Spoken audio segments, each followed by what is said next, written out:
East Sea. Koko West Village. On the eastern coast, a wooden house sits near the summit of a hill overlooking the sea. Behind the house lies an orchard where plump orange fruits hide among green leaves. Inside, a figure hangs upside down from a ceiling beam, curling up and lowering again in a relentless rhythm of inverted sit-ups. By now, countless repetitions have passed.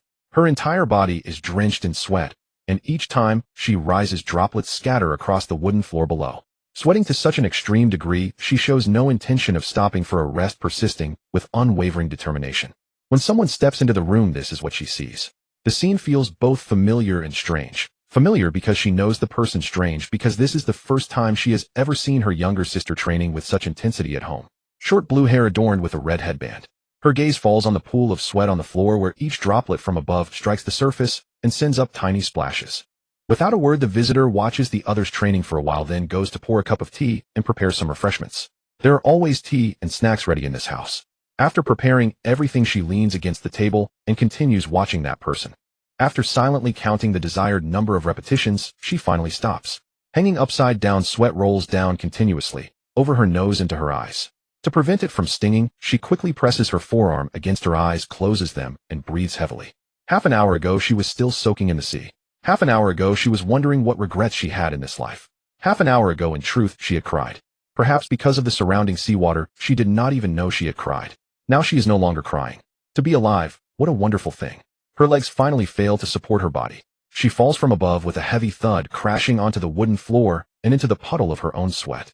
Nami, the person sitting by the table, springs up abruptly. The chair legs scrape against the wooden floor with a harsh, unpleasant sound. She comes to her side, carefully helping her up, and asks, "Nami, are you hurt?" "I'm fine." A breath of warm air escapes her lips. This body is still too weak. She couldn't even hold on for that long. Fortunately, the house is not tall, and the beam is not high either. When she fell, she instinctively lifted her head, so her skull did not hit the ground. But her arched back upon hitting the floor sent a momentary flash of stars through her vision. Yet it lasted only for that one instant. As she steadied her breath, the pain gradually faded. "Let me help you up." Without fuss, Nami takes the offered hand and stands. Standing so close, Nami observes her carefully. Blue hair, not dyed, the roots are blue too. A faint, pleasant fragrance. It is the first time she has ever felt that a person could carry such a wonderful scent. After sitting down, a cup of tea is held before Nami. Wisps of white steam rise gracefully. Her vision blurs slightly. "Look at you, covered in sweat." "I'll go get a towel." Choose one. Stay peacefully under Arlong's command. Don't think about unnecessary things. 2. Seek help from the Straw Hat crew. Defeat Arlong and save your village. The mechanical, emotionless voice echoes in her mind again. Nami wonders if someone has installed some kind of chip inside her head. Isn't that how it works in the movies? Through the surface of the tea, she catches a faint glimpse of her own reflection. Short orange hair just past her ears, and a pair of fairly bright large eyes. When the towel arrives, Nami takes it and roughly wipes her face. Unable to bear watching, Nojiko snatches the towel from Nami's hands and carefully wipes away the excess sweat for her. Nami wants to say she can do it herself. Nojiko's thoughtful gesture makes her feel shy, because deep down they are strangers. Seeing how different she looks from before along with the unfamiliar surroundings, Nami can roughly piece together what has happened. Combined with the voice in her head, even without knowing much about the grand treasure, she has at least heard of it. "Take a bath in a while." Quietly. "Is there anything you want to eat? I'll make it for you." "Anything." Nojiko smiles, tidies Nami up a little, then turns and walks into the kitchen.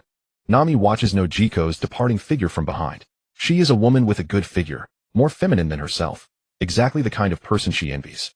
Name Nami. Surface. Appearance: short orange hair past the ears. Identity: one of the officers of the Arlong pirates, officially declared, though not a single member inside the crew actually acknowledges it. Name: Chin Nami. Inner appearance: her former appearance is a thing of the past. Identity: a world-class martial arts prodigy, once recognized as one of the most worthy talents of protection and cultivation in the 21st century. The meal is eaten in relative quiet. Throughout, Chin Nami says nothing. Nojiko senses something different about her, but does not ask. If she were outside facing villagers, Nami would always be smiling. Only at home can she show her vulnerable side. With things hidden in her heart, she will not speak. Unable to ask, she can do no more for her. Opening the wardrobe, Chin Nami picks out a gray tank top to change into. Glancing inadvertently at the tattoo on her arm, she frowns. It is the first time she has ever had a tattoo, and it is unsightly. She must find a chance to remove it. No time for that now. Choose one. Stay peacefully under Arlong's command. Don't think about unnecessary things. 2. Seek help from the Straw Hat crew. Defeat Arlong and save your village. She pushes the door open and steps out. Chin Nami does not know what choice the original Nami would have made. But the one who controls this body now is Nami, and Nami will make no choice at all, because none of these options are what Nami wants. The moment Nami leaves the house, Nojiko almost calls out to her. For some reason, she feels uneasy. Nami seems different from before, though she cannot pinpoint exactly how. Only when Nami has walked far away does Nojiko finally notice something different. Previously, whenever Nami left the house, she would always glance at the orange grove. Nojiko knows that Nami is checking on the place where she hides her savings, constantly calculating how far she still is from 100 million berries. But today that orange-haired girl walked away without a single glance. The island was not small enough to circle on foot in less than a day. On such an island existed numerous villages, big and small, yet many of them had been reduced to ruins. At this moment Nami walked among these ruins. A sweeping glance revealed a main road lined with houses, not a single one intact, all in ruins, let alone seeing any living soul. The culprits behind this were none other than the Arlong pirates. 8 years ago they had leveled village after village that dared to resist, intimidating the rest into paying protection money every month. Nami stepped into a house reduced to half its former self. There was no door to enter through, only debris of timber beneath her feet, yet with a single glance she could discern the overall layout.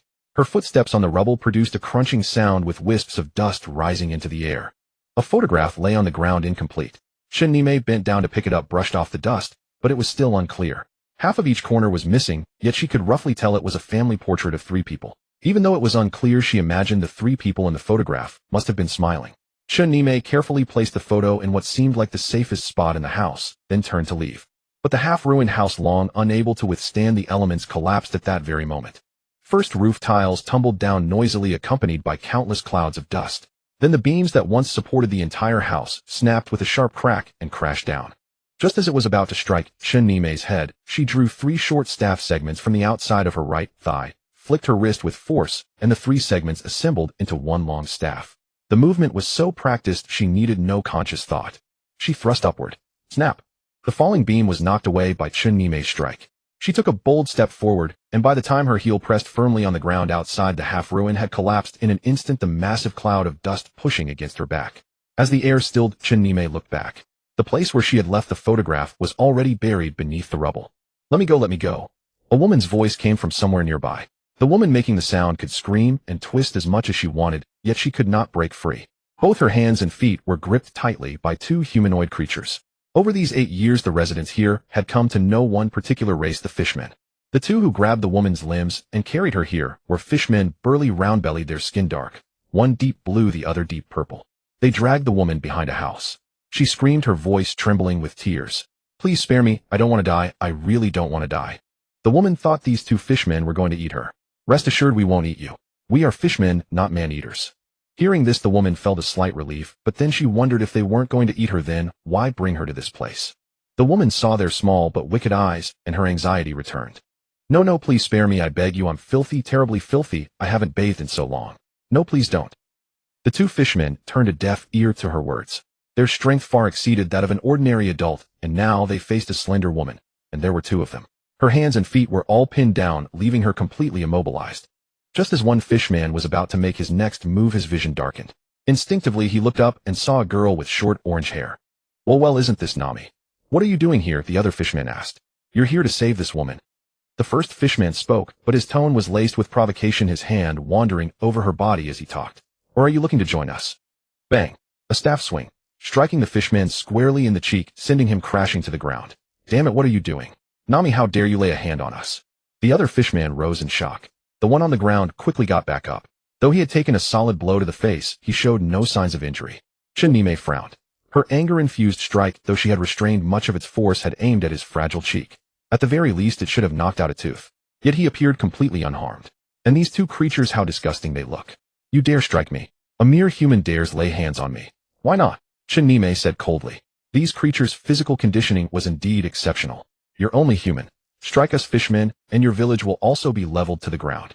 Bang! A blow to the head. The abusive fishman was struck down again, this time with considerably more force. You damn fool. Do you truly not care about your village anymore? The other fishman was utterly astonished. He never expected Nami to continue attacking after striking once. Then I should strike you down since you know I care, and yet still threaten my village. Nami said, her cold gaze fixed on the fishman speaking to her. I wonder if this warlord of the Arlong pirates deserves such disrespect from her subordinates. You? The fishman was momentarily rendered speechless. Nami was indeed a warlord of the Arlong pirates. This was the official declaration. It was also a signal to the surviving islanders, we are friendly, we mean no harm. But the fishmen merely treated it as a joke. Yet even as a joke it should not be spoken aloud. This was something Arlong himself had made clear. Perhaps Nami did not know, but all these fishmen understood Arlong valued Nami greatly. Dare touch my village, and I'll kill you both. Get lost. Chun Nime struck her staff against the ground before the fishman's toes, her piercing gaze forcing the two fishmen to back away. The two fishmen cursed under their breaths, but actually left. It was precisely because she was Nami that they held back. Moreover, those two strikes of hers, they simply hadn't taken them seriously. Are you alright? Get away from me, don't touch me. Don't think that because you saved me I'll be grateful. You're with the Arlong pirates. You're no better. The woman slapped away the hand that reached out to help her. Kokuyashi Village. At the village entrance stood a mushroom-shaped pavilion where a man sat within. He wore a worn brown outfit, its surface marred by countless scars where it had come into contact with others. Upon his head rested a hat of the same hue adorned with a small pinwheel that spun gently with each passing breeze. The man sat quietly gazing at nothing in particular. Upon hearing footsteps approaching from behind, he made no move to turn around. Nami has returned. Oh, has she changed in any way? Did she share any interesting stories from her journey? Ajian spoke, his gaze fixed steadily beyond the village, recognizing the footsteps simply by sound. Nojiko crossed her arms and looked toward the village outskirts as well. There was nothing noteworthy out there, yet the arrival of a fishman would command their immediate attention. She hasn't changed at all, and there wasn't anything particularly interesting she wanted to share. We barely exchanged a few words. Beneath the brim of his hat a pair of eyes shifted slightly. But I feel as though... Nojiko hesitated, her words trailing off. Feel what? Ajian asked curiously. There seems to be a distance between us now. She wasn't certain whether the feeling was real or merely a product of overthinking, yet as if on instinct her mind drifted back to watching Nami's figure disappearing through the village gate. This is perfectly normal, Ajian offered comfortingly, though in truth it was anything but ordinary. Such a shift could only stem from something they remained unaware of. Ajian knew this moment would eventually arrive, that the conflict with the Arlong pirates demanded a resolution after all. Was it normal? Perhaps. People inevitably change, and young girls grow into women. Everyone in the village understood what Nami had sacrificed for them. Something no adult could have endured alone, yet all of it bore upon a single child's shoulders, which is why they had endured in silence until now. They had endured for Nami's sake. But now for her sake they could no longer bear it. At the village entrance, only two figures were visible, Ajian and Nojiko. Yet from behind doors and windows throughout the village, countless eyes watched intently, every person clutching some object, every hand gripping a weapon. Someone sprinted toward them from beyond the village. Ajian rose to his feet immediately. Are the fishmen coming? He asked. The man gasped for breath, shook his head, and when he could speak again replied, no. Strangers have arrived on this island. Strangers? What kind of strangers? Marines? Or? Deep down Ajian and the others had hoped for the Marines, but through 8 long years they had experienced too much despair. Some had secretly fled at night, only to be discovered and dragged back before they could get far. They're not Marines, the man said. I don't know who they are exactly, but one of them appears to have been captured by the fishmen. Who exactly were these newcomers, and were they friend or foe? One of the individuals in question lay sprawled across the road. If his eyes hadn't been open, one might have thought he was simply sleeping beneath the sky with the earth as his bed. The other was nothing like him. A young man with short green hair had chosen a spot beneath the trees, leaning against a trunk with his hands folded behind his head, eyes closed, and a faint smile playing on his lips, utterly at ease. And there was a third clad entirely in black who approached the figure lying on the ground, first crouching down to ask, Luffy, aren't we going to find Nami? I'm tired. I want to sleep for a while. Sanji regarded his lazy captain with helplessness, but upon hearing the mocking words from behind, anger flared within him instantly. Why bother caring about her? She's just a thief. Don't speak of Nami-chan that way. She's no thief. If anything, she merely stole the heart of this humble servant. Sanji glared at him fiercely. Pirate thief, that's what she called herself. Zoro retorted coldly without opening his eyes. And she did indeed steal our ship. Only a perverted chef like you would blindly defend her. Zoro scoffed without even opening his eyes. With a sharp thud, a kick struck the tree trunk, sending leaves cascading to the ground. Zoro opened his eyes and narrowed them, fixing his glare on the blond man with curling eyebrows before him. Are you looking to die? He asked coldly. Right on schedule, Sanji replied, then turned to shout toward their captain still lounging nearby. Captain, I believe this 3-sword-wielding seaweed monster is superfluous. I formally request his expulsion from our crew. Both of you stop fighting, Yasaku pleaded from the sidelines. Zoro, I also believe Namine had her reasons. She may have been forced into it. Even if we can't find Namine right now, we still need to bring back Usopp Niken and Zeph-san. Sanji Niken, please put your foot down. Zoro Niken is still injured. Sanji glanced at the bandages wrapped around Zoro's body, said nothing, and quietly lowered his foot. He turned his back, lit a cigarette, drew a deep breath, and slowly exhaled. Arlong Park. Facing the sea, a massive signboard could be seen from outside bearing those 4 imposing characters. For these fishmen, this was indeed a paradise, but for the island's inhabitants, it was unquestionably a den of demons. What a bunch of insatiable creatures. A fishman with 2 small tufts on his head and a tail like braid spoke up. Don't speak ill of our partners. Without them, how could we enjoy such leisure? At the center of the water park built within the harbor, a reclining chair held a muscular fishman who addressed his subordinates.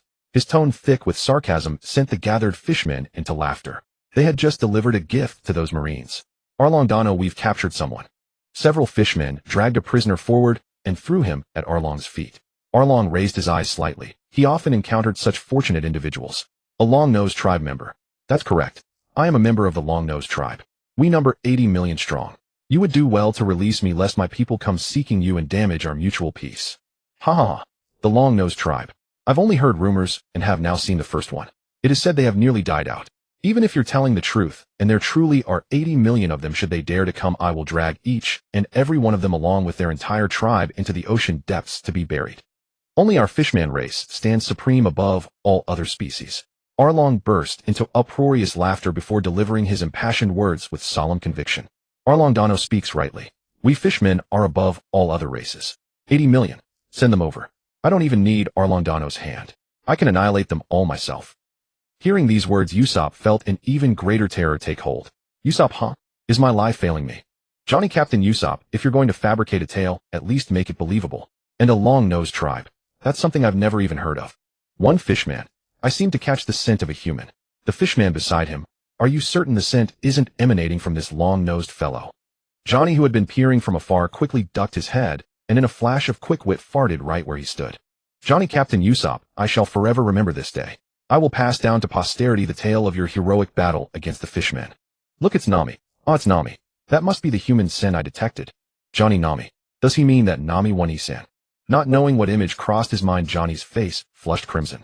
Not trusting himself, he let out another suppressed fart, then cautiously peeked out, and indeed spotted a young girl with short orange hair. Johnny, Nami One-E is indeed Nami One-E. Even her silhouette captivates me deeply. But what brings her here? Oh right, she must have come to rescue Captain Usopp. As Nami stepped into Arlong Park, every gaze turned toward her. She couldn't be bothered to acknowledge any of them, instead fixing her stare firmly on Arlong lounging on his recliner. Arlong's eyes were half closed. He may or may not have been looking at her. Even if Arlong were to publicly declare his fondness for Nami in front of everyone, her return would hardly be remarkable. Nami, we just caught this fellow. Wonder if you know him? Kurubi asked condescendingly, arms crossed blocking her path. Nami offered no reply, nor did she so much as glance at Kurubi. Her eyes remained fixed on Arlong, which only irritated him further. He prepared to reprimand her. Kurubi, step aside. Let her through, Arlong spoke up. Kurubi frowned, but said nothing, allowing Nami to pass. No one could discern what exactly was so fascinating about that scene, yet the fishmen kept fixating on it, neglecting their own duties, though they had little to attend to anyway, as if awaiting some splendid spectacle. Nami halted at a distance of merely half a meter from Arlong. Arlong then opened his mouth. Nami, welcome back. Did you manage to scavenge 100 million berry this time? I'm a man of my word. Once you gather that 100 million, I'll let you buy back your village. Usopp perspiring both inwardly and outwardly, so Nami needs 100 million to purchase a village. What village? Is it her homeland?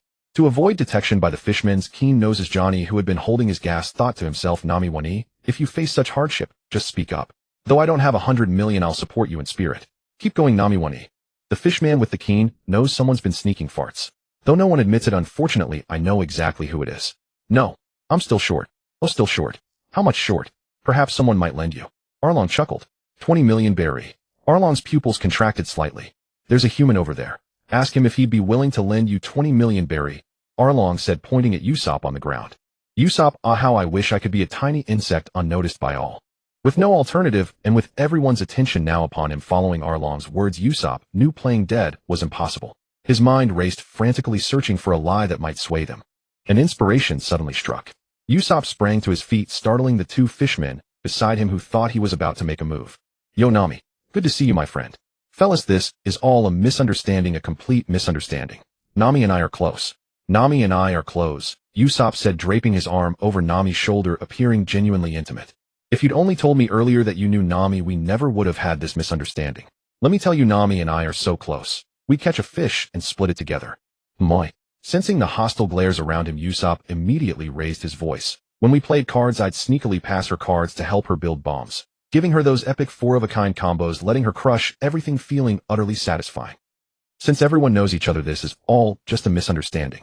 I suddenly remembered I left the faucet running at home, so I won't trouble you further. Let's chat next time. After spewing all those words, Usopp attempted to casually walk out through the main gate of Arlong Park, but the moment he took a single step, Kurubi blocked his path. Usopp's heart leapt into his throat. Johnny, watching from afar, wrung his hands for Usopp, while careful to mask his own scent. Do you take us for fools? Kurubi sneered. Usopp nervously swallowed, his mind spinning with countless words, but before he could form any response, a sharp blow struck him from behind, sending him sprawling to the ground. His back burned with searing pain, and his body trembled as he lay there. He turned his head in astonishment, and met the cold eyes beneath that familiar orange bob. Eyes so chilling that he couldn't help but shiver. Nami, are we acquainted? The reply was as frigid as ice cold, enough that even the fishmen nearby felt a chill. I am an officer of the Arlong Pirates, and I have no dealings with someone like you. What do you think you are? And your captain, what exactly is he to us? Our Arlong Dano holds a bounty of 20 million belly, unmatched throughout the East Blue. Usopp could scarcely believe Nami would utter such words, yet her icy tone and freezing gaze confirmed everything. That line about your captain struck him like a blade.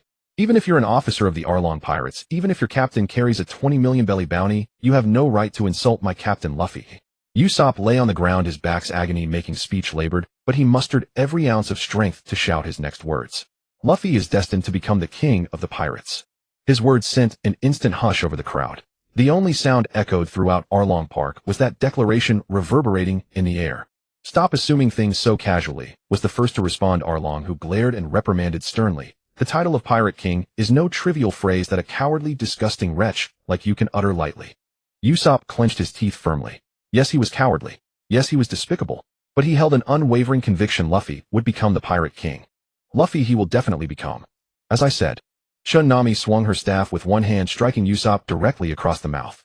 The blow sent Usopp tumbling onto his back, swallowing the words that had barely left his lips along with the force of the strike. Don't flatter yourself. Nami finished the sentence she had interrupted. A mouthful of blood and saliva spewed from Usopp's lips. That single strike not only forced his words back down his throat, but also ignited a profound hatred within Usopp toward Nami. Even when she had knocked him down before he had convinced himself, she had her reasons. But now, he hated her, and his eyes made no effort to conceal it. Usopp clutched his mouth, the pain so excruciating that tears welled in the eyes of this timid man. What are you staring at? If you want to glare at me, then do it with all your might. Stop crying like a fool. Usopp did exactly as Nami commanded, summoning every ounce of his strength. His face flushed crimson, his neck veins bulged, and his eyes developed visible threads of blood. Stand up. Once, no response. Stand up. Twice, still no response. Stand up. Louder now, accompanied by the threat of the staff swinging down again. To evade the strike, Usopp scrambled to his feet with haste. The staff never connected with him. It slammed into the ground instead. He harbored deep resentment, yet he could not comprehend what Nami intended. It felt as though she were merely playing with him. The fishmen shared this impression. Are you toying with me, Nami? Usopp's hand settled upon the small pouch at his waist. At this point, he could no longer swallow his grievances in silence. Nami's lips curved into a faint mocking smile. She tilted her head and extended her staff straight forward, stopping just inches from Usopp's long nose. Peering past the tip of the staff, Usopp caught sight of a single eye, just one. Contempt. Disdain. Did she truly regard him this way? Pepper powder. Usopp hurled a sphere filled with pepper powder. Through some skill he possessed, the sphere detonated mid-air, sending clouds of brown powder exploding outward in every direction. Leaping backward in a wide arc, Usopp then drew a slingshot from his pouch. His other hand fumbled through the small bag at his lower back, hesitating briefly before withdrawing an egg. Take this one, Nami. Loading the egg onto the slingshot, he launched it forward. Thwack! The shot proved inaccurate. The egg never reached Nami, who easily shattered it with her staff. Childish tricks, Nami sneered. After crushing the egg, she charged toward Usopp. Usopp thought to himself, Nami, don't blame me. As he retreated, he pulled a glass bottle from his pouch and smashed it violently against the ground, spilling its liquid contents everywhere. Then Usopp retrieved another sphere of unknown contents and loaded it onto the slingshot. Flame Star. As I said, these are merely childish tricks. Nami moved faster than Usopp, swiftly crossing the puddle of liquid before dodging the launched sphere. Her staff swept horizontally across his midsection. The launched sphere ignited mid-flight. Upon contact with the liquid, a massive fire erupted instantaneously, forming a towering wall of flames. Whoa! The sudden blaze forced the nearby fishmen to retreat. On this side the fishmen could only watch through the firewall as Nami struck Usopp down. The long-nosed humanoid appeared to lie motionless on the ground, unable to rise. Due to the flames obscuring their view, everyone could only see imperfectly, yet they could clearly discern the short-haired girl in orange standing upright and unflinching, utterly unmoved despite the fire raging behind her. The flames gradually diminished until they finally revealed the scene beyond, a vast pool of blood spreading outward across the ground. As the last of the flames died out, Nami delivered one final sweep with her staff, launching the long-nosed humanoid high into the air before he fell into the waters at the courtyard that connected to the sea. Johnny, tears streaming down his face, vowed, "Big brother Usopp, I will tell Captain Luffy and the others what happened. I'll also tell them that wicked woman murdered you." In merely a few breaths, the red hue that had been visible in the seawater had entirely disappeared. "Nami, what have you done?" Arlong asked calmly, never having risen from his seated position throughout the entire encounter. "I killed him. Can't you tell?" "You, Nami, killing someone?" Kurobo was the first to voice his disbelief. "I'm a pirate. What's strange about killing? Haven't you killed before?" Nami cast a sideways glance at Kurobo, the very man who had previously sunk an army warship. "This is not the first time, nor will it be the last." The orange-haired girl spoke the truth, yet Kurobo remained skeptical, suspecting this was merely a coordinated performance staged between the two. He sniffed the air. The red substance was indeed blood. Examining the girl more closely, he found no wounds upon her. It must belong to that long-nosed humanoid. With such severe blood loss combined with being thrown into the sea, survival was impossible regardless of any intervention. Yet Kurobo simply refused to believe it. "Brother Arlong, let me go retrieve the body," Kurobo offered. "Let him go," Arlong replied indifferently. "But brother Arlong, that's blood, isn't it? Do you truly believe someone with that amount of blood loss could still be alive?" "Yes, but Nami is our companion. Why would we doubt one of our own?" Arlong interrupted Kurobo's protests. He understood exactly what Kurobo meant, but it mattered nothing to him. Even if this were a coordinated performance between the girl and the long-nosed man, he could simply play the role of a qualified spectator. Compared to that long-nosed liar, he only needed to know that Nami remained part of his Arlong pirates. "Excellent, Nami. I never wanted my navigator to be someone who has never seen blood. We'll return to the Grand Line sooner or later," Arlong praised Nami. The other fishmen, who rarely troubled themselves to think, began praising Nami as well. "You're truly different from before. They say a girl changes 18 times as she grows, so it's only natural to differ from who she once was." After casting one final glance at Kurobo, Nami approached Arlong once more and spoke slowly. "I'm still 2,000,000 berries short. Let me borrow your head." "Ha ha ha. Nami, are you kidding me?" Arlong sat up straight and turned to look at Nami. "Aren't you supposed to keep your promises? I wanted to buy the village for 100,000,000 berries, and I'm only short of 20,000,000 now. Your bounty happens to be exactly 20,000,000 berries." Nami spoke coldly and indifferently, as if stating something utterly mundane. "Nami, you're courting death," Crocodile snarled, striking at her with an open palm. Nami sidestepped the blow, creating distance and assuming a combat stance. Dozens of fishmen were present, and Nami knew her actions were unwise. Yet the voices swirling in her mind left no room for thought. She only wanted to thoroughly beat Arlong. "Stand down, Crocodile. Nami is right. My head is only worth 20,000,000 berries. Come and take it," Arlong taunted, watching Nami with mockery. He did not rise from his lounge chair. Crocodile stepped aside, his frustration mounting at this young woman. Looking at her orange hair, he felt as though he saw an orange he longed to crush in his hand. "All of you hold back. Nami, come on then. You just killed someone. You're full of momentum. Take my head while you still can," Arlong beckoned to Nami. Since that was the case, Nami paid no mind to the other fishmen. She only needed to focus on handling this one man. One staff to settle this. Nami softly chanted, gripping the end of her long staff with both hands. She launched herself forward in a straight charge, driving the staff straight into Arlong's chest with all her momentum. The speed was extraordinary. Even Crocodile, who stood with his arms crossed watching the spectacle, could barely follow with his eyes. Yet Arlong remained seated on his lounge chair, unmoving. Nami frowned deeply. That strike was the most powerful technique in her staff art, combined with her charging momentum, yet she hadn't even managed to budge him. She retracted the staff and swept it horizontally. This time Nami exerted her full body strength, achieving perfect unity between her waist and legs, amplifying her power even further. No longer holding back, she struck Arlong's neck, a supremely vulnerable point on the human body. However, to Nami's astonishment, Arlong still did not move an inch, though his muscles, particularly those around his neck, had tensed. "Nami, if you truly wish to take my head, the best weapon would be a gun. However, even a gun would be useless against me. Its power cannot pierce my skin," Arlong boasted smugly. "This staff then." Arlong seized the staff, and with a slight squeeze of his hand snapped the tip off. A crisp cracking sound echoed. "It may be useful against ordinary people, but against me it's completely useless." Nami looked at the broken staff in her hand. She had long known Arlong was no ordinary opponent, but she never imagined he would be so extraordinarily difficult to handle. Gripping the remaining staff, Nami hurled it like a spear. Yet as Arlong had said, it posed absolutely no threat to him. Worse still, Arlong raised his hand, gathered a droplet of water, then flipped his wrist, and shot the melon seed-sized droplet forward. It pierced straight through the incoming staff from end to end, shredding it into countless fragments. With an astonishing leap from his original position, Arlong's jumping ability was formidable. In a single bound, covering more than 5 meters, he closed the distance instantly. Nami had done everything she could to defend herself, but she was still struck squarely in the abdomen by Arlong's fist, immediately vomiting a mouthful of gastric fluid. Arlong seized Nami by the throat and hoisted her into the air. Arlong's hand was enormous. Nami's slender neck fit in his grip like a cup. Having just taken that blow to her abdomen, Nami felt utterly drained of strength and now struggled to breathe. Nami, what you've done constitutes insubordination. As captain, I could execute you on the spot. However, I am a kind man.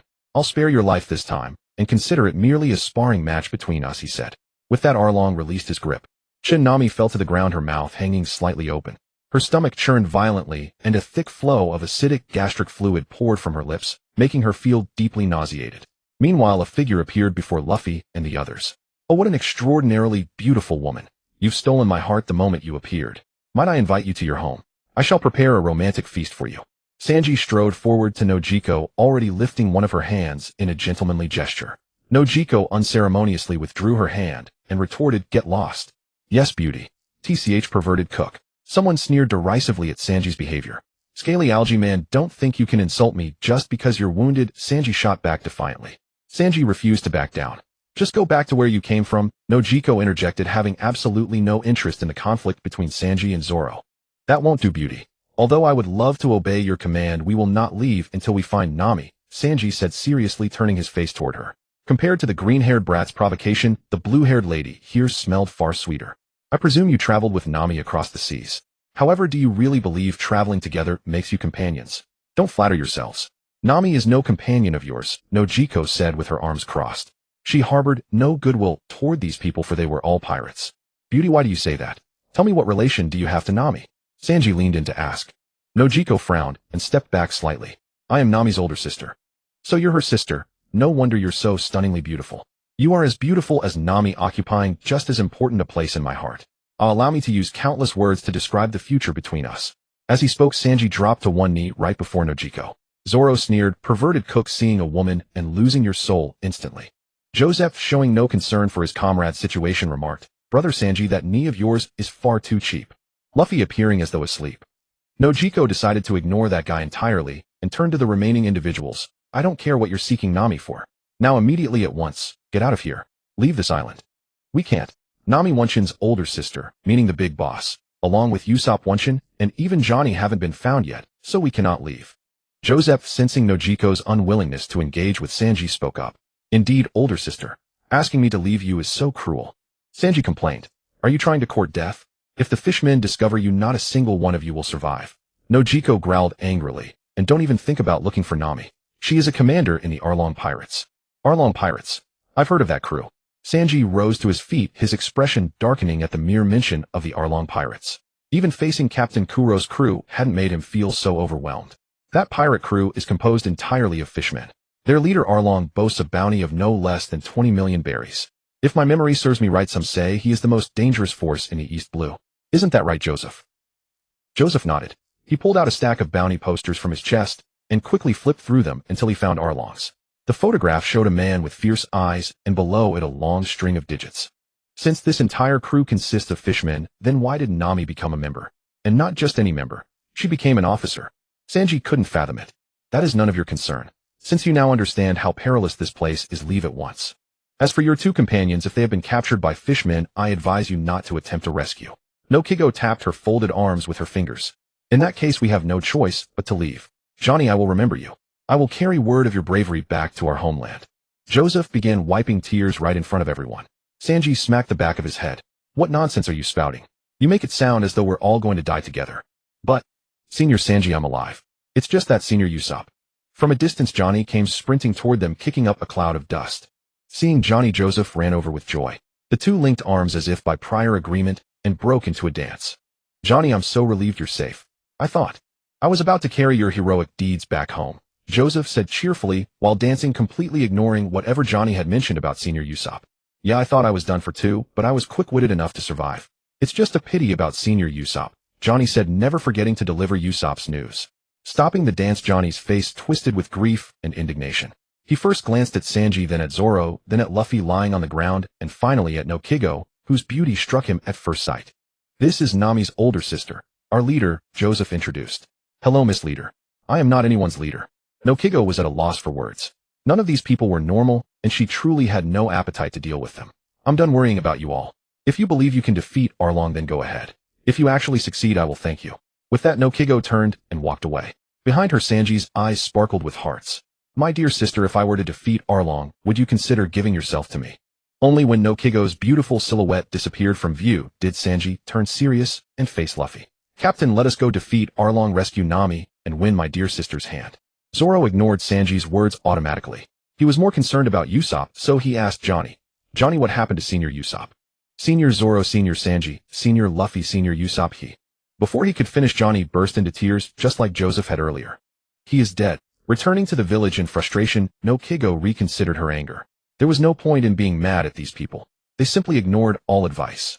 As the saying goes, good words cannot dissuade one determined to die. Where is Aiken? Not spotting him at the village entrance, Nokigo knew something was wrong and hurried toward the village.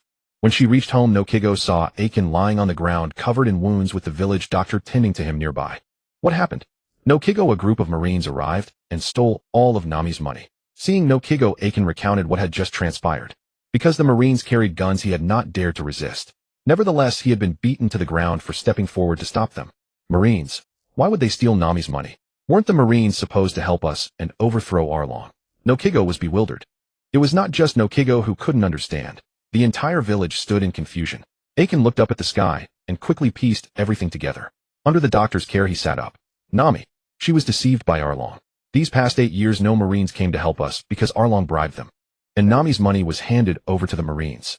This way, Nami lost her 100 million berries. She could no longer buy back the village and would remain under Arlong's control for the rest of her life. The more he thought about it, the angrier he grew, yet Aiken's tone remained eerily calm. Damn it. Hearing these words, Nokigo immediately believed them. Otherwise, why would those Marines come straight here to steal Nami's money instead of heading to Arlong Park? Damn it, damn it, damn it. Nokigo's eyes reddened and tears streamed directly from her eyes. Nami had sacrificed so much for them and for the village, only to be sold into servitude for 8 years because of a lie. Damn it, damn it, damn it. Arlong deserves to die. Fishmen deserve to die. Nokigo pounded the ground with fist after fist. Her eyes were wide open, yet tears gushed forth uncontrollably. Aiken, let us fight back. Aiken, I cannot endure this any longer. For these 8 years I have never slept a single peaceful night. But because of Nami, there was always a glimmer of hope in my heart. Now that hope is shattered. Even if not for ourselves, we should seek justice for Nami against those fishmen. Exactly, Aiken. What were we secretly preparing these weapons for if not to fight the fishmen? The speaker revealed his weapon, a sharpened wooden stake. After Arlong took control of this island, his first act was to confiscate all weapons, including even iron tools. That was why the weapons the villagers held were nothing more than clubs, wooden stakes, or even crude weapons fashioned from stone. You are right. Aiken rose to his feet, his gaze resolute. It had always been him urging the villagers to endure, for how could they face Nami's sacrifices for the village otherwise? Nami had thought the villagers were unaware of what she was doing, but in truth everyone knew and had been watching silently. They had watched for 8 long years. We must seek justice for Nami, otherwise she will continue to endure for our sake. But what good is endless endurance? We have already lost all hope. Must we remain in despair forever?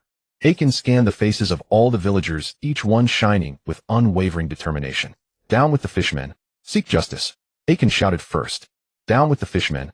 Seek justice. The crowd roared in unison. Down with the fishmen. Seek justice. Down with the fishmen. Seek justice. Just as everyone was about to observe a 3-minute morning silence for Usopp appeared before them. Brother Usopp, it hasn't even been 7 days since you passed. Are you back to see us already? Johnny stepped back repeatedly. Joseph followed suit, retreating step by step. Don't talk nonsense. Zoro first looked at Usopp's feet, saw his shadow, and spoke up in rebuttal. Usopp isn't dead. How is that possible? I clearly saw Sister Nami take him out. There was so much blood. Johnny was stunned, replaying the earlier scene in his mind. Those were blood bags I prepared, Usopp explained with a single sentence. At that time, blocked by the wall of flames, no one else had seen what happened. Nami had whispered a phrase into Usopp's ear, the tactic of the golden cicada shedding its shell. Usopp immediately understood, then took out the bag of blood bags he had stockpiled for himself and deliberately pierced them, letting the blood pool on the ground. So, does that mean Sister Nami was saving you back then? Usopp nodded. Oh, what a comfortable sleep. Luffy suddenly sprang to his feet from the ground and stretched. Luffy, we need to go rescue Nami. I didn't hear everything, but I got the gist of it. Arlong was using the village as leverage, making a deal with Nami to buy the village for 100 million. That's why Nami wasn't serving the fishermen willingly. Usopp said earnestly. I never expected Sister Nami to be so selfless. Johnny felt ashamed for having previously doubted Nami. Of course, Nami is our navigator. We will naturally go rescue her. Luffy smiled. Then let's hurry. After we defeat Arlong, I still need to marry off my sister. Sanji said impatiently. Little ones, move out. Luffy commanded. Honored seniors, since Sister Nami is so noble, we cannot lag behind. We are willing to serve as vanguard for you. Saying this, Johnny and Joseph shouldered their blades and sprinted forward rapidly. Arlong Paradise, Nami's room. The room didn't resemble a girl's quarters at all. It looked more like a filing room filled with enormous amounts of paper, each sheet a meticulously drawn sea chart. When Nami had been locked in here, she too had been shocked by the sight before her. Scanning from left to right, she seemed to see a little orange-haired girl under a meter-tall, writing and drawing inside, and then growing bit by bit. In truth, it was all herself.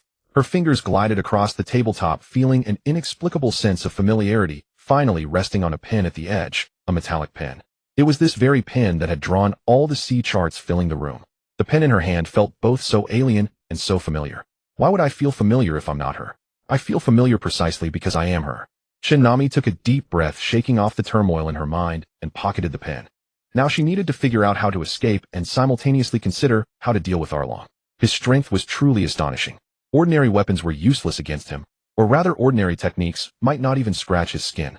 It required penetrating force, like the 1-inch punch, driving power deep into the body.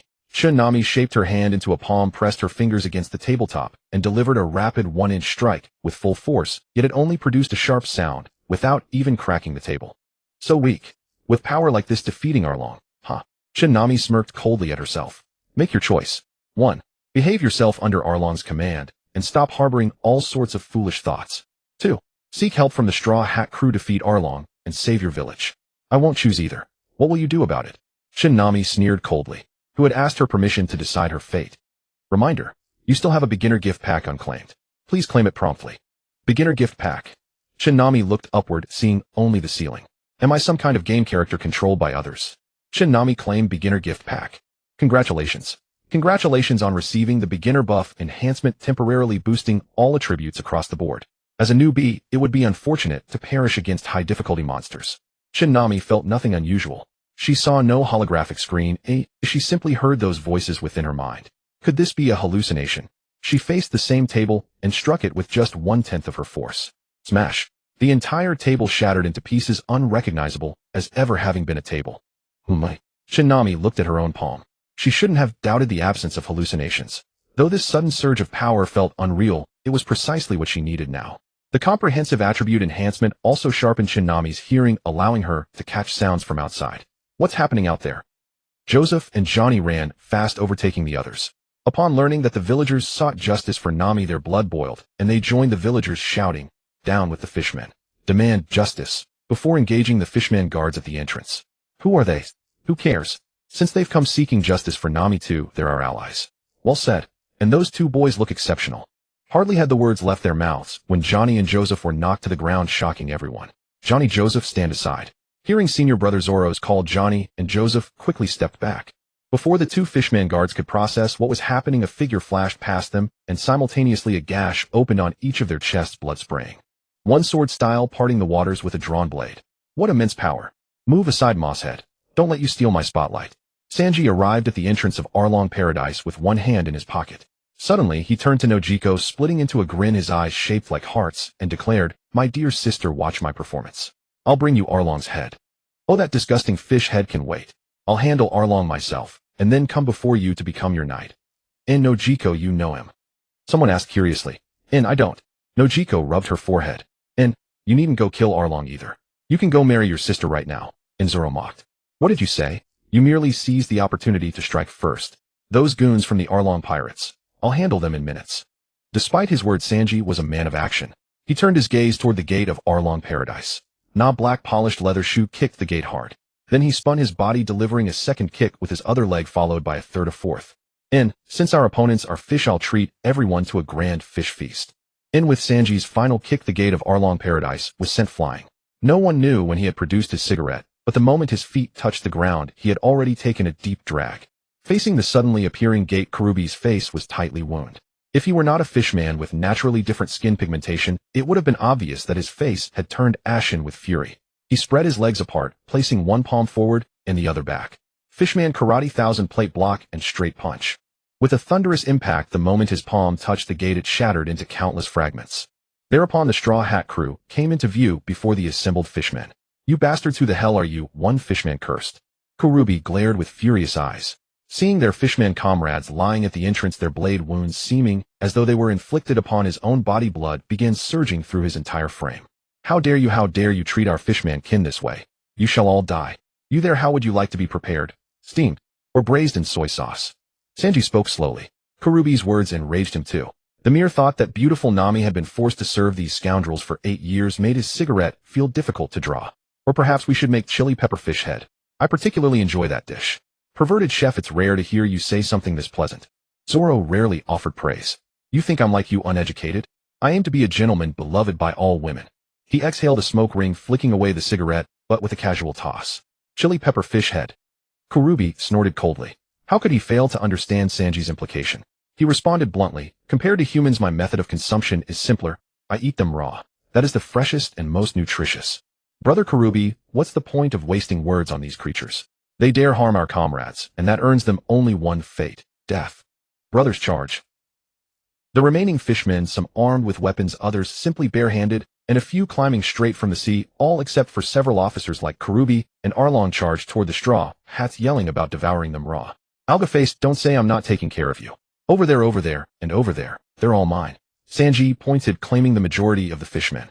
"Perverted chef, I don't need your help. If you don't wish to fight, I can handle all of them alone." Even with but a single sword, Zoro's aura remained undiminished. Slippery hell.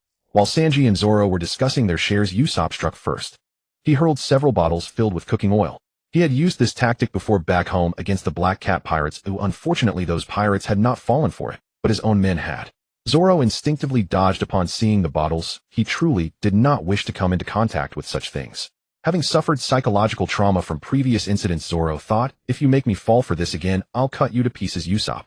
Several glass bottles filled with cooking oil smashed onto the ground, shattering completely. "Danger, retreat quickly."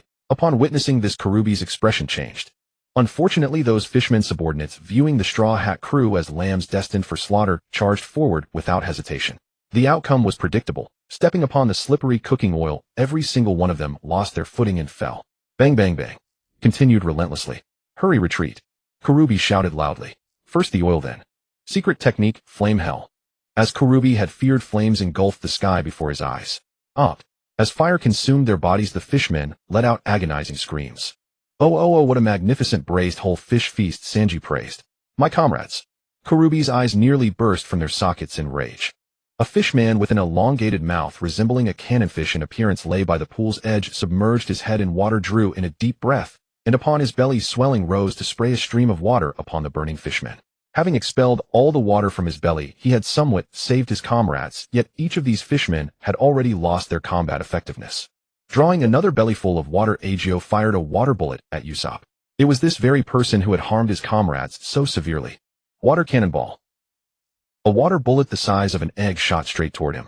Wearing his sight glass, Usopp observed carefully. This water bullet was extraordinarily fast, and it was aimed directly at him. How could he not understand that it was retaliation for his earlier actions? Usopp immediately crouched. He was not foolish. The water bullet barely grazed the top of Usopp's head, yet it continued forward without losing speed, finally striking the courtyard wall and actually piercing a hole through it. Usopp turned to look at the hole in the wall, his eyes widening as he let out a startled scream. Good lord, is this really a water bullet? Bullets fired from guns don't have such power, do they? Usopp dodged. Sanji kicked Usopp aside. If not for this kick repositioning Usopp, he would have been hit. He's targeting you. This guy can fire continuously. Oh my. Usopp scrambled up and ran. Only when fleeing could Usopp display his true speed. Whoosh, whoosh, whoosh. Water cannonballs followed one after another. Not only did Usopp need to dodge, but those villagers watching from outside also had to take cover. Some failed to dodge in time and were pierced through the body. Everyone move. Sanji shouted, but facing such an onslaught he could do little. Seeing one water cannonball heading straight for Nojiko, Sanji hurried forward to rescue her. Sister. Nojiko watched the incoming water cannonball. She lacked such swift reflexes and could only stand with her mouth agape watching events unfold. At that moment a silver flash appeared. Zoro materialized before Nojiko, slicing the water cannonball in half with a single stroke. Its power was greatly diminished, leaving merely a splash of water. Gritting his teeth, Sanji thought the algae face actually got ahead of him in rescuing the beauty. Agio kept up his continuous barrage, not a single one of them would escape. Had his mouth not been occupied as a cannon, he would surely have cried out and died. Seeing those people constantly dodging, some failing to evade in time, and getting hit, Agio felt triumphant. Then he spotted a boy wearing a straw hat, standing motionless. Squinting his eyes, he fired 3 consecutive shots, choo choo choo, from his mouth. Water cannon triple shot. The triple shot was fast enough that its power was naturally 3 times that of a single water bullet. However, Luffy merely sidestepped and avoided the water cannon triple shot. Having evaded the attack, Luffy drew his right hand backward and stepped forward with his left foot in a bow stance. What did Agio see? Not only he but also the villagers who were carefully hiding outside witnessed this astonishing scene. A person's arm could stretch, could extend so far, could reach someone over 10 meters away and grab that fellow's mouth in one swift motion. Ugh. Agio puffed out his cheeks, filled with a giant question mark in his mind. What was this? No time to think. Luffy didn't give any chance. After grabbing Agio's annoying mouth, he immediately slammed the man onto the ground with a loud slap, then took off from the ground, his whole body contracting like a spring and flying forward. To prevent his straw hat from flying off, Luffy also pressed his straw hat with one hand. Fly, he's flying out. The villagers gaped in astonishment. Zoro and Sanji chuckled. They simply enjoyed seeing others who were so inexperienced. Not only did Luffy fly out, but he also bumped into a guy lying on a lounge chair, sending him flying as well. He's bumped him flying. The villagers were still dumbfounded. That guy on the lounge chair was none other than Arlong. Thus he was bumped flying by Luffy all the way to the courtyard wall, with a loud thud directly cracking the wall.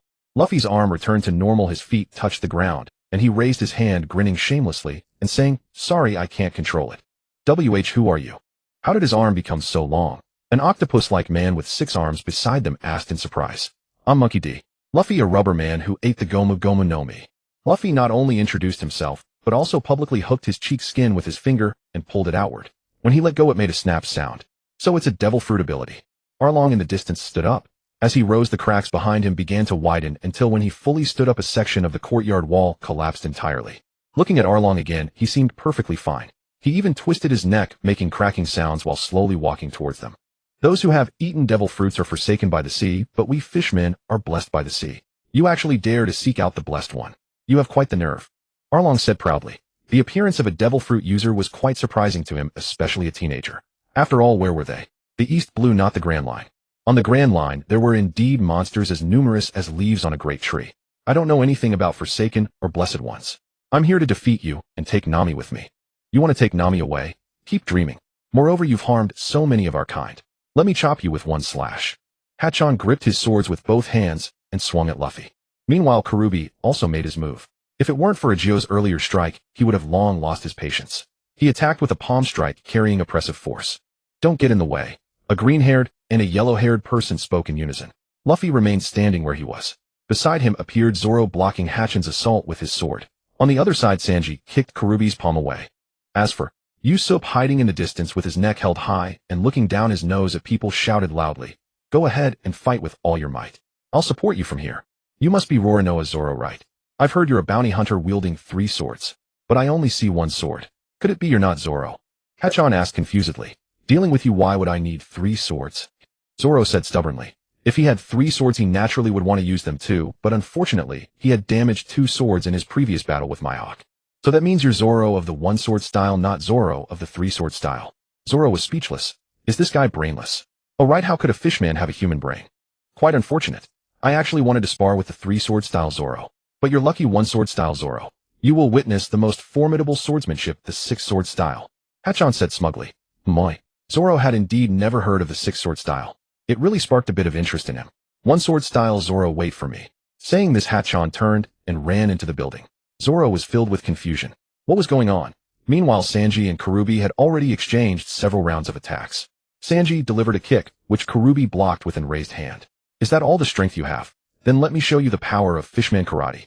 Without any major movement from Karubi, he seized the moment when Sanji couldn't dodge in time after his kick was blocked and punched Sanji squarely in the abdomen. Thousand Tile Palm. Ugh. Sanji didn't even have time to feel the pain in his abdomen. His entire body was sent flying into the building by that punch, and a series of sounds of things being destroyed could be heard. Perverted chef. Zoro frowned. It seemed he had to step in. One sword style. Zoro, your opponent is me. Hachon then ran out from the building holding a sword in each of his hands.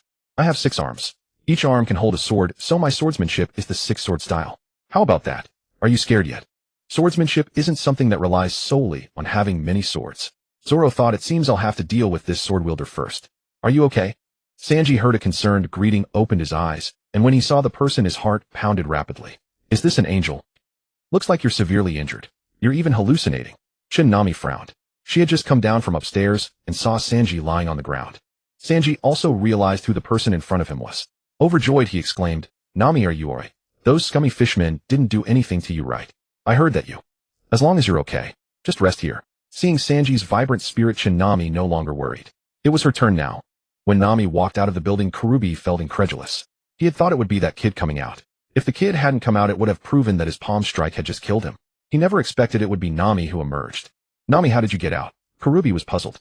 He remembered Nami being locked in her own room with a chain on the door. Nami, are you okay? I'm so glad to see you, Luffy said happily. Nami first looked at the two fighting over there with the continuous sound of blades clashing. With one glance, she knew Zoro was being suppressed by Hachon. After glancing at Luffy again and not responding to his greeting, she finally looked at Arlong. Kurubi, feeling ignored, shouted out, Nami, you dare to ignore me. Saying this, he struck at the girl with orange short hair. What do you intend to do with our navigator? His voice was icy cold.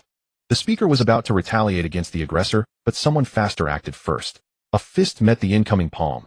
Not just a fist, but one wrapped in chains. Upon seeing the chains, Kurubi recognized them immediately. These were the chains meant to lock Nami's room door, which should have been on a doorframe, yet now they were wrapped around someone's fist. Ever since Nami's appearance, Kurubi had been wondering how she had gotten there. Now his mind raced to figure out how the chain ended up in her hands, but his brain could not process fast enough, for tremendous force was surging from his hand. What? Kurubi was violently shaken in his heart, even more astonished than when the Straw Hat crew appeared and annihilated many of his men. Nami's strength was truly immense, even surpassing his 1,000-coin thrust. As Kurubi was sent flying backward, his mind remained utterly stunned. She flew horizontally across the sea surface for dozens of meters before gravity finally pulled her back into the water. The villagers stood with their mouths agape, and one man's jaw hung even wider than the rest. That man was Usopp. Nami Shishi. Usopp had already fought Nami earlier and knew of her strength. Even so, he thought himself roughly comparable to her, but now he realized the gap was enormous. Perhaps even Zoro and Sanji lacked such power. Sanji stepped forward, clutching his stomach. Seeing the scene, his mouth fell open too, but soon his eyes filled with adoration as he spun toward Nami like a top. Sister Nami, you're simply amazing. You're this angry because of me, right? You're avenging me, worrying about me. Doesn't that mean we can get married tomorrow? Zoro was also momentarily surprised. He had known Nami for a long time. Compared to that disgusting perverted chef over there who had only just met her, his understanding of Nami's capabilities was far deeper, having sailed with her on this ship just as long as Luffy. She was once an innocent girl, carefree and playful all day long. He never expected that girl to carry such loathsome burdens, nor did he imagine the strength she would display at this moment. Strength so formidable that even he had to acknowledge it. If Nami has reached such a level, I need to step up too, Zoro muttered, taking several steps backward. Due to his injuries, he had already expended more stamina than usual, and now his body was heating up, sweat streaming down uncontrollably. Against a third-rate swordsman like this opponent, he should have ended it far more quickly. Zoro placed Wado Ikemanji between his teeth, then removed the green Haramaki from his arm, and tied it firmly around his head.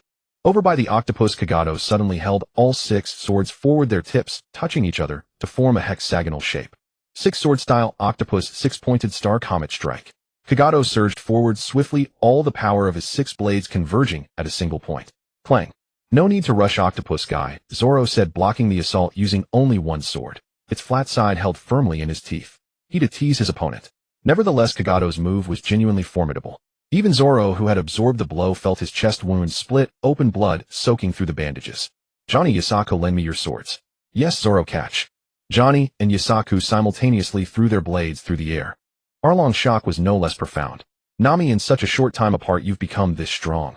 This was incomprehensible to Arlong. The previous Nami couldn't even repel him. Nami, you're really strong. Luffy praised warmly. He had no use for overthinking. Seeing Nami showcase such formidable strength made him genuinely happy. Nami, let me help you. Nami nodded at Luffy, deliberately ignoring the show-off Sanji, before turning her gaze toward Arlong. She had no intention of explaining anything. I'll handle him first, then we'll talk. Nami stepped back. I've got this. Luffy stepped in front of Nami. Nami paused slightly. She knew that if she simply asked the boy before her would undoubtedly help. Not just him, but also the blonde man, the green-haired one, and the long-nosed guy. All would lend their strength.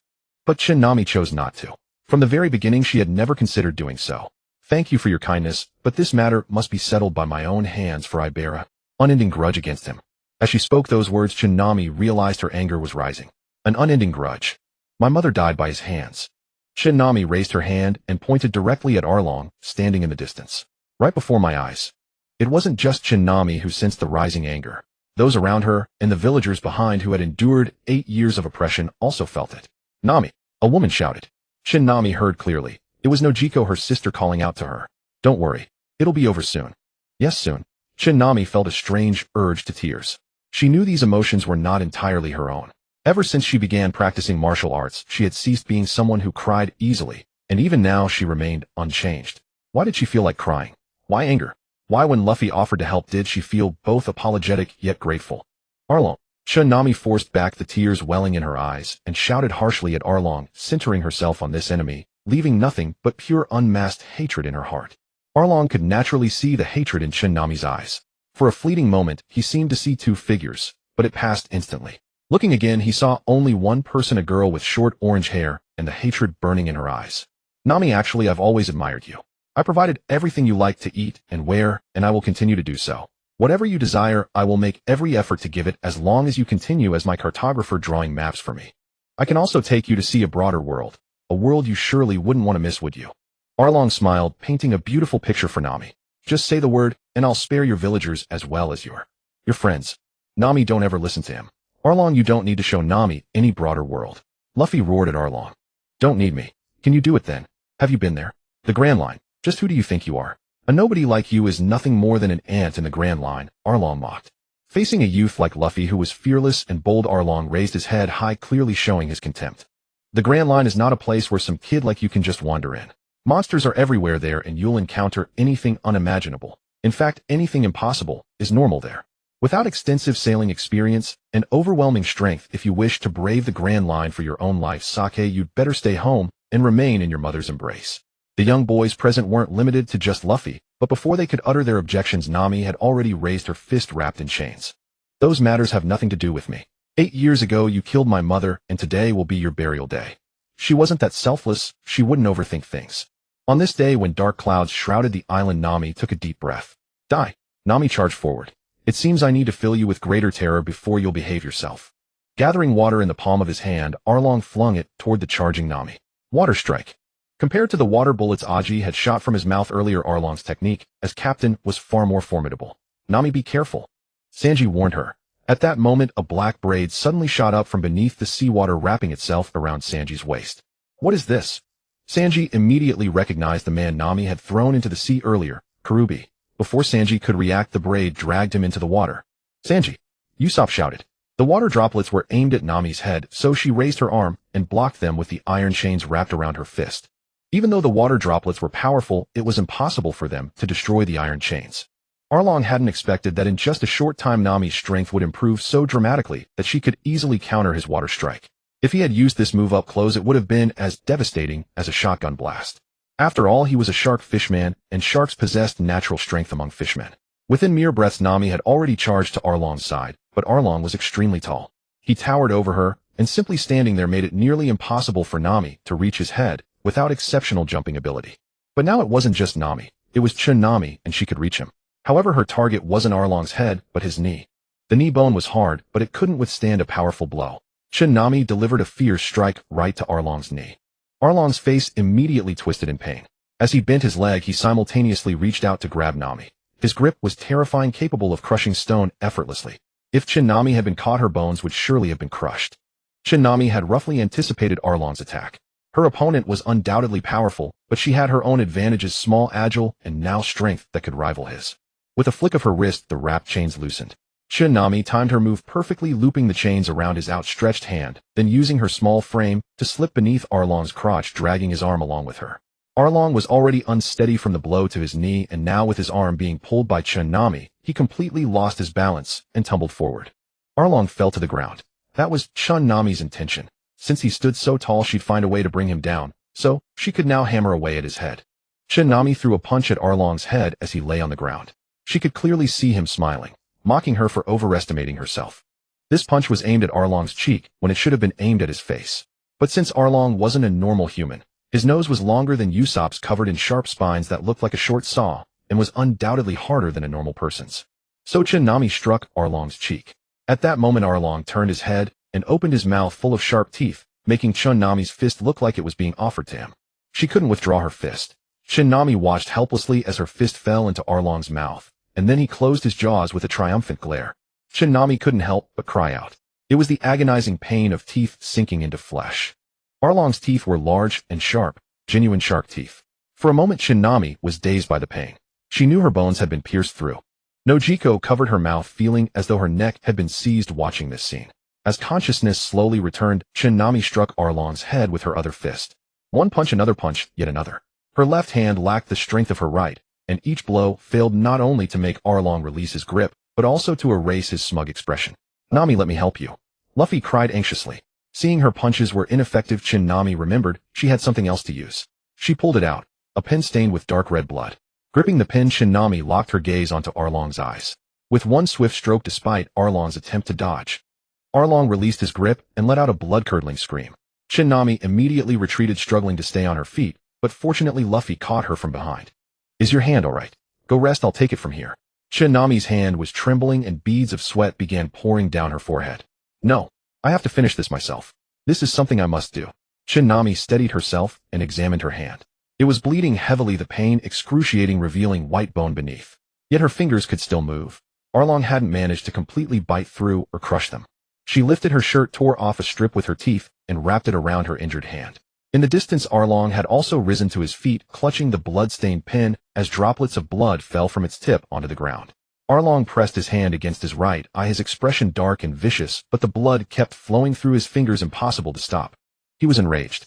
Previously, he had held back, never intending to actually bite off Nami's hand, for without it how could she continue drawing sea charts for him? But now Arlong only wanted to kill her.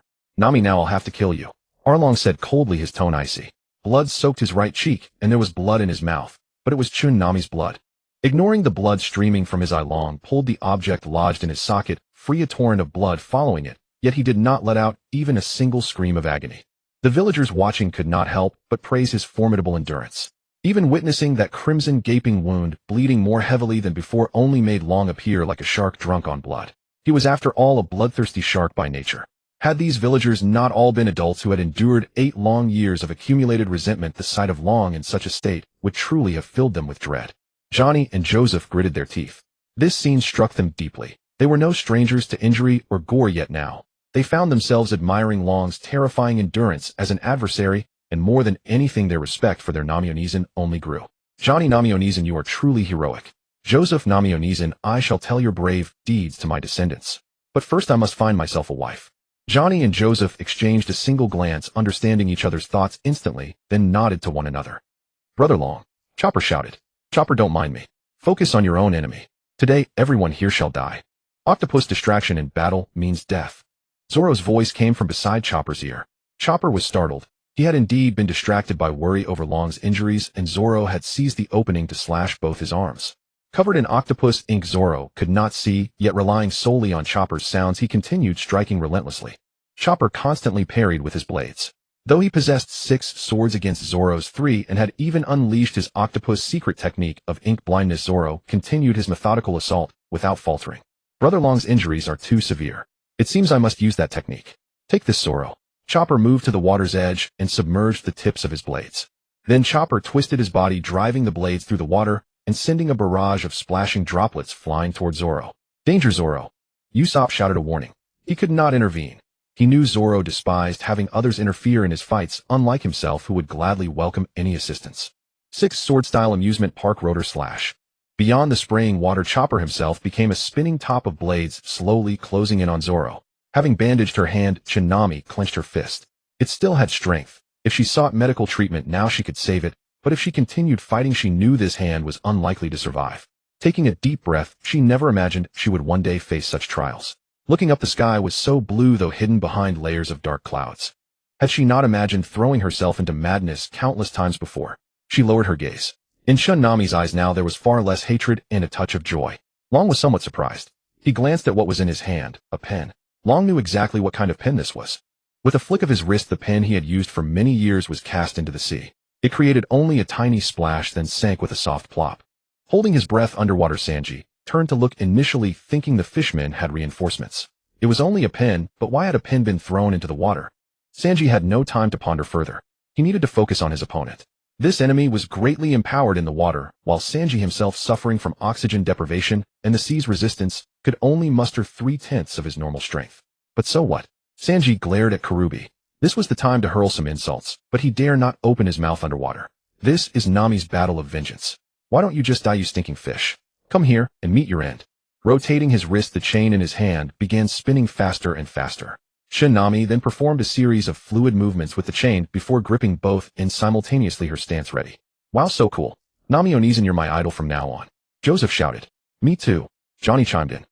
Nami's attention was entirely fixed on Long ahead of her, completely unaware of the cheers behind her, nor that she had just gained 2 fans with her impressive Shaolin 9-section whip display. Her movements were indeed graceful and flowing, and with Nami's naturally heroic bearing, it was only natural that the display was captivating. Moreover, few had ever seen such a weapon. Nojiko too was puzzled about when Nami had learned to wield a chain. Beauty drew admirers, but not everyone was impressed. Long held his head high, utterly unconcerned about dying from blood loss. He reached out, inserted his hand into his mouth, and actually wrenched out a complete set of teeth. He. What shocked them even more was that new teeth had already grown in his gum, identical to the original set. I. Seeing humans display shock, Long grew even more contemptuous. Humans, watch carefully. This is the gift heaven bestowed upon us fishmen. Long wrenched out another full set of teeth. Now he held 1 set in each hand, and kept 1 in his mouth. 3 sets in total. Nami, I will bite you to pieces with these teeth. In the next instant, Long shot forward like a missile. Moved. Nami bellowed. She had no concern for Luffy now. This strike from Long was undoubtedly full power. Dodging aside, she saw that Long had punched straight through the buildings of his Paradise Park. Here he comes. Nami gathered her focus, contemplating how to deal with this foe. Truly non-human. No ordinary person could fight like this. If I cannot match force with force, then I shall use softness to overcome hardness. Calming her mind, Nami watched the figure approaching. The speed was so great that little more than a blur could be seen. Fortunately, Nami was prepared this time. Pivoting on 1 foot, she spun as Long barely brushed past her. In the same moment, Nami whipped the chain from her hand, striking downward with all her might. Bang! Long's speed was relentless. As Nami brought her strike down, she realized with dread that she had only managed to hit his thigh. She steadied herself, but sudden pain flared in her abdomen. Looking down, Nami saw a deep gash carved into her side. Hey Nami. Nami shook her head, signaling Luffy not to interfere. Conquer hardness with softness. Or rather, I need to find a way to make this creature stop. Long was visibly pleased with the flesh and blood clinging to his teeth.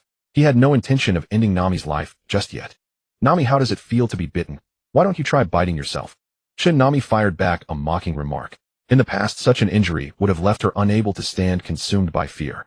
She knew she was merely a girl with a faint sense of justice and grand dreams of heroism, one who would tremble rather than remain steadfast in such a scene. Nami knew she had grown stronger, likely due to a newcomer's buff enhancement. She smiled to herself. Yes, the buff had made her stronger, but couldn't it make her even stronger? Why subject herself to such torment when victory could be achieved more easily? Was this some heavenly trial, as the ancients had prophesied? Damn it, Nami muttered, unsure who to curse. Long gave Nami no respite. He pushed off the ground with both legs, launching himself forward with 3 razor-sharp maws ready to tear. Luffy, pull me. Got it. Though he did not understand her plan, Luffy reacted instantly, stretching out his arm to haul Nami toward him.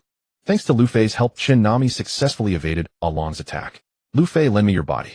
Before Luffy could process her words, Nami stepped onto him. Luffy, launch me. All right. Luffy was a rubber man, and Nami intended to harness that elasticity. Pressing both hands against the ground, his entire body bent into a deep V shape beneath her. Nami, be careful. With those words, Luffy catapulted Nami forward. The elastic force sent her soaring at such speed that she nearly caught up to Long. Nami landed directly above Long's back. Long. Damn you, Nami. Long had never anticipated such a tactic from Nami, but he quickly made his decision. Spotting the sea ahead, he resolved to drag her into the water. She flung the chain around Long's neck and yanked it tight with her left hand. Even he was forced to tilt his head back under the strain. Into the sea, and I'll show you what a shark's bite feels like. His right hand formed a fist, his middle finger extending forward. Piercing force. Nami aimed for the back of his neck. A blow to that location would likely cause paralysis or even death. Just as Long was about to enter the sea, Nami struck with all her might. At that very moment a splash erupted from the sea surface. Krubi soared into the sky, and beneath him Sanji broke through the water, still mid-kick. All four narrowly missed each other. Splash. Nami and Long plunged into the sea together. Sanji lay gasping on the shore. If he had stayed in the water for one more second, he felt certain he would have been done for. Sanji, you alright? Luffy approached. Just now. That was Nami, right? Is she in danger? Sanji rolled onto his back, staring at the sky. He cast a single glance toward the battle with the green alga monster, and just like that the fight there concluded. It's not the number of blades that makes one formidable. Zoro unleashed his three-world technique, sending the octopus-like creature octopus, Shohachi, soaring into the sky before crashing back down utterly incapacitated. Nami is in danger. Fishmen grow far stronger underwater, and they can breathe in the sea. I have to help her. Sanji prepared to leap back into the water, but Luffy barred his path. This is Nami's battle of revenge. We cannot interfere. Besides, I believe in Nami.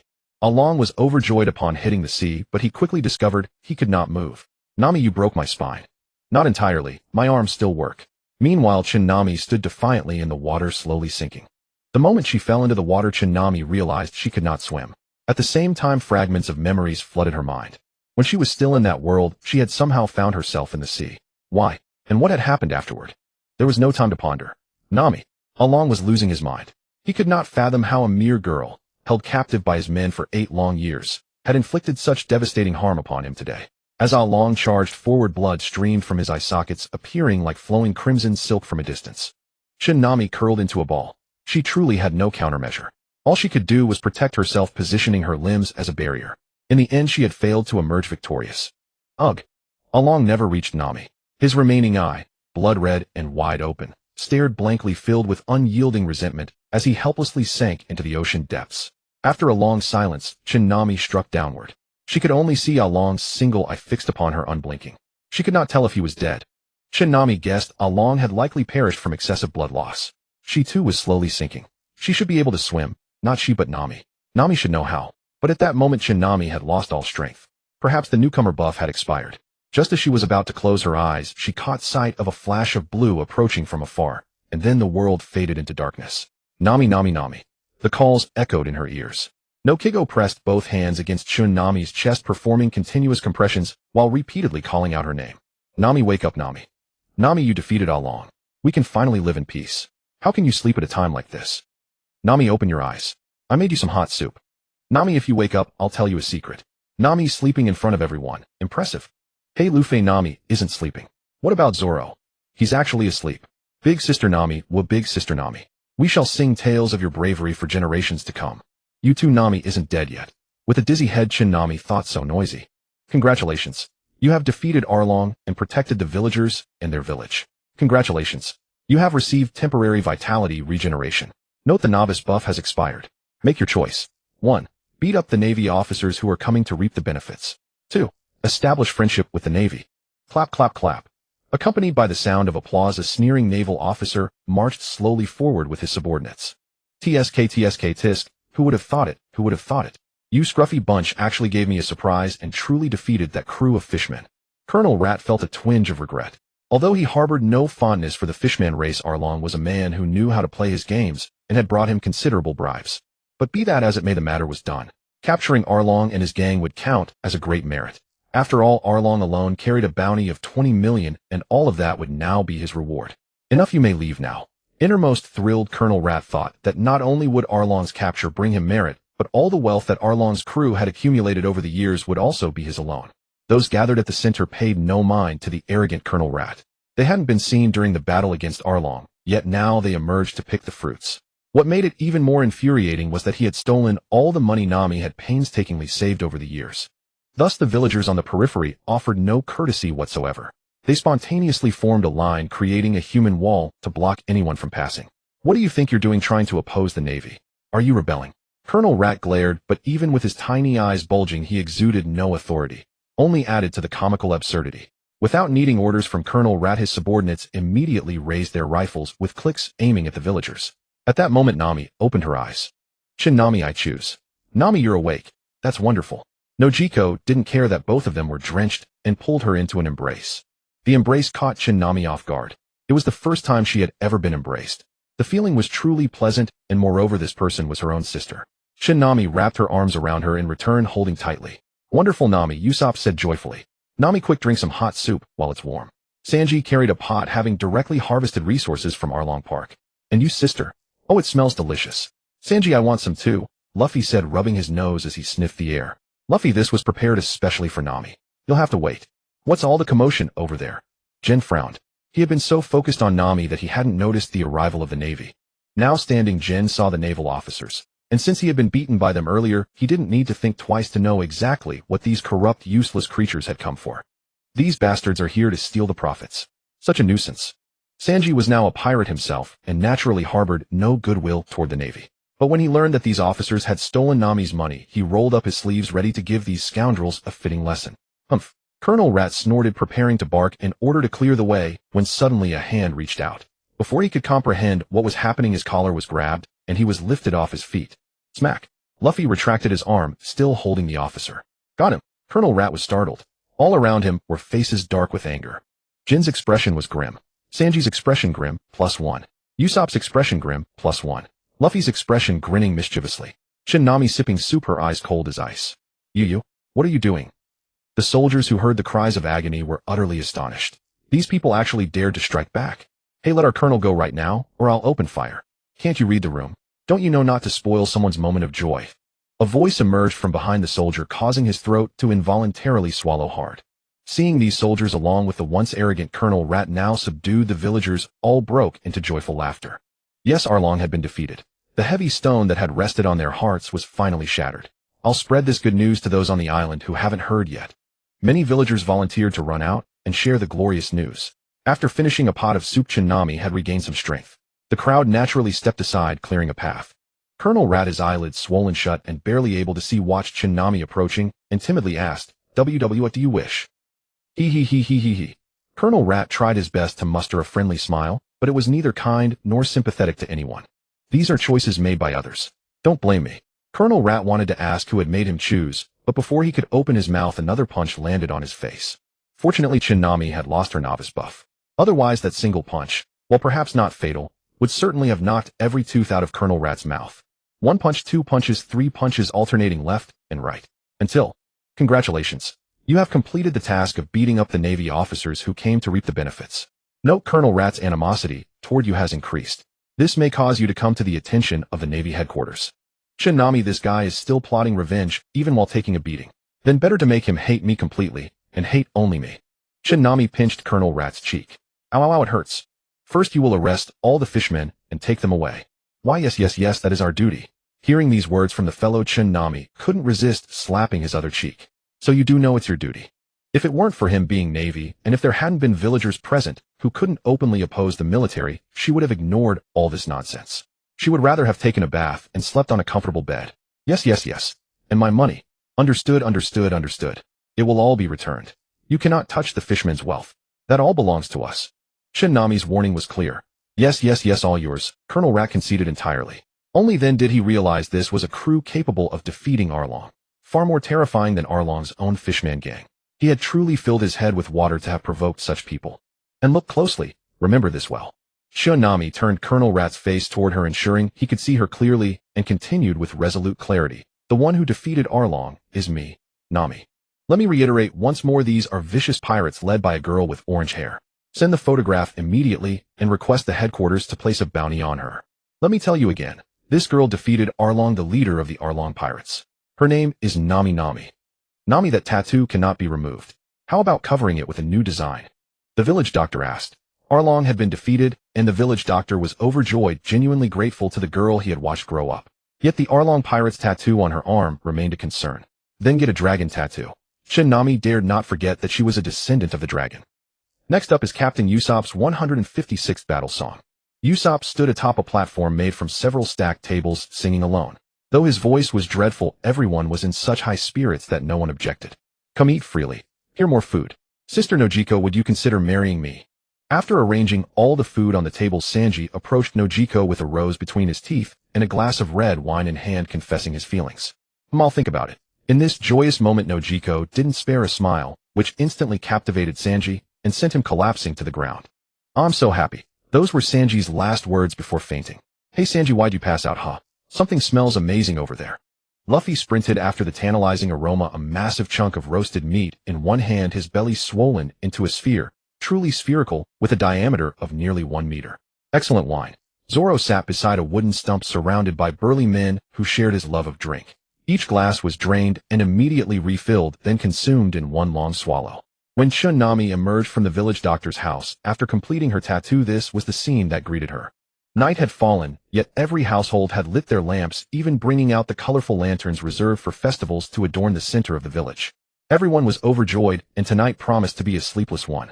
Nami. Nami turned around. It was the woman she had rescued from the fishman, looking rather embarrassed with her hands fidgeting nervously. After a moment's hesitation, the woman managed to apologize. Nami, I'm sorry for the harsh things I said before. I've forgiven you. Nami had never held any grudges against her. Huh, you've forgiven me. The woman actually began to weep. Was it really worth shedding tears over something so trivial? The sorrowful days are behind us. Happiness lies ahead. Let's go and feast to our heart's content tonight. With that, Nami turned and walked toward the fragrant area, experiencing such a scene for the very first time. Good heavens, that mountain of meat was a rare sight. Truly a blessing to witness. Then Nami saw Luffy open his mouth wider than the meat mountain itself, ready to swallow the entire table in one bite. Luffy, that meat is meant for everyone to share. Sanji kicked Luffy away without hesitation. Upon standing, he spotted Nami and immediately called out, Nami, come quickly. These dishes were carefully prepared by me. Come and taste them. At the mention of her name, everyone turned to look and greeted her at once. Nami, please listen to my 291st victory song. Liar. You just finished your 20th song. A child standing beneath the table shouted earnestly. The title of this song I'm singing is the 291st victory song. Usopp thought to himself, I didn't expect anyone would actually listen to me sing. I was about to start with my 1356th song. Nami, if you don't hurry up, I'll finish all this wine. Zoro had barely downed one cup when someone beside him collapsed onto the ground. At this point, no one would mind if someone simply fell asleep right where they were. Not that this was the first occurrence. They ate heartily, drank deeply, and when the alcohol took hold, they slept where they fell. Nami, you're awake. You missed out on so many delicious things. Sanji's cooking is truly absolutely delicious. Luffy called out to Nami between bites. It's all your fault. Sanji muttered, snatching the plate from Luffy's mouth. And don't talk with your mouth full, or you'll spray food everywhere. Hearing this, Luffy immediately covered his mouth. Nami, are you feeling better? Nojiko asked, her heart aching as she saw the bandages wrapped around Nami's body. During this battle, Nami gave the most. Even over the past 8 years, Nami was always the one who sacrificed the most. Yeah, much better now. Now Nami couldn't feel any pain at all. She wondered if it was the effect of temporary healing. Had she not personally experienced the battle, there might not even be wounds beneath the bandages. Nojiko stepped up to Nami and embraced her sister once more. Thank you for everything you've done for us. At that moment, Nami didn't know what to say. Was she Nami? She wasn't Nami. Then was she Nami? Nami gazed at the moon in the sky, so bright and luminous. She was no longer that martial arts prodigy Nami who had been the center of everyone's attention. Daylight broke. I wondered why you weren't there when I got up. I guessed you'd be here, Nojiko said, standing behind Nami. Nami crouched down. Before her was a cross-shaped tombstone where Nami and Nojiko's mother lay buried. Nami came to understand. She was both Nami and Nami. There was no need to overthink things. She wasn't a philosopher anyway, she could simply live according to her own will. This world was wonderful. A place she had never seen before, where she could act as she pleased. Before the cross-shaped tombstone, 3 oranges, a bottle of wine, and a stick of incense with curling smoke were placed. You never used to offer wine. I thought she might drink a little out of happiness. Nojiko smiled, admitting Nami was right. Go on, your companions are waiting for you. But they're pirates. For the past 8 years we've suffered under pirate oppression. Gazing past the cross-shaped tombstone, the coastline was visible where a small single-masted sailing ship was anchored. Yes, our Nami was a pirate for 8 years. I wonder if she bullied anyone out there. Of course she did. Otherwise, where would the money have come from? Nami stood up, brushed the dirt from her hands, and turned to give Nojiko one final embrace. Her first, and Nami's first as well. I didn't want to, but bullying becomes addictive. A holographic display brimming with futuristic aesthetics suddenly materialized before Nami. She blinked in astonishment, certain her eyes hadn't deceived her, even reaching out to touch it, only for her hand to pass right through, meeting no resistance whatsoever. The display remained unchanged even after her hand passed through it, showing no signs of disappearing or altering in any way. Nami turned her gaze to others. Everyone was busy preparing for the voyage, hoarding supplies in abundance. provisions the islanders gladly contributed. She noticed that even when people glanced in her direction, they looked only at her, never at the display hovering before her eyes. This confirmed the device was visible solely to her. Whether she should feel pleased or irritated, she couldn't decide. Character Nami. Gender female. Age 18. Height 170 centimeters. Strength 10. Agility 15. Constitution 10. Skills Theft LV. 3 Navigation LV. 3 A Fishman trait. Underwater breathing LV. 0 Invincible against crew members. It was becoming more and more like a game. Upon seeing the skills, Nami frowned. The theft and navigation skills were one thing, but what exactly was this Fishman trait, underwater breathing? Wasn't that exclusive to fishmen? Why did she possess it? Did it mean she could breathe underwater, or had she somehow transformed into a fishman herself? Tell me, have I become a fishman? No one answered, just as she'd feared, no cause for celebration. Still, if these skills were as powerful as they described, possessing them was quite advantageous. It would enable underwater combat and rescue operations without the danger of drowning. But before relying on them, she needed to master these abilities. That last skill, invincible against crew members. Why would she turn on her own allies? And invincible? Unfathomable. How peculiar. Nami, we're waiting for you. Luffy called from aboard the ship. Yeah, Nami, come on. Usopp chimed in enthusiastically. Nami pushed the thoughts aside. The holographic display faded, and she turned to see her shipmates waving at her. I'm coming. She walked toward the Going Merry, exchanging farewells with the villagers along the way. Though it was supposed to be a parting, she was merely receiving their goodbyes, offering nothing more than a gentle smile in return. Aren't you two coming? Zoro called from the ship, addressing the two standing on shore. Johnny and Yusaku, both decent sorts. No thanks, Zoro and I. We're not particularly interested in becoming pirates. We'd rather remain bounty hunters. The two spoke in unison. They had speculated they might receive an invitation all along, but everyone has their own path. If they truly desired to be pirates, they would have already taken that route. It'd be wonderful to sail the seas together and become warriors of the ocean. Usopp also tried to persuade them. Being called Usopp and I by the two of them always made him happy, and having them around would make him the undisputed top dog on the ship. Johnny and Yusaku shook their heads together. Then you'd better keep training, Zoro advised. Being a bounty hunter wasn't easy either. Once I get a bounty, feel free to come challenge me. You flatter us, Zoro and I. When Nami arrived at the shoreline, the two men stood in neat formation and called out in unison, Nami Onizen. Nami felt oddly embarrassed by the address. She'd never imagined someone could inspire such devotion. Part of her discomfort stemmed from the intense brightness in their eyes. You're older than me, aren't you? As she found herself saying. That's true, but it hardly invalidates Nami Onizen being our big sister. No matter how old we grow, you'll always be our Nami Onizen, Johnny declared with fervor. Thank you. Nami didn't know what else to say. Fortunately, neither of them was behaving excessively. If they wanted to call her Onizen, let them. It wouldn't add years to her age. 18 was a perfectly fine age. Nami Onizen, look, we kept your combat chain. We'll treasure it. Yusaku produced a chain. Upon closer inspection, it was indeed the one she'd used during the battle, still bearing traces of bloodstains. Whether from Nami or Arlong, she couldn't tell. There really was no need. The chain had been nothing more than an improvised weapon Nami had picked up on the spot. Once the battle ended, she discarded it. She never expected someone to retrieve it and want to preserve it. Really, there was no need. Nami Onizen, I'd like you to sign it. His eyes shimmered with hope. How about this? No signature, but I'll give you a fist technique manual instead. Nami genuinely didn't want to sign that chain, especially since the man planned to keep it. If someone asked about it, he'd proudly declare it was the weapon Nami had wielded against the fishman Arlong on such and such a date. Just thinking about it was mortifying. Without letting them protest, Nami took out paper and pen. Writing was out of the question. Instead, she employed the ancient and traditional method, sketching stick figures. Nami, I never thought I'd one day draw martial arts manuals for people. But hopefully they can understand what I've drawn. Done. Wishing you invincibility under heaven. Nami saluted the two with a fist-to-palm gesture, then turned and boarded the ship, swift and decisive. Thank you, Nami Onizen. We'll surely follow your words and achieve invincibility under heaven. Really, there was no need. Hearing the voices behind her, Nami muttered under her breath. Notice identity change confirmed. From Arlong Pirates Officer and Cartographer to Straw Hat Pirates Navigator. Congratulations, Arlong defeated. Constitution 10. Character profile updated. Notice you are now wanted. A flood of information poured into Nami's mind. Suddenly, she felt her body undergo a transformation. As she clenched her fist, her upper arm visibly swelled with muscle. But the moment she relaxed it, her arm returned to its soft state. The final notification, you are now wanted. Nami pondered for a moment and grasped the implication. Fortunately, in this world, being wanted didn't seem to carry the negative connotation she'd expected. But she wondered whether only she had been put on the wanted list, or if everyone on the ship was included. She looked at her companions, Luffy, Zoro, Sanji, Usopp, and couldn't help but notice the radiant, uncontainable smile spreading across their faces. Set sail. 899, 890, 891. Zoro wielded the massive barbell with a two-handed vertical chopping motion, mimicking his sword-drawing stance. Nami was startled the first time she witnessed it. What kind of devilish training regimen was this? Yet glancing at Zoro's lean, corded muscles, she knew those gains were no empty display. Zoro, let me try that barbell. Curiosity got the better of Nami. You wouldn't be able to lift it. Zoro had his doubts. Once he reached 1,000 repetitions, he would set the barbell down carefully, gently lowering it for if he lost his grip, it could dent the floorboards. Nami spotted the number 25 kilograms engraved on the weight plate and felt a pang of unease. There were 4 plates in total amounting to 200 caddies. Yet Zoro handled this weight as though it were nothing.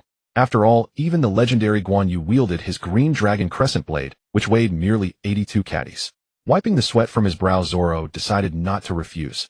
Especially after the battle against Arlong, he had to admit that Nami had become someone to be reckoned with. Nami mirrored Zoro's posture, feet shoulder-width apart, chi sinking to her dantian, one hand above the other as she gripped the barbell. Lift. The moment she took hold, Nami realized 200 caddies was genuinely heavy. Watching the barbell rise from the ground, only a palm's width, it slipped from her grasp, and she could do nothing but concede defeat. I told you so, you can't lift it. Zoro chuckled. His muscular frame was no accident of idle genetics. Glancing at Nami's slender figure, it was difficult to believe she had ever bested someone like Arlong. Even Zoro admitted he wasn't entirely certain he could defeat Arlong himself. Nami was well aware that her victory over Arlong owed much to the novice bonus, a substantial one at that. Without that beginner's advantage, she would feel as though she had reverted to her original weaker self. But Nami was not discouraged. The sensation of strength felt truly wonderful. If Zoro could manage it, so could she. Since he was currently training with 200 caddies, she would reduce the weight first, starting with 50 caddies to see how it felt.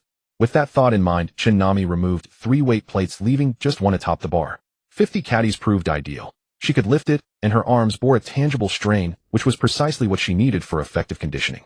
Zoro, would you mind if I use your equipment? Not at all. Use it as you please. Zoro had no objections. If anything, he was pleased to have someone to train alongside. Beyond the barbell, other training apparatuses were available for use. Nami, I prepared some iced orange juice. It's incredibly refreshing. Sanji carried a tray bearing the carefully prepared drink. Nami, I didn't realize you were already training. Even while exercising, you're captivating. Thank you, Sanji. Just set the juice over there. Sanji treated her with such kindness, preparing a drink for her every single day. Of course, Sanji had also made drinks for the others, but only Nami received personal service from him. Anyone else wanting a beverage would have to fetch it from the kitchen themselves. Oh, what's that? Sanji suddenly raised his gaze and spotted a bird soaring high in the distant sky. The bird overhead also spied the vessel and immediately dove downward. It's a male pigeon. The pigeon landed before Sanji, who retrieved a newspaper from its leg and slipped a 100-belly coin into the small pouch fastened to its chest. Having received payment, the pigeon turned and flew off into the distance. These male pigeons, whoever trained them, must be quite clever making money this way. Impressive. Sanji offered a approving remark. Sanji, any major news today? Usopp asked curiously. Let me take a look. Sanji opened the newspaper, but 2 wanted posters fluttered out from within. This is Luffy. Moi. Luffy, perched atop a little goat, turned at the sound of his name. What's wrong with me? Stretching his arm, he grasped an overhead bar and swung across like a monkey on a vine, landing beside Usopp. By then, Usopp had already retrieved the wanted poster from the ground. Wanted dead or alive, Monkey D. Luffy bounty, 20 million berries. Usopp was stunned. When he noticed his own back of the head in the lower left corner of the poster, he exclaimed excitedly, "Oh, I'm on here too. Doesn't this mean the whole world will know my face now?" What? You're on there too? Are the Marines joking around? Sanji grew indignant and scrutinized the poster closely. Where? Where exactly? I don't see it anywhere. Right here. Usopp pointed proudly to the lower left corner. It's just a back of the head. And who would recognize someone's back of the head, oi? Sanji muttered speechlessly, though he had to admit it was somewhat enviable. Haha. Even if it's only a back of the head, I'm confident Kaya would recognize it. Usopp taunted Sanji, and remarkably, he wasn't wrong. When Kaya saw the wanted poster, her eyes fell upon Usopp's back of the head first. She didn't even notice Luffy's grinning face. Kaya? Who's Kaya? Sanji asked in surprise. Oh, Kaya is Usopp's girl, Zoro teased. Don't talk nonsense. Usopp protested, though his cheeks flushed red. Kaya is the one who provided us with this ship. Unbelievable. Even someone with less than a third of my charm has a companion. How come I don't? Ha ha ha. Luffy burst into laughter. I've been wanted. I'm coming, Shanks. Usopp, wasn't there another poster? Whose is it? Zoro asked. Right, maybe it's mine. With my handsome visage, once I appear on a wanted poster, how many young maidens would swoon over me? Sanji said narcissistically. However, when Usopp pulled the second wanted poster from beneath, everyone who saw it was visibly astonished. Nami. 15 million berries. It's actually Nami. Makes sense. She defeated Arlong, so it's hardly surprising she's been wanted. Sanji thought for a moment and understood the reason immediately. Luffy's bounty came from his defeat of Captain Cracker of the Cracker Pirates. There had been Navy personnel present. Someone must have reported it. As for this one, there was no doubt. The rat-like colonel was the one who filed the report. Nami were both wanted criminals now. Luffy cheerfully held up a wanted poster in each hand. Nami glanced sideways at her own poster. She had anticipated this outcome. 15 million berries. Quite a valuable price tag indeed. Hey Luffy, hand me Nami's wanted poster. I want to hang it above my bed. Sanji snatched the poster from Luffy's grip and examined it with painstaking care. I even wanted Nami shines so brilliantly. Lobetown, known as the Town of Beginnings and Endings, earned this title because it was the birthplace of the pirate king Joel D. Roger, and also the place where he met his execution. Given such history, and with Lobetown situated on an island near the entrance to the Grand Line, it had naturally become a gathering ground for pirates. However, because of one man's appearance, many pirates had met their doom before ever setting sail into the Grand Line. Colonel Smoker, even if you enjoy smoking, you shouldn't fill the office with such thick smoke. Why can't you just open the window for some fresh air? A young woman with short black hair walked in, opened the window, and let a breeze sweep through the room, toppling the nearly completed card pyramid on the desk. Idiot Tashigi. I was so close to finishing that. As the thick smoke cleared from the room, a muscular man was revealed sitting at the table. Before him lay a pile of playing cards, and he could only helplessly set down the cards in his hand. And another thing, why didn't you knock and announce yourself before entering? After all, I am the highest-ranking officer here. Smoker leaned back in his sofa, 2 cigars clenched between his teeth. As the smoke in the room gradually dissipated, Tashigi retreated to the doorway and gently tapped 3 times with her finger. Reporting Colonel Smoker. Enter. Seeing Tashigi carry a stack of wanted posters, Smoker immediately understood her purpose. Yet he had little interest in reviewing them. Ever since arriving in this town, he had not encountered a single pirate worth his attention. Colonel Smoker, these are the latest batch of wanted posters. Tashigi placed the posters before him. Seeing that he did not even glance at them, she knew her direct superior was as indifferent as always. With no choice, Tashigi took out 2 posters and laid them flat on the desk, so Smoker could see them clearly. She spoke up. Colonel Smoker, these 2 have the highest bounties in this new batch. One is Nami, who defeated Arlong, the leader of the Arlong pirates, with a bounty of 15 million berries. The other is Luffy, who disrupted the local naval base and subsequently defeated Kurohige, the leader of the Kuro pirates, with a bounty of 20 million berries. Hearing the bounty amounts, Smoker finally raised his head. In the East Blue, such sums were the symbol of the most vicious and ruthless criminals. Noticing Smoker's interest, Tashigi continued. They are both members of the Straw Hat Pirates. Luffy is the captain, and it is said that Zoro, a former bounty hunter who wields the 3-sword style, is also part of this crew. A bounty hunter joining a pirate crew? Smoker asked in surprise. That is unclear. This was also Tashigi's own point of confusion. Bounty hunters made their living by hunting pirates for their bounties. By all accounts, they were not aligned with the Marines, but they were certainly not their enemies either. For someone like Zoro, who had already gained fame as a bounty hunter in the East Blue, to join a pirate crew was enough to make one's gaze linger on the crew's captain. At this moment, Smoker found himself doing the same, his eyes fixed on the large grinning face on the poster. As for the other girl with short orange hair, he had barely spared her a glance. Such a guy is worth 20 million berries. From the photograph, he looked merely like a carefree sunlit youth. It was hard to believe he could be a pirate who had defeated Kurobe and caused chaos at a naval base. Tashigi could somewhat guess Smoker's thoughts. She was looking at the other poster, and she too found it difficult to believe such a young girl could be a vicious pirate. She looked younger than herself. Meanwhile, the 2 subjects of conversation were appearing at the entrance of Lobetown. The entrance featured a triangular archway with the name of the town carved upon it, confirming they had arrived at the right place. Looking inside, the streets were lined with shops and teeming with people. While as expected of Lobetown, it's really lively, Usopp remarked, shading his eyes with his hand. Then he added, I'm going to prepare some new gear. I'll go look for some fresh ingredients, said Sanji, already feeling eager.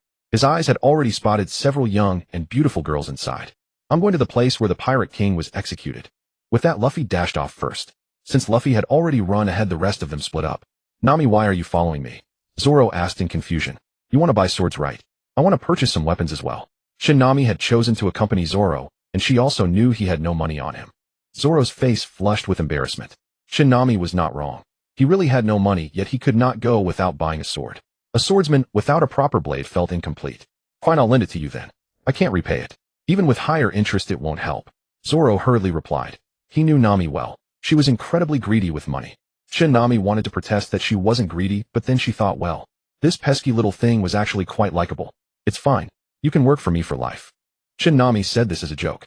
Spending time with these guys had taught her how to jest as well. Though she could not yet produce a wide, ear-to-ear grin like Luffy's, that radiant smile of his was undeniably infectious. Zoro had nothing to say, utterly embarrassed. Soon the two of them found a weapon shop. Unlike the other stores, this weapon shop had not a single customer. From the doorway, one could see the entire interior at a glance. The shopkeeper was slumped over the cash register, his bald head gleaming like polished bronze. Boss, we're here to buy swords. Zoro walked straight over. Nami glanced around the shop. Most of the weapons on display were swords, which was only natural. Among the 18 categories of traditional weapons, the sword ranked first, having been the most widely used weapon in ancient times. Within this particular shop, the majority were katana. The distinctive features of the katana were two obvious long, slender blades with a slight curve. While aesthetically pleasing, they struck Nami as somewhat inferior to the swords of her homeland. Therefore, Nami simply skipped past the katanas. Then she spotted a particular sword. Its blade was broad and square, lacking the slender elegance of a katana, yet it compensated with substantial width and thickness. The edge gleamed like snow, and more importantly, a dragon scale pattern was forged into the blade. It closely resembled a Tang Dynasty horizontal sword. Nami lifted the blade and examined its edge, feeling a faint stinging sensation against her palm. She gave it a practiced flick, and a sound like a dragon's purr resonated within her heart. Excellent. I like it. I wonder what this sword is called. If it has no name, she would simply call it Xiang Tian Shao. Laughter to the heavens. All right, you young man, you sure know how to bargain. 800,000 berry. That's the absolute most I can offer. You won't find a higher price anywhere in Lowtown. The shop owner raised his voice, putting on an exaggerated show of reluctance, though inwardly he was thrilled. His was the only weapon shop in Lowtown. There had once been several, but thanks to Colonel Smoker, pirate traffic through town had dried up and business grew bleak. So only he remained stubbornly holding on, because this was a family legacy. I've already told you, no matter what you offer this sword of mine. Hey shopkeeper, is my sword ready? A girl with short black hair rushed to the counter, interrupting Zoro mid-sentence. This is. She wore glasses with red frames, and as she looked down, she spotted a samurai sword resting on the table. At first glance, she could tell it was a fine blade, though she couldn't identify it. She quickly pulled a small notebook from her pocket, flipped through it, and found the entry she was looking for. This is Wado Ikemanji, one of the 21 great grade swords. This blade alone is worth 10 million berry.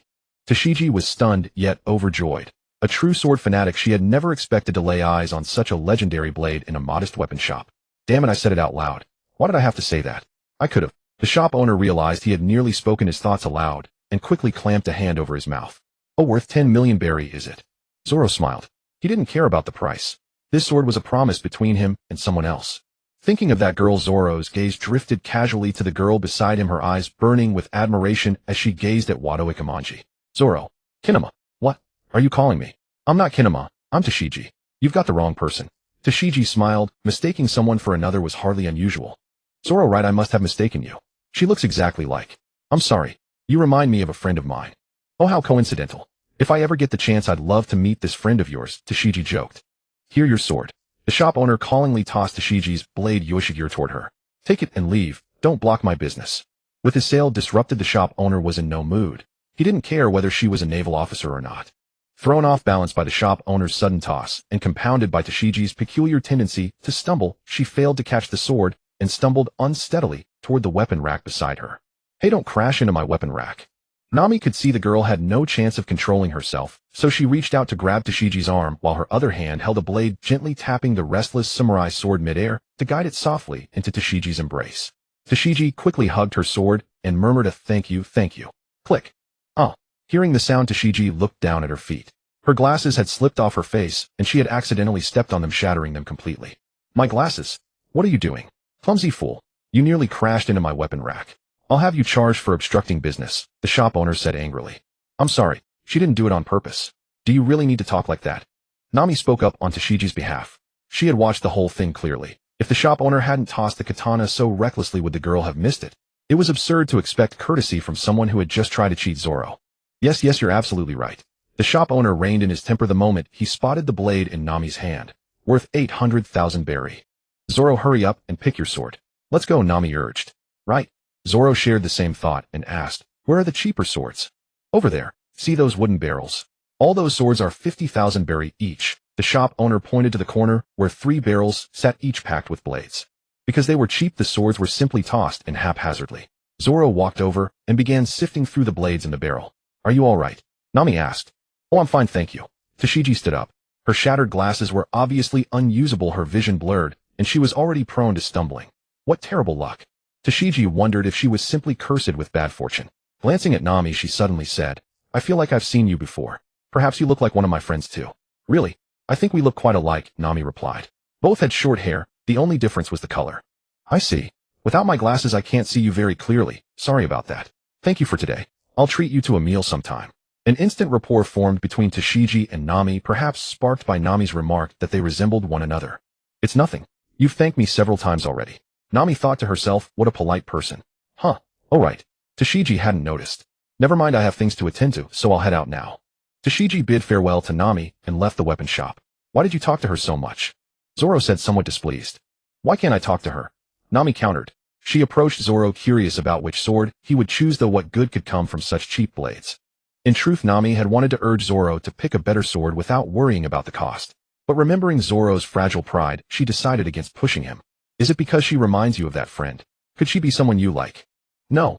Zoro said it earnestly, and Nami knew when he meant it. She was my senior fellow disciple from childhood and my master's daughter. This Wado Ikemanji was hers. I swore at her grave that I would carry her ambition and grow stronger together, ultimately becoming the world's greatest swordsman. Those words nearly broke Nami's composure, and she said apologetically, I'm sorry. It's fine. There's nothing wrong with saying it. As he spoke, Zoro's face showed no trace of sorrow. He would walk forward carrying her ambition until he became the world's greatest swordsman. What's wrong? Nami asked curiously. Just as she had finished speaking, Zoro drew the sword with a sharp, glimmering sound. Upon witnessing this, the shop owner's face immediately paled. His hands involuntarily clutched his head, and his lips trembled slightly. Nami failed to notice the shop owner's change in expression. She was merely gazing at the wave-like patterns etched upon the blade's edge, which were exquisitely beautiful. But in the next instant, an inexplicable aura surged toward her, making her feel as though her throat had been suddenly gripped. You felt it too, didn't you? Zoro's voice broke through Nami's thoughts, helping her gradually recover. Nami, what is happening? That sword is not for sale, the shop owner shouted. Nami couldn't help but feel puzzled and turned to look at him. Since the sword was displayed here, it was meant to be sold. She merely sensed it was no ordinary cheap blade. Zoro, however, smiled at that moment, the corner of his lips curling upward. A demon sword. You know, the shop owner exclaimed in astonishment, his eyes widening so dramatically that Nami worried they might pop out. I can sense it. This blade is called Sandai Kitetsu. It is undoubtedly an excellent sword, but every master who has wielded it was consumed by the blade, ultimately leading them to the path of the underworld. If I were to sell this sword to you, and you perished, would that not be equivalent to my causing your death? In the end, the shop owner could not overcome his conscience. He had placed the blade among those wooden barrels, hoping to quietly sell it off, but the result? The shop owner gave himself a helpless smile. Nami had never heard of such tales regarding this sword. It was her first time encountering the concept of a demon blade. If she were to deny it the suffocating sensation, she had just felt proved otherwise. Moreover, Zoro had also sensed it. The sword remained in Zoro's grasp, and Nami estimated she would likely be unable to hold it herself. I'll take this sword. Are you certain? You will be cursed. Zoro's response caught the shop owner completely off guard. After everything he had just said, the young man still wished to purchase the blade. Then how about this? We conduct a test. What do you intend to do? With a smile still playing on his lips, Zoro tossed the Kitetsu upward. The sword began to spin in the air, not at an excessive speed, yet producing a whooshing sound as it rotated. Zoro then closed his eyes and raised his arm, positioning himself directly beneath the falling blade. Hey, have you lost your mind? That sword is extremely sharp. It could sever your arm effortlessly. Zoro remained unmoved. Nami frowned, as she did not entirely agree with such a test, but since Zoro had chosen to proceed, she decided to trust him. Still, she took a step back and rested her hand upon Xiangxiangxiao. Whoosh! As Kitetsu reached the peak of its ascent, it began its descent. The sight alone was thrilling. The shop owner dared not watch, shrinking back and peeking with half his face visible. Yet even as the sword started to fall, he could not bring himself to look and squeezed his eyes shut. Nami kept her eyes open, prepared for any mishap. She stared intently, and that suffocating sensation returned once more. Nami, a demon sword. Damn it. I am a descendant of the dragon. How could I fear a demon blade? Her grip on the sword tightened further. At that very moment, the suffocating pressure vanished, and Nami's vision expanded dramatically. The movements around her seemed to slow. Whoosh! The sound of Kitetsu slicing through the air was drawn out from the initial whistle to the lingering resonance afterward. Nami heard every detail clearly. Congratulations. Acquired new skill observation Haki L1, she exhaled slowly. Not only could she hear the blade's passage through the air, but she could also distinctly perceive the sound of her own breath escaping her lips. Kitetsu descended, approaching contact with Zoro's arm. Nami focused, sharply drawing Xianxiangxio ever so slightly from its scabbard, then she sheathed it again. It was only because she observed closely that she saw Kitetsu had not touched Zoro's arm at all. The blade's flat side merely grazed his arm as it continued downward. A narrow miss. Thud. True to what the shop owner had described, this sword was indeed extraordinarily sharp. With merely such a casual toss, it had easily pierced deep into the floorboards, leaving only the hilt and a portion of the blade exposed above. Hearing the sound, Zoro opened his eyes with satisfaction, his smile broadening even further. How about it? Are you unharmed? The shop owner opened his eyes, first glancing at the ground. There was no blood. Kitetsu stood motionless, firmly planted in the earth. Did he not understand what had just occurred? He attempted to rise, but his legs gave way, and he collapsed onto his bottom with a loud thud. Don't do tests like that next time. It's unscientific. Although Nami admired Zoro's courage, she truly did not see the point of such a test. If 100 people tried this method, surely the other 99 would fail, while only Zoro would escape with his arm intact, right? Zoro offered no reply, withdrawing Kitetsu and returning it to its scabbard, visibly delighted. I'll continue looking for another. There likely would not be a second demon sword for Zoro to find by chance, Nami reasoned. Hold on, the shop owner shouted, then retrieved something from behind the counter and placed it upon the cash register. The white cloth covering it was immediately lifted by the shop owner, revealing the sword beneath, an exquisitely crafted blade. One of the great grade swords, one of the 50 greatest crafters. The blade is a black lacquered tachi with a random edge kodachi-style temper line. This is the pride of this shop's Shusui. Upon exiting, even Zoro himself could not have predicted finding two fine swords in Logtown, and both acquired without cost. Nami's sword, however, had been purchased. Having 3 swords is indeed the most convenient, Zoro said happily, and he need not incur any debt either. Nami suddenly stopped in her tracks and looked up at the sky. The heavens were clear and blue, yet she had an undeniable feeling that the weather was about to change. Congratulations, acquired new skill, climate perception L3. What's wrong, Nami? Zoro noticed Nami lagging behind and turned back, but he could not see her anywhere. Nami, hearing the system notification, knew immediately that her intuition was correct. It was going to rain, and a violent storm at that. Coming to her senses, she realized the Zoro who should have been walking ahead was gone. With green hair, he should have been easy to spot, but he had simply vanished. Never mind. He's an adult now, but he shouldn't have gotten lost. I hope he makes it back to the ship before the storm arrives. Knowing the storm was imminent, Nami decided to return to the vessel. Hurrying into the marine base, she had barely stepped inside when Daisuke paused. It suddenly clicked. Why had the girl with orange short hair felt so familiar? Her appearance matched the wanted poster on the notice board exactly. My damn brain. I actually let a pirate escape right in front of me. Daisuke was filled with remorse for having let the pirate escape due to her own negligence. She had foolishly thought she could befriend the person, but a pirate is but a pirate. Having donned the uniform of the Marines, she was duty-bound to uphold justice against all pirates. After all, she had merely exchanged a few words with them. How could she be certain the person was good? The stranger might have blood on their hands, stained by countless murders. Colonel Smoker. Daisuke rushed into Smoker's office. Daisuke, how many times must I tell you? Knock and report before entering. Smoker spoke sternly, yet he knew his subordinate well. She was a dedicated soldier eager to improve. Remember 20 laps. Yes, Colonel Smoker. However, before that I must report I discovered the pirate Nami. If pirate Nami has appeared here, I presume the Straw Hat crew has also landed. Daisuke accepted her punishment without complaint. Fool, why report this only now? Just then another soldier sprinted in to deliver news. Colonel Smoker, we have located the captain of the Straw Hat Pirates, Luffy. He is currently on the execution platform. We have also found Buggy the Clown and his subordinates, as well as Yarasuda and her Iron Bar pirates. They are all advancing toward the execution platform. Oh, so Logtown's execution platform holds such allure. Continue monitoring their movements. Meanwhile, seal off the coastline. Once their pirate ship is spotted, destroy it immediately. The rest of you blockade the plaza. Priority 1 is the safety of civilians. Smoker issued his orders without hesitation. The soldier received the command and dashed out at once. Colonel Smoker, if we split our forces, I fear we lack sufficient manpower, Daisuke said with worry. Daisuke's concern was not unfounded. She knew exactly how many Marine soldiers were stationed at the Logtown base. If they had enough troops, they would have already sealed the coastline and prevented the pirates from landing on this island. Unfortunately, with so few men, they could barely cover an entire town like Logtown. Now they were expected to simultaneously blockade the coastline and muster forces for the plaza. Even the coastline blockade was unlikely to succeed beyond merely spotting a pirate vessel and destroying it. On the other front, they needed to gather troops to seal off the plaza, not to mention how many civilians were already there. The situation was compounded not only by the Straw Hat Pirates, but also by the arrival of Buggy's crew and Yarasuda's crew. Under these circumstances, the Marine base soldiers were stretched to their limits. Carry out my orders, Smoker commanded. Destroying the pirate ships won't require many men. Here our priority is to ensure civilians can safely evacuate the plaza and avoid the pirates' wrath. As for the rest, I will handle it myself. Upon hearing this, Daisy understood. Her superior intended to face all these pirates single-handedly, particularly the leaders of each faction. Persuasion was futile. This was precisely how Smoker always operated, taking on everyone alone. And more importantly, he possessed the strength to do so. I'll keep watch over the plaza. You monitor the coastline. Those ships may still harbor pirate gangs. Smoker gazed out the window. Though he could not see the plaza's execution platform from here, the smoke from his cigarette drifted in that direction. Suddenly Smoker frowned. The wind outside had picked up, altering the direction of his smoke and scattering most of it. Even the heavens refused to aid me, Smoker murmured to himself. Behind him, Daisy had already departed. But whether it be Buggy the Clown Yarasuda of the Iron Bar or Monkey D. Luffy, none who set foot in my territory can reach the Grand Line without first defeating me. Ha ha ha. Buggy laughed uncontrollably.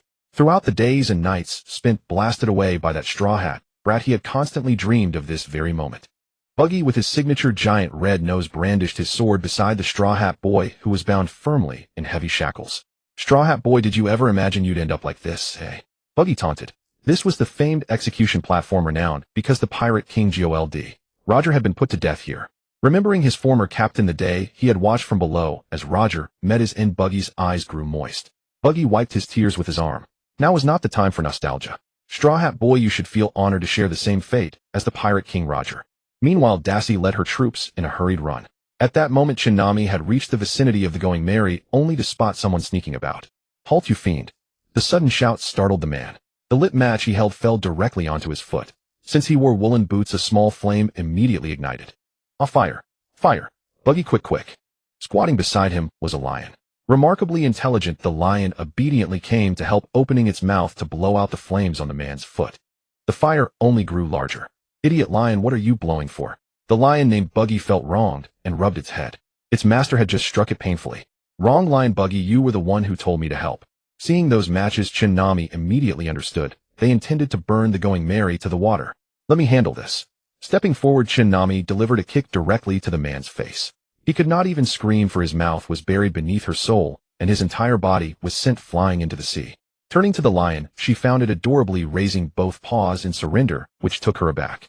Nami, this lion is so clever. If put in a zoo, wouldn't ticket sales go crazy? Bewildered lion, Buggy, this woman doesn't look like a good person. Could she be planning to eat lion head? Hey Nami. Far away, Usopp's voice rang out.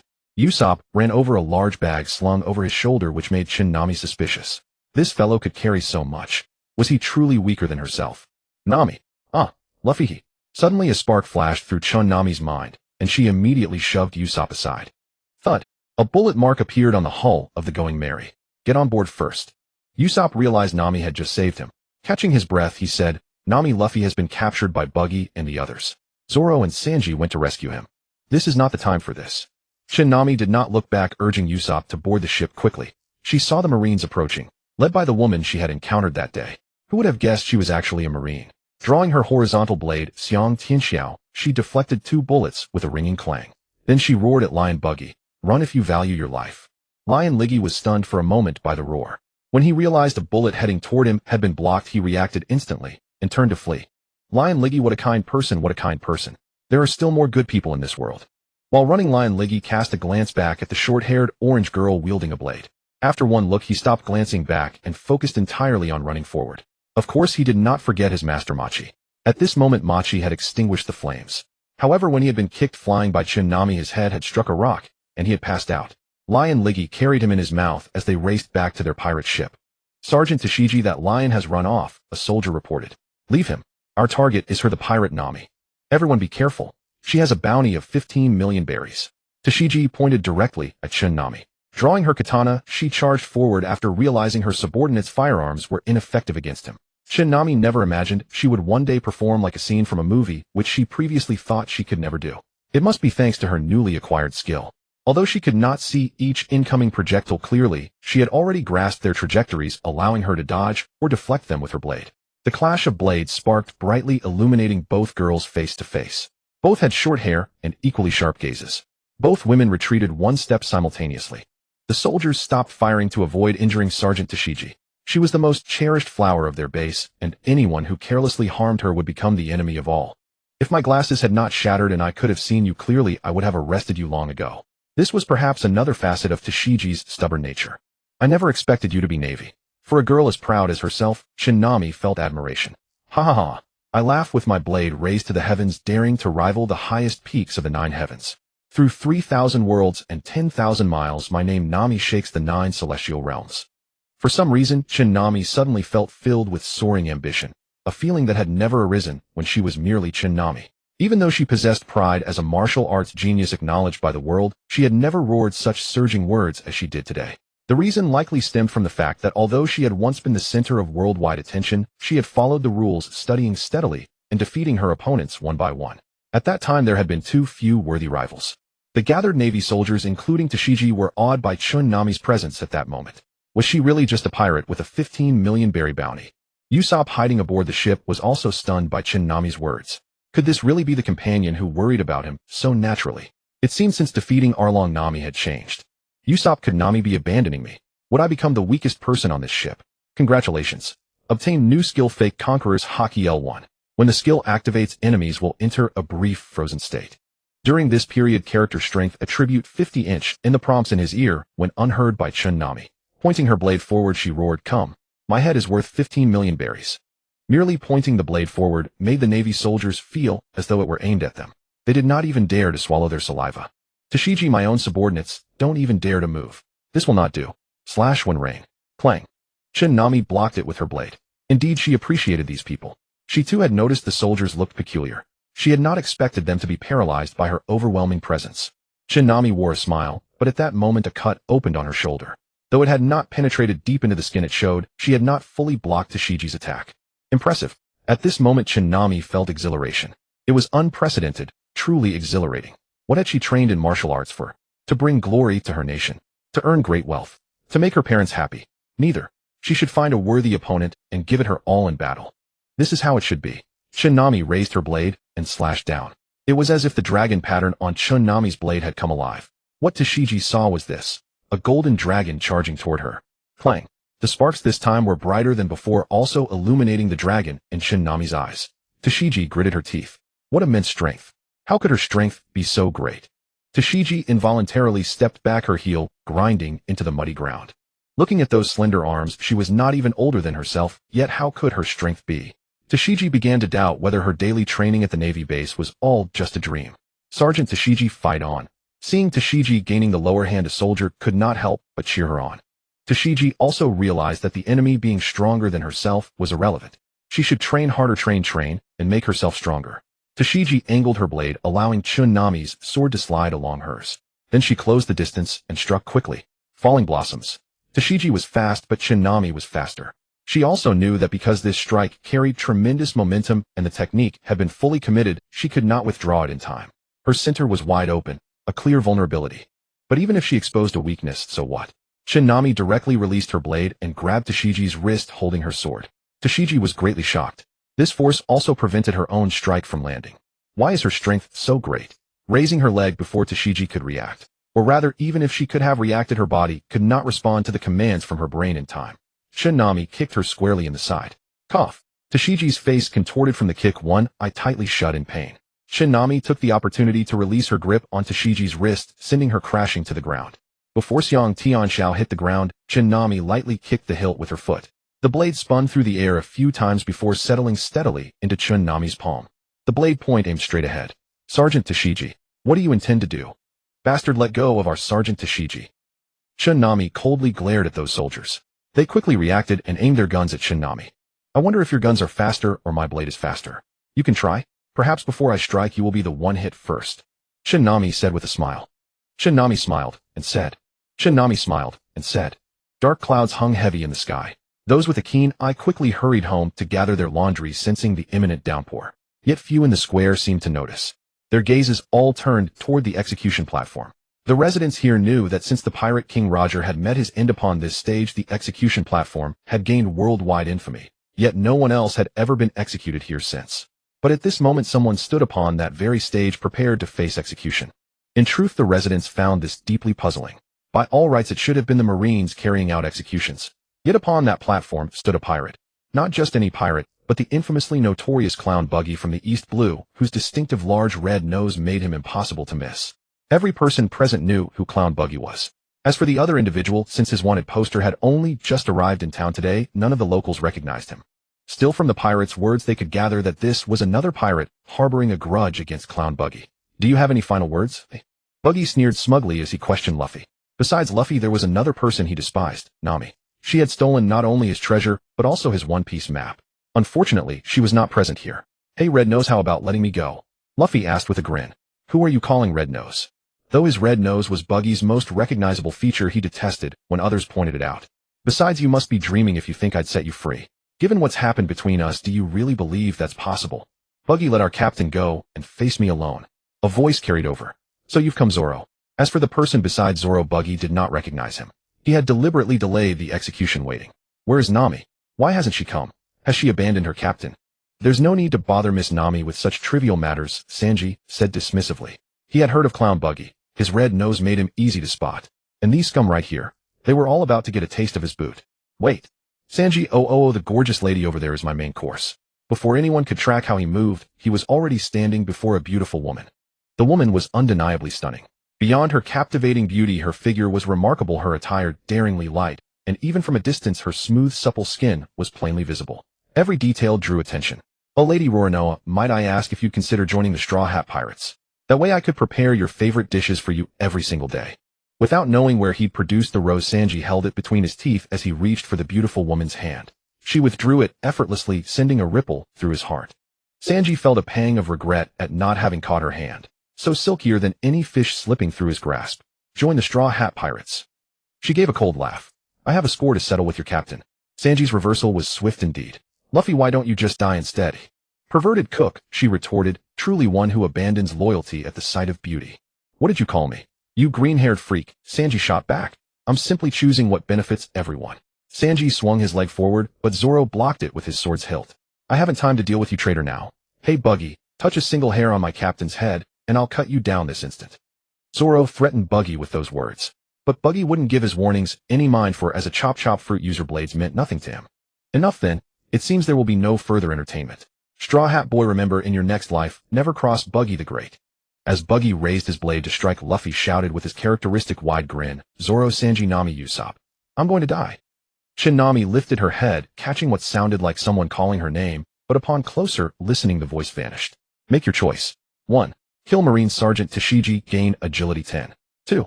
Release Marine Sergeant Tashigi, increase bounty by 10 million berries. Before Nami could process the voice in her mind, a massive bolt of lightning struck through the town in the distance.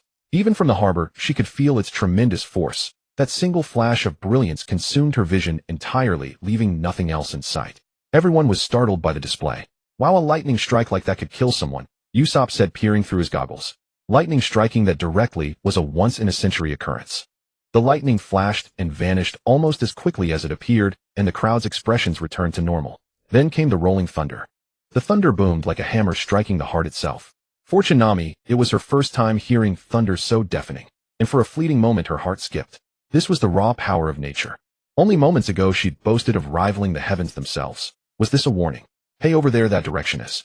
A soldier turned to look, unsettled by the sudden disturbance in the sky. Your current mission is to apprehend the enemies here.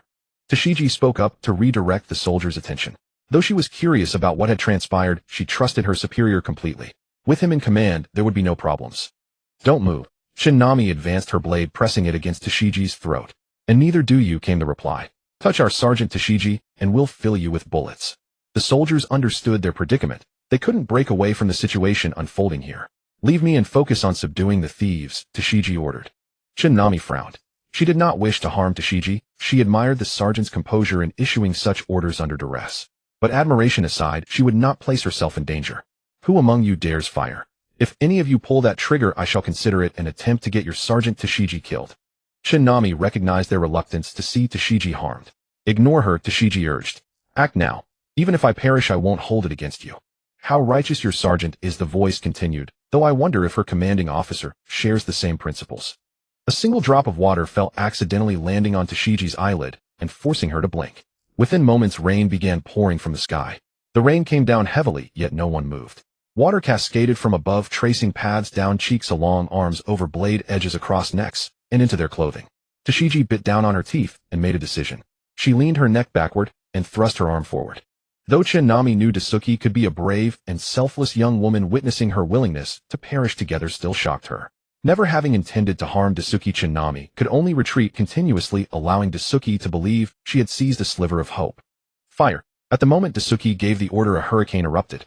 It came without warning, like an oncoming train, dragging everyone into its swirling grasp, including Dasuki and Nami here. Only Usopp, hiding aboard the ship, clung tightly to the railing.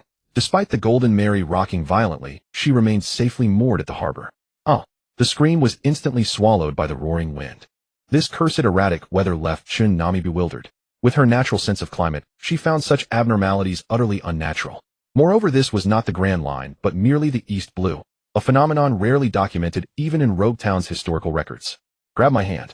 Swept into the air by the hurricane, Nami struggled to open her eyes, and saw Dasuki also lifted aloft beside her. Others surrounded them, but Dasuki was closest to Nami. Hearing the voice, Dasuki forced her eyes open to see Nami reaching toward her. Hesitant, yet still, Dasuki extended her hand. Unfortunately, they fell short of grasping each other. In that moment, neither rank nor right or wrong mattered. Only two young women desperately stretching toward one another. At last their fingers brushed. They shared a knowing smile amid the hurricane. But the next instant they were swept in opposite directions. Dasuki, Nami, their voices were swallowed. In the blink of an eye, neither knew where they had been carried. When the storm finally calmed and heavy rain poured down, Nami opened her eyes to find the harbor reduced to near ruins, devastated in every direction. Nami, Zoro, Sanji, Luffy, Usopp shouted from the deck. He was the only one unscathed.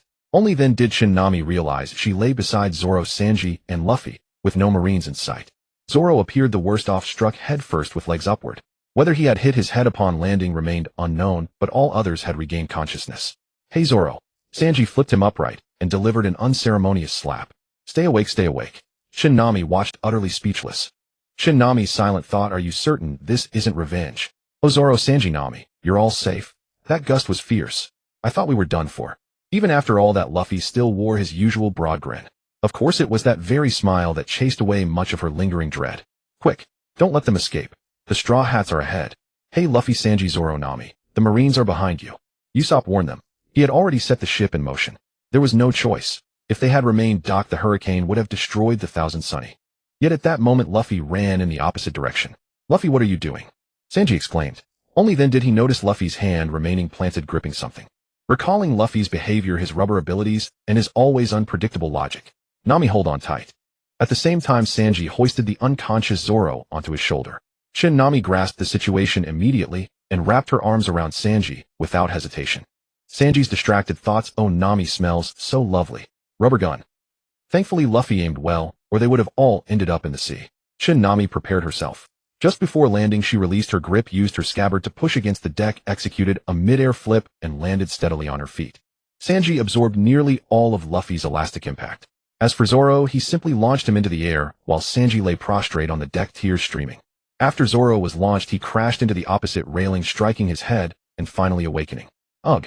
Zoro clutched his head, clearly feeling two bumps forming. You bastard. Ah. Luffy dropped onto the deck as lightly as a climbing monkey, his laughter echoing alongside. Is everyone alright? Find my ass. Sanji bonked Luffy on the head. Nami refrained from doing the same. Such satisfaction couldn't be found elsewhere. Luffy, where are we heading? Usopp wrestled with the helm. Steering in such weather was exhausting, yet they had to flee immediately. Behind them, the Marine Harbor's turrets were firing wildly. What else? The Grand Line, obviously. Luffy declared their destination in one sentence. Colonel Smoker, I failed to capture the enemy. Dasuki said shamefacedly. During training at the Marine base, she had grown complacent without worthy opponents. Only today did she understand there were always greater challenges beyond one's horizon. She could not forget that vibrant orange-haired girl, radiant with confidence. I raised my blade to laugh at the heavens, daring the 9 heavens to rival my pride. Through 3,000 worlds spanning 10,000 miles, my name, Nami, shakes the highest firmament. That young woman had shone so brilliantly. Rain poured over her head, wet bangs obscuring her vision. Smoker could not see Dasuki's expression, but seeing her bow her head and grip her sword tightly told him enough. She had developed an emotional knot. None of your concern. Smoker glanced toward the distant figure concealed beneath a robe. With that person interfering, capturing the Straw Hats was impossible. He knew it was this person's doing, yet there was nothing he could do. Colonel Smoker, shall we? Dasuki longed to pursue the enemy, desperate to fight that young woman again. But as the commanding officer stationed here, Smoker could not leave without orders from Marine headquarters. We shall also go to the Grand Line. Dasuki jerked her head up. Rainwater stung her eyes, but she did not notice. Her drenched hair and bewildered gaze revealed a pitiful young girl. Smoker reached out and patted Dasuki's head. Do not worry. I will handle everything. How could Smoker not understand her fears? Yet he remained stubbornly willful. Before setting sail for the Grand Line, let's uncover the secrets of this treasure map. Saying that, Nami produced a worn treasure map from her pocket. It was uncertain whether treasure maps were always meant to be battered and tattered, but this one certainly was. Its surface reeked of an unpleasant odor. Nami, where did you get this treasure map? Usopp asked curiously. Sanji also leaned in. The treasure map had been spread across the table. Upon closer inspection, it was indeed a topographic chart, with an X marking a particular location. Luffy also craned his neck in. What was sailing adventure if not about these very things? Only Zoro showed no interest. After his morning training, he would leisurely lean against the ship's railing to sleep through the afternoon. No one knew where he found the energy for so much slumber. Unless mealtime arrived, he simply would not awaken. Sometimes seabirds would perch atop Zoro's head, probably mistaking his spiky hair for some kind of seaweed. At such moments, Luffy and Usopp would sneak up with nets only to inevitably scoop up Zoro's head instead of the bird. This always provoked Zoro's furious curses. Are you two trying to get thrown overboard to feed the sharks? Usopp and Luffy would grin and scamper away, cheerfully chanting, Zoro's angry. Recalling that scene, Nami's lips couldn't help curling into a smile. Meanwhile, the three boys huddled together waiting for her reply and found themselves witnessing that sweet, radiant expression. A happy Nami is equally captivating. Nami snapped back to reality and awkwardly covered her upturned lips with her hand. I stole it from Buggy the Clown. Buggy the Clown, huh? The one with the red nose. Nami, nay, well stolen. Sanji gave Nami a thumbs up. Embarrassed Nami, why is nobody scolding me? At this rate, I'll truly become corrupt. Shoving those thoughts aside, Nami hadn't really studied the treasure map she'd pilfered from Buggy, nor had the original Nami, mainly because there was no time for such things. If not for Luffy's arrival, Nami might have followed the map in search of treasure and used it to buy back her village from Arlong. But that was impossible. Arlong would never let her go. Only Nami could decipher this map. Don't ask why. Congratulations, obtained new skill map positioning L0. You can quickly locate yourself on any map within known range. Although Nami hadn't visited every corner of the East Blue, she was familiar with the general layout, and this map even included coordinates allowing her to pinpoint their location at a single glance. Nami opened the map. A holographic map appeared before her, dynamic rather than static, with realistic rolling waves that were strikingly vivid. No one else could see it. They simply assumed Nami was studying the treasure map intently. After a while, Luffy, Usopp, and Sanji grew bored, and each went about their own business.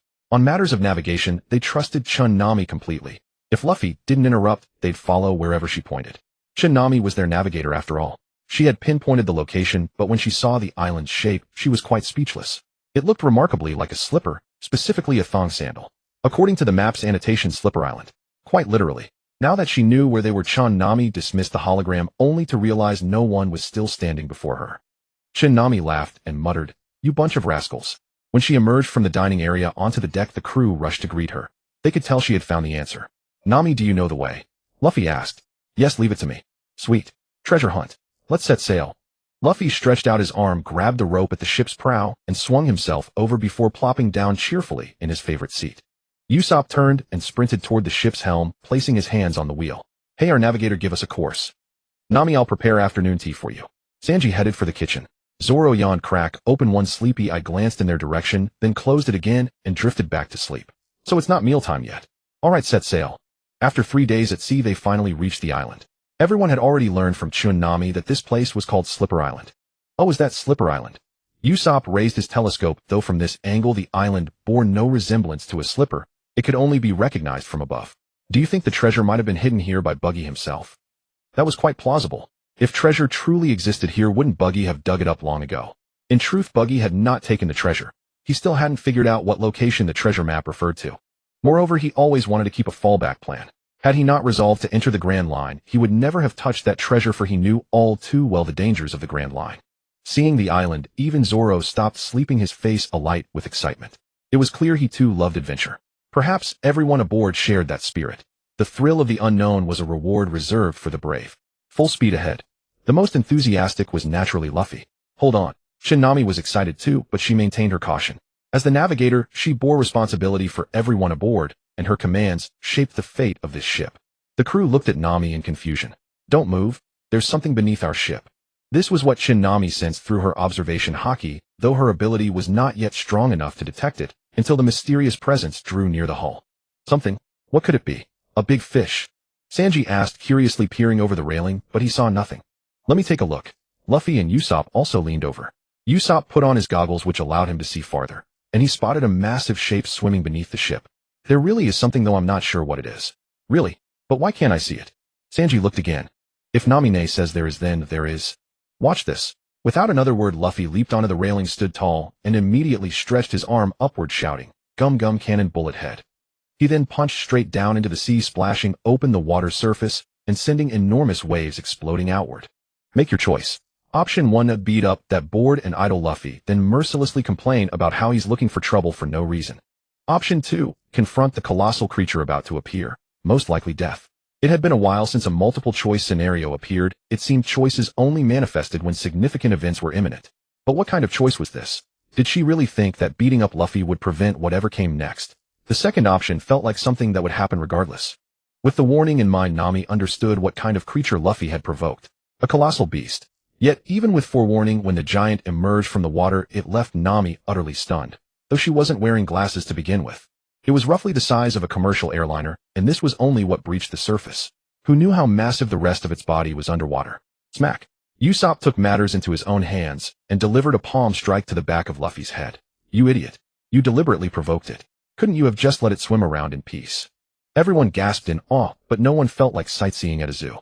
Instead, they braced for battle. Still, with only their limited firepower, they probably couldn't scratch that thing. Both Zoro and Luffy had encountered sea kings before, and Nami had faced one too. Arlong's pet Moo the sea cow. But even Moo paled in comparison to this behemoth, far too enormous. Let's give it a name. How about Giraffe? Luffy announced to the group. Smack. Usopp promptly dealt another blow to Luffy's head. You're in the mood to name monsters. And this thing is way bigger than a giraffe. If anything, it should be called a sea giraffe. Smack. This time Sanji delivered a chop to Usopp's head. And your loud voice practically begs the monster to notice us. Hearing this, Usopp broke into a cold sweat and hastily covered his mouth with both hands. No wonder Luffy called it a giraffe. Setting aside its colossal frame, the creature's shape did resemble a land-dwelling giraffe. That extraordinarily long neck descending from above could stretch far enough to serve as a Gaokao math problem. Its brownish hide upon closer inspection almost seemed harmless. But gazing upward from below at that monstrous head, anyone would be terrified. Sweat trickled down beside Nami's ear, and she made no effort to wipe it away. Hey Nami, look at you, scared stiff. Zoro teased. If not for the fact that his hand rested on his sword hilt, Nami might have actually admired his courage. Yeah, Nami didn't bother denying it. With a creature this size, even a simple turn could generate waves capable of capsizing the Going Merry. I'll take point. I'll cover you from behind. A joke perhaps, but no one had the spirit to laugh. Could we have entered the Grand Line by now? Usopp, struggling to breathe with his mouth still covered, finally whispered a question. Impossible. According to the map, we're still far from the Grand Line, separated by the Calm Belt, a known nesting ground for sea kings. Nearly no vessel can cross it. That's precisely why Roger, who completed the Grand Line, earned the title Pirate King. Sanji provided the explanation. As Sanji had said, Nami confirmed through the holographic map that they were indeed not within the Grand Line. In the East Blue, the sea kings encountered were mostly coastal varieties. Though massive, they rarely exceeded the size of whales. To see one of this magnitude was extraordinary. So what do we do now? Usopp asked. No one could answer. None of them knew. This was not an enemy that cannons or swords could handle. Let's hold our ground for now. If it attacks us, we fight back. After a moment's thought, Zoro suggested. It was a reasonable strategy, though none of them truly knew how or against what they would be fighting. Except Luffy, of all people, stretched his arms straight up to their fullest extension in the middle of this grave moment, then retracted them. Gomu. Ouch, that neck is so long. I was hoping to climb up and get a view. Pat, pat, pat, pat, pat. Nami joined in, as well, delivering her own strike to Luffy. Everyone else was acting, so she felt it inappropriate to stand idle. Congratulations, agility 1 earned. Nami found it strange. She had struck Luffy but hadn't verbally complained. Had she completed the task after all? She decided not to overthink it. She hadn't suffered any loss after all. What mattered now was resolving the crisis at hand. On second thought, this sea giraffe seemed to have a surprisingly mild temper. Beyond Luffy's repeated provocation, the commotion they'd caused on the ship should have drawn its attention. Had it gone unnoticed? Was its hearing impaired? Or perhaps, given its towering height above them, it simply couldn't see them? Deaf and blind. What an awkward predicament. As if reading their thoughts, the creature opened its mouth and let out a terrifying roar. The roar alone sent shockwaves across the sea surface. The Going Merry swayed, drunkenly rocking precariously. Several crew members covered their ears, some collapsing to their knees in pain. They had been far too naive, assuming a mild temperament meant no danger. It was like walking along a path unaware of how many insects they'd crushed beneath their feet. Compared to this beast, Nami and the others were little different from bugs. Stop roaring. Seeing his companions suffering, Luffy threw a punch. At this range, aside from Usopp the sniper, only Luffy's fists could reach. The punch landed on the sea giraffe's neck, but it quickly retracted. The beast showed no sign of stopping its roar. In fact, Luffy's strike seemed to register nothing at all. Let's just run, Sanji shouted, but his voice was lost in the cacophony. He slowed his speech, mouthing the words so the others could read his lips. They had harbored dreams of exploring uncharted islands, digging up treasures, hunting game, and savoring exquisite meals. Now a sea giraffe blocked their path. Thanks to the waves generated by the roaring beast, the Going Merry was carried further away from the raging creature on its own. He wanted to steer the Thousand Sunny away from this monster, but unfortunately everyone was currently covering their ears to endure the deafening roar, leaving no hands free to control the ship's helm. Why is this behemoth still roaring? How long will it go on? With such a massive body and such an elongated neck, its stamina truly knows no limits. Yet who has ever heard a giraffe roar? Usopp could bear it no longer, nearly collapsing onto the deck with his eyes tightly shut. Nami found it equally unbearable, crouching down with her eyes half closed. If all else fails, can't we fire a cannon at it?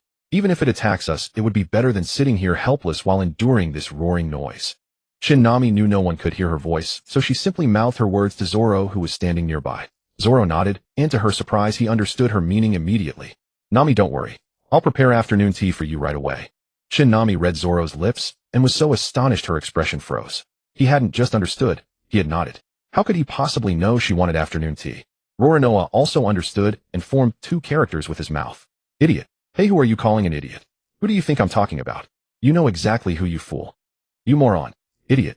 Unable to hear a word, yet these two were still finding reasons to bicker.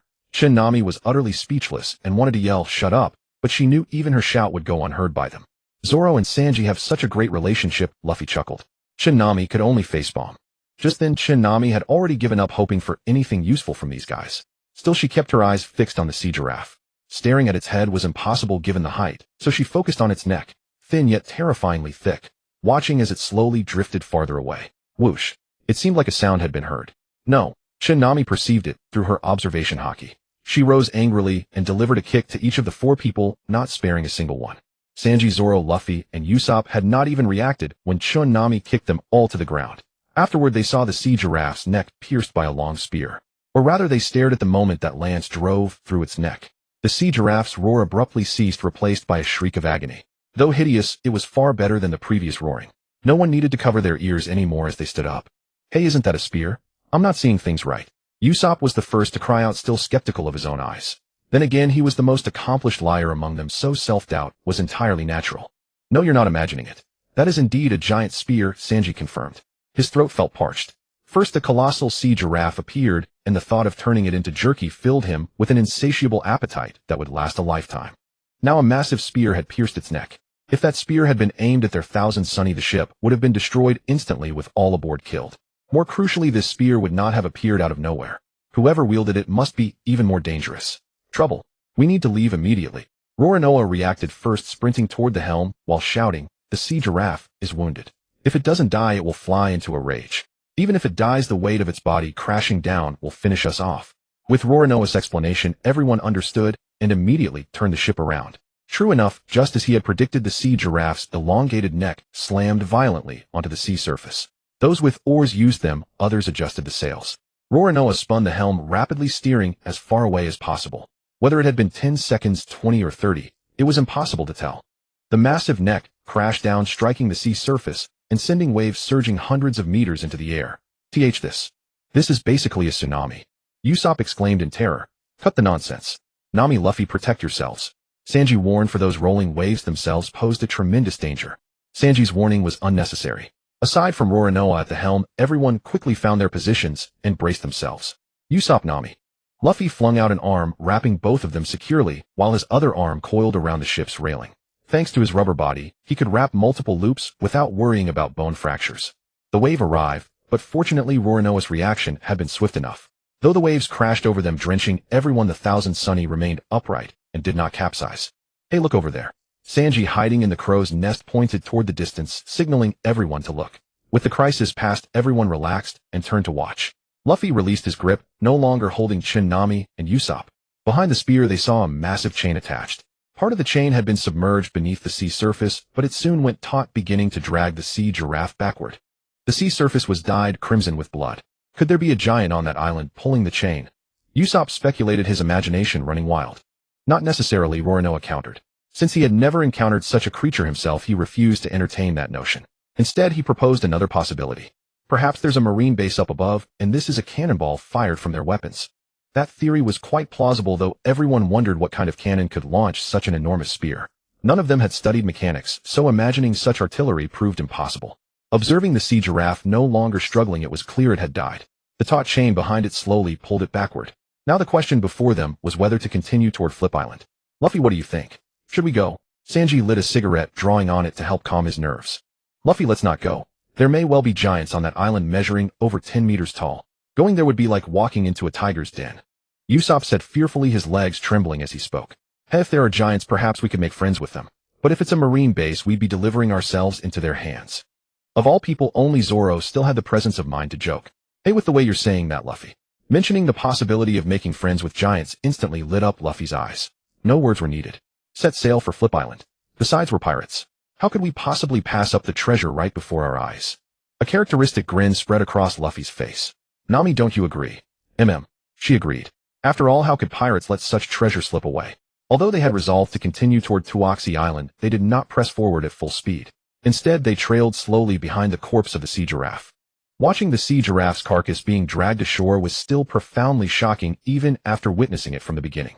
They could only wonder what perils awaited them ahead. Consequently, the crew divided into three distinct dispositions. The first were the optimistic souls who remained cheerful despite the danger, chief among them being Luffy. Only he, after having witnessed the recent spectacle, could still sit comfortably in his favored spot, guarding his straw hat, with a broad, fearless grin. The second group trembled at the unknown threats lurking ahead, their legs shaking with fear as they timidly spread their dread. Were it not for her current transformation, Nami would have belonged squarely among them alongside Wusa, who, indeed the two of them, might already be clinging to one another for warmth and courage. The third category comprised the more cautious members, the rest of the crew apart from Luffy and Usopp. Regardless of whether immediate danger loomed, they all understood that the journey ahead would undoubtedly prove arduous. Miss Nami, I swear upon my life that I will protect you with all my might, Shanji pledged to Nami. In the past, such forward advances would have earned him nothing but scorn from Nami. Should she have been truly angered, she would not have hesitated to kick him flying. Now, however, she had grown accustomed to it. More importantly, Shanji was undeniably the most considerate among them. Beyond the daily afternoon teas, whenever a delicacy was prepared, he always thought of her first and brought it to her personally. Nami was well aware of the reason. She was a woman of considerable beauty. If not for her lack of interest in romance, Shanji would have made an entirely acceptable suitor. Very well, but before anything else you must safeguard yourself first. Should any misfortune befall you, I shall lose my privilege of daily afternoon tea. She had long grown accustomed to such flirtatious antics and knew precisely how to defuse them with the right words.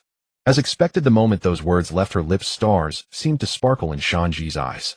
He was moved to the point of gladly laying down his life for her. Faced with even mountains of blades and seas of fire ahead, he would have charged through without hesitation.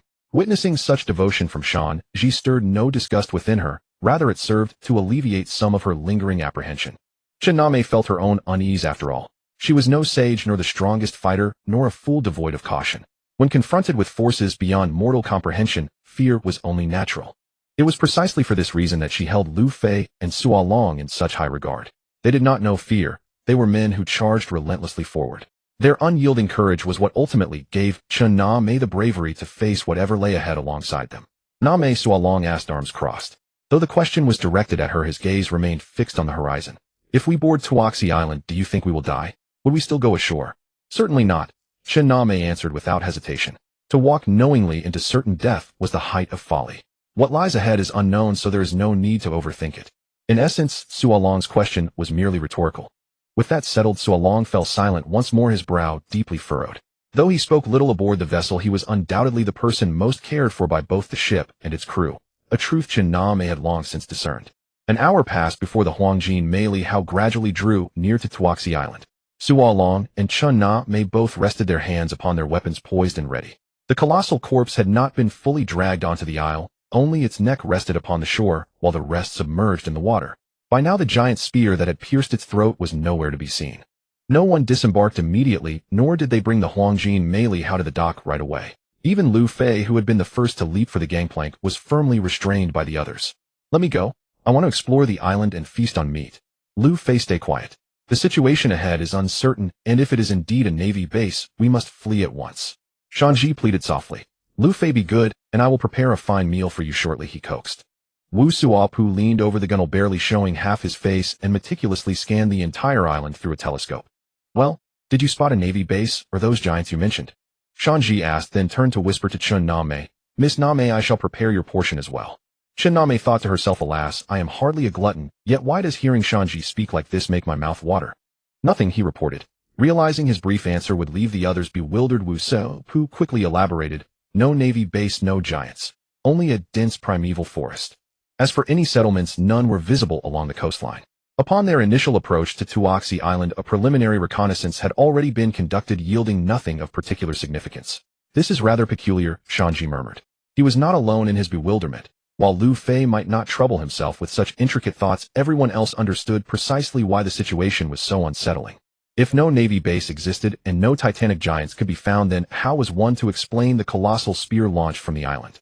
Had the earlier incident involving the sea giraffe's impaled neck not occurred, discovering nothing would have been entirely unremarkable. But given that event, some non-natural force or entity must necessarily be responsible. The sea giraffe's corpse lay plainly before them, and the faint lingering scent of blood in the air served as undeniable proof that this was no mirage. Do you think, Wu Suapu asked, pressing his body flat against the deck, that perhaps the giant is crouching upon the ground spying on us? The others similarly crawled onto the deck, forming a tight circle of concerned faces. Shiname wondered, is it really necessary for us to lie prone like this? Are you utterly foolish? Sualong snapped without restraint. The giant you speak of possesses the power to slay sea kings. Would it genuinely fear us, or bother spying from the ground? Could the giant you describe be as cowardly as yourself? Why is that impossible? Perhaps the giant is as timid as I am, and upon spotting a pirate vessel anchored near the shore, simply cowers upon the ground in terror. Wu Suapu pouted, offering his rebuttal. After all, cowardice existed in abundance regardless of one's stature or strength. It is not entirely impossible. Sanji, seeing his companions on the verge of an argument, hurriedly stepped in as a peacemaker. Of course, I personally believe the likelihood is quite low. In terms of perspective, Sanji stood on Zoro's side. To call a giant a coward for hiding out of fear of pirates was truly unimaginable, yet who could say for certain what such beings might do? Miss Nami, what are your thoughts? Realizing that Zoro and Usopp were unlikely to offer anything substantial, Sanji turned his attention to Nami. As for Luffy, he was simply overlooked. Even when others ignored him, he remained blissfully unaware, still enthusiastically voicing his opinions from the sidelines. Sanji, when can we eat meat? Oh, perhaps that giant is currently squatting on a toilet doing his business. Could there be aliens? Would aliens take my meat? By the way, when can we eat? That giant is eating right. And it's meat right. When are we going to the island? Shinami was also pondering. Those sci-fi movies, especially Ultraman films where bases would emerge from within mountains. Looking at this island, mountains could be seen perhaps with a base inside. But it might not be a Navy base, but rather some research facility. I think thinking too much here is useless, Shinami said honestly, despite having thought so much before. She immediately shook off all those messy thoughts. Whether it was Usopp's belief about the existence of giants, crouching or squatting, one would need to go see to know, unless everyone waited here together for that giant to stand up. Or those sci-fi works Shinami thought of, which were even less likely to be revealed before everyone. Nami, you're right. Sanji nodded. Then here's what we'll do, Usopp, you stay on the ship. If we encounter any trouble, you can provide cover during our retreat. Since Usopp was afraid, it was better to leave him here.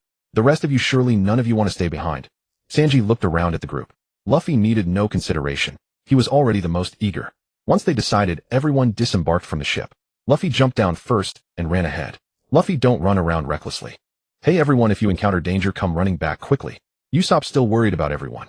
After getting off the ship, the group took a close look at the sea long neck, a rare opportunity. Wow, it's so big. Sanji, can we just eat it? Luffy pointed at the sea long neck drool pooling on the ground. Let me check. Sanji inspected the meat through the cut. It does look like good meat. I wonder how it'll taste when grilled. Obviously it'll be delicious. While speaking, Luffy wiped away more drool. Everything Sanji makes is delicious. I love Sanji's cooking the most. Hearing this, Sanji smiled as well. Nami and Zoro stood together.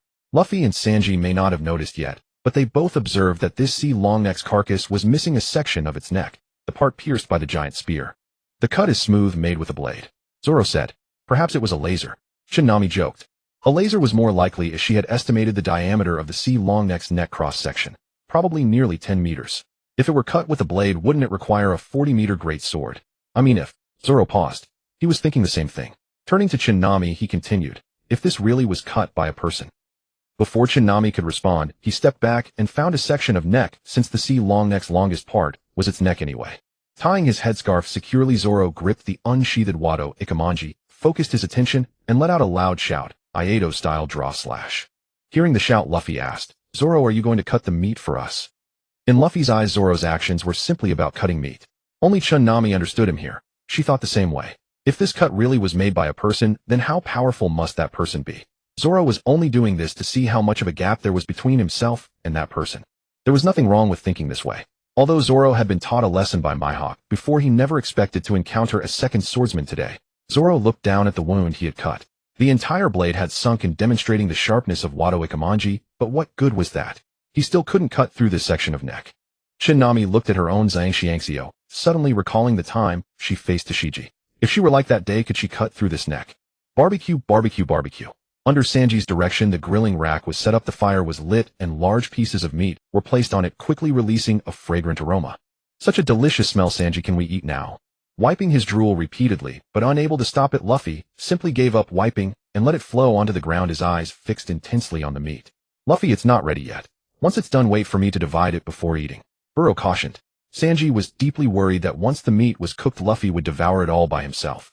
After all this time, no so-called giant had appeared. Usopp, who had been staying on the ship, couldn't resist the aroma of the barbecue and poked his head out. Sanji, what delicious food are you making? Usopp asked, then screamed in terror. Everyone retreat quickly. It's cannibals. They're coming this way. Looking over, everyone except Luffy, who was still fixated on the meat, saw through the jungle a group of indigenous people with dark skin, wearing tattered animal hides, their bodies and faces painted with white pigments. Luffy stopped staring at the meat. If we don't deal with them first, how will you ever get a chance to eat? Nanny. Luffy's eyes widened as he turned his head, glaring angrily at the group. My meat, my meat, my meat. This child was about to lose it. My meat, my meat, my meat. Luffy's eyes were red from staring. Those people seemed to sense that Luffy was about to transform into a beast, so they immediately stopped and kept their distance. Those in the back hid behind trees, some raising bows and arrows, others brandishing spears. At a single command, they would charge forward. Get out, outsiders are not welcome here. A young native stepped forward and said sternly. Click, click. Sanji pressed the lighter twice before a flame appeared, startling the natives, who all became alert. However, Sanji had no intention of doing anything, but lit a cigarette and took a deep drag. Over there, Luffy was like an enraged Tibetan mastiff, nostrils flaring with heavy breaths, managing to restrain himself from charging forward.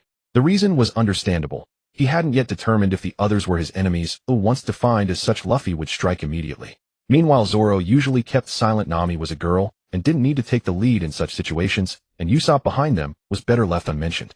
Thus, Sanji acted as a spokesperson, walking forward a few steps to stand alongside Luffy. Luffy, that meat is edible. Really? Luffy reverted to his usual foolish expression. Thanks, Sanji. Remember to share, Sanji instructed before Luffy turned and ran toward Zoro. Zoro, help me divide it. What a hassle, he complained, but still proceeded to help portion the meat. After handling this, Sanji turned his gaze back to the natives. A mere lighter frightened them, clearly showing their isolation from the outside world. Their unwelcoming attitude suggested little contact with outsiders. See, I roasted that. It smells delicious, doesn't it? Don't say outsiders aren't welcome. If we can sit down and share a meal, I'll make it. How about it? Since they didn't immediately attack, but instead spoke, these people didn't want to provoke conflict and were still rational. Sanji expressed his goodwill, but he didn't expect his words to sour their expressions with underlying anger. You dare eat the mountain god's food, and you want us to join you in offending the mountain god, the young native accused Sanji angrily. Mountain god? You have a mountain god here? Sanji was puzzled. Every place had its own deity, which was normal, but this captured prey seemed an odd choice for a god's food. Is there a living mountain god here? This is the mountain god's food. Only he has the right to consume it. Yet you dare eat it. You will die a terrible death. After saying this, the natives all turned and left. But not all of them departed. Nami sensed someone hidden in a distant tree. Only her observation haki allowed her to detect this. Why did they leave? Won't they come eat? Sanji's roasted meat is delicious, Luffy asked while eating. They said there's a mountain god, and this sea giraffe is his food. Because we ate it, we'll die a terrible death. Sanji relayed the conversation. Nanny. Luffy was shocked and choked on a piece of meat, hammering his chest before swallowing it. Then he said in terror, does this mean I'm about to die? It's not a curse. Stop talking about dying, Sanji retorted irritably. If there truly is a mountain god, and we ate his food with that display of power, we would indeed meet a grim fate. Zoro joked, though his words might not be entirely unfounded. That mountain god must be the giant. Usopp insisted, still convinced giants existed on the island. The native's appearance made the giant theory more plausible. Anyway, the meat was fragrant and abundant. Even Nami ate heartily, abandoning any notion of elegant dining. After finishing one plate, still unsatisfied, Nami prepared for another. She had never cared about maintaining her figure or dietary restrictions. But at that moment, just as before, she sensed danger approaching at great speed. Looking up sharply, she saw the massive spear hurtling toward them. Move. The giant spear is coming. The crew turned pale, so the grim fate had arrived. Thousand Sunny. Luffy worried about the ship. Save yourselves first, Nami shouted. Into the sea. Upon hearing this, they all jumped into the water and swam away. Even Usopp on deck immediately leaped overboard. As a devil fruit user, Luffy lost all strength in water and had to be towed by Sanji. Swimming less than 10 meters, they heard a boom behind them. They didn't look back immediately, but swam forward for another minute before turning around when no further danger was detected. Looking back, they confirmed it was indeed the same giant spear. Its tip was embedded in the ground, the shaft forming an angle exceeding 60 degrees with the surface. Hey, look, someone over there, Usopp pointed. Everyone looked again and saw a person sitting on the ground eating meat from a plate.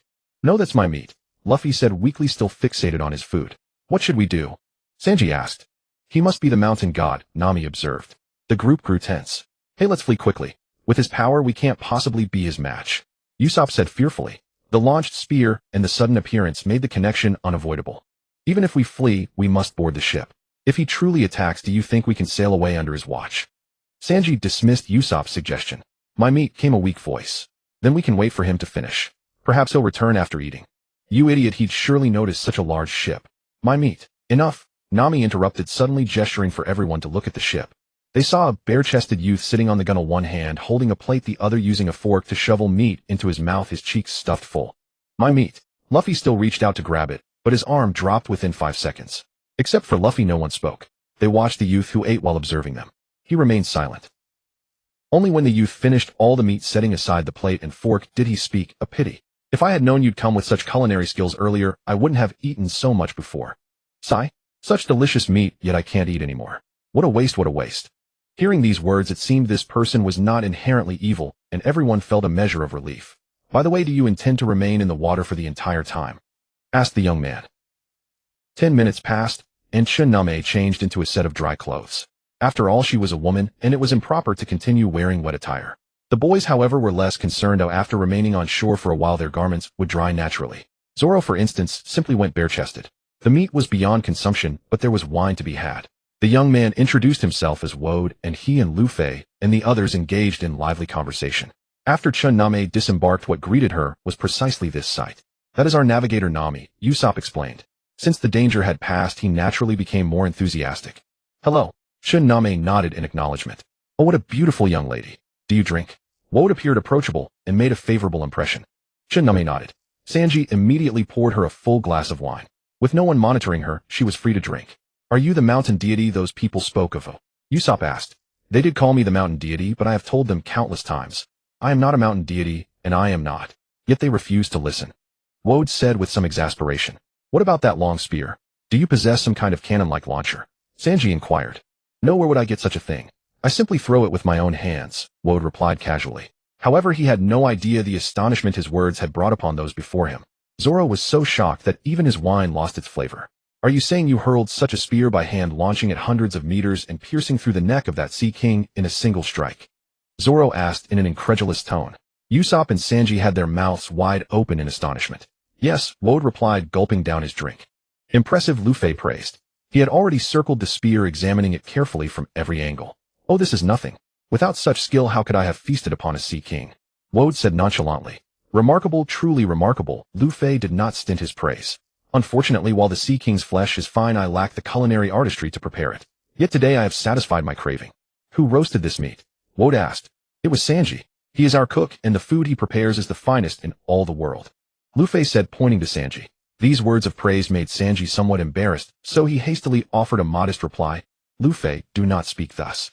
The world is vast, and there are many excellent cooks. Woad gave Sanji a direct thumbs up and praised, truly delicious.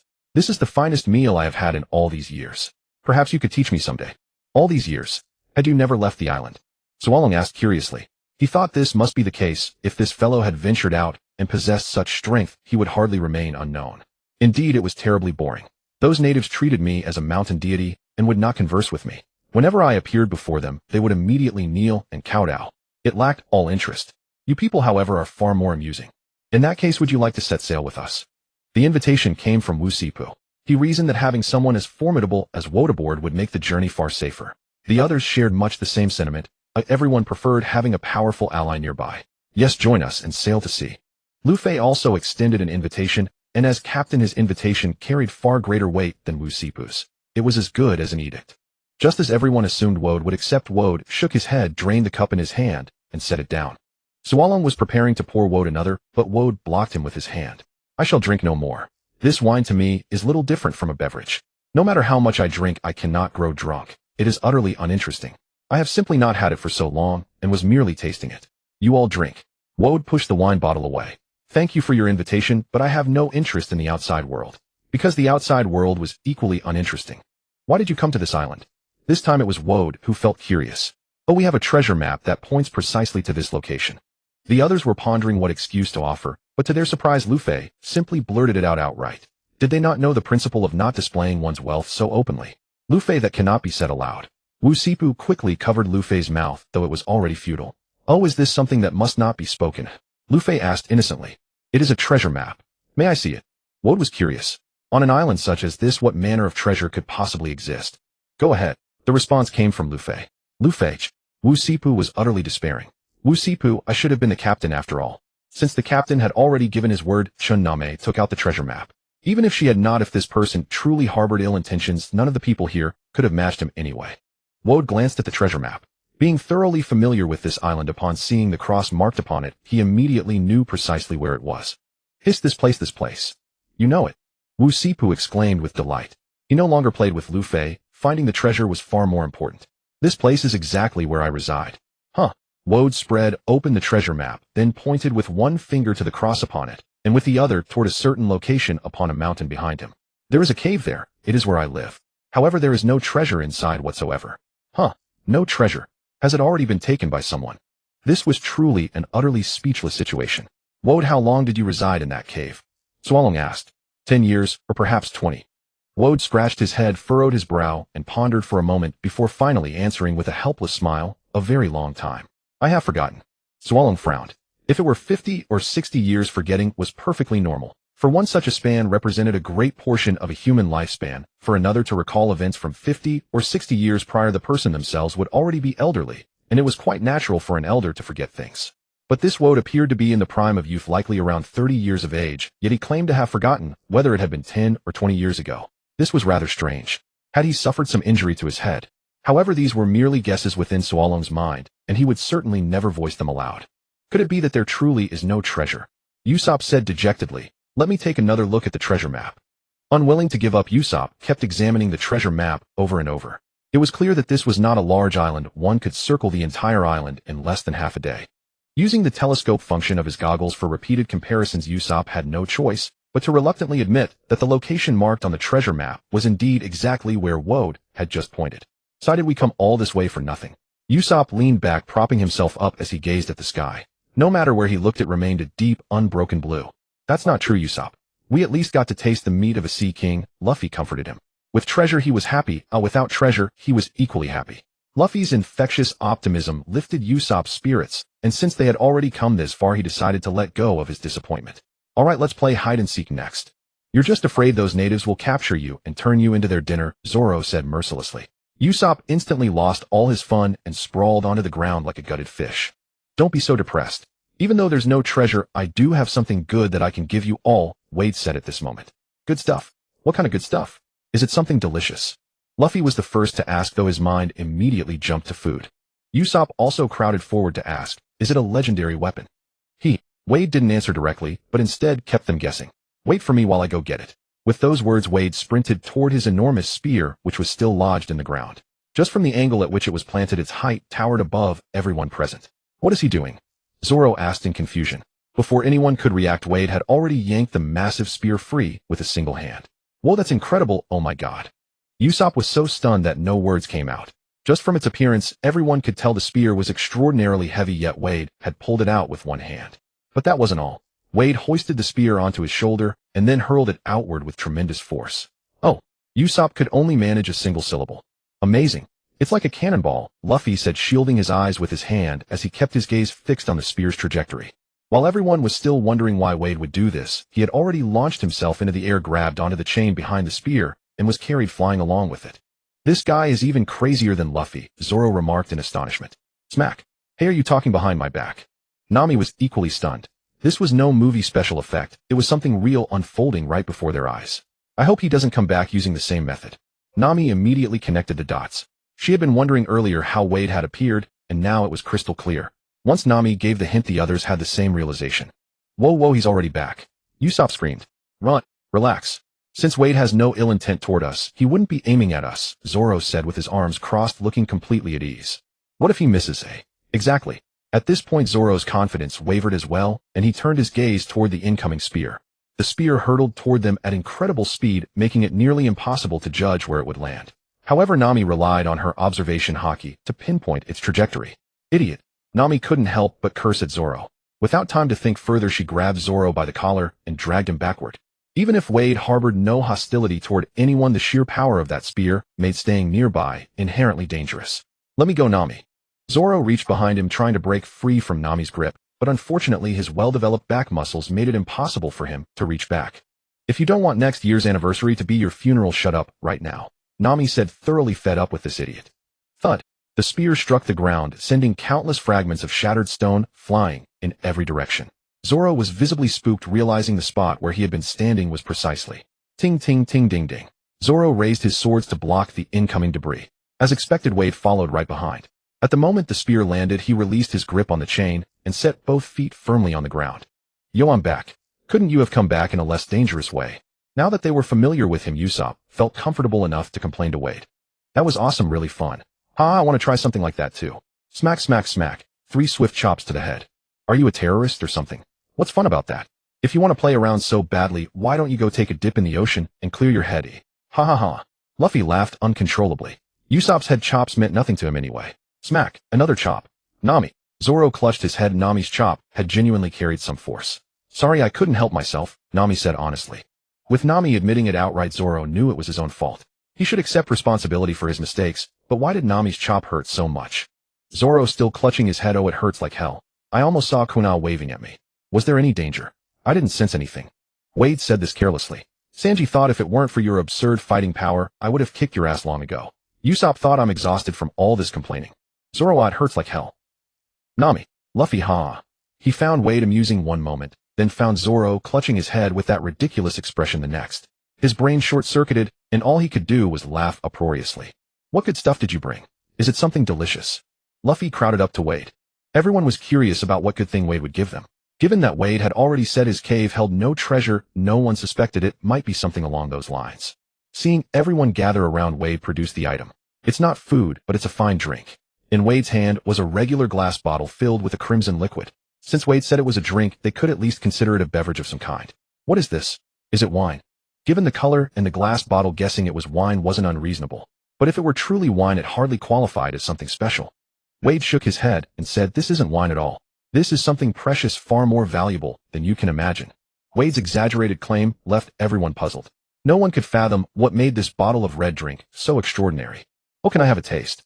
Luffy said, reaching for the cork on the bottle. Wade quickly pulled his hand back and smiled. You cannot drink this. Not realizing the value of this drink, everyone watched as Wade continued to unveil its secrets. Drink it, and you will gain miraculous power. Just like a devil fruit. Sanji's eyes lit up. Wade nodded. If true as Wade claimed, this drink was indeed precious, worth over 100 million berries when compared to a devil fruit. Wow, with that much, if each of us takes a sip, won't we all gain special abilities? Usopp exclaimed excitedly. That's definitely not how it works. Zoro remained rational. He had no interest in such sudden power-ups. Only strength gained through training was truly one's own. Will it also turn me into a landlubber like a devil fruit? Sanji asked cautiously, mainly concerned that if he couldn't swim, he couldn't save Nami if she fell into the water. Unless he could gain an exceptionally unique ability. Wade shook his head. Such a fine thing has no drawbacks. If so, why would Wade offer it? Yet he doesn't seem like a liar. Hey Wade, did you gain your power by drinking this? That was what mattered to Zoro. This time Wade smiled, neither confirming nor denying. No side effects. Once consumed you will. Wade scanned the group. Only 3 were interested: the straw hat boy, the long-nosed man, and the curl-browed swordsman. The remaining man and woman, judging by their weapons, showed little interest. Didn't you say you'd give it to us? Is that true? Usopp grew impatient. He knew he was the weakest aboard, and though cowardly and prone to lies, he refused to remain the weakest by far. His gap with Nami was enormous. I will give it to you, but only one of you can receive it. Wade paused slightly, then continued. Only the one who survives can claim it. Everyone was stunned. The words were chilling, and Wade's expression suggested he wasn't joking. Hey, Wade, stop joking. If you're giving it away, why mention surviving? Usopp's words cut short as his vision filled with red, a glass bottle suddenly close. Its surface wasn't fully transparent. He saw his own reflection, a bead of sweat trickling from his ear. Drink it, and you'll get what you desire. Usopp, aren't you tempted? I can see you want to grow stronger. With this you can. Wade whispered temptingly. A leg descended, and as it kicked his arm, he quickly withdrew his hand. Hey Wade, you'd best be joking, or this will anger people. Sanji felt rising anger. He despised such sowing of discord. Sanji, don't you want it? I can see your leg technique is good, but merely good. Let me tell you plainly, drink it, and you could easily kick apart that mountain behind me. Wade pointed with his thumb at the mountain behind him. It wasn't large, but certainly not small, and a single kick to shatter it. Nami thought, is he preparing to cultivate immortality? Enough, Wade. Take back your drink. My companions won't be swayed by you. Right, Usopp? To prove his point, Sanji turned to Usopp. Usopp yearned for it internally, but before his comrades he chose to stand together. Yes, that's right. I don't need this. Besides, no one can guarantee what Wade says is true or false. Wade looked at Luffy, who seemed somewhat angered. The girl showed disdain. As for the green-haired boy, no explanation needed. He already had his hand on his sword. Alas, such a fine item, and I cannot even give it away. Wade feigned regret. Wade, if you truly wish to give, do so properly. Don't say things that anger people, or we might still befriend you. The red drink was put away by Wade, proving he wasn't genuinely intent on giving it away. This made the Straw Hat crew suddenly feel he was untrustworthy. I originally offered one chance for you to live, but now. Wade shrugged. Gone. He acted nonchalant, but everyone's faces turned pale.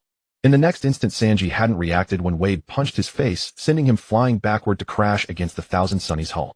With a thud, Sanji spat blood and slumped over, neck crooked. The ship rocked slightly. Sanji. Luffy stared in shock, then towering fury rose within him. Gum rocket headshot. Luffy immediately threw a punch at Wade, but Wade easily caught it. Good ability, pity your strength is lacking. Luffy gripped his other fist, used his elastic recoil to launch himself at Wade. However, Wade tilted his head to dodge, then grabbed Luffy's head and slammed him into the ground. Oh! Luffy screamed. Though physical attacks should be ineffective, the sound revealed how much pain he felt. Luffy. Onigiri. Zoro swung the sword, cutting through air audibly to everyone present, but then suddenly halted.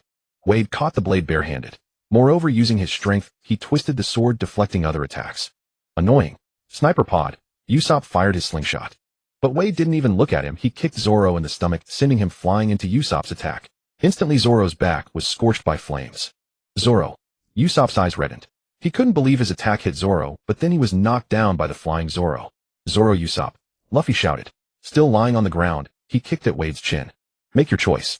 1. Die here, and perhaps you will return to your original world. 2. You cannot die. Your name has not yet echoed through the skies and become known to all the world. How can you perish in this place? What nonsense of a choice. Nami opened her eyes and sat upright, recalling the 2 options presented to her. Neither could give a definitive answer. How could they even dare offer such a choice about whether she could return to her original world? And what about the second option? Would she not die before she became known throughout the world? And once she had become famous, would she immediately meet her end? Nami had no patience to wrestle with such absurd choices. As she slowly rose to her feet, she surveyed her surroundings. She was on a shore, but not the one she had been on before.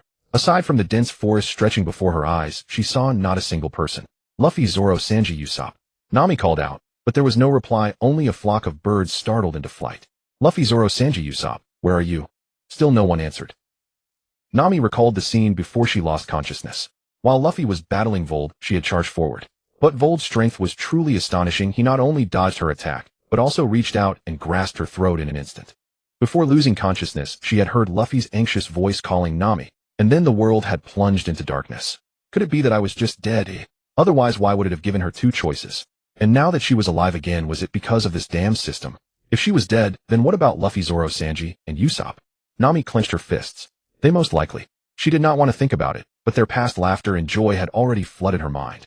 Even with her eyes tightly shut, she could not stop the tears flowing. Vold. Unable to bear it any longer, Nami let out a deafening roar and swung her saber Xiangtian Shao toward the forest. The blade flashed through the air, felling a tree and startling the birds into taking flight. With tears streaming down her face, Nami's eyes wide with grief, she swung her blade again and again, chopping down tree after tree until none remained nearby. The birds had long since fled. Clang, clang, clang. No matter how many trees she had felled, Nami stood motionless, her shoulders trembling, one arm shielding her eyes as she wept. After a long while she composed herself and lowered her arm, her eyelids swollen and red. Vold, you will die by my blade. Nami wanted to seek revenge on Vold, but she knew her strength was no match for his. She had to find a way to increase her combat power. System, damn system, give me some kind of buff to increase my strength, just like that novice buff. Give it to me quickly. Please give it to me. Even if it's temporary, let me avenge Luffy and the others. Please. No response came. Nami slumped to the ground in utter despair. Was she truly unable to avenge Luffy and the others? Her ears twitched. Who's there? Nami turned her head, and a throwing needle came straight at her. She tilted her head back to dodge it. The needle struck and embedded itself in the tree trunk behind her. Damn it! Nami spotted someone hiding behind a tree trunk, the very person who had shot the needle. She immediately gave chase, but when she reached the tree, no one was there. Calmly centering herself, Nami extended her divine sense. Before her eyes, she saw a leaf slowly drifting downward. High above, Nami rolled forward, and another needle slammed into the ground where she had just been. She pulled the needle from the earth, reversed her wrist, and flung it upward. Up! A short cry echoed as someone fell from above. Before the person could struggle, a blade was pressed against their throat. Upon closer inspection, Nami recognized the person as an island native, which meant she had not left Slipper's Island. Why did you attack me? She demanded. Lying on the ground was a young man roughly Nami's age, thin and wiry with visible ribs. You offended the mountain god and deserve to die. Why haven't you died? Rather than answering, he asked this question instead. Nami understood then why this person had attacked her. It was simply because she had survived. What mountain god? He's just a damn bastard. I wish I could flay him alive and drink his blood, Nami cursed. From his words, she had confirmed that Luffy and the others were indeed dead. This tightened her grip on the sword. At that moment, Nami noticed the young man's lips turning purple and his eyes growing red. What's wrong with you? She noticed a wound on his arm, the very place where the needle had struck him. Is the needle poisoned? The young native was indeed poisoned by the toxin on his own needle. He had not anticipated poisoning himself. If poisoned, he should have immediately rushed to the elder to seek the antidote. Realizing this, the young man decided to go all out. He grasped a throwing needle and thrust it toward Nami's temple. Knowing the needle was poisoned, Nami immediately retreated. After forcing Nami back, the man quickly rose and ran forward. Since this person dared to attack her, Nami would naturally not let him escape. Moreover, fueled by her hatred for Vold, Nami was filled with rage, and this man had happened to cross her path. How could she let him go so easily? Nami pursued him closely. The young native knew Nami was chasing him from behind. Running forward while relying on his familiarity with the terrain, he spotted a thorny bush and leaped straight into it, disappearing from sight. Was he betting that his tough skin would protect him from the thorns? Nami sneered, but the next instant she raised her hand and deflected the needles shot out from within the thicket. Fortunately, Nami had hesitated for just a moment when facing the thorn bush. Had she charged in headfirst, she would undoubtedly have been hit by the needles. Cunning bastard. Nami listened carefully, ears tuned. The man still dared to fight back, which meant he might be lying in ambush somewhere. True to her suspicion, when the young native heard no cries of agony behind him, he did not hesitate to blow into a wooden tube again. The needle sped through the air, piercing leaves, without slowing much, heading straight for her forehead. Just as it was about to strike, a pale hand caught it. Nami panted heavily.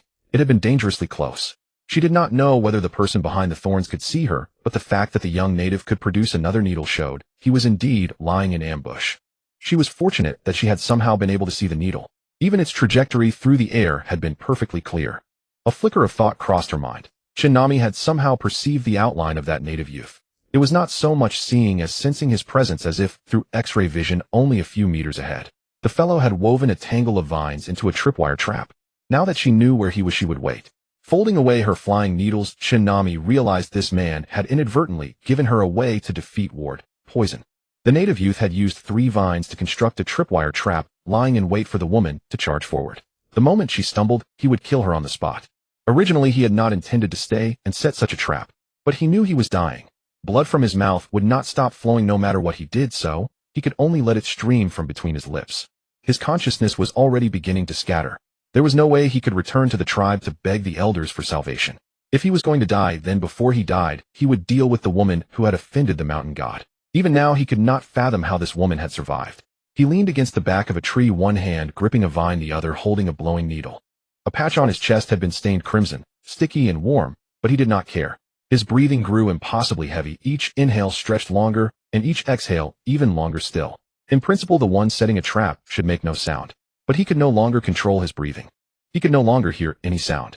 In his mind, there was only one thought: when that woman charged forward, he would yank the vine taut, trip her, and then aim the flying needle. What was he supposed to do with it again? What was he supposed to do again? When Nami noticed nothing moving below, she leaped down from above and thrust her blade. But the knife struck empty air. She had realized too late that the man was already dead. He had died so easily. His head tilted to the side, blood still trickling from his mouth, not only upon his body, but all across the ground. Slipper Island was named not merely for its overall shape resembling a sandal, but because the mountain ranges on either side connected like the upper part of a slipper, leaving the area beneath hollow and empty. The native tribe made their home here. Standing at a height Nami took in the entire settlement. She primarily wanted to know whether Lu Fei and the others were here, or rather whether their corpses were. They were already dead, and she did not wish for their bodies to be devoured by these savages afterward. If they truly had been eaten, then this tribe would have no reason to exist. Nami glanced at the sky. The sun was setting, bathing heaven and earth in crimson, a scene of breathtaking beauty. Yet the viewer had long since lost the mood to appreciate it. As night fell, there were no lights in the tribe. These people naturally had no nighttime entertainments. When Nami approached a triangular tent, she pressed her ear against it and heard steady breathing within. Suddenly a figure emerged from the tent. He had not noticed Nami, likely half-conscious. As he yawned, walked to the rear and squatted down. From the sound alone, Nami knew the person who had come out was a woman. Waiting until she had finished, Nami struck without hesitation. "Don't move, or I'll kill you. MMPH. Come with me." Covering the woman's mouth with one hand, Nami retreated backward. Only after they were far from the tribe did she throw her captive to the ground. By the dim moonlight, Nami could finally make out the woman clearly. She was young, with a band tied around her forehead and voluminous wavy curls. She wore a brown robe from neck to ankle, fastened at the sides with nothing more than simple ropes. Such clothing would easily expose one during movement. The woman also realized who had kidnapped her. Obviously this was no one from the tribe. "Who are you?" the woman asked. She had not left the tribe all day and had never seen Nami before. Though she had heard strangers had arrived on the island, she later learned their mountain god had killed them also. She had not connected the girl before her with those outsiders. "It is not your place to ask me questions." To make the woman understand her position, Nami angled her blade so the moonlight caught its cold gleam. Nami squatted and pressed the tip of her sword against the woman's throat, asking coldly, "Those people your mountain god killed, did you bring their bodies back to the tribe?" "And no," the woman answered fearfully. "Are you sure?" Nami pressed again. "You don't eat people, eh?" "Eat people? Why would we eat people?" The woman, though frightened, sounded genuinely bewildered. "The island's food is plentiful. How could we ever consider such a thing?" It seemed these natives lacked even basic human ethics. The only reason they did not eat people was simply that food was abundant. Should that change, the consequences would be unthinkable. Still, this was somewhat good news for Nami. But a new question arose: where had Lu Fei and the others' bodies gone? Could Ward have thrown them into the sea? "Do you know how your mountain god disposes of corpses?" I don't know." Fearing Nami would not believe her, the woman added hurriedly, "We never dare approach the mountain god. We have no idea at all what he does." "You don't know about him? Then how do you know he killed everyone?" Nami found this strange. "I don't know either, truly. It has always been this way. Those who come to the island never leave. And the ships always drift away the next day," the woman said. "Nami, then it really was Ward behind this. Why do you call him the mountain god?" This was also what Nami could not understand. Even if Ward was powerful, it hardly warranted these natives addressing him as a deity. "My great-great-grandfather called him that, and I was told from childhood to revere him as our mountain god." Nami was startled. What did that mean? "So you're saying when your great-great-grandfather was alive, Ward, your mountain god, already existed?" Nami felt the question itself was absurd. The woman nodded. Even if people married early at 12 years old, great-great-grandfather meant 5 generations. That would be roughly 70 years. But Ward did not look anywhere near that age. She could not figure it out. Eternal youth, rejuvenation, or perhaps the 8 desolations supreme art. No matter how she looked at it, Ward was far from an ordinary person. But why would someone of his caliber need to kill every person who came to the island? Perhaps he was simply the sort who took pleasure in it. At this moment, Nami took out the flying needles she had acquired earlier. "You know, don't you? These are coated with poison." The native youth from daytime had claimed he died at Nami's hands, but in truth, he was the victim of his own poison. "I want the poison from these needles." The native woman shook her head frantically and spoke. "Women are not qualified to touch such things. If they do, they will be beaten to death." Seeing the terror in the woman's eyes, Nami knew she was telling the truth. This gave her a headache. She certainly couldn't go and kidnap another man. She had already taken this woman hostage, which might have already tipped her hand. With no other choice, she could only rely on the poison needle in her hand to assassinate Ward. Now go back and sleep quietly, pretend none of this ever happened. Do you understand? The woman nodded vigorously. Scram. Seeing the woman still hesitate and remain motionless, Chun-Nimei brandished her blade as if to strike. Only then did the woman scramble to her feet, one hand clamped over her mouth to stifle any scream despite her utter terror, while sprinting desperately forward, afraid someone might come to investigate and discover her. Chun-Nimei found a hiding place. After a while, she saw torches flicker to life in the tribe, and a group of armed men poured out heading toward the recent scene. Of course, they found no trace of her there. Witnessing this, Chun-Nimei merely sniffed coldly. There was no treasure map, but Chun-Nimei had a holographic positioning map. Since Ward had said the treasure location was his own dwelling, she would simply head there. At first light, after dealing with food, Chun-Nimei set out. Using her observation haki, she evaded danger and silently slipped up to Ward's dwelling, a cave. Chun-Nimei hid nearby and waited. Rushing in recklessly would likely put her face to face with Ward, and under such hasty circumstances the chances of successfully ambushing him were far too slim. So all she could do was wait for Ward to emerge, for an opening to present itself. However, by mid-morning, Chun-Nimei was drenched in sweat and still had not seen Ward come out of the cave. Chun-Nimei, could this guy be planning to stay in there forever? Not even eating. This wouldn't do. If she kept waiting, she'd starve. If her stomach started growling, any notion of a surprise attack would be completely thwarted. After careful deliberation, Chun-Nimei decided to sneak in quietly. With her observation haki, exercising caution should allow her to quickly assess the situation inside. So thinking, Chun-Nimei emerged from her hiding spot, crouching low, a blade gripped in one hand, advancing step by step toward the cave. At the entrance, she paused, detected nothing amiss, and then continued inside. The cave was pitch black. Since Ward had lived on this island for so long, why hadn't he built himself a proper house? The cave was entirely ordinary. A straight passageway with no hidden wonders beyond, nor any martial arts manuals carved walls. It was just a mundane cave. At the far end lay a cramped little space. A stone bed with bedding lay beneath, and embedded in the ceiling above was a glowing shell.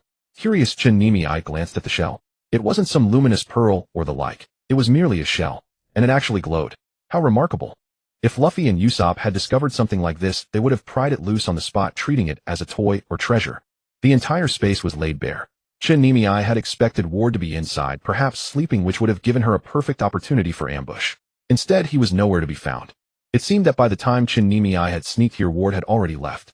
She then spotted the bottle of red beverage, the same drink Ward had spoken of so mysteriously, sitting on the bedside. Chun-Nimei picked it up.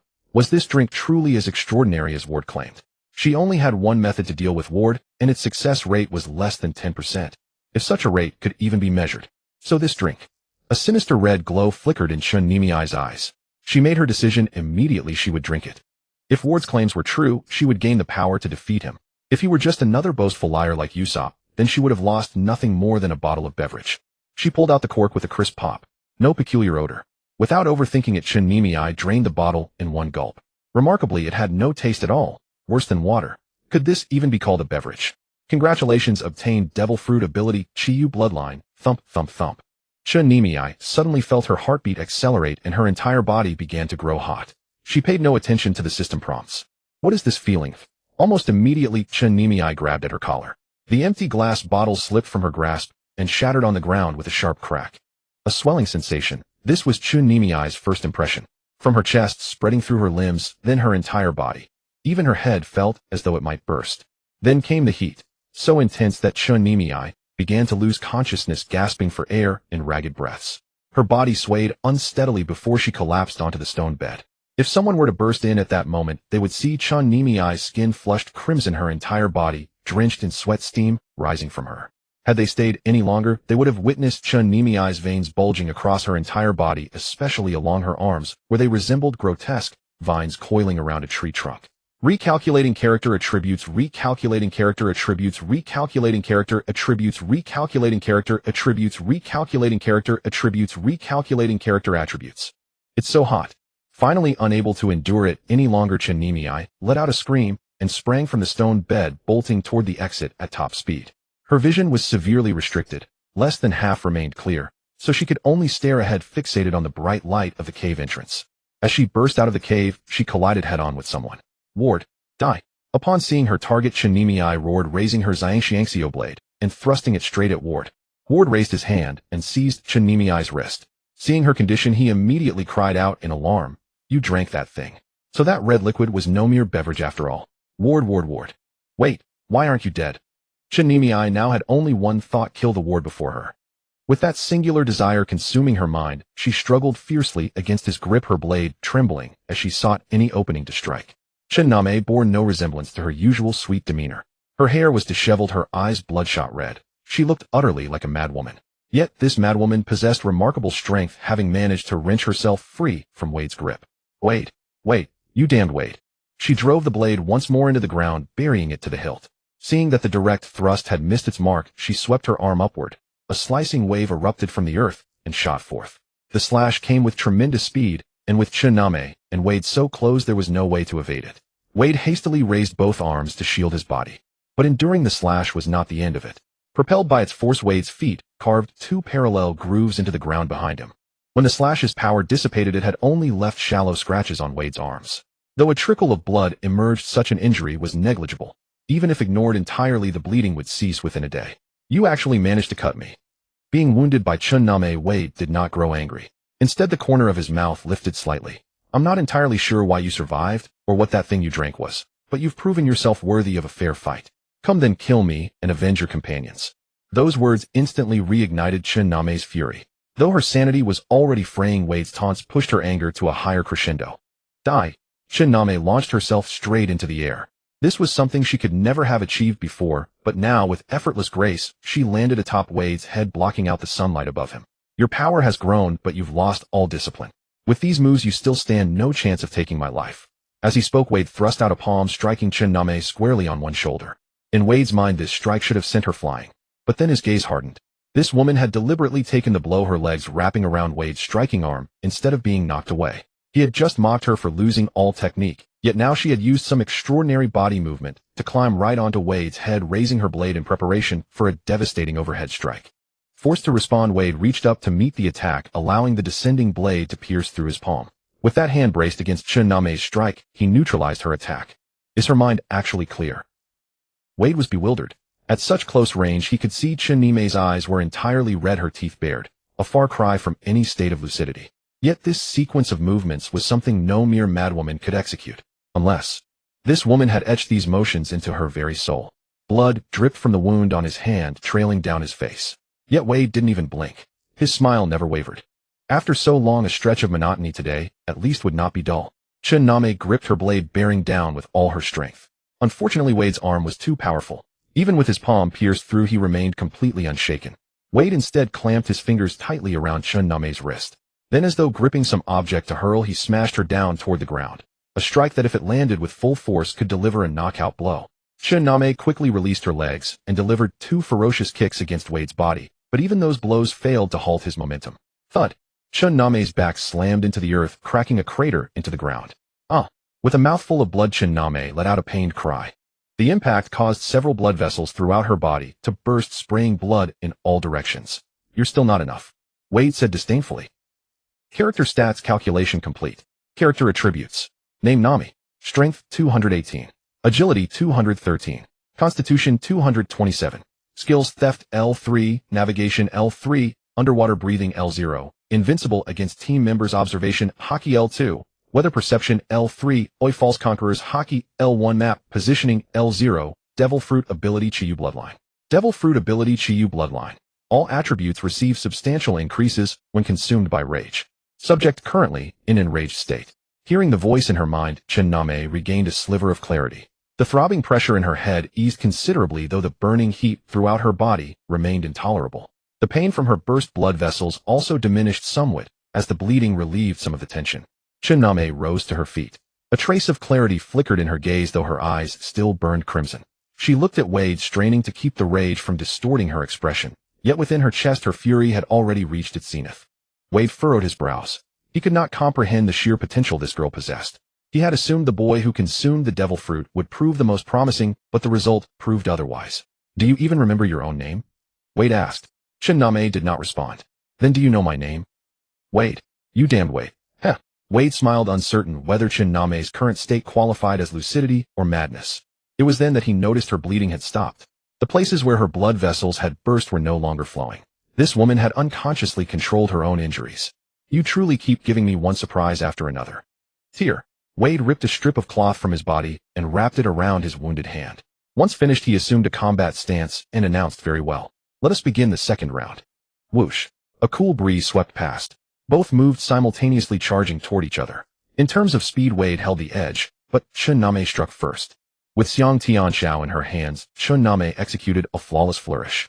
Within the myriad shadow blades that surrounded her, Wade could find no opening whatsoever. Whether he reached out with his hand or threw a punch, any limb that entered that storm of blade shadows would be reduced to fragments.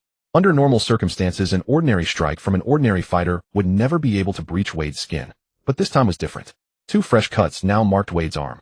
Faced with such attacks, Wade chose only to evade. He sidestepped to let Chun-Name pass, and at that moment reached out to seize her hair, only to be met once more by a flurry of blade shadows, this time arcing from above her head. Wade, this woman's reactions are frightfully fast, and her movements are no longer as directionless as before. These techniques were clearly executed with deliberation. Go! Wade spotted a walnut-sized stone on the ground and kicked it directly, sending it hurtling toward Chun-Name like a thrown projectile. Clang! Xiang Xiangxiu blocked in front of her. Then Chun-Name launched another assault, her blade a relentless succession of stabbing arcs, the flashes of steel merging into one as though a mirror were shearing toward them horizontally. Has this not ended yet? Wada knew that Chun-Name currently seemed to possess inexhaustible strength. He could not wait for her to tire herself out. Even though this technique was incredibly draining to her at this moment, it was like infinite firepower, allowing her to unleash skills endlessly. Unless he found a way to break through Chun-Name's attack, it would be him whose stamina was depleted first. Wada continuously dodged hurling stones from the ground and branches from nearby toward Chun-Name in quick succession. But all of it was shattered to pieces by Xiang Xiangxiu in Chun-Name's hands. Wada inwardly cursed his own foolishness. He wasn't without weapons himself. Didn't he have a giant spear? For others it was unmovable, but for him surely it would be child's play. In no time, Wada hauled the giant spear from a short distance away onto his shoulder. This giant spear, if placed anywhere else, would not even worry about being stolen, but on this island only Wada could lift it. With this mighty weapon in hand, Chun-Name Xiang Xiangxiu did not dare to clash head-on. Wada not only wielded the giant spear with ease, but its sweeping range and devastating power were no small feat. Even when Chun-Name kept retreating, forced back into the forest, the spear still swept clean all obstacles in its path. This time it was Chun-Name who seemed at a loss, giving Wada the chance to swing his giant spear while toppling a row of trees, his laughter ringing out uncontrollably. Come on then, if you're so capable. Beneath the onslaught of the giant spear there was no hiding from Chun-Name, no matter where she concealed herself. Even a boulder would be pulverized in an instant, shrapnel spraying everywhere, slicing through the hair at Chun-Name's ear, severing a few strands. Chun-Name thought, "I wish I had a gun right now." This was the first time she wished for ranged combatability. Even if it were only Usopp's slingshot, she would have wanted to try it. In truth, Chun-Name did carry a ranged weapon in her pocket, her blowgun. But that was her last resort, and its effective range was rather short. She had little confidence she could use it in front of Wada. Suddenly Chun-Name recalled the slash she had unleashed earlier. If it were not for this world, if she had not personally performed such a feat, she would never have imagined something so mystical happening to herself. A visible slash. Chun-Name believed it was formed when her swing propelled the air at great speed, creating the cutting phenomenon. If she could execute it once, she could do it again. After Chun-Name dodged another sweep of the giant spear, she stepped onto a tree trunk and launched herself downward, swinging Xiang Xiangxiu through the air. "What are you doing? Swatting flies?" Wada sneered mockingly. Even Wada was beginning to feel the strain. Although he could wield the giant spear, it was far too large, much bigger than himself, and hardly a convenient weapon. Others might not know, but Wada did. This giant spear had been torn from a fortress wall. It served both as his hunting tool and his trophy. Chun-Name paid no heed to Wada's words. She was trying to recall the sensation from before, but it was difficult since that strike had been delivered in a state near consciousness loss, purely a fluke. Still, she knew this: if one strike failed, then strike again. If one swing failed, then swing 100 times. If 100 swings failed, then swing 1,000 times. This time Wada had grown wiser. He need not attack proactively. After all, it should be Chun-Name seeking revenge against him. He could simply wait here. With that in mind, Wada found a rock and sat upon it. The sun had heated the stone pleasantly warm, but when facing an enemy, one must appear composed, keeping a smirk of disdain fixed on one's face. As for his rear, he would surely understand what Wada was thinking. This gave Chun-Name a brief moment to catch her breath. If her condition were any better, she too would have shot some barbs at Wada. Having spent too much time with that group, led by Luffy, Chun-Name had picked up a bit of sharp tongue herself. One strike. It posed no threat to Wada whatsoever. He didn't even need to move.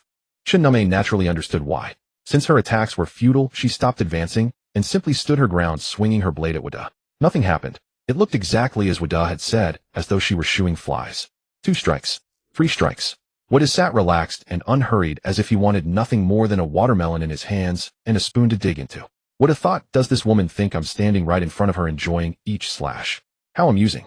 She couldn't remember which strike number it was anymore. Name's body had long stopped sweating. Perhaps there was no sweat left to produce. Her damp hair had dried and clung to her forehead, which was extremely uncomfortable for someone who valued cleanliness. Name's body temperature remained dangerously high. If she could not bring it down soon, her condition would become extremely perilous. Huff! A breath of turbid air escaped her lips. Her field of vision narrowed, but seeing Wada was enough. Looking at that face, the fire in her heart had not extinguished in the slightest. Staring at that visage, especially that smile mocking her powerlessness, laughing at her pitiful state, unable even to exact revenge. Humph! A cold snort echoed in her heart, and a flash of blade light streaked across the air. A single slashing strike erupted from her blade. Moi! Wada was startled and quickly moved away from his spot. The slash finally struck the giant spear. On the surface, nothing seemed to happen, but Wada's keen eyes caught it. A faint scratch remained on the spear's surface. Only by running a fingertip over it could anyone notice. Others might not know the material of this giant spear, but Wada certainly did. If this woman's blade could leave a mark upon it, her strength had clearly grown stronger than before. So her earlier behavior was. By this point, if Wada still did not understand, he would be a complete fool. Another slash struck toward his back. Wada raised the giant spear to block it. Looking down, he saw the blade mark left upon the spear. Indeed, this woman's strength was growing. Excellent. So you've been practicing your swordsmanship. I should have killed you the moment I had the chance, Wada growled through gritted teeth. Wasn't he the idiot the one who had given her this opportunity and time to train? In response, wave after wave of slashing strikes came. Wada swung his giant spear, showing no fear of the attacks. Although Name's slashes left marks on the spear, he did not care at all, not a single regret. Gritting his teeth, Wada raised the giant spear high above his head with both hands. Die, woman! Ward hurled the massive spear with both hands. Having caught Name midair, he knew that when a person is suspended, controlling their body becomes nearly impossible. With no way to evade the speeding spear, Name had no choice but to meet it head-on. Clenching her teeth, she positioned her right hand forward and left hand back, gripping the blade with both hands and swinging downward. Get away from me! Skill False Conqueror's Haki activated. Temporary strength increase 50 points. The blade struck the spearhead, sending sparks flying in every direction. Break! Name was knocked backward, yet she maintained her stance, her teeth clenched so tightly they appeared stark and pristine. Break! She exerted force to the side, deflecting the massive spear which flew past her body. Your strength has grown again. Ward narrowed his eyes slightly as iron chains continued to whoosh past him. Snap! He reached out and grabbed the chain. The flying spear halted abruptly in midair. Without hesitation, Ward pulled the chain backward with great force, dragging the airborne spear rapidly toward him. No, the spear was not retreating in a straight line. It turned out Ward had flicked the chain, transforming it into a colossal serpent, with the spearhead becoming the serpent's head. Ha ha ha! Back to the moon! Ward roared. Name had barely dodged one attack when she faced a second. This time the massive spear truly moved like a nimble serpent, striking at her once more. Get lost! Name let out a mighty shout and swung her blade. Since the spear was no longer attacking head-on, and its force had diminished significantly, she managed to cleave it apart. However, Ward's hands moved with extraordinary dexterity, and the chain became alive and restless. Again! Name landed on the chain, sliding several meters along it. Facing the giant serpent head that was about to bite down, she arched her back as if about to fall. But with a quick movement, she completed a backflip in midair, grabbed the lower end of the chain, and evaded the attack. To catch the thief, one must first capture the leader. There was no point in lingering against the massive spear. Name flipped once more, landing back on the chain, and charged swiftly toward Ward. You really know how to seize an opportunity. Facing the charging Name, even if Ward whipped the chain as realistically as possible, he could not fling her off, nor could he send the spear after her, because he himself was attached to the chain. Come then. Realizing the chain had lost its advantage, Ward let go with both hands, forming fists. He intended to dodge Name's attack while delivering a punch of his own. Name shared the same mindset, evade Ward's strike while delivering a fatal blow of her own. If she could not dodge, she would at least ensure her counter hit connected. Ward, it's time for you to die. The distance closed in an instant. The blade tip stabbed forward. The fist punched out. Thud. The massive spear in the air finally crashed to the ground with a thunderous impact, toppling numerous trees and raising clouds of dust. As the dust settled, the two figures facing each other came into view. Name's sword Xiangtian Shao had pierced Ward's chest. It had gone in, but not deeply, for Ward held it firmly with one hand. Ward's fist had struck Name's eye socket, drawing blood. You've lost, Ward said smugly. Even with her increased strength, she still paled in comparison to his. Even if he could not finish her with a single punch, this blow alone had inflicted grave injuries upon Nami. That I was likely ruined. No, you are the one who has lost. The moment the words left her lips, Ward felt a sharp pain in his abdomen. Looking down, he saw a needle. You think this needle can kill me yet? Ward sneered. The needle is poisoned. Shocked, Ward tightened his fist, preparing to strike Nami again. But she quickly retreated, one hand covering her injured eye, abandoning her sword without giving him a chance. You poisoned me. Ward attempted to pursue Nami, but the toxin spreading through his body made him falter. Despicable. Coward. You used poison. You damned woman. Nami retreated step by step, coldly watching Ward in silence, calculating in her mind, based on the time it had taken the local youth to succumb to the poison. Even if Ward's physical constitution surpassed that youth's, the toxin should not take much longer to take effect. If he still did not die from this, Nami would accept it. She had no further means to deal with him. Had it not been for the desire to witness Ward's downfall with her own eyes, Nami would have collapsed long ago. You? With irreconcilable resentment, Ward finally fell. Gazing at the fallen Ward, tears slowly streamed from her uninjured eye. Her shadow stretched long, and the surrounding area was a mess. The battle's impact zone had been extensive. Luffy, Zoro, Usopp, Sanji. I've avenged you. Having spoken those words, Nami prepared to collapse.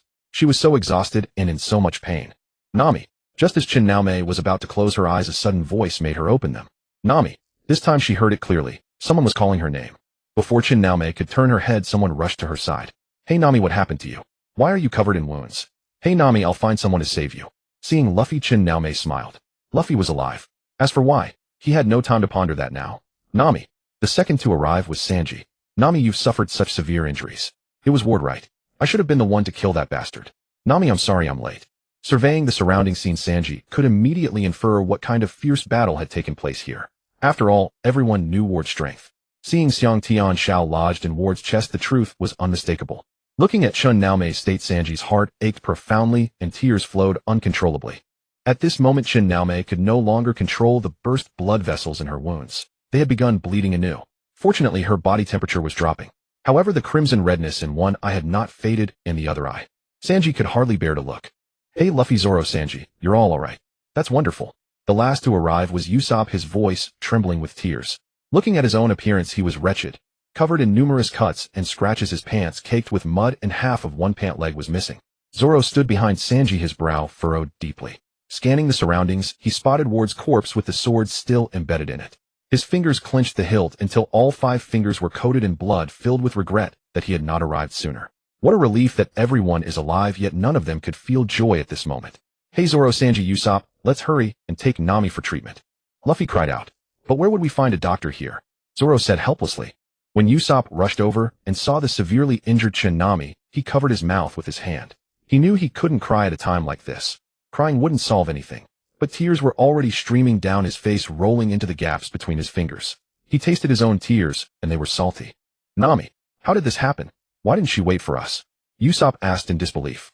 How else could it be? Nami thought we were all dead, so she came to seek revenge on Wade. Sanji tore his shirt into bandages while tending to Nami's wounds. Actually, they had all come seeking revenge on Wade. Even the cowardly Usopp, after circling the island and discovering the Thousand Sunny, had summoned enough courage to rush toward this place. Maybe among those natives there will be a doctor, Zoro suddenly thought. Right, you're right. Luffy, Zoro, you two make a stretcher quickly. Usopp, come help me. Sanji immediately gave the order. Soon Luffy in front and Zoro behind the two carried the stretcher, running toward the village. Sanji ran alongside, keeping an eye on Nami's condition throughout. Usopp stood nearby, offering words of encouragement. Nami, you have to hold on. We're all fine, so you need to be fine too. We still have to go to the Grand Line together. Nami, believe in yourself. You can do it. Once we get back to the ship, I'll make you something delicious right away. Nami, you're my navigator. Without you, how can I sail the Grand Line? Nami, hold on. Nami certainly did not want to die. If it had been earlier, she might have let go and given up. But now that she knew everyone was alive, she truly did not want to die. She wanted to live to explore the Grand Line alongside everyone. Besides, her name had not yet echoed through the heavens. The group of 5 casting long shadows behind them disappeared from the spot. Once they could no longer hear those people's voices, someone on the ground crawled up, patted the dust off himself, and sighed with relief. Good thing those guys weren't thinking of taking revenge on me. If they had chopped me into 8 pieces, it would have taken me several days just to stand up. Beepo Punk, I've made my move. Now I wait for your response. Several days later, they were still in the East Blue. Before Nami recovered, Luffy and the others would not set sail for the Grand Line. Besides, without Nami, they did not know how to navigate to the Grand Line either. Although Luffy was determined to become the Pirate King in reality, he was a complete novice at navigation. If it weren't for his supernatural luck, he would have been swallowed by fish long ago when he first set out alone. All of Nami's wounds were bandaged by Sanji. Afraid that seeing her body would cause him to faint before he could finish bandaging, he kept his eyes closed the entire time. As for the others, they were locked outside under the excuse of not disrespecting Nami's beauty. Sanji, let me in to help. Luffy and Usopp pressed their faces against the round glass window on the door, but unfortunately Sanji had already blocked it with something. Sanji, who would crumble at the mere thought of Nami not wearing clothes, I can't even look, so you definitely shouldn't think about it either. Another reason was that Sanji feared these rough individuals would handle things clumsily, failing to bandage properly and causing further discomfort. Sanji, who would collapse at the thought of Nami undressed Nami's body. No. Nami has been so severely injured for our sake, and I'm harboring such despicable thoughts about her magnanimous self. I truly deserve to die. After changing Nami's dressings, Sanji walked out. Sanji, is Nami okay? Luffy asked impatiently. That's impossible. Luffy, we need to find a doctor as soon as possible to treat Nami. The tribal treatments gave Sanji no peace of mind, and all the herbs had already been used up. But where are we supposed to find a doctor now? Usopp asked anxiously. Sanji frowned deeply, cursing his own lack of knowledge about navigation. Neither Luffy nor Usopp had much sailing experience, and Zoro was even worse. He was hopelessly directionally challenged. When Nami collapsed, the ship had been unable to sail out, which was utterly despairing. Hey, come look. Something is hitting our ship. Zoro spoke up suddenly. The others gathered around Zoro and leaned over the railing looking down. Wait. Isn't that a little girl on that small boat? How can a little girl be floating out at sea? Usopp exclaimed in surprise. Idiot. It's a little girl. Hurry up and rescue her. Sanji scolded. With Luffy's long arms, he lifted the little girl directly into the air and placed her on the deck. Is she dead? Luffy asked, looking at the little girl. The girl looked no older than 10, with golden yellow hair tied into a braided ponytail with a green bow. Don't say such unlucky things. Sanji crouched down, and upon touching the girl's warm body, knew she was only unconscious for some reason. He gently patted the little girl's cheek. Luffy also reached out and pinched her soft cheek. Smack! Sanji swatted his hand away. Luffy, be gentler with the lady. She isn't a rubber human like you can't pinch her however you want. She's not even a lady yet. Zoro said from the side. Sure enough, after that pinch from Luffy, the girl's cheek turned red instantly, and she woke up suddenly from the pain. Ouch, it hurts. The little girl sat up abruptly, her head colliding directly with Usopp's chin, who was crouching and looking at her. Ugh. Her cheek hurt, and her head hurt too. Tears streamed down the girl's face as she held the painful area with one hand. Usopp also clutched his chin and stumbled backward, nearly biting his own tongue. After the pain subsided somewhat, the girl realized she was in an unfamiliar environment. Where is this? Luffy's big smiling face leaned in close and said cheerfully, Hey, good morning. I'm Monkey D. Luffy, the captain of this pirate ship. You're currently on the deck of this pirate vessel. Pirate. The girl's mouth opened wide. She pushed herself backward with both hands, her back of the head bumping against the wall. Ow. She covered her head again. Ha, this little girl is so funny. Luffy pointed at her and laughed. Hey, what's funny about that?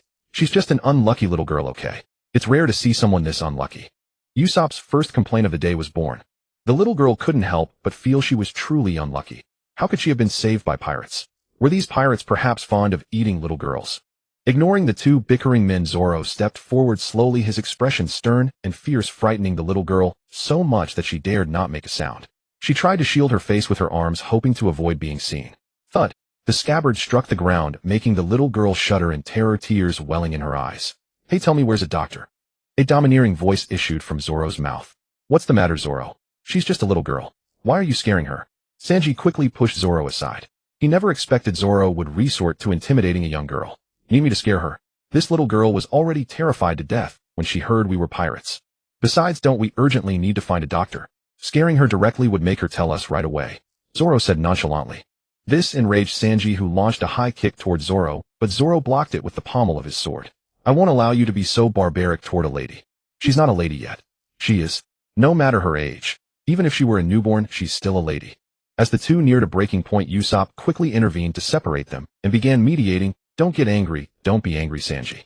Zoro only wants to find a doctor quickly to treat Nami. His methods are just wrong. Zoro, you should too. Why intimidate such a small child? Aren't you worried about traumatizing her? She might end up drawing circles and cursing you behind your back. Ha. Sanji and Zoro are really interesting.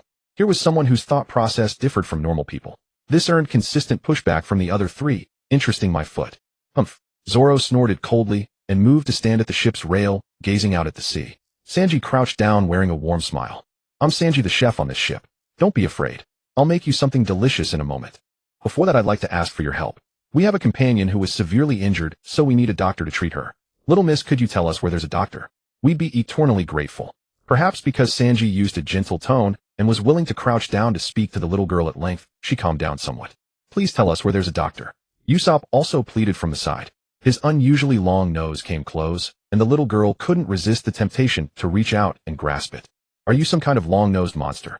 Now's not the time to be lounging around. Zoro interjected at this moment. A Navy fleet has appeared behind our ship. Navy fleet. Usopp's voice became shrill with fear. Smack. Usopp received a sharp chop to the back of his head. What are you yelling about? Don't you know Nami needs rest? Sanji frowned. The appearance of the Navy fleet was indeed unexpected. Let's escape from here first, Usopp suggested. I can tell you where there's a doctor. The little girl stood up and declared loudly. Everyone turned to look at her. The little girl mustered some courage and continued.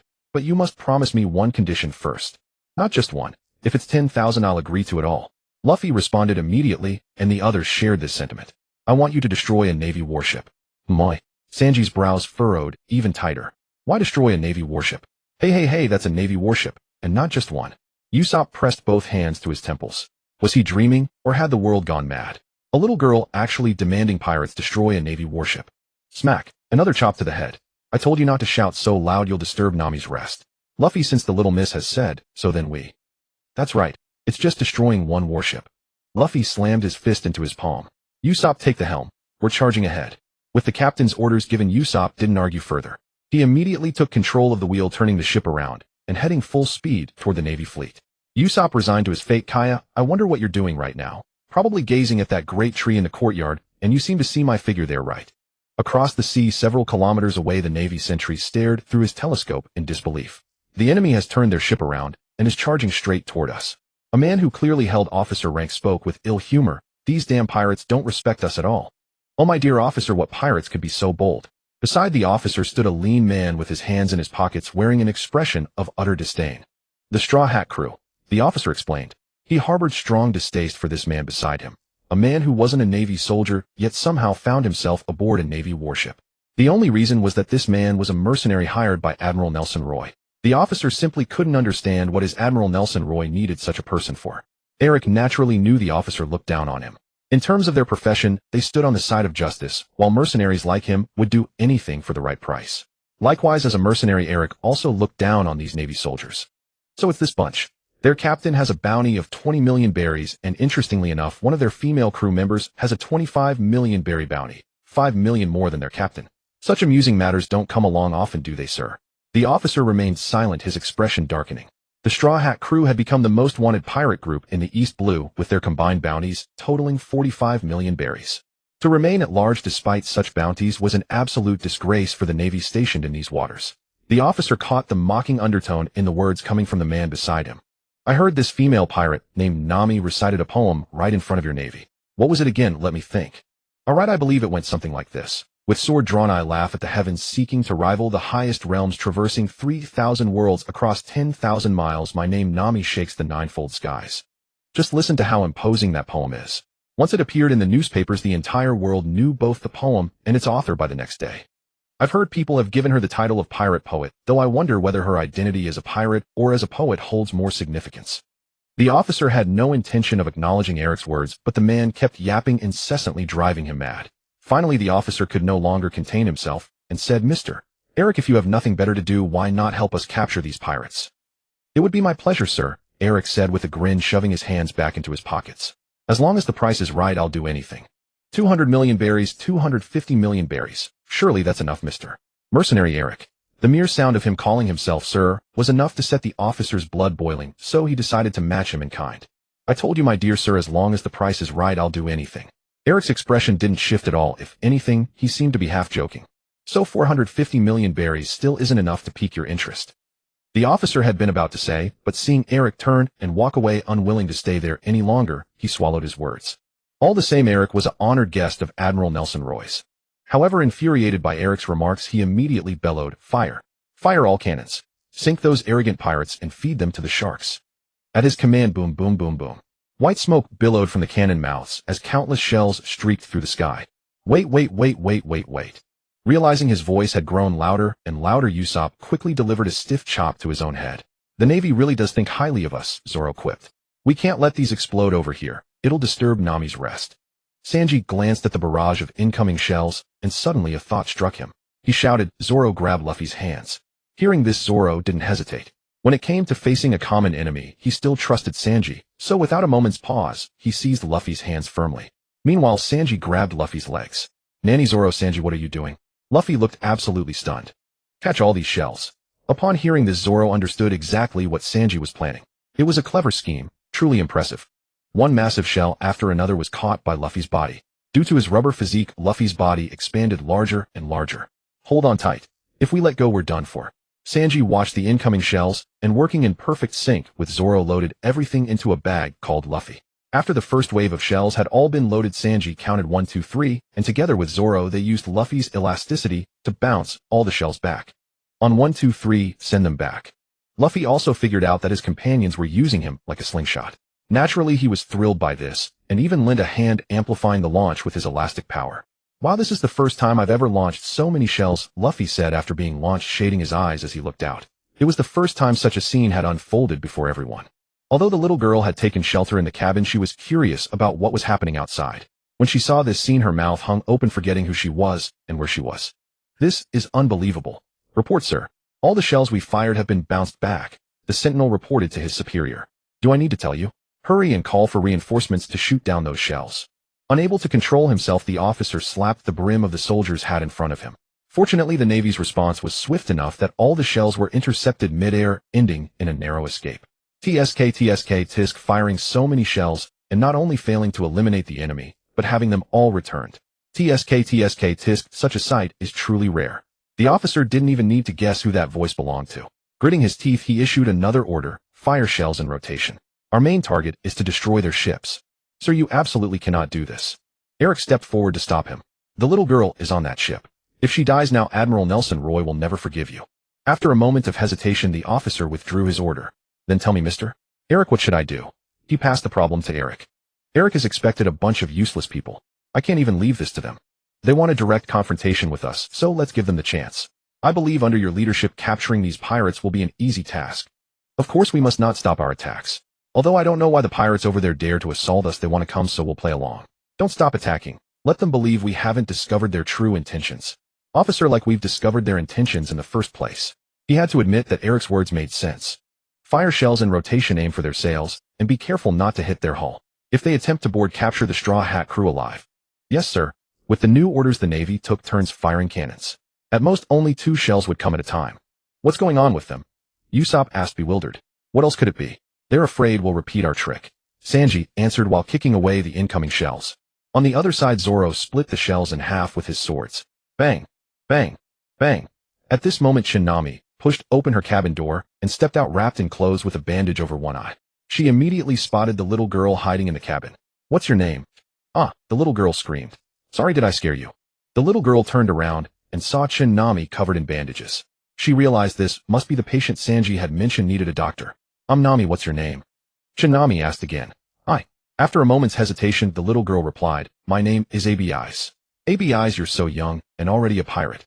Nami found it hard to believe. No way, I'm definitely not a pirate. ABIs stamped her foot in anger. I will never be a pirate. Nami reached out and patted ABIs on the head. It was just another one of her habitual gestures of teasing children. What's going on? Why did I hear explosions? When Nami arrived on deck, she saw the shells in the sky, and without a second thought swung her blade. The slash struck a shell directly, causing it to explode. Nami, why are you up? Has your injury healed? Luffy swung over like a monkey and landed before Nami. Yes, Nami, you really should get more rest. Usopp chimed in with the same advice upon seeing the situation. Given the commotion, if I could have fallen asleep, it would mean I'd never wake up again, Nami retorted sharply. Nami, that move just now. Zoro was stunned. When had Nami learned such a technique? Want to learn it? I'll teach you. Nami replied casually. There were no forbidden techniques in her book, and if her companions wanted to learn, she would teach them all. Nami Jiwa, that move you just used was absolutely awesome. Sanji praised sincerely, not out of flattery, but because he understood Nami had fought Ward with that very technique. Nami, when did you learn that? It's so impressive. Luffy too spared no compliments. But none of these praises elicited any expression from Nami. A single glance was enough for her to notice that the Going Merry was sailing at full speed straight toward the Marines. What in the world was going on? Were they trying to throw themselves into enemy hands, or was this some suicidal scheme? Someone please tell me. What are you all doing? We're planning to destroy a naval warship. Slap, slap, slap, slap, slap. Each of them received a chop to the head. Zoro, this woman's chops still hurt just as much as ever. Sanjio Nami wielding her hand chop. She's more beautiful than ever. Usopp High was firmly opposed to this from the start, you know. ABI's why am I getting hit too? Even though I was the one who suggested this. Luffy, sorry Nami, it's just that if we don't do this. Shin Nami had no patience for their explanations. If there had only been a single warship, fine. But they were charging headlong at an entire fleet fully formed and organized. Did they really think they were invincible now?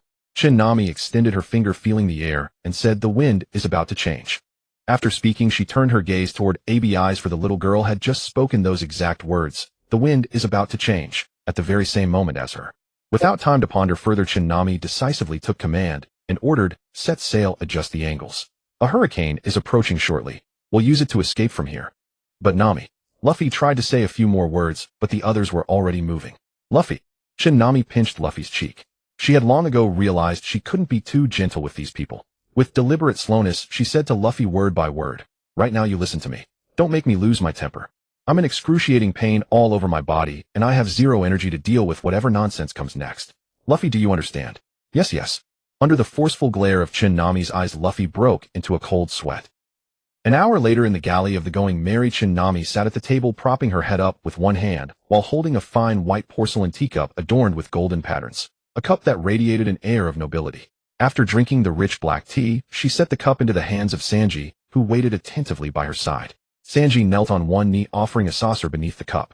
Only when the base of the teacup fit perfectly into the saucer's indent did Sanji respectfully ask, Miss Nami, would you like me to pour you another cup? No need, thank you.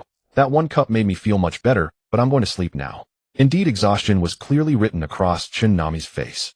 Kneeling before Shin Nami were two people, Luffy and the little girl ABI's. Shin Nami had no idea why they were kneeling when they could perfectly well sit and talk. Sigh. She really didn't want to think about it anymore. So you were the one who made this request? Shin Nami said flatly. Have you ever considered what would happen if we failed to escape and got captured? Of course, turning us pirates over to the Navy is not entirely out of the question. But before they catch us, I will kill you first. Shin Nami spoke without inflection, yet the coldness in her words sent ABI's shivering where she knelt. After the incident with Ward, Shin Nami treasured her companions even more. They were people she could trust, people she could rely on with her back exposed. And you, Luffy? Having finished with ABI's, Shin Nami turned her attention to scolding Luffy. ABI's was still a child, and Shin Nami intended to be lenient with her. Although Abi's proposal was clearly something formulated without thinking it through. I'm sorry, Nami. Luffy apologized earnestly, though he had no idea what he had done wrong. In his understanding, ABI's had made a request, they fulfilled it, and in return she would lead them to a doctor. That was simply a fair exchange. Shin Nami understood this naturally. It was precisely because they were the Straw Hat Pirates. If ABI's had encountered other pirates, like Buggy the Clown or Creep, well, let's just say the outcome would have been far less pleasant. As a child, ABI's could only be blamed for being naive. But any adult who went along with this proposal was nothing short of an absolute fool. I know it was for me, but Luffy, remember you are the captain. You must always take responsibility for everyone on this ship, for all of us. Had you considered what would happen if we failed and fell into the Navy's hands? Forget about finding a doctor. Zoro, Sanji, Usopp, you, and even your dream of becoming the Pirate King would all become nothing but empty words. Nami, we all agreed to this, Zoro interjected, unable to stay silent. Then you are also at fault, Shin Nami said to Zoro without any reserve. Luffy, don't forget, we are pirates. When it comes to information we want, intimidation is always an option. And if that doesn't work, a finger can always be chopped off. At the mention of chopping off a finger, ABI's jumped violently. Great beads of sweat poured down Abi's face as she thought, this woman is a demon, isn't she? She seems far more like a pirate than any of us. Could she possibly be the true captain of this ship? That said, Shin Nami certainly had no intention of actually harming a little girl. It was simply her habit to tease her. Seeing ABI's thoroughly frightened, Shin Nami couldn't help but smile. Handle the rest yourselves. I'm going to rest. I hope nothing else happens while I'm asleep. Otherwise, I truly won't be able to control myself, and I'll make each of you grow 3 centimeters taller. With those words, Shin Nami rose, pushed open the door, and as she was about to leave, she flashed her signature hand chop. 1 chop, 1 bump, 3 chops, 3 bumps. How many chops does it take to add 3 centimeters? Farewell, Miss Nami, as you retire to your quarters. Had Sanji transformed into a sycophant once again? Click. The door closed. Everyone present visibly exhaled in relief. Nami's aura is so powerful, Usopp couldn't help but say. He hadn't even dared to think a single sarcastic remark in his heart. Indeed, I should not address Nami as Miss. Sanji said solemnly, but his seriousness lasted only 3 seconds before his eyes turned into hearts. She should be called Queen. I think you should give yourself a cut and rename yourself Xiao Shanzi, Zoro mocked. He couldn't stand that lecherous chef always kowtowing to serve women. If Sanji knew what Zoro was thinking, he would definitely retort, I just love holding Queen Nami's feet. Queen Nami's feet are simply divine. I'm sorry, ABIs. I failed to fulfill your request. Luffy turned his head to apologize to ABIs. ABIs shook her head and said, I should be the one apologizing to you. Sister Nami is right. I shouldn't have made such a foolish request. I escaped from that naval warship. If I fall back into their hands, I truly would be the biggest fool under heaven. Though you didn't complete my request, you have passed my test. I can see that you are good people who care about your companions, so I will tell you where the doctor is. Oh, that's wonderful, ABIs. Luffy sat on the ground and enthusiastically applauded with the soles of his feet, making ABIs burst into hearty laughter. Oh, our Miss ABIs has finally smiled. Have a cup of black tea and some biscuits. Sanji said gently. Sanji, I want some too. Luffy raised his hand. Oh, Sanji, I want some too. Usopp sat up straight. Tell me, where is the doctor? Zoro leaned against the wall. By the time Nami regained consciousness, it was already evening. It was an unfamiliar environment, not somewhere she knew. The air was thick with the scent of medicinal chemicals, a smell Nami had only ever encountered in hospitals. White quilt, white bedsheet. Her right hand was outside the blanket receiving an intravenous drip. It seemed she had been injured quite severely, for she hadn't even noticed being carried here. When she prepared to sit up, she disturbed someone. By the wall was Sanji, who woke up the moment Nami began to rise. Nami, don't move. Sanji hurried over and helped Nami sit up. Where is this? Nami asked curiously. This is Abi's hometown warship island. A small island shaped like a naval warship. This is the village clinic where ABI's lives. Here, Nami, you must be hungry. Eat something first. Saying that, Sanji opened a thermal container. She took a careful sip of the soup. The flavor was excellent. Nami never doubted Sanji's culinary skills. They were absolutely at the level of a 5-star chef. That she could enjoy such gourmet meals every day meant heaven was being generous to her. Besides the delicious soup, there were also meat buns. Nami, these meat buns were made by Grandpa ABI's. They taste quite remarkable. Try one. Meat buns, truly a rare treat. Regardless, for Nami, meat buns counted as the taste of home. Biting into one, she couldn't tell what kind of meat was inside, but the texture was incredibly tender. Some secret seasoning must have been added, stimulating her taste buds with every chew, making her mouth water. Delicious. Open a bun shop selling only these, and you'd never worry about money again, Nami said honestly. These buns were the best she had ever tasted in her life. Nami, since you like them so much, I will learn this craft from Grandpa ABI's and make them for you every day. Good.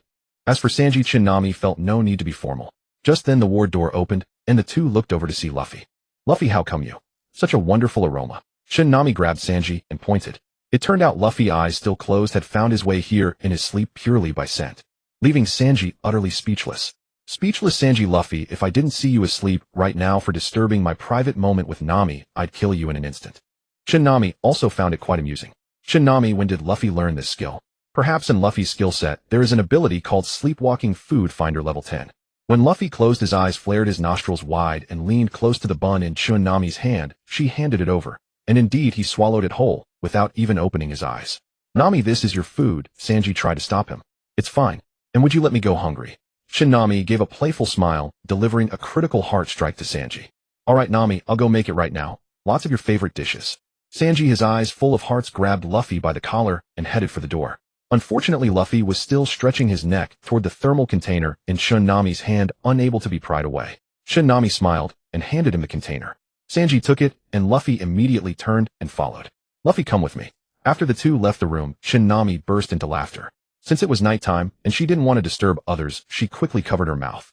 The scene that had just unfolded reminded Nami of the corpse-carrying sequences from Master Lamb's zombie films.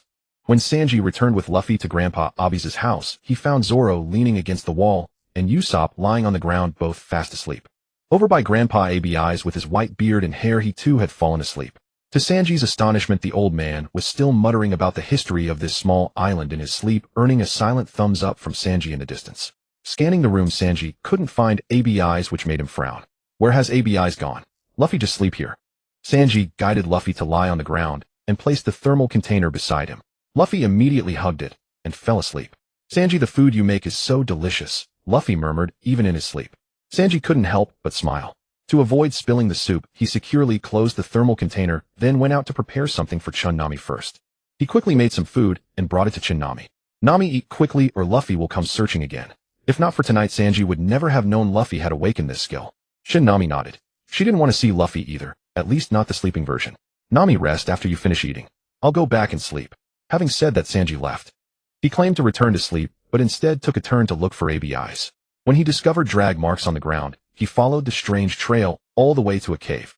Are these traces left by ABIs? Uncertain, Sanji hesitated for a moment before stepping inside. Sanji walked very slowly, gradually hearing movement from inside.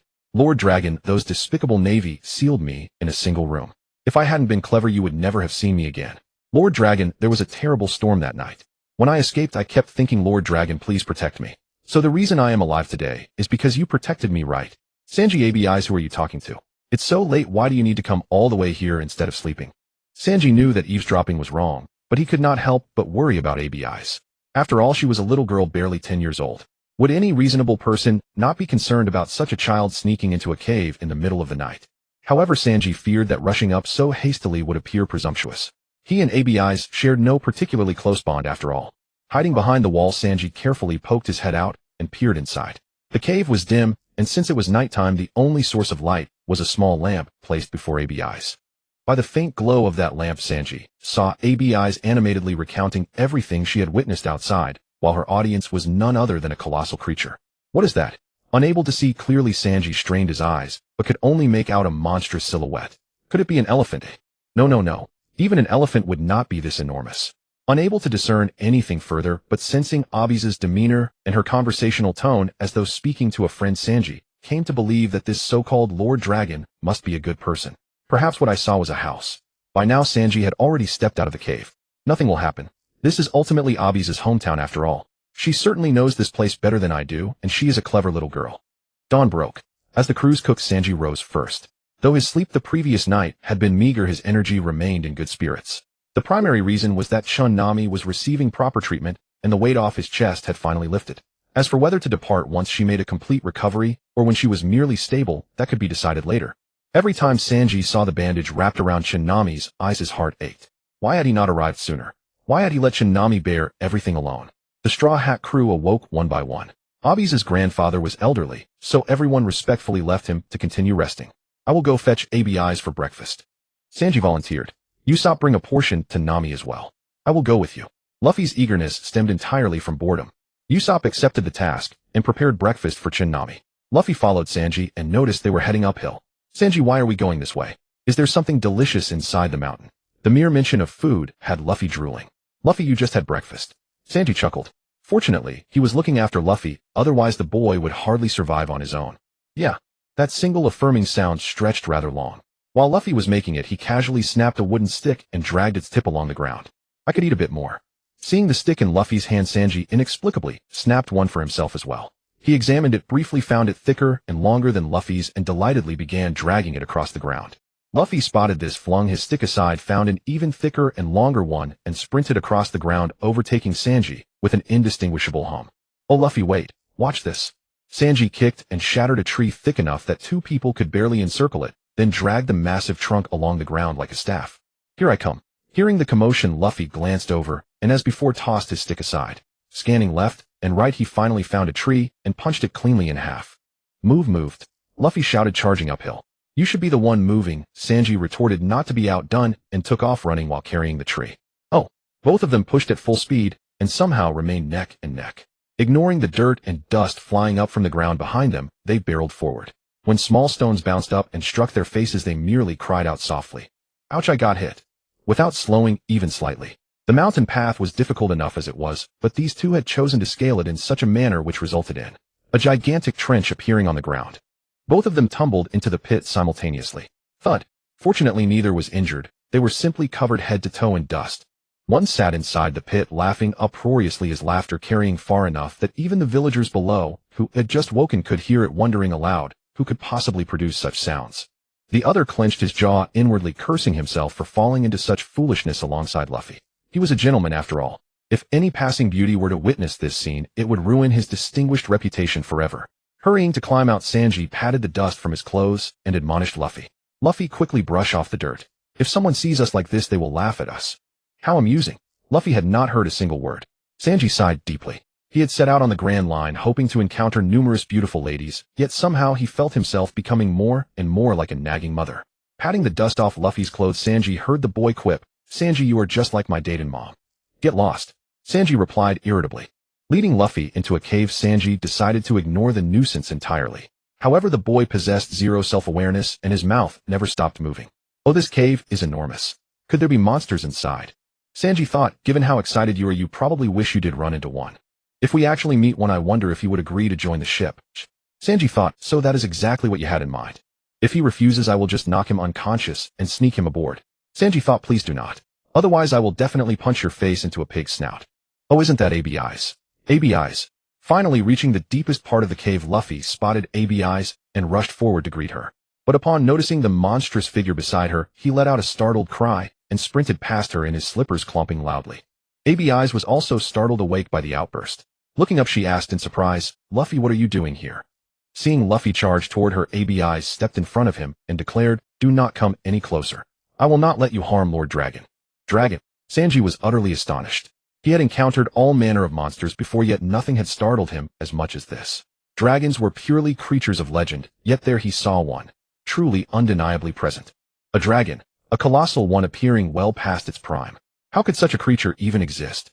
While Sanji was still reeling, Luffy had already scrambled onto the dragon's massive head, now face to face with it. "Luffy, don't hurt Grandpa Dragon." ABI's pleaded with him. "ABI's, don't worry. I won't hurt Grandpa Dragon. Hey Grandpa Dragon, would you like to join my ship? Be my crewmate." Thwack!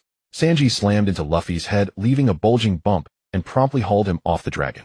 "Stop spouting nonsense. For one, our ship is far too small to hold someone like Grandpa Dragon. And even if it could fit the poor fellow's ancient, do you really think he'd follow you on your madcap adventures? Are you trying to work him to death?" Sanji roared at Luffy. "Sorry." Luffy apologized, swift as ever. Sanji rolled his eyes, already knowing the boy would invite the next legendary creature he encountered to join their crew without a second thought. Sanji couldn't help but wonder why he'd been saddled with such a captain. Why couldn't he have ended up with a beautiful female captain, instead swept away into that whirlpool named love? Afterwards, ABI's recounted to Luffy and Sanji how she'd first met Grandpa Dragon. It turned out she was a Paramecia devil fruit user, the Whisper Fruit, and one day she'd simply heard his voice calling to her, which led to their unlikely friendship. Grandpa Dragon is quite old. Sometimes his mind wanders and he can't recall why he's here. He told me he wants to go home. "Luffy, can you help me?" ABI's asked, her big eyes shimmering as she looked at Luffy. "Sure thing." Luffy agreed without hesitation. "Oh, wonderful. Grandpa Dragon, this is Luffy, the one who rescued me from the sea. He's also a devil fruit user. His arm can stretch oh so long, it's amazing. This is Sanji. His cooking is divine. Grandpa Dragon, once you taste it, you'll crave it again and again. I think you're the one who wants seconds." Sanji chuckled, ruffling ABI's hair before turning to the dragon. "Hello there. Luffy and Sanji, Grandpa Dragon says you're good people." ABI's translated for the dragon. There was no sound from the dragon's mouth, yet ABI's understood perfectly, no doubt thanks to that remarkable whisper fruit. "Since our captain has agreed to help Grandpa Dragon return home, we should let the rest of the crew know. I'll bring some food over shortly. What about you, Luffy?" "I'll stay and keep Grandpa Dragon company." Sanji nodded and stepped out. Helping a dragon find its way home sounded like quite the undertaking. When he returned, Sanji brought Usopp and Zoro along. Zoro remained relatively composed while Usopp's jaw dropped to the floor in sheer astonishment. "That's the situation. What do you think we should do?" Sanji asked. As for Nami, she was still recuperating in the clinic. Sanji had only briefed her briefly and made no effort to seek her counsel. "Luffy, couldn't you at least think things through before acting?" Even he himself. Usopp watched Grandpa Dragon's half-lidded eyes and carefully backed away toward Luffy, continuing his complaints. "He can't even remember where home is. How are we supposed to help? And we can't exactly carry him along either." "There'll be a way. Don't worry. Things will work out somehow," Luffy said with a grin. His words did little to cheer ABI's. Usopp had a point. They genuinely had no idea what to do. Grandpa Dragon tried to think hard. "Hey, come out here quickly," Zoro called from outside the cave. Everyone rushed out, wondering what Zoro wanted. "Look over there. Is that a marine warship?" Zoro pointed toward the dock, once everyone. Usopp, who had his telescope ready, spotted it clearly and cried out, "That's definitely a marine warship. Worse, they've already landed. Wait. They've seized control of our ship. What do we do now?" "Luffy, they're after Grandpa Dragon. They captured me before and wouldn't stop questioning me about his whereabouts. What should we do?" ABI's pleaded anxiously. "We can't afford to stall. We need to get Grandpa Dragon away from here now," Sanji declared. "That's easy for you to say. That's not an object or a person. It's a dragon. A dragon our ship couldn't possibly fit. How exactly do you propose we move it? Usopp unleashed a torrent of saliva straight on his Sanji's face. Whack whack whack. 3 bumps immediately bloomed on Usopp's head. Stop complaining and start solving this. Your whining is useless, Sanji growled angrily. If Nami were here, she'd definitely figure something out. Usopp's trembling hand shot up. I just thought of something. Then spit it out already, or are you asking for another beating? Sanji grabbed Usopp by the collar and unleashed another spray of saliva. Haha, this is hilarious. Sanji, Usopp, are you two having a spit battle? Meanwhile, Luffy, ever the carefree one, collected 3 bumps of his own. We could build a cart for Grandpa Dragon to ride on. Given the terrain here, we could roll right into the sea, straight toward that cliff up ahead that looks exactly like my nose. Following Usopp's finger, they could indeed see a cliff that bore an uncanny resemblance to his nose. Oh, uncanny, doesn't even begin to cover it. It's practically identical. Zoro offered his dry remark. Quickly everyone, let's build a cart for Grandpa Dragon, Sanji directed. I'll help too. ABIs trailed behind the group. Down at the mountain base, the landing party had drawn the villagers' attention almost immediately. Why are you back again? A villager confronted them. I'd suggest you don't make things worse for yourselves, Eric said bluntly, his manner thoroughly unpleasant. Move aside, or I'll leave your legs behind. As he spoke, Eric flicked his hand toward a nearby stone block, which split cleanly into 4 pieces. Each surface impossibly smooth as though sliced by an invisible blade. The villagers present paled at the display. Mr. Eric refrained from unnecessary actions, the squad officer ordered, frowning. Sir, you should be the one watching your time. Catching that little girl is our top priority. Then seize them all at once. Don't tell me your navy cannot even apprehend a pirate crew composed of a few mere children. In Yak's eyes, the Straw Hat crew was indeed nothing more than a bunch of brats. Just look at their so-called bounty posters. Absolutely laughable. Turning to the Navy soldiers who still stood idle, Yak roared at them directly. What are you still standing there for? Do I need to personally escort each of you? Are you defying Admiral Nelson Roy's orders? Hearing the name of Admiral Nelson Roy, the Navy soldiers immediately sprang into action. Upon spotting any building, they kicked the doors open and stormed inside to conduct searches. The officer could only interject, do not harm the villagers. Be cautious. Do not be ambushed by the Straw Hat crew. His fury rose another notch within. Yak thought to himself, why be cautious? Just charge in and capture them. These Navy fools are truly useless. Though Yak harbored such thoughts, he was not foolish enough to voice them aloud. He knew he was somewhat overstating his authority, yet he always held himself in exceptionally high regard. Even Nelson Roy, his own employer, did not command his respect. Yak thought, that man is nothing but a fat pig. The entire village was thrown into turmoil, but fortunately the soldiers did not trouble the villagers. Upon entering rooms, although they conducted searches, they refrained from taking advantage of the pretext to steal. This brought some relief to the villagers. Some even began to wonder whether the Navy's prior visit regarding ABIs had been born of some misunderstanding. Eventually, the Navy soldiers charged into the clinic. It's the pirate poet Nami. We found the Straw Hat crew. Hearing the commotion, Nami had already grown alert, her hand gripping Heavenly Smile. After days of rest, she had recovered considerably. By the way, what on earth was a pirate poet? She had casually recited a single poem and dared call herself a poet. This title made Nami blush. She knew her own limitations well. If actual poets heard of this, would they not mock her? What kind of woman from the He family was this, so arrogantly unaware of herself? Now was not the time for such thoughts. Nami lunged forward, startling the soldier, who pulled the trigger instinctively. The black projectile embedded itself into the ground. An uppercut struck the soldier's jaw, sending him crashing down. Simultaneously, she tapped the other soldier's wrist with the flat of her blade, causing his grip to loosen. His weapon clattered to the ground, and a kick to his stomach followed. Oh, so the pirate poet Nami of the Straw Hat crew has been found. What of that little girl? Any sign of her? Yak asked impatiently. The soldier reporting this first glanced at his superior, and upon receiving a nod replied, only the pirate poet Nami has been located. No other accomplices have been found, and that little girl remains missing as well. Then arrest that woman first, and interrogate her for the little girl's whereabouts, Yak commanded directly. Even as they spoke, Nami emerged from the clinic. She could not allow the Navy soldiers to flood in entirely, or her retreat route would be blocked. After stepping out, Nami spotted the naval warship moored at the shore from a distance. There was only one vessel, meaning the troop stationed here would not be numerous. Surrender peacefully, pirate poet Nami, a soldier shouted at Nami, though he remained alert and kept his distance. The name pirate poet Nami was notorious throughout the East Blue. Wanted posters adorned bulletin boards and tavern walls everywhere. Her strength was certainly not to be underestimated. Some privately joked that a great beauty had appeared in the East Blue. Some even regarded Nami as the #1 beauty of the East Blue. Certain fellows had secretly taken wanted posters and affixed them to their homes like celebrity posters, gazing at them daily. However, this was because Yelit's wanted poster had not been updated. Had it been, they would know who the true #1 beauty of the East Blue was. At this time Yulit's beauty surpassed that of Nami. Nami had no idea she would inexplicably accumulate so many titles and such a vast following of admirers. "Do not call me a poet," Nami retorted. Upon hearing this the soldier obediently complied and immediately changed his wording. "Then surrender peacefully, beautiful pirate Nami." Nami nearly broke into a facepalm. Without further words to the fellow, she dealt him a blow that rendered him dizzy for a full day.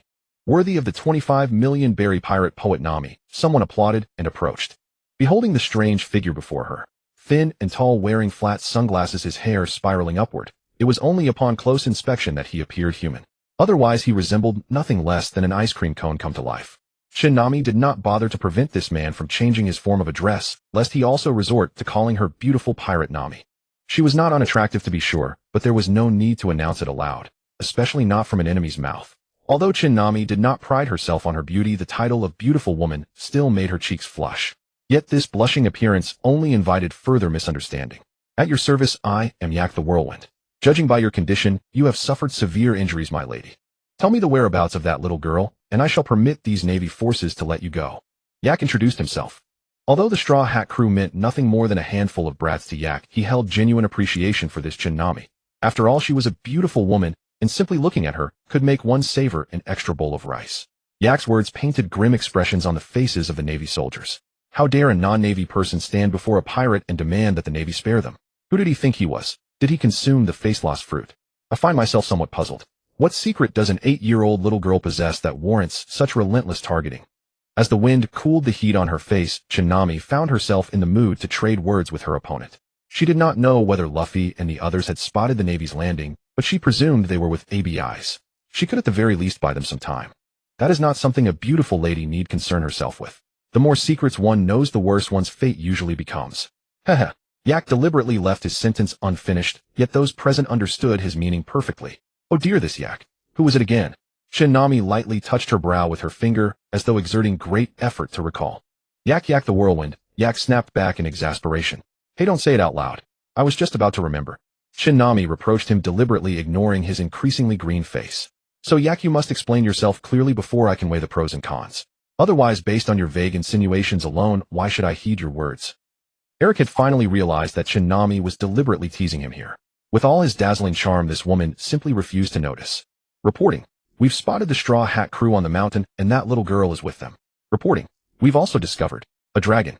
A dragon. Yes, a dragon of this sort, or rather a dragon of that kind, or perhaps. A pair of eyes narrowed beneath his flat sunglasses. So they're on the mountain. Quickly capture them all. Eric swept his arm forward with authority, giving the impression he was the supreme commander of this operation. Blades of cutting wind flew through the air. Eric, sensing the killing intent, paused his steps and evaded the strike. However, the marine soldiers beside him were not so fortunate. Each was slashed with wounds of varying sizes, instantly incapacitating them. Seeking death. I had intended to overlook you. Yet here you are, severely wounded and blind, in one eye, still coming after me. Eric turned his head and cast a cold gaze upon Nami. The last vestige of attraction he had felt toward this woman vanished completely. Who was he? He was a figure of dread throughout the mercenary world. Beauty would never be his highest pursuit, especially when he was eager to achieve his mission objective. Swish, swish, swish. Storm sickle wind blades. Nami studied this strange opponent. She knew he posed the greatest threat here. To buy her companions time, she made her move. She had no idea what he was doing, holding up his middle 3 fingers and muttering some bizarre incantation. Then she saw him wave his hand toward her. Sensing the attack, Nami dove to the side. Her body was still unhealed, and her movements were sluggish. A sharp pain shot through her heel. Raising her head, Nami saw a gash on her heel. The wound was not deep, but the attacker's method of assault closely resembled her own slashing technique. How could this person wield such power with just his hands? Is this person truly that powerful? Nami, no, it cannot be. This person doesn't even exude any overwhelming pressure. He must not be that strong. Unless his cultivation far surpasses mine to the point that I cannot sense his aura. But that possibility is unlikely. A thought struck Nami and she rose to her feet, calling out, "It must be a devil fruit. You're a fruit user." "That's right. I am Eric, the whirlwind consumer of the scythe fruit." Eric proudly displayed his elongated fingernails, which sent a chill down anyone's spine. Those who understood immediately recognized why he kept such long nails. It was to enhance his combat power. Nami, so it truly is a devil fruit. After consuming this fruit, one gains abilities that would take ordinary people years, even decades, to master. How convenient. You can't even dodge such a simple attack, humph. Eric snorted, raising his 3 fingers high. I am about to slay you here. It would be a pity to see such beauty fall. Bang! Nami pulled the trigger. This was a rifle she had seized from the Marines, long-barreled and difficult to control with one hand. Her accuracy was poor, yet she nearly hit Eric. The reason Eric stood motionless was not that he had detected her attack, but that he had never imagined Nami would resort to such a tactic. Killing someone with a gun was far too extraordinary. Nami firing definitely requires far less effort. Leveraging the trigger once more, but nothing happened. Nami frowned. This was not what she had expected. She had planned to stall her opponent with the seized rifle, but she had not anticipated that after firing a single shot the gun would become unusable. Nami was not a firearms enthusiast, and did not know that the rifles in the Marines' hands could only fire one shot at a time. To continue using them, one had to reload the pellets and gunpowder pouches. If guns were truly so effective, the pirates would all be using them instead of wildly hacking with broadswords. Feeling insulted, Eric's expression darkened as he unleashed another invisible slash.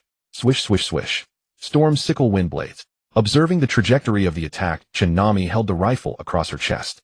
3 slashes quickly appeared upon its surface. Having directly weathered this attack, Nami now had a better understanding of Eric's offensive. His slashing power was comparable to her own, except he could unleash 3 slashes simultaneously, effectively tripling his destructive force. Nami, by the way, don't I also have a devil fruit ability?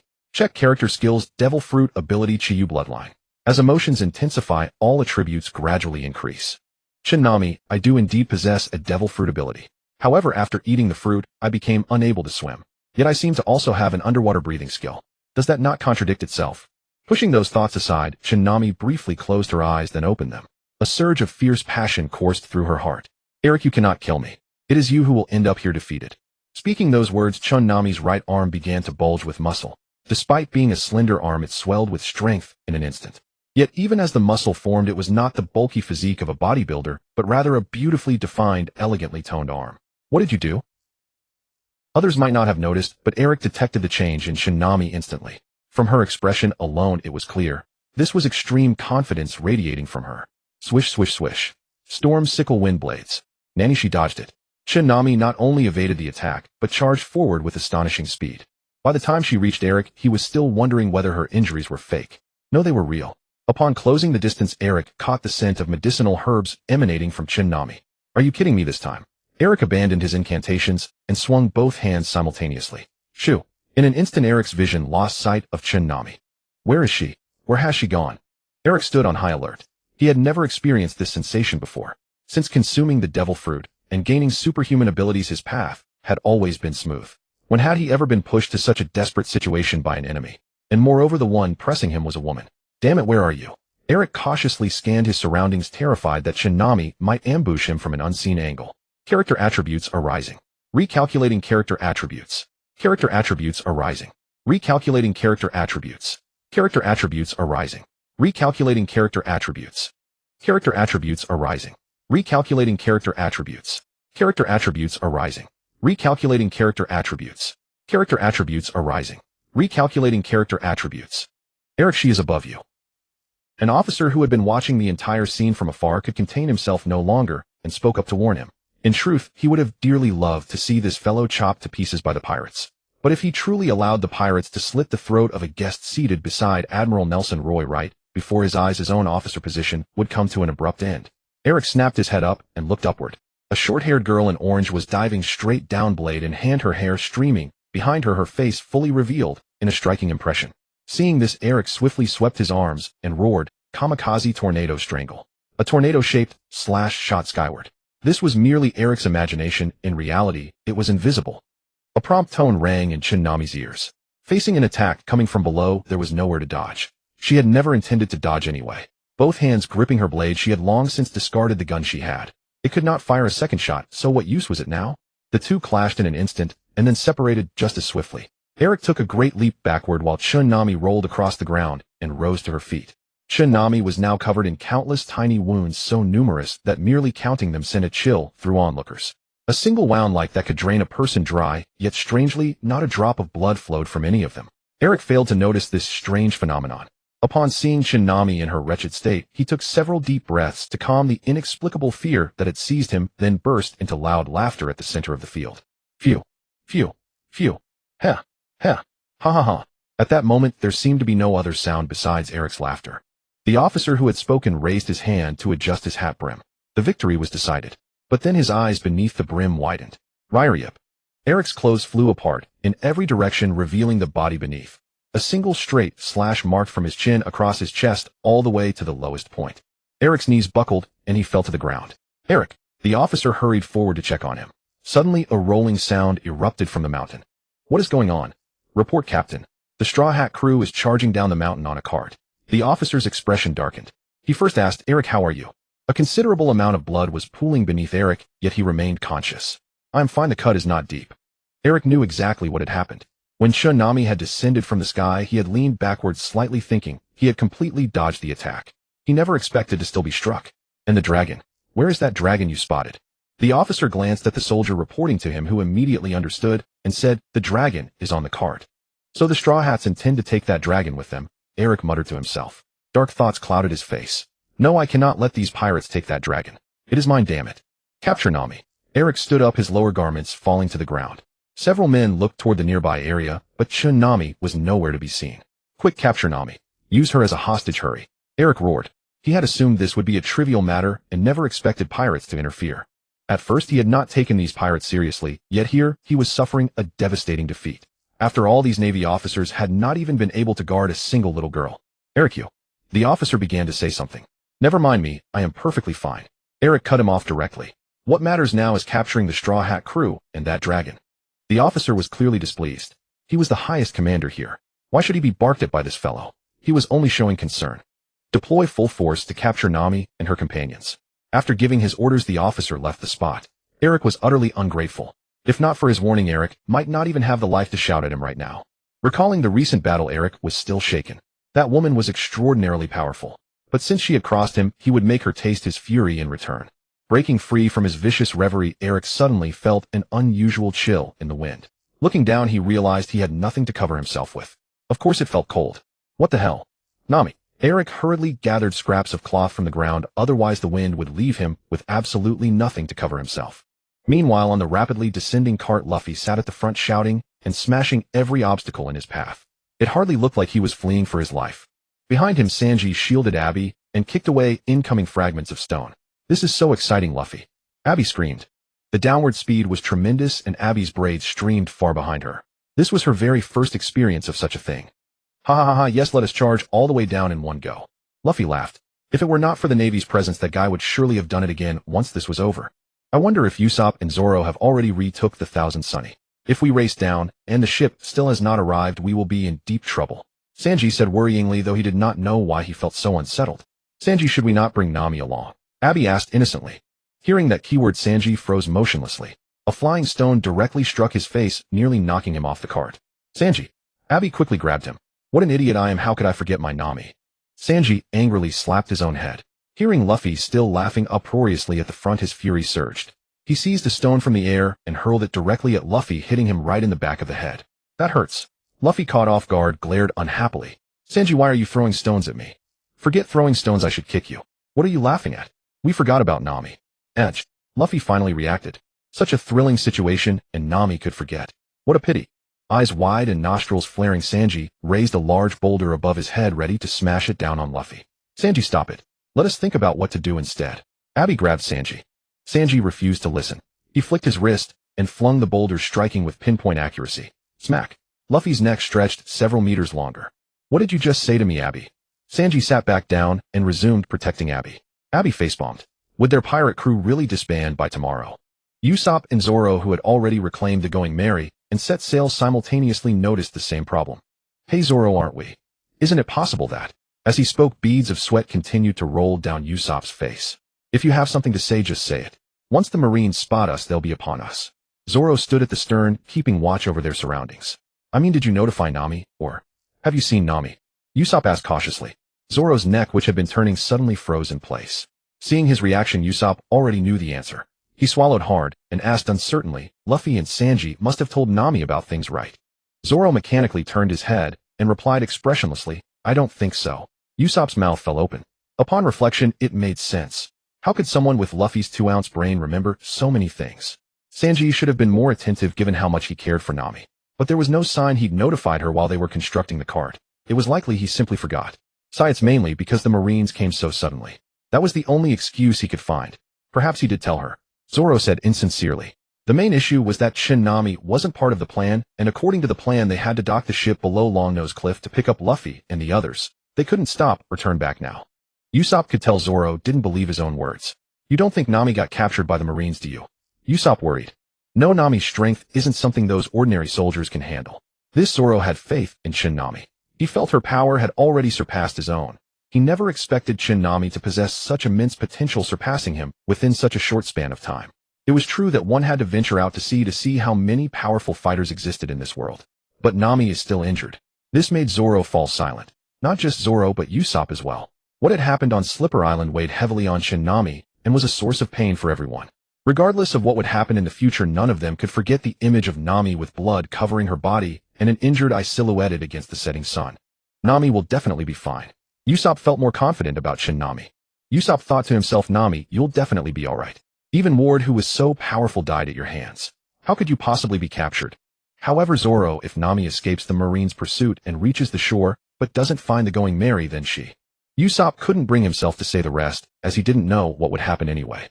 It's fine. Zoro gave Usopp a confident smile. After we reunite with Luffy and the others, we'll just have to fight our way back. Zoro thought to himself, Nami, if anything happens to you this time, we'll avenge you. Zoro picked up the telescope and began scanning the island confidently, hoping to catch sight of Nami. Nami never expected that when she tried to return to the Going Merry, she would find only 2 fallen Marine soldiers where the ship had been anchored. The ship was gone. Without needing to think about it, she knew the Going Merry had been taken. Those guys couldn't have actually left me behind, could they? Nami didn't want to suspect malice from others, especially from comrades she trusted so deeply. But sometimes you really couldn't tell. Nami, the commotion on the mountain was most likely caused by them. These Marines' purpose. No, it should be that bastard with long fingernails. His target was ABI's no, it was the dragon. Nami immediately grasped the key point. She herself was curious about the dragon and wondered if the dragon here was the same as the one tattooed on her body. Nami, I wonder if my observation haki can locate Luffy and the others. But at this point she had no choice but to try. Gathering her composure, Nami closed her eyes and let herself sense the movements around her radiating outward from her own position as the center point. Within a meter's range, she detected small insects crawling. Within 10 meters, waves crashed against the shore. At 50 meters, 2 birds on a tree seemed to be communicating with each other. She didn't sense Luffy and the others. Nami expand the range a bit more. Within 100 meters, Marine soldiers were returning to their warship one after another as they began their pursuit. She didn't detect the Going Merry either. As the range expanded, the speed of detection slowed down, and Nami grew increasingly strained. Nami growled inwardly, make the range even larger. Some of the small wounds on her body could no longer hold and beads of blood began to well up. However, Nami was completely unaware of this. At 1,000 meters range, Nami suddenly felt dizzy and stumbled, forcing her to open her eyes. After catching her breath, she closed them again and extended the range further, but she still hadn't fully perceived everything. Gritting her teeth, this time, Nami clearly perceived, well sensed, a cart thundering down the slope. On board was a massive creature with Luffy leading the way at the front and Sanji protecting ABI's behind. The direction they were heading. Was it Usopp? No, it was just a cliff resembling Usopp's nose. According to predictions, the cart would eventually launch off this cliff and plunge into the sea. Congratulations, skill observation haki L2 upgraded to observation haki L3. Found you, pirate poet Nami. 3 soldiers had spotted Nami. While the warship had departed to chase the Going Merry, the officer remained behind with 3 soldiers to hunt for Nami on the island. Hearing this title again, Nami no longer felt embarrassed. What was the point of correcting it herself? The new wanted poster might already bear this designation. Fortunately, it wasn't something like beautiful pirate, or that would have been even more humiliating. Nami turned her head and opened her eyes. While she was deeply concentrated, a single glare sent these 3 Marine soldiers freezing in place, and after a moment they fainted with their eyes rolled back. Nami frowned, wondering what was wrong with these 3. They looked as though they'd fainted from sheer terror. Congratulations, skill Pseudo Conquerors Haki L1. Temporary power attribute increase 50 upgraded to Pseudo Conquerors Haki L2. Temporary power attribute increase 75 skill Pseudo Conquerors Haki L2 activated. Temporary power attribute increase 75. Upon hearing the notification, Nami was startled, so she had just activated Pseudo Conquerors Haki. But this technique truly drained her mental energy. The cart surged past the elongated cliff of Longnose and splashed onto the sea surface without exception. Luffy laughed loudly, pressing down his straw hat to keep it from being blown away. He saw Sanji holding ABI's in his arms, the 2 of them soaring through the air. Sanji extended his arm, wrapped both of them up, and then landed steadily back on the cart, with splashing water drenching quite a few people. Oh, that was thrilling. I want to do it again, Luffy said, exactly as Sanji had predicted. Do my head in. Sanji bonked Luffy on the back of the head. Hurry up and tie the cart to the Thousand Sunny behind us. Sanji set Abe eyes down gently. The little girl, after what had just happened, had actually fainted with her eyes rolled back. Indeed, the earlier impact was still too much for her to bear. Abe eyes stopped sleeping. Time to get to work. Smack. A knife hand strike followed. Just do it yourself. Abe eyes slowly came to finding herself safely on the sea. She turned and embraced Lord Dragon, asking, Lord Dragon, we've reached the sea. How are you? Is there anywhere that feels uncomfortable? Do you remember anything? Lord Dragon didn't open his mouth. Even if he had nobody present could have understood what he said. Only Abe eyes, who possessed the powers of the Whisper fruit, could communicate with Lord Dragon. Really? Lord Dragon, did you really remember something? Are you saying your hometown seems to be in the sea east of Warship Island? Abe eyes was overjoyed. Luffy. Lord Dragon said his hometown is east of Warship Island. Excellent. Then we'll go east. Luffy immediately made the call. Nami, wait. Where's Nami? A heavy punch landed squarely on Luffy's head. Thud. I told you earlier, we forgot about Nami. And now you're only just remembering her. Luffy, I suggest you just cut your belly and end it. Sanji roared at Luffy, then turned and shouted toward the two people on the ship. Have you seen Nami? No. Zoro answered bluntly. I'm in charge of steering. Usopp avoided a direct answer. You should all just die? If anything happens to Nami, I'll haunt you all. Sanji bellowed. You didn't notify Nami either. You should die too. What good does yelling at us do? Zoro shot back. That's precisely why I'll haunt you all. Sanji ground out through gritted teeth. Seeing everyone growing tense, Abe eyes felt oppressed by the atmosphere and grew frightened. However, she was a kind-hearted little girl. At the end of the day, this was everyone's goodwill to help her. She never expected that Nami would be left behind on the island. Sanji, Luffy, Zoro, Usopp, I'm sorry. It's all because of me that everyone. Abe eyes was deeply remorseful. It was only because she wanted to help Lord Dragon return to his hometown that everyone had paid so dearly for her sake. Seeing Abe eyes on the verge of tears, everyone's heart softened. In truth, none of them harbored any blame toward Abe eyes. They were the ones who made the choices, and if any problems arose, they should bear the responsibility, not pin right and wrong onto an 8-year-old girl. It's alright, Abe eyes. I believe in Nami. You don't know how capable she is, but I do. She's far stronger than even me, Luffy said with a smile, reassuring Abe eyes. Stronger than you? A devil fruit user. Abe eyes found this hard to believe. If Nami's stronger than Luffy, why isn't she the captain? Such a soul-searching question, yet it held no sway over Luffy. Abe eyes, don't worry. Nami's incredibly capable. She'll surely hold out until we rescue her, Sanji interjected comfortingly. Exactly. Even though Nami's tough, we're not weak either. Let me tell you something privately, Abe eyes. I, Usopp, am a renowned marksman. I once sniped an enemy from thousands of meters away. Usopp began boasting. Everyone knew he was merely trying to reassure Abe eyes, so nobody stepped up to burst his bubble. It was precisely Usopp's extraordinarily thick skin that somehow added a touch of confidence in Nami to Abe eyes. Yes, let's go find Nami together. Bang, a gunshot echoed from afar. Where did that come from? Has the Navy caught up with us? No. If it were the Navy, they'd be firing cannons, Sanji analyzed. Firing a gun from such a distance at sea would be nothing short of a joke. Bang, another shot. Bang, a third shot. Finally, using the long-range vision of his goggles, Usopp successfully spotted the gunman on the coastline near the base of Longnose Cliff. It's Nami. Is that really Nami? Everyone exclaimed in delight. Right over there. Luffy quick pulled Nami over. Usopp pointed toward where Nami was located. Got it. Watch this. Goma Goma no ride. Luffy's rubber arm wrapped around Nami's waist and pulled her over, ensuring she wouldn't collide with anything. Sanji was about to rush forward and catch her, but just as he was about to act, Nami crashed straight into someone else's arms. Damn it, Mosshead. What are you doing? Sanji leaned close to that face and proceeded to spray saliva all over it. Welcome back, Nami. Zoro released Nami, and as for the perverted chef's words, he couldn't care less. In the next instant, Zoro found himself staring down the barrel of a gun. He frowned. Hey Nami, why are you aiming that gun at Zoro? Another gun barrel pointed at Usopp, who quickly shut his trap. Nami, it's such a relief you're okay. You don't know how much fun we had just now. The response to that idiot Luffy came from the gun barrel that had swung over from Usopp's direction. Beep. Abe eyes shrank back in fear. The moment she made that sound, Nami shifted the gun barrel that had been aimed at Zoro and pointed it directly at Abe eyes. Everyone was utterly bewildered by Nami's behavior at this moment. Sanji stepped forward and naturally received the attention of Nami's gun barrel. However, unlike the others who furrowed their brows or showed fear, he calmly spread his arms wide. Nami, I'm sorry. Go ahead and shoot me. I'd gladly die by your hands. Sanji could also understand why Nami was doing this. After all, nobody had notified Nami and left her stranded on the island. Such behavior amounted to abandoning a crewmate, especially with so many Navy soldiers having raided the island. Seeing the fresh wounds adorning Nami's body, how could he not know she had endured another grueling battle? This only deepened Sanji's self-reproach. "Hey Nami." Luffy's eyes widened in disbelief, unable to accept the sight before him. His own crewmate was pointing weapons at everyone on the ship. "Luffy, don't try to stop her. We all owe Nami an apology. We let her fight alone, back then and now. She has every right to kill us. Nami, I'm sorry." Sanji apologized once more, stepping forward and pressing his chest directly against the gun barrel. "Nami, I'm sorry. I forgot to let you know." Usopp also apologized to Nami, tears welling in his eyes. "Please, I beg you, don't hurt Sanji, don't hurt our companions. As long as you promise, I'll do anything you ask." As he spoke, Usopp knelt before Nami. One shot was fired. Of course the bangs came from Nami's mouth.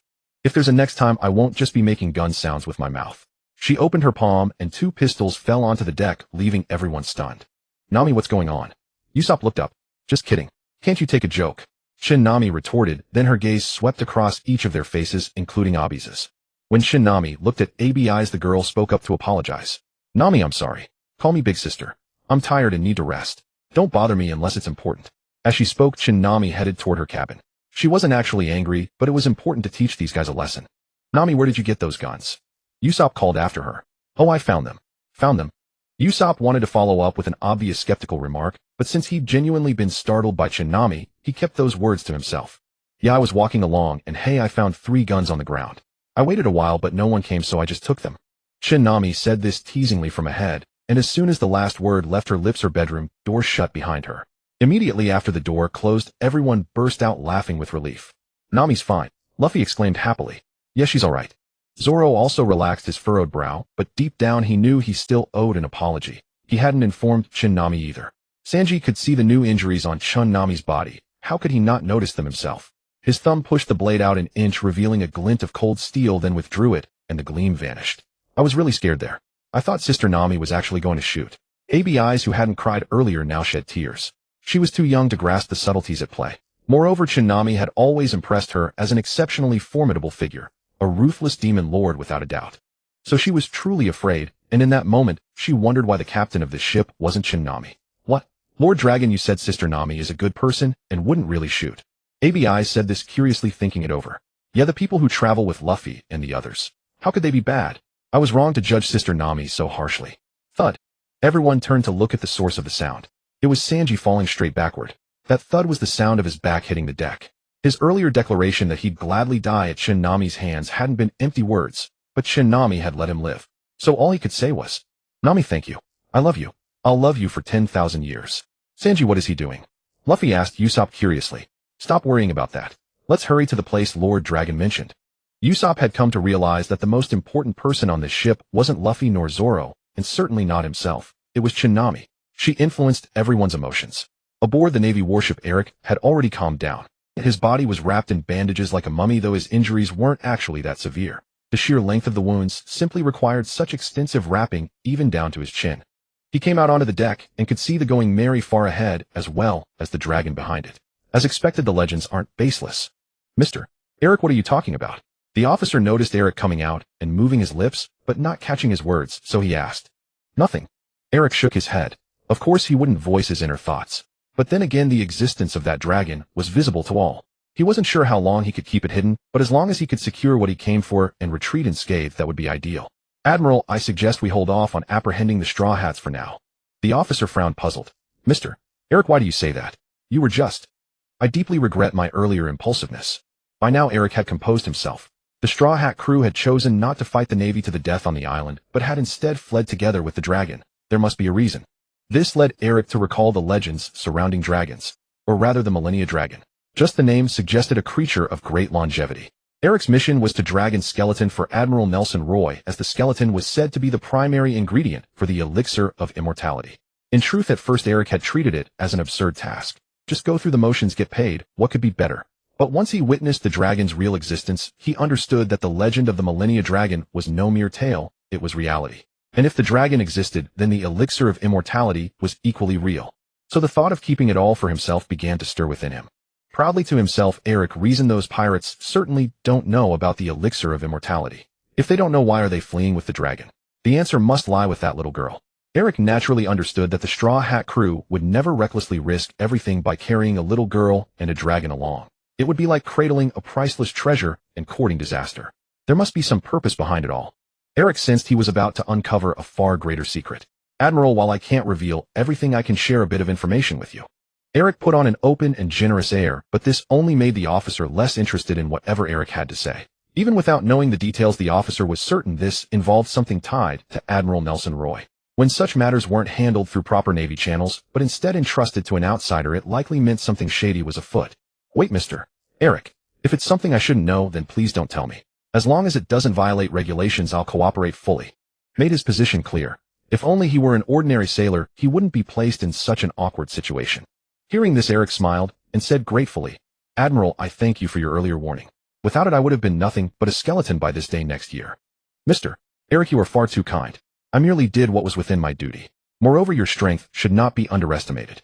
Even without my reminder that pirate poet Nami would not have stood a chance against you.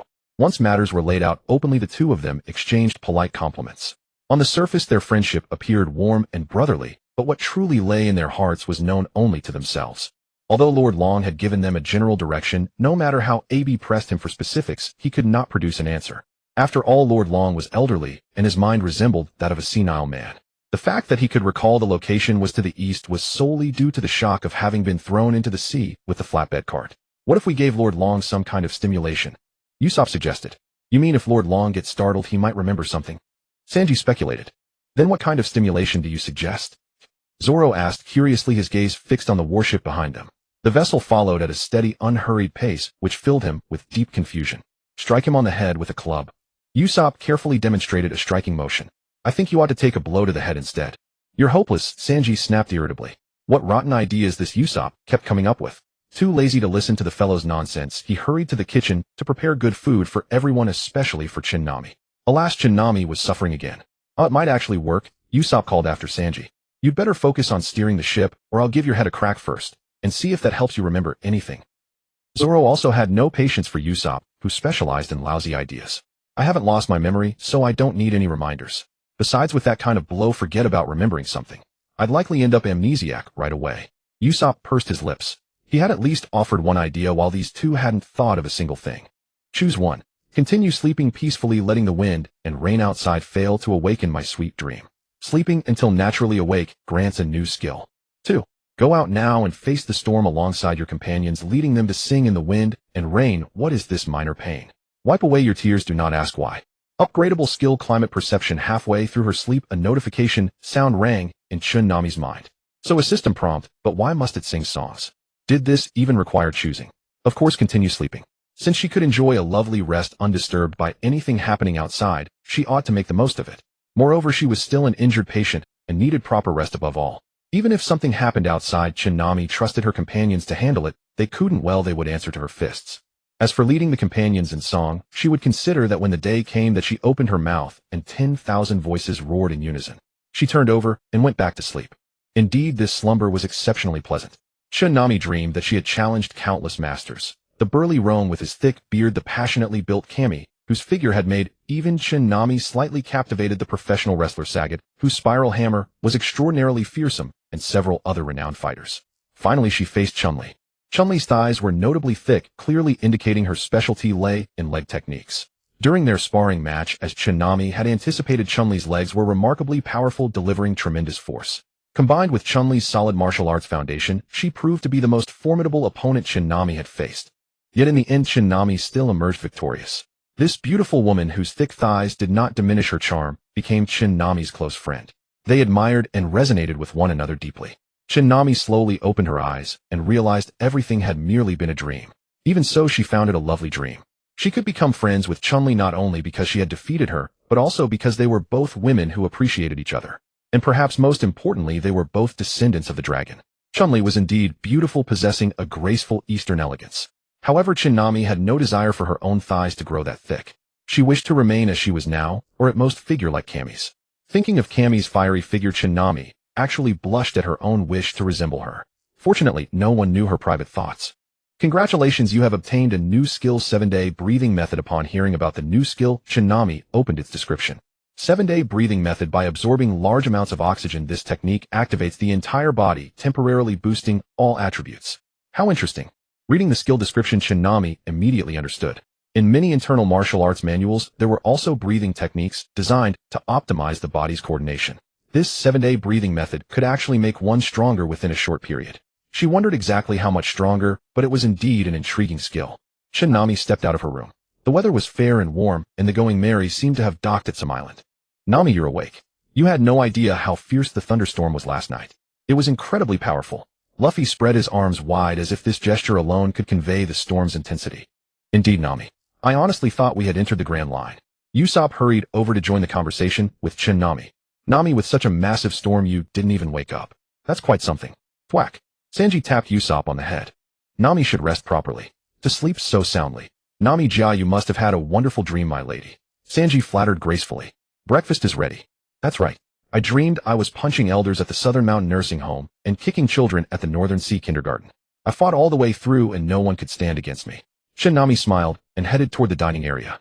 Nami, there's one more thing you don't know about. It's incredibly magical. Luffy followed behind Nami. Nami, let me tell you, when we first entered these waters. Usopp eagerly chimed in from the side, only to get stuck in the doorway together with Luffy. Let me go in first. No, let me go in first. Let me in. I'm the captain. No, let me in. I'm the captain. Inside the kitchen, Zoro and Abi were already seated. Both greeted Nami upon seeing her. Sanji, how is Lord Long? Abi approached Sanji and asked. Don't worry, I made a portion for Lord Long as well. Nami Chiha, this one is yours. Sanji presented a plate before Nami. The food on the plate emitted an intoxicating aroma, but in terms of presentation. What was this heart shape doing there? It looks delicious. Luffy stared at the plate in front of Nami, his mouth watering uncontrollably at the irresistible aroma. His lips parted as he said, Sanji, I want to eat too. Luffy jumped ahead and took his seat. Not for you. This is a lovingly prepared breakfast I made specially for Nami. He placed special emphasis on the last 4 characters when mentioning it. Nami, who had inadvertently picked up their teasing habit, chuckled silently to herself. Oh, time for breakfast. Nami, listen to me. When we entered this waters region. Nami, just listen to me. Even at breakfast, Luffy and Usopp could not stop talking. Nami moved slightly away from them to avoid getting splattered, finding their endless chatter both amusing and exhausting. She soon understood what the two were trying to convey. It turned out that everyone was unsure of where Long Ye's hometown was, and had no choice but to follow his lead, sailing eastward. They traveled eastward until somewhere ahead of the Thousand Sunny, an invisible curtain seemed to appear. Their vision could pass through it, yet as the ship slowly entered it felt as though they were crossing some kind of barrier. Upon hearing their descriptions, Nami also felt a sense of regret. Missing such a magical place was reminiscent of the Water Curtain Cave from Journey to the West. Unremarkable from the outside, but revealing a whole new world once entered.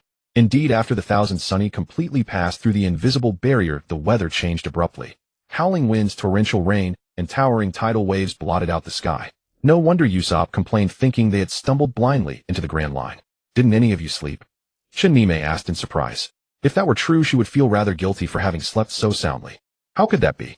We reached this small island last night, but we were all too exhausted and just went to sleep first, Usopp explained. Nami looked suspiciously at Luffy. Had they really docked and Luffy hadn't gone ashore to explore? It was Zoro who noticed her skepticism and explained a good beating sorted him out. As for who beat whom, no question was needed. Nami guessed the crew was waiting for her. So is this really Long Ye's hometown, the Lost Island? The name Lost Island had come from Usopp. Long Ye had mentioned the name when they entered this region, and it was Breeze who relayed it. At the time, Long Ye only remembered that name. Nothing more. Absolutely. There are dragon-related items everywhere on the island. Look. Saying this, Usopp pulled a cone-shaped object from his pocket. Taking a look, Nami said uncertainly, isn't this a spinning top? It seemed Usopp and Luffy had definitely gone exploring on the island that morning. Usopp nodded, and then produced several other small objects, all children's toys. They shared one common feature: every item bore a dragon totem. This was precisely why Usopp was so certain this was the Lost Island, Long Ye's hometown.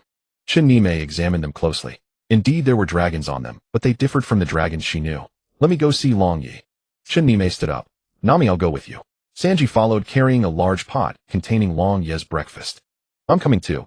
Breeze trailed behind. She also wanted to know whether this was truly Long Ye's homeland. Seeing all these dragon-related items made her feel it must be the Lost Island. Yesterday, she had only caught a hurried glimpse. Now she was seeing it face to face and in detail. This was indeed a dragon, a living dragon. When Nami saw Long Ye, she could not resist reaching out to pat his head. Long Ye turned his gaze toward her and watched her quietly. Sister Nami Long Yi says you're a good person, Abreeze said. Chun Nime smiled radiantly, stroking the scales while murmuring, the dragon's roar shakes the 9 heavens, the mighty soars between clouds and sea. Sister Nami, what are you reciting?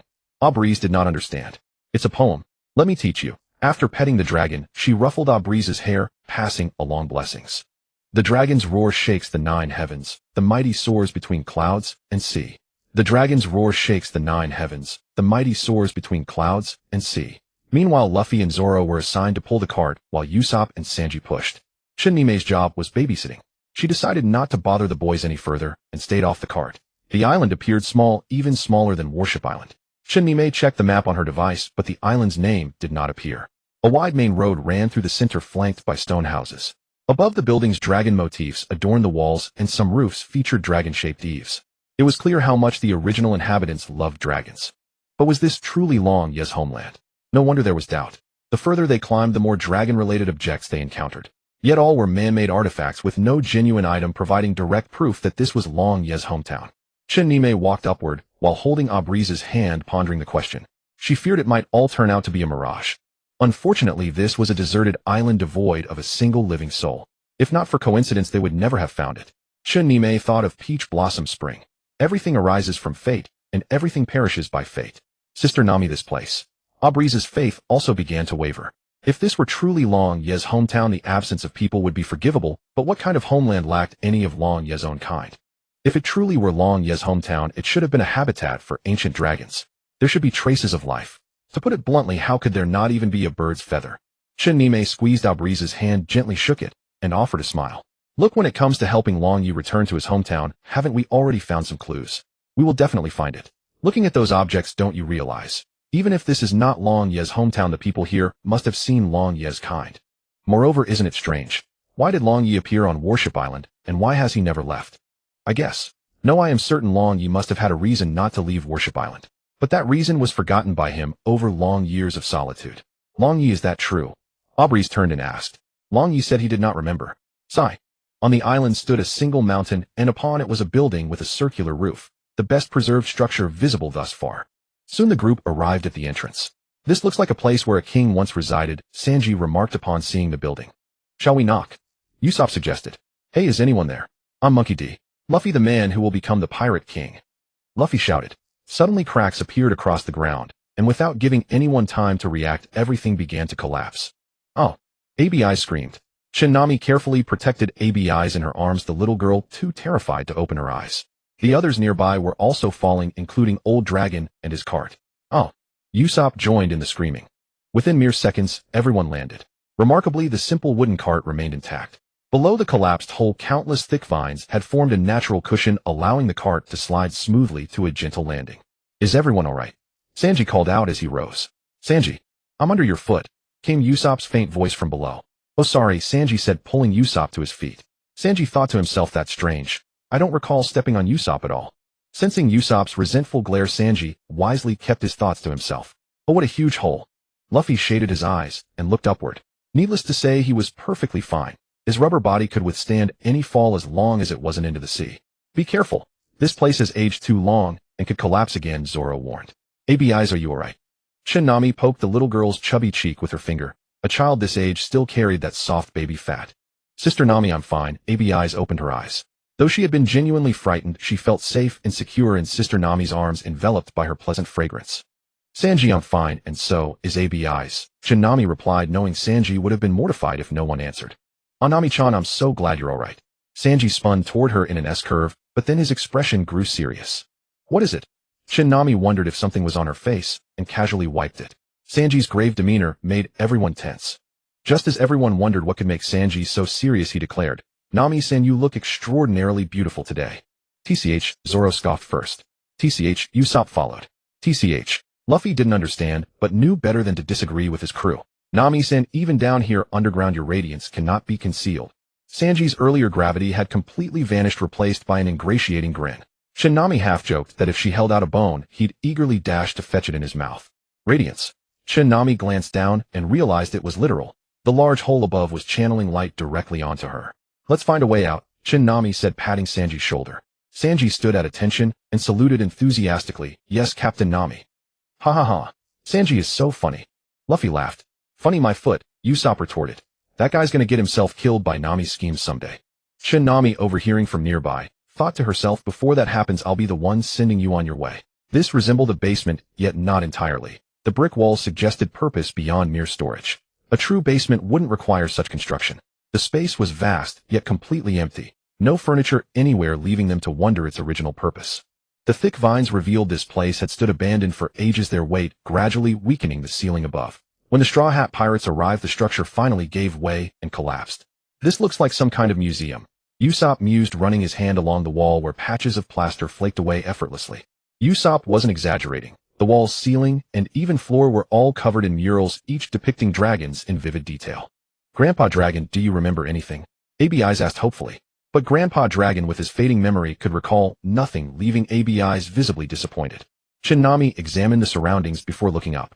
Though not an archaeologist, her skill in map reading allowed her to instantly recognize the ceiling murals as a map. Once she interpreted the imagery as a map, the contents became immediately clear. Nami marveled at her own sharpness. I see. Nami, did you find something? Usopp asked. As expected of my captain Nami, you're always so quick to notice things. Sister Nami, is this Grandpa Dragon's hometown? ABI's asked eagerly. Nami smiled enigmatically. That depends on how you define it. ABI's blinked in confusion, the kind of moment that leaves one overflowing with questions. ABI's stared bewildered. Look at the murals above. They form a map. Nami directed the group upward. Unfortunately, none of them could read maps. They all looked puzzled. If we imagine the entire map as a sphere, Nami explained, we'll notice these ancient dragons orbit around it. Most animals migrate along relatively stable routes between breeding grounds and wintering areas or new feeding grounds. So you're saying Grandpa Dragon's companions flew away, which means this is his homeland. Abi's eyes lit up with hope. That's not it. Nami denied, then pointed to some murals depicting figures, and said, if my guess is correct, these are the people who once lived here. Look at these millennial dragons above their heads. This likely means the dragons merely flew overhead without lingering. The residents here simply witnessed the migration of the millennial dragons.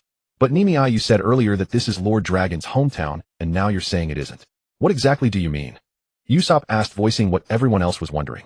Even Sanji, a devoted follower of Nami, was puzzled by the contradiction. Look, although this map doesn't indicate where the millennial dragons are flying to, it does mark where they take off from. Realizing her companions wouldn't pick up on such details, Nami spoke directly. If my assumption is correct, Lord Dragon's hometown lies right. Who's there? Nami's sharp call met no response. No sound, no one appeared. Eric, are you still going to keep hiding? She continued her shout, recalling how this person had earlier intruded upon her sensory range, only to slip away the moment she spoke. Nami immediately expanded her observation haki domain and discovered who was hiding above. At that moment, a figure appeared at the cave entrance, and everyone tensed with alertness. Who was that? Usopp asked. An unfriendly visitor, Zoro said grimly, sensing killing intent radiating from the newcomer. You're quite the woman, actually managing to detect me. I was hoping to hear your analysis to the end, but I suppose that's not going to happen now. The newcomer was indeed Eric. How dare you speak to her like that, you bastard? Sanji erupted in anger upon hearing Eric refer to Nami in such a manner. He kicked a stone slab upward with the tip of his foot. The slab shot through the air, but before it could strike Eric, it was sliced into 4 pieces and fell harmlessly to the ground. Observing the perfectly clean cuts on the stone, Zoro's expression grew grave. I don't know this man's identity, but I know he's called Eric and is a devil fruit user. He can unleash slashes with just a wave of his hand. Everyone be careful. His target is likely Lord Dragon, Nami warned. Nami is right. I am the mercenary tornado, Eric, a scythe fruit user. Those who wish to live should hand over that dragon now. Eric raised his arm in threat. You couldn't even defeat me, yet you dare to talk so arrogantly here. Nami mocked. Fine. If that's how it is, I'll take your lives. As for that dragon, I don't need it alive anyway. Scythe Tempest Dance. The moment the words left his lips, Eric's hand swung downward rapidly and continuously. While others couldn't perceive it, Nami, relying on her observation haki, detected that this attack covered a wide area with numerous unpredictable slashes. If it were just herself, she wouldn't worry, but here was a child and an elderly person suffering from dementia. Get hidden quickly, his attack is coming. ABI's hurry. ABI's was the one most in need of protection. Usopp found a rock and crouched behind it, trying to minimize his silhouette. Sanji, quick on his feet, couldn't see the slashes, but knew to keep moving rather than stay in one place, darting toward a corner. Zoro didn't dodge. Relying on his keen perception, he chose to withstand the slashes, directly positioning himself to guard Lord Dragon. However, Eric's technique was truly formidable. The sheer number of slashes was overwhelming, and from his elevated position, he continued swinging his arms relentlessly. Wherever the slashes passed, both stone and vines were effortlessly cleaved. Zoro could parry some of the attacks, but not all of them. Many slashes were heading straight for ABIs. ABIs stood frozen in terror, watching debris fly all around, the cacophony deafening. As several slashes were about to land upon her, Lord Dragon raised his wings and shielded ABIs beneath them. The slashes struck the wings, but didn't cut through immediately. Still, blood soon began to bead on the surface, and many feathers were severed into pieces. You dare hurt my companion. Goma Goma no. Pistol headshot. Luffy let out a roar, the sight of blood fueling his rage. He punched forward without regard for the incoming slashes, his elongated arm riddled with wounds. Your arm stretched. You're a devil fruit user too. So what if I am? No one I, Eric, intend to kill survives until tomorrow. Eric arched his neck backward to dodge Luffy's punch, aimed at his chin, then spun both arms in a sweeping motion. Scythe Dragon Tornado Strangle. Luffy. Chinmimi shouted a warning. Though Chinmimi had only clashed with Eric once before and witnessed this tornado strangle technique, she knew she had the advantage of striking first. When Eric executed it, its full power wasn't yet unleashed. It had merely left countless tiny wounds on her body. I'll leave this arm behind, Eric boasted smugly.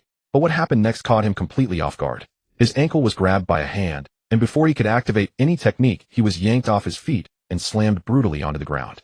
Before his face met the ground, Eric had already pieced together the tactic. The earlier punch had been a deliberate feint. Whether it connected or not, its purpose was to draw his attention, allowing the other arm to strike unseen. Had both attacks come simultaneously, Eric would never have fallen for such an obvious ploy. Smack. His face crashed violently against the ground, blood immediately welling up. Smack. Luffy released his grip and spun around, charging toward a nearby wall. His inexplicable behavior left everyone momentarily stunned. One impact proved Luffy's head was as hard as iron. No ordinary person would try to smash their skull against a wall unless they wanted death.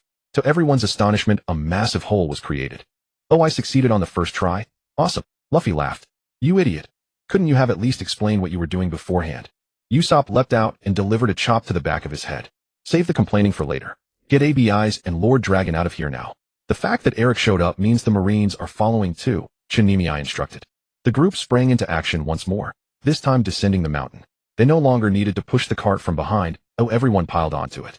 Woo-ha! Nimi, you missed your chance last time. This round we can truly have some fun. Luffy still chose to sit at the very front. Fortunately, they followed the main road upward, which was remarkably straight and wide with no obstacles ahead. This is hardly fun, you know. Usopp dutifully provided his daily commentary. In the distance, Eric rose to his feet, his face twisted in fury, teeth clenched. Blood streamed from his nose and mouth, and as he spoke, frothy blood bubbles escaped his lips. Straw Hat Crew, don't think you can escape my grasp. You all deserve to die. The dragon bone is mine, the elixir of immortality is mine, and your heads will all be mine.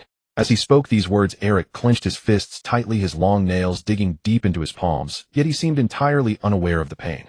Back at the cart, Luffy remained as carefree as a child. Well, he literally was one, treating this journey as a grand adventure. It was people like Luffy who kept everyone else at ease. Hey. At that moment, Usopp suddenly shouted out.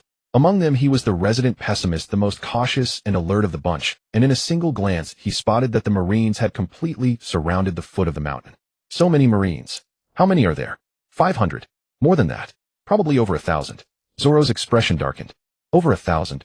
Usopp's face went pale at those words. For 5 pirates, the Navy dispatched over 1,000 soldiers. Usopp burst into tears. He only wanted to level up peacefully, stage by stage. Was it really too much to ask not to be thrown into a death trap from the very start? You flatter yourself too much. Sanji sneered. If it were the Croce pirates, sending 1,000 Marines wouldn't be surprising. But if they were after the Straw Hat pirates, that was truly excessive. I estimate they're here for Dragon. Why? Even if Dragon is rare, does that justify the Navy treating him with such urgency? Usopp couldn't understand. Besides, it didn't matter whether the Marines were after Dragon or not. Against 1,000 soldiers, how could they possibly let 5 people escape? Who knows? Sanji said helplessly. He wanted to know too. Luffy, stop right now. We can't charge through like this. Zoro called out. But how to stop was the question. Luffy was single-minded. When he understood he needed to stop the cart immediately, he simply jumped off. Luffy, what are you doing? Sanji asked in confusion. Luffy grabbed the cart with one hand and a nearby building pillar with the other, wrapping the rope around the column several times to prevent his grip from slipping. Wood would fall. Stop right there. The cart's speed dropped sharply. Everyone lurched forward as Luffy's arms stretched to their limit. The cart was heavy, but Dragon sitting atop, it was even heavier. Luffy gritted his teeth, his gums bare. Luffy, nice work. Sanji leaped off the cart and pushed against it from the front. Zoro followed closely behind. All three of them dragged their feet across the ground for several meters, but the cart's speed finally came to a halt. Sanji and Zoro's faces were flushed red veins bulging along their necks. Sanji wore a button-up shirt, so his strain wasn't visible, but Zoro wore short sleeves. His biceps swelled to their absolute limit, looking like two watermelons. "Usopp!" Sanji shouted. Usopp jumped down and tried to push alongside the others, but his strength was negligible. He barely made a difference.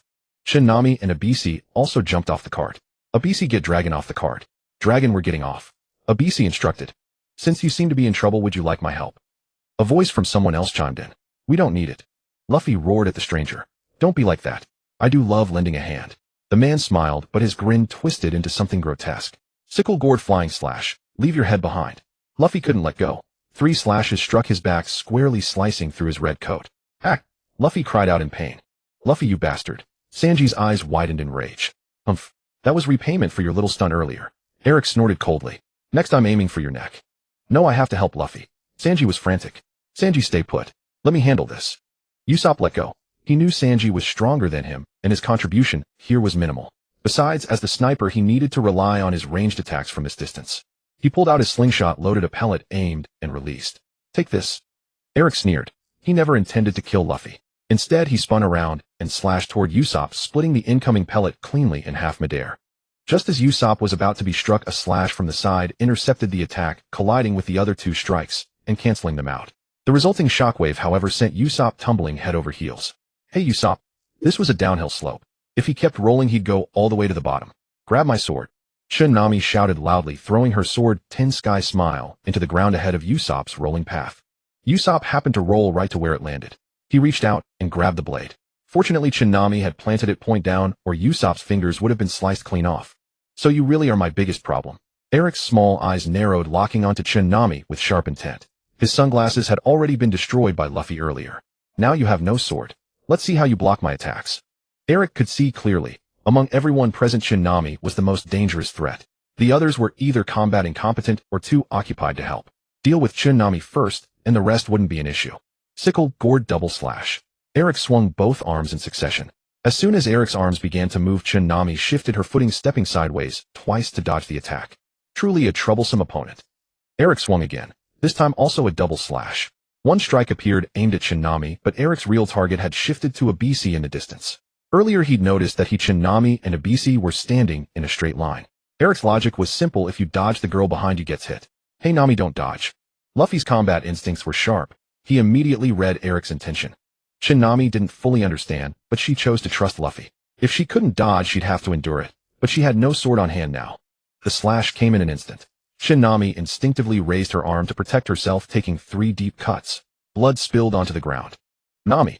Sanji's anger was at its peak, ready to unleash his EX skill, but he was still holding the cart. Unfortunately, Dragon, elderly and confused, hadn't yet gotten off the cart. At his age, Dragon had not only dementia, but moved agonizingly slowly, and he still hadn't gotten off the cart by now. Lord Dragon, hurry up, Sister Nami is injured. Absi urged through tears. And Nami, your sword. Usopp rose and hurled the Xiangxiangxio, but unfortunately, while he was adept with a slingshot, his skill in throwing weapons was woefully inadequate. However, with his voice as guidance, Nami knew without looking back that her blade was approaching swiftly from behind. At this moment, Nami charged toward Alec. And Alec, what is this woman attempting? She dares to charge head-on with empty hands, as though convinced she cannot be killed, willing to injure herself just to close the distance. Damn it, you cursed woman. Alec felt this was provoking him, or rather despising him. And this time, Alec decided to hold nothing back, producing sharp, whistling sounds from his mouth. Nami's eyes narrowed slightly. She moved, but Alec appeared to have made no further action after his threats. Given this man's nature, he must be concealing some devastating technique. In the distance between them gradually closed, and Nami could clearly see the bloodstains embedded beneath Alec's fingernails. Alec was no different. He noticed the smile playing on Nami's lips. And Alec, is this woman smiling? Why is she smiling at such a moment? He should be the one laughing. Yet Alec knew that upon his own face at this moment the expression was certainly not one of joy. Why was this occurring? Because he was being unsettled by this woman. Die, you wretched woman. Tornado Elder's Decade Strike. Alec swung his left hand with devastating force. At that precise moment, Nami, relying on her observation haki, detected the blade less than a meter away and reached behind her to grasp the hilt. Suddenly, Nami recalled a strike she had once witnessed in a manga. Indeed, within the pages of a comic book. In Panga divides heaven and earth. And Alec perceived only a blinding flash of white light before his eyes. None decisive slash descended.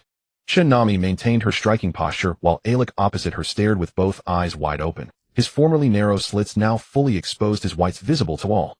Rip. The fabric on Nami's arm was torn asunder, a crimson trail flowing from her wrist to her shoulder. The garment at her shoulder was shredded to fragments, revealing the coiled dragon tattoo upon her arm. The dragon bore fresh blade marks, appearing less like a lifeless serpent and more like a living beast of immense menace. Especially those piercing dragon eyes, as though gazing directly into one's soul. Blood traced its way down Nami's grip upon the sword along the blade of Xianxiangxiu, and finally pooled at the tip, mixing with scattered droplets before dripping onto the earth.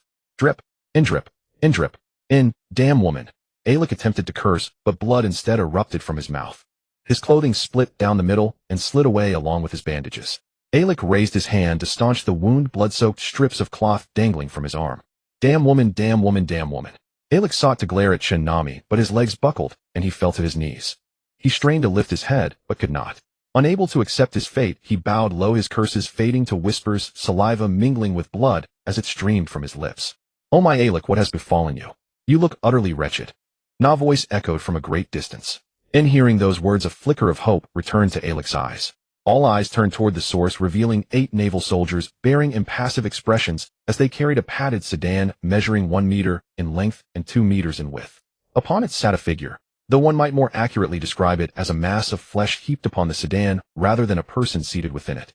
Incredible, this man is as fat as a... Usopp nearly voiced the comparison aloud before immediately clamping a hand over his mouth and securing it with an elastic band from his back. Just as Usopp exhaled in relief, he heard someone utter that forbidden word, causing him to tear free from the band in shock. This man is enormously fat, as rotund as a pig. Luffy stated bluntly. Oh, don't say it, Luffy, why would you shout that out loud? Usopp looked upon the naval soldiers with terror. The soldiers stationed in the rear displayed fury upon their faces, while the 8 porters bearing the sedan ahead remained utterly expressionless. The mound of flesh upon the sedan appeared deaf to the outburst, prompting Usopp to sigh with immense relief. Thank goodness he didn't hear that few. Alec, why did you discover the dragon bone yet fail to report it to me promptly? Alec, tell me why. How is it that you lack even the strength to speak a word now? Silence. Alec's attention had already shifted from Nami to this figure, though his whispers remained inaudible to all but himself. Seeing you in such a wretched state, I hardly find it within myself to rebuke you. Perhaps I wronged you unfairly, Alec. You fought with such desperation, yet here I am holding you accountable. I was in error. The figure upon the sedan continued speaking at an unhurried pace. Silence. Alec muttered intermittently before finally erupting. Shut up, you damned fat swine. The dragon bone is mine. The dragon bone is yours. Alec, do you comprehend what you are saying? The figure's countenance darkened, though a smile graced his face. All who witnessed it understood he was enraged. Usopp, this man shows no anger at being called a fat pig, yet grows furious over Alec's words. Truly peculiar. Shanji, I concur. Swalong agreed. ABSI, your call. Luffy. Oh. Nami, the blood on my blade has not yet dried. Silence, you morbidly fat fool. Who do you presume yourself to be? The dragon bone shall never be yours, nor the elixir of immortality. Alec forced himself to his feet, pressing both hands against his knees and leaving crimson handprints in the process. You are not worthy of directing me. And having spoken, Alec unleashed a slash toward the sedan. The full extent of his remaining strength poured into that single strike. The porters, who had maintained their stoic composure, were suddenly struck with alarm and dread. Bound to their task of bearing the sedan, they could not free their hands to shield the figure within. Protect the admiral. But it was too late to care. One porter released his grip and lunged forward, yet all was already lost. With no one supporting the sedan, or rather with merely one man's sudden release, the structure tilted and collapsed to the ground with a thunderous crash, sending clouds of dust billowing into the air. Admiral. The soldiers prone upon the ground, heedless of the dust coating their bodies, scrambled forward, only to find no trace of flesh upon the sedan. No, rather, the admiral was simply not there. Where is the admiral? As the dust settled, only a sliced soft sedan chair remained with neither flesh nor blood to be found upon it. How could this happen? Eric's eyes seemed ready to burst from their sockets. Regardless, you did fight fiercely, and I had intended to overlook your selfishness, but you. The voice came from behind Eric. He painfully turned his head to see that the fat man he had dismissed as harmless had silently appeared at his back. You chose your own path to death. Everyone was stunned, and none had detected how the man had reached Eric's back, not even Nami. Admiral Nelson Roy. Sir. After uttering those final words, Eric slowly collapsed with his eyes still open, a bloody hole appearing on his chest. Click. Sigh, I shouldn't have used that move. Nelson Roy pulled out a handkerchief and wiped his index finger, which was stained with blood. This man is so overweight, yet moves with such agility, his fingers actually piercing straight into flesh. Sanji was shaken. Previously on Slipper Island, a single strike from Woad had nearly cost him his life, and that overwhelming sense of powerlessness before he lost consciousness now filled his entire body. This man was a monster. Usopp knelt on the ground in despair. From the naval soldiers and Eric, one could easily understand this man's identity. The Navy Admiral, the supreme commander in charge of these waters. They had previously underestimated him due to his obese figure, but now who would dare look down on him? Even the naval soldiers were astonished. The 8 sailors who had carried the sedan chair could never have imagined that their Admiral Nelson Roy, despite his obesity, possessed such agility. One might say he truly deserved to be their commanding officer. A sense of helplessness overwhelmed him, and he no longer had the strength to block the cart. The cart rattled down the slope, and the surrounding naval soldiers scattered to avoid it. Finally, the cart crashed into a dragon-shaped stone pillar by the shore, completing its mission. Luffy and Zoro had already assumed their combat stances. Both wore serious expressions, their eyes fixed on that obese figure. However, Admiral Nelson Roy showed no sign of noticing the pirates at all. His eyes, nearly squeezed shut by the flesh on his face, were fixed on Long Yi, who had just descended from the cart. Or rather on what he saw as Dragon Bone. What are you doing? Can't you see these pirates? Do you expect me to personally deal with them? You useless fools, move now. Nelson Roy cursed them, yet his gaze still did not acknowledge the pirates' existence, revealing that his purpose here was not to deal with the Straw Hat crew. Although the naval soldiers felt the Admiral's reprimand was somewhat sudden, no one dared to object. During training, they were often scolded mercilessly, and they bore no resentment. Besides, the Admiral's words held some merit. Over 1,000 naval soldiers moved into action. So many of them. Usopp appeared desperate, struggling to even lift his slingshot. Sanji, Usopp, protect Long Yi and Abisu. Luffy commanded in his role as captain. He could see that Sanji and Usopp were in poor condition, but as for Nami, he trusted her. Facing the endless ranks of naval soldiers, Luffy charged forward, first his fists flying. Gomu Gomu no machine gun. Luffy delivered his punches with incredible speed, creating the illusion of multiple fists striking simultaneously. Although everyone knew Luffy only had 2 arms, this sight still terrified many naval soldiers. Don't be afraid. The Admiral is watching us. This is our moment to prove ourselves. Can a mere 5 pirates frighten you? Wouldn't the word justice in your hearts fill you with shame? An officer shouted loudly. Yet even so, Luffy charged through, blasting enemies aside, carving a path through the naval ranks. Following Luffy was Zoro. He had already tied the green headband from his arm around his forehead, holding one sword in each hand and biting another in his mouth. His signature 3-sword style stance. Santoryu sweeping through 1,000 enemies. Zoro charged toward the naval soldiers as well. He knew he had to eliminate these enemies quickly before facing the Admiral himself. The Admiral did not move, as if just as he had said, dealing with a mere 5 pirates did not require his intervention. His obese body sat on the ground, one wondering if he might crush his own bones. The actions of Luffy and Zoro also gave great confidence to Usopp and Sanji. Perhaps we can fight our way out. Flame bullets, pepper bullets, raw eggs. Usopp stood before Long Yi and Abisu, beginning to attack with his slingshot. Yeah. Sanji thought the same. He had no intention of fighting the Admiral, who was nothing short of a monster. Sanji's kicks landed one after another on the enemies, preventing them from approaching Usopp. Combined with Usopp's long-range attacks, they managed to hold their ground. Nami was also surrounded by naval soldiers. Pirate poet Nami, why don't you surrender? What's your name? Nami suddenly asked, leaving the opposing naval soldiers stunned. Me? You're asking me? The soldier pointed to his own nose, asking in confusion. Nami nodded silently, as if to say, if you hadn't spoken first, would I have bothered to ask? Such a simple question. Who would have thought this naval soldier would suddenly become shy and scratch his head embarrassedly? My name is. Unfortunately, before the soldier could state his name, a nearby comrade struck him on the back of the head with a rifle butt. You idiot. Look at you acting all shy. Do you think you're on a blind date? The man cursed. Brothers don't be seduced by beauty. I've seen this trick too many times. Nami, who hardly considered herself beautiful, especially with her current injuries. She had actually intended to teach the first speaker a lesson to remind him not to be the first to act next time, but instead she had dragged out her. Fine, you people decide. A single slash brought down all the enemies in front of them. Luffy, Zoro, and even Sanji and Usopp were stronger than these ordinary soldiers. However, the sheer number of enemies was overwhelming, and the naval soldiers displayed remarkable resilience. Even when knocked down, as long as they could stand, they would continue attacking. Their admiral had shown his power before them for the first time, and they naturally refused to fall behind. Capture them. Gomu Gomu no whip, leg sweep. Shoot shoot. Santoryu 1000-man slash.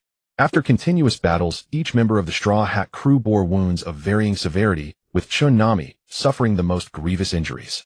Already unhealed from prior wounds, she had then delivered a powerful strike against Alec, followed by relentless naval assaults, leaving her gravely wounded. Abi had been hiding beneath Lord Long's wings, witnessing everything unfolding before her. She had never imagined she would one day see such scenes. Countless cries of agony rang out as blood sprayed through the air. At first the crew had held back their full strength, but as the battle raged on, one by one they fell. Then two, then three. Luffy panted heavily. Over 100 Marine soldiers remained on the field, not because they were slacking, but because those who still stood were the elite among a 1,000-strong regiment. A gash marred Zoro's forehead. A bullet had grazed past him as he dodged. Though he had evaded it, the glancing shot still carved a wound across his brow. In the heat of battle, Zoro had no time to tend to it, nor did he have the luxury of focusing on a single injury when his body was riddled with them. Sanji could barely lift his legs. Several slash wounds marred his thighs, visible to the naked eye. Each time he raised his leg to kick, an opponent would bring their blade down, forcing him to leave his leg extended long enough to be cut. Usopp had exhausted all his ammunition and put away his slingshot long ago. Against such overwhelming numbers, his role as a sniper had become virtually useless. Now he clutched an iron hammer, his final weapon and perhaps his last act of defiance. For Usopp to have endured this long was no small feat. Though he bore few visible wounds, the courage he had to summon for this fight surpassed that of anyone else. Usopp had pushed past his own limits. His face drained of color, lips pale, drenched in sweat, yet he remained upright, repeatedly urging himself within, "Do not tremble. Do not tremble. Hey Usopp, you okay?" Sanji glanced back and noticed something was amiss. "Don't worry about me, Sanji. Your wounds. There's no time for this now." Sanji forced a bitter smile, reached into his pocket, and pulled out a white cylindrical object. He lit it, took a deep drag, and exhaled. More than Usopp, his concern was with Nami, but he knew worry alone would not change anything.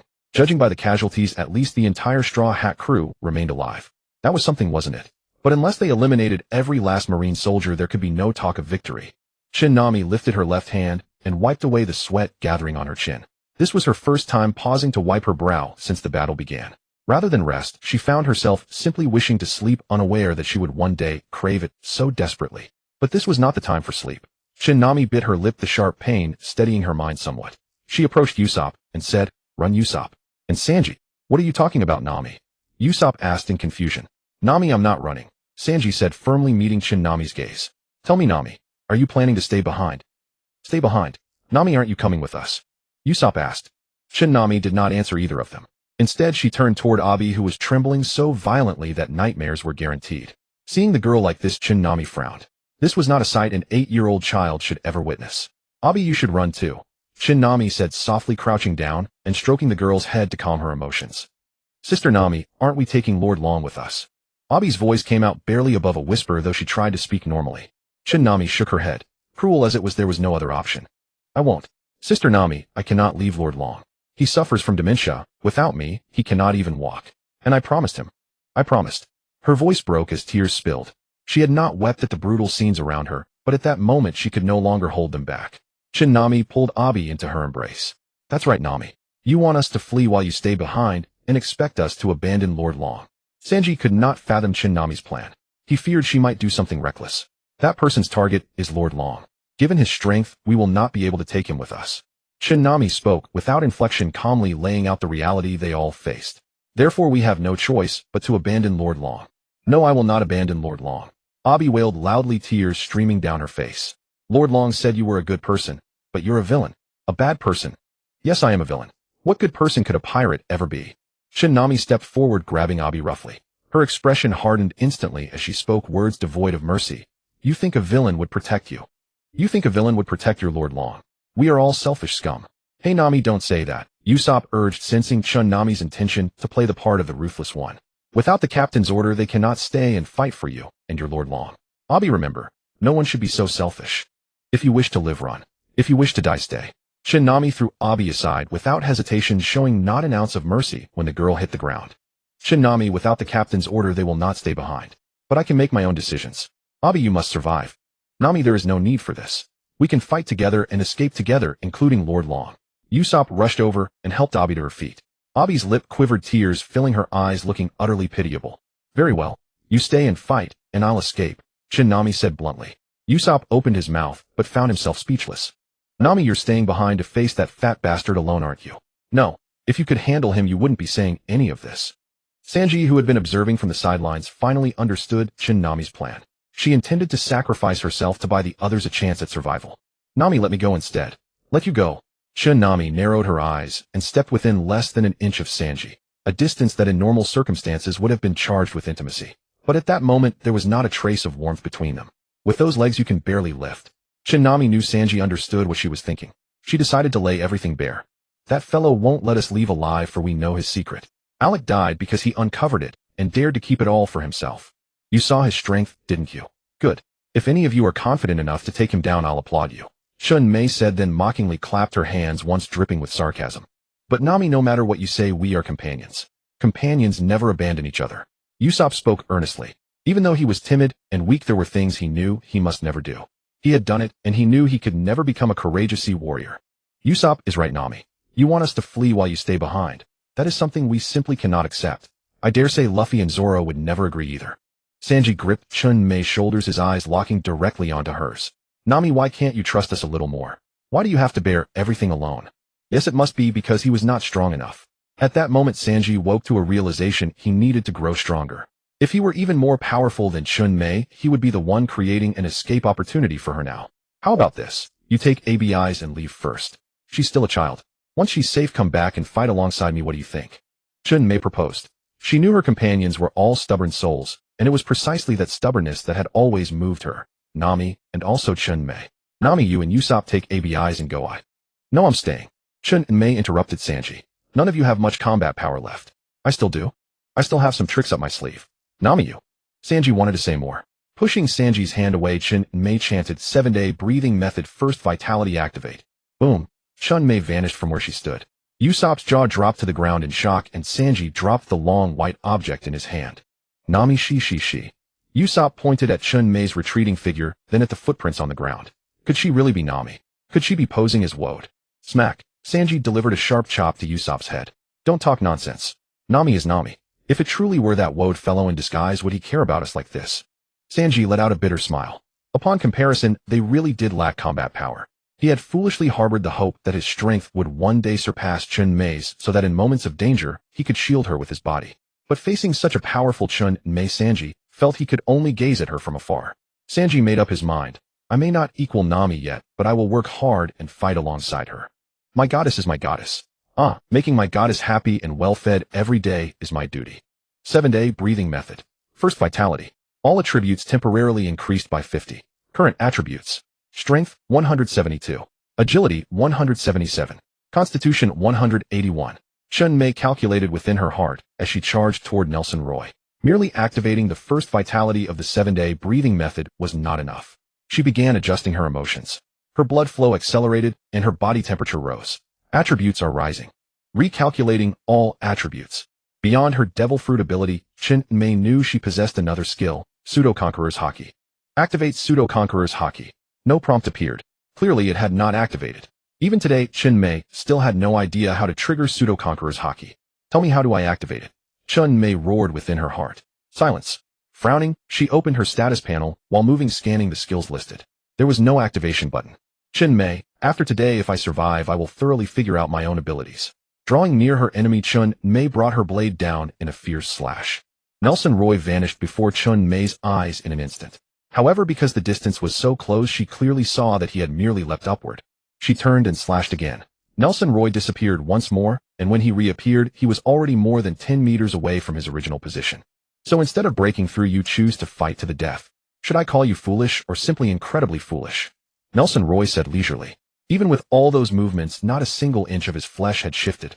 It looked as though he had used a flash skip skill. No wind up, no recovery frames. Then if we choose to break through, will you let us pass? Since the opponent was in no rush to strike, Mei took the chance to catch her breath, allowing her fruit ability to reach its peak. How could that possibly happen? You are pirates, and I am the supreme commander of these seas. Do you really think I would let you go? Nelson Roy declared righteously. We have absolutely no path to survival, correct? Mei asked again, looking at him. If his legs were pressed together, he looked remarkably like a massive spinning top. Because of dragon. Because of the elixir of immortality. When the elixir of immortality was mentioned, Mei noticed a subtle change in Nelson Roy's pupils, however slight. Those who are wise know better than to speak what should not be spoken. With those words, Nelson Roy's killing intent surged noticeably. So Alec died for that reason. Chen Mei offered a faint smile. But it doesn't matter anymore whether I'm smart or not, does it? Chen Mei couldn't understand Nelson Roy's mindset, watching his subordinates fall one after another without lifting a finger to intervene. Suddenly, an incredible thought struck Chen Mei. Feeling her idea was too bold, she thought. Could this guy be planning to silence everyone here, including his own subordinates? Expressions flickered across Chen Mei's face, her smile fading. She looked up at Nelson Roy and demanded, "Those are all your subordinates. Are you going to eliminate them all too?" Nelson Roy laughed, revealing his teeth. No matter how one looked at that smile, there was an unmistakable aura of evil beneath it. "What nonsense are you spouting? Your subordinates were defeated by you, the Straw Hat Pirates.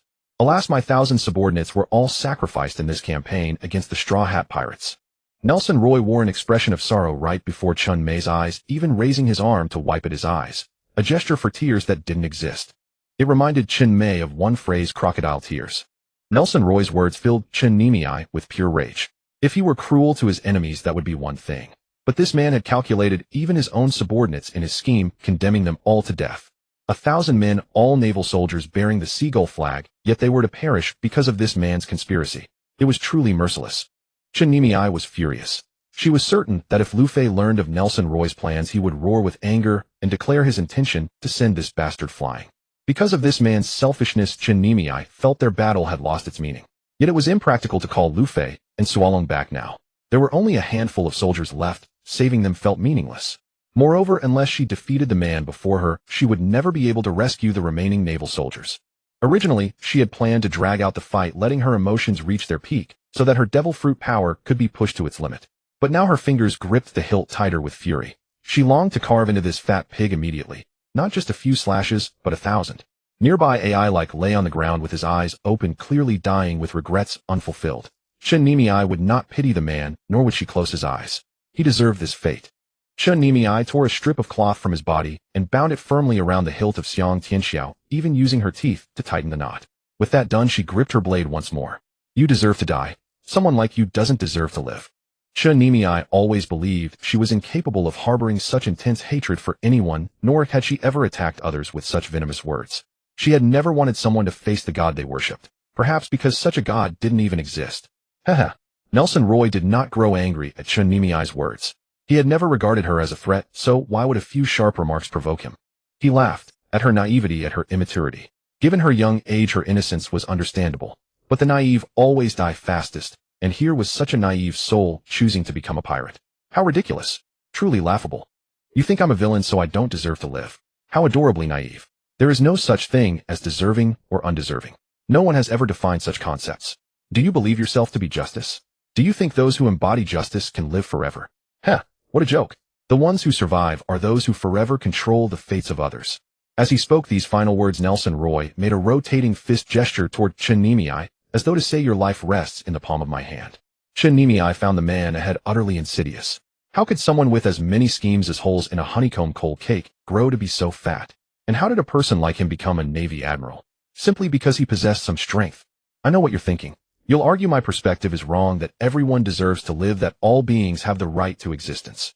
Even those at the lowest rung struggling daily just to fill their bellies. Ha ha ha. Ha ha ha. When you realize you cannot control your own destiny, you'll see how laughable your views truly are. As he spoke, Nelson Roy burst into loud laughter. But when it subsided, his face puckered and wrinkled like dough squeezed in someone's hands, a sight Chen Nimei found particularly grotesque. "Do you know what lies above our heads?" At this moment, Nelson Roy pointed toward the sky. The heavens were a clear, serene blue, quietly looking down upon the carnage below. "That is the sky. Don't you wish to rival the heavens? How would you do it? You will never stand taller than the sky. And do you know what lies beyond it? It's you." Chen Nimei's anger subsided somewhat. She watched his long-winded speech with an expressionless face, delivering those two words with sharp, icy sarcasm. "Not me, but the me of now is the sky above your head." "Sky." Chen Nimei pointed her blade tip directly at Nelson Roy. She smiled and said calmly, "People from my homeland never fear the sky. Children as young as 5 can recite my fate is mine alone, not dictated by heaven. You speak of heaven at every turn, yet I doubt you could ever utter those words. That is why you will spend your life cowered beneath the heaven you worship. If you are the heavens, then I am the monkey who wreaked havoc in the heavenly palace." As she declared herself that rebellious monkey, the aura radiating from Chen Nimei surged once more. Pseudo-Conqueror's Haki activated temporary strength increase 75. Why do I feel you keep growing stronger? Nelson Roy furrowed his brows, sensing something was amiss. Before Nelson Roy's words had barely finished echoing, Nami had already launched herself forward from her original position. This was her absolute strongest state, stripping away any physical limitations. 7-day breathing method, first vitality. The Chimera bloodline ability of the Devil Fruit. Pseudo-Conqueror's Haki. When her foot struck the ground, it didn't merely leave a deep impression. It sent clouds of dust billowing from the impact point. The explosive speed Nami unleashed also stunned Nelson Roy. Just as she neared her enemy, she thrust her blade forward in a single piercing strike. Nelson Roy, just as before, leaped upward rather than dodging to the side. Conqueror's awareness technique expanded outward. The moment Nelson Roy's feet touched the ground, Nami had already thrown Xiang Tianxiao toward him. This woman. Nelson Roy was startled. Unable to leap again in time, he could only toss his body sideways. Yet his obese frame failed to escape the attack, and a long gash tore across him. But it didn't end there. Nami had bound a cloth strip to the hilt of the blade with the other end firmly held in her hand. Seeing her opening strike succeed, Nami yanked the cloth backward with all her might. Xiang Tianxiao shot back toward her, and the blood splattered on its blade splintered into droplets that flew through the air. With one step forward, she raised her other leg and kicked the returning handle end. Xiang Tianxiao flew outward once again, aimed straight for Nelson Roy's head. Nelson Roy was already wounded from the first strike, and his heavy body was toppling toward the ground. Facing the flying blade hurtling directly at him, he had no way to dodge. Yet his reaction was swift. He extended both fleshy palms and pressed them together as Xiang Tianxiao came flying toward him. An impressive bare-handed blade catch. Nelson Roy actually managed to seize it. The blade's tip rested merely a palm's length from his forehead. Witnessing this, Nami tugged the cloth strip again, attempting to drag Xiang Tianxiao back. If Nelson Roy refused to let go, she would surely cripple both his hands. Those hands were thick with flesh, but they might not withstand such a razor-sharp blade, unless they had trained in the iron palm technique. Nelson Roy understood this as well, so he released his grip. Nami had already closed in on Nelson Roy, pulling the cloth strip. The returning Xiang Tianxiao was firmly seized, then wielded in the technique of Pangakaijan. Nelson Roy slammed both palms against the ground, launching himself into the air. For such a massive body, this was truly a challenge. In reality, he did not lift his entire form. Only his chest rose clear of the ground. Then Nelson Roy curled his entire body into a sphere over a meter in diameter and rolled rapidly backward, dodging the strike. The blade split the ground, pursuing the rolling mass, but ultimately failed to catch it. A long fissure marked where the ground had been cleaved. Nelson Roy rose slowly, covered in mud, the characters for justice on his back, smeared and indistinct. It has been too long since I fought. I had nearly forgotten how, Nelson Roy said casually, as though the one who had just been cornered were not him. He first elevated his body, then suddenly dropped. The flesh on him rippled and surged several times, actually shaking off all the mud from his entire body. A bulky frame truly is not suited for combat. Nelson Roy spoke, and then something shifted, though he could not explain what. Suddenly the flesh on his body vanished. He grew far thinner, like a deflated balloon, though not entirely. In less than a minute he was no longer fat, but possessed a lean, athletic physique. Compared to his previous figure, he looked almost frighteningly thin. Nami nearly gasped in sheer astonishment. Even the wound that had just been inflicted on Nelson Roy shrank to a faint line after he shed his bulk, and soon the bleeding stopped entirely. What is this? Nami asked curiously. No one could blame her for her interest. If one could truly control body fat at will, every woman troubled by her weight would lose sleep over it. Although Nami herself had no such concern, she had noticed that her weight had surpassed what was fitting for a girl of her age. This did not seem like something an ordinary person could achieve. Could it be a devil fruit ability? In this world, only devil fruit powers transcended the laws of nature. Life reclamation. You would not understand even if I told you, Nelson Roy said disdainfully. After slimming down, his voice had changed, as well taking on a richer, more magnetic quality. Nami, who harbored murderous thoughts toward him, thought, how do you know I don't understand if you never explain? Though she admitted she likely didn't. However, this also indicated that it was not a devil fruit ability. If so, this was an achievement attainable by humans, a way to freely control body fat. That was truly an invaluable technique. Nami suddenly formed a suspicion flesh could not simply disappear without a cause. But it was gone now. Where had it gone? This was not like removing gear. Nothing had appeared on the ground. Therefore, Nami hypothesized that Nelson Roy's excess fat had converted into energy. His current strength was likely far greater than before, perhaps far more than a marginal increase. You have seen too little of this world. That said, I must admit you do possess some skill. Against ordinary Marines you would indeed have the upper hand. But that is all. In the East Blue you might carve out a reputation. But once you enter the Grand Line you will recognize your own weakness. Nelson Roy spoke while adjusting his clothes. Having slimmed down, his pants would fall off if he did not tighten his belt. His upper garment hung far too loose, so Nelson Roy simply tossed it aside. The word justice on the back of his clothing was trampled beneath his foot, whether deliberately or not no one could say. Perhaps Chun-Nime understood the principle that beyond every peak there lay a higher mountain, and she never underestimated others. Talents emerged in every generation, each shaping the tide for centuries. Though many strong warriors existed, Chun-Nime feared none. She too would grow stronger, ever stronger. Since arriving in this world, she had clearly understood the magnitude of her own transformation. This was the uniqueness of this world, and of herself. You will come to know what heaven is and what earth is. Earth can never rival heaven, but that is merely the heaven you know. If it had not seemed dishonorable to strike someone adjusting his trousers, Chun-Nime, displaying her patience here, would have retorted, not this heaven and earth rhetoric again. Perhaps I am the very heaven above him. With this thought, Chun-Nime flashed a playful smile, and her mood lightened considerably. She knew her own limits well. Although she had nearly killed her opponent moments earlier, Chun-Nime understood she still could not match Nelson Roy. The speed he had displayed was beyond her reach. This was different from fighting Arlong. First, Chun-Nime had some understanding of Arlong's strength. Second, that battle had been unavoidable. Her mother's murder demanded vengeance she could not ignore. And at that time she had had nothing holding her back, still hoping that even if she failed to defeat Arlong, she might find a way to return to her former life. But now she genuinely wanted to adventure alongside Luffy, Zoro, Sanji, and Usopp, not as Nami, but as Chun-Nime. As she thought of them, they appeared one by one at her side. This feeling was absolutely wonderful. First came Luffy, who apologized to Chun-Nime. "Nami, I'm sorry for keeping you waiting." Zoro casually wiped the blood from his forehead, then roughly smeared the blood at the corner of his mouth with his thumb. He did not look at Chun-Nime, but still said to her, "You don't mind if I intervene in your fight, do you?"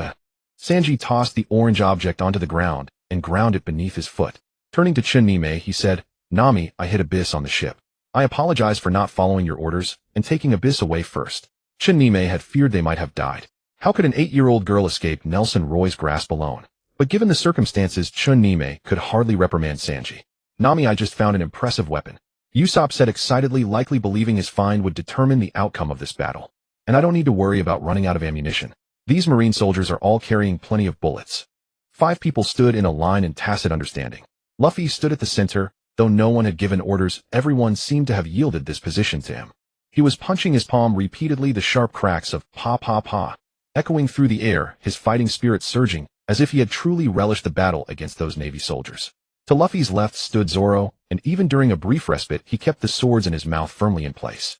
His posture was rigid and upright. Simply catching a glimpse of him sent a chill down one's spine. One could imagine that in the next instant this figure with the green headband would slash forward in a green arc, his blade descending in a single decisive strike. Nami-chan stood at Luffy's right side. She had not moved at all, yet as the group assembled around her, she naturally found herself positioned there. Her right hand was wrapped in cloth stained with blood, not her own. She gripped the sword known as Xiangxiangxiu, its gleam tempered by crimson streaks rather than its usual cold brilliance. Beside Zoro stood Usopp, the rubber band of his slingshot drawn taut. The target required no guessing. It was Nelson Roy across the way. It remained unclear what formidable weapon Usopp had managed to find. Sanji stood beside Nami-chan, his top 2 buttons undone, projecting an air of casual languor.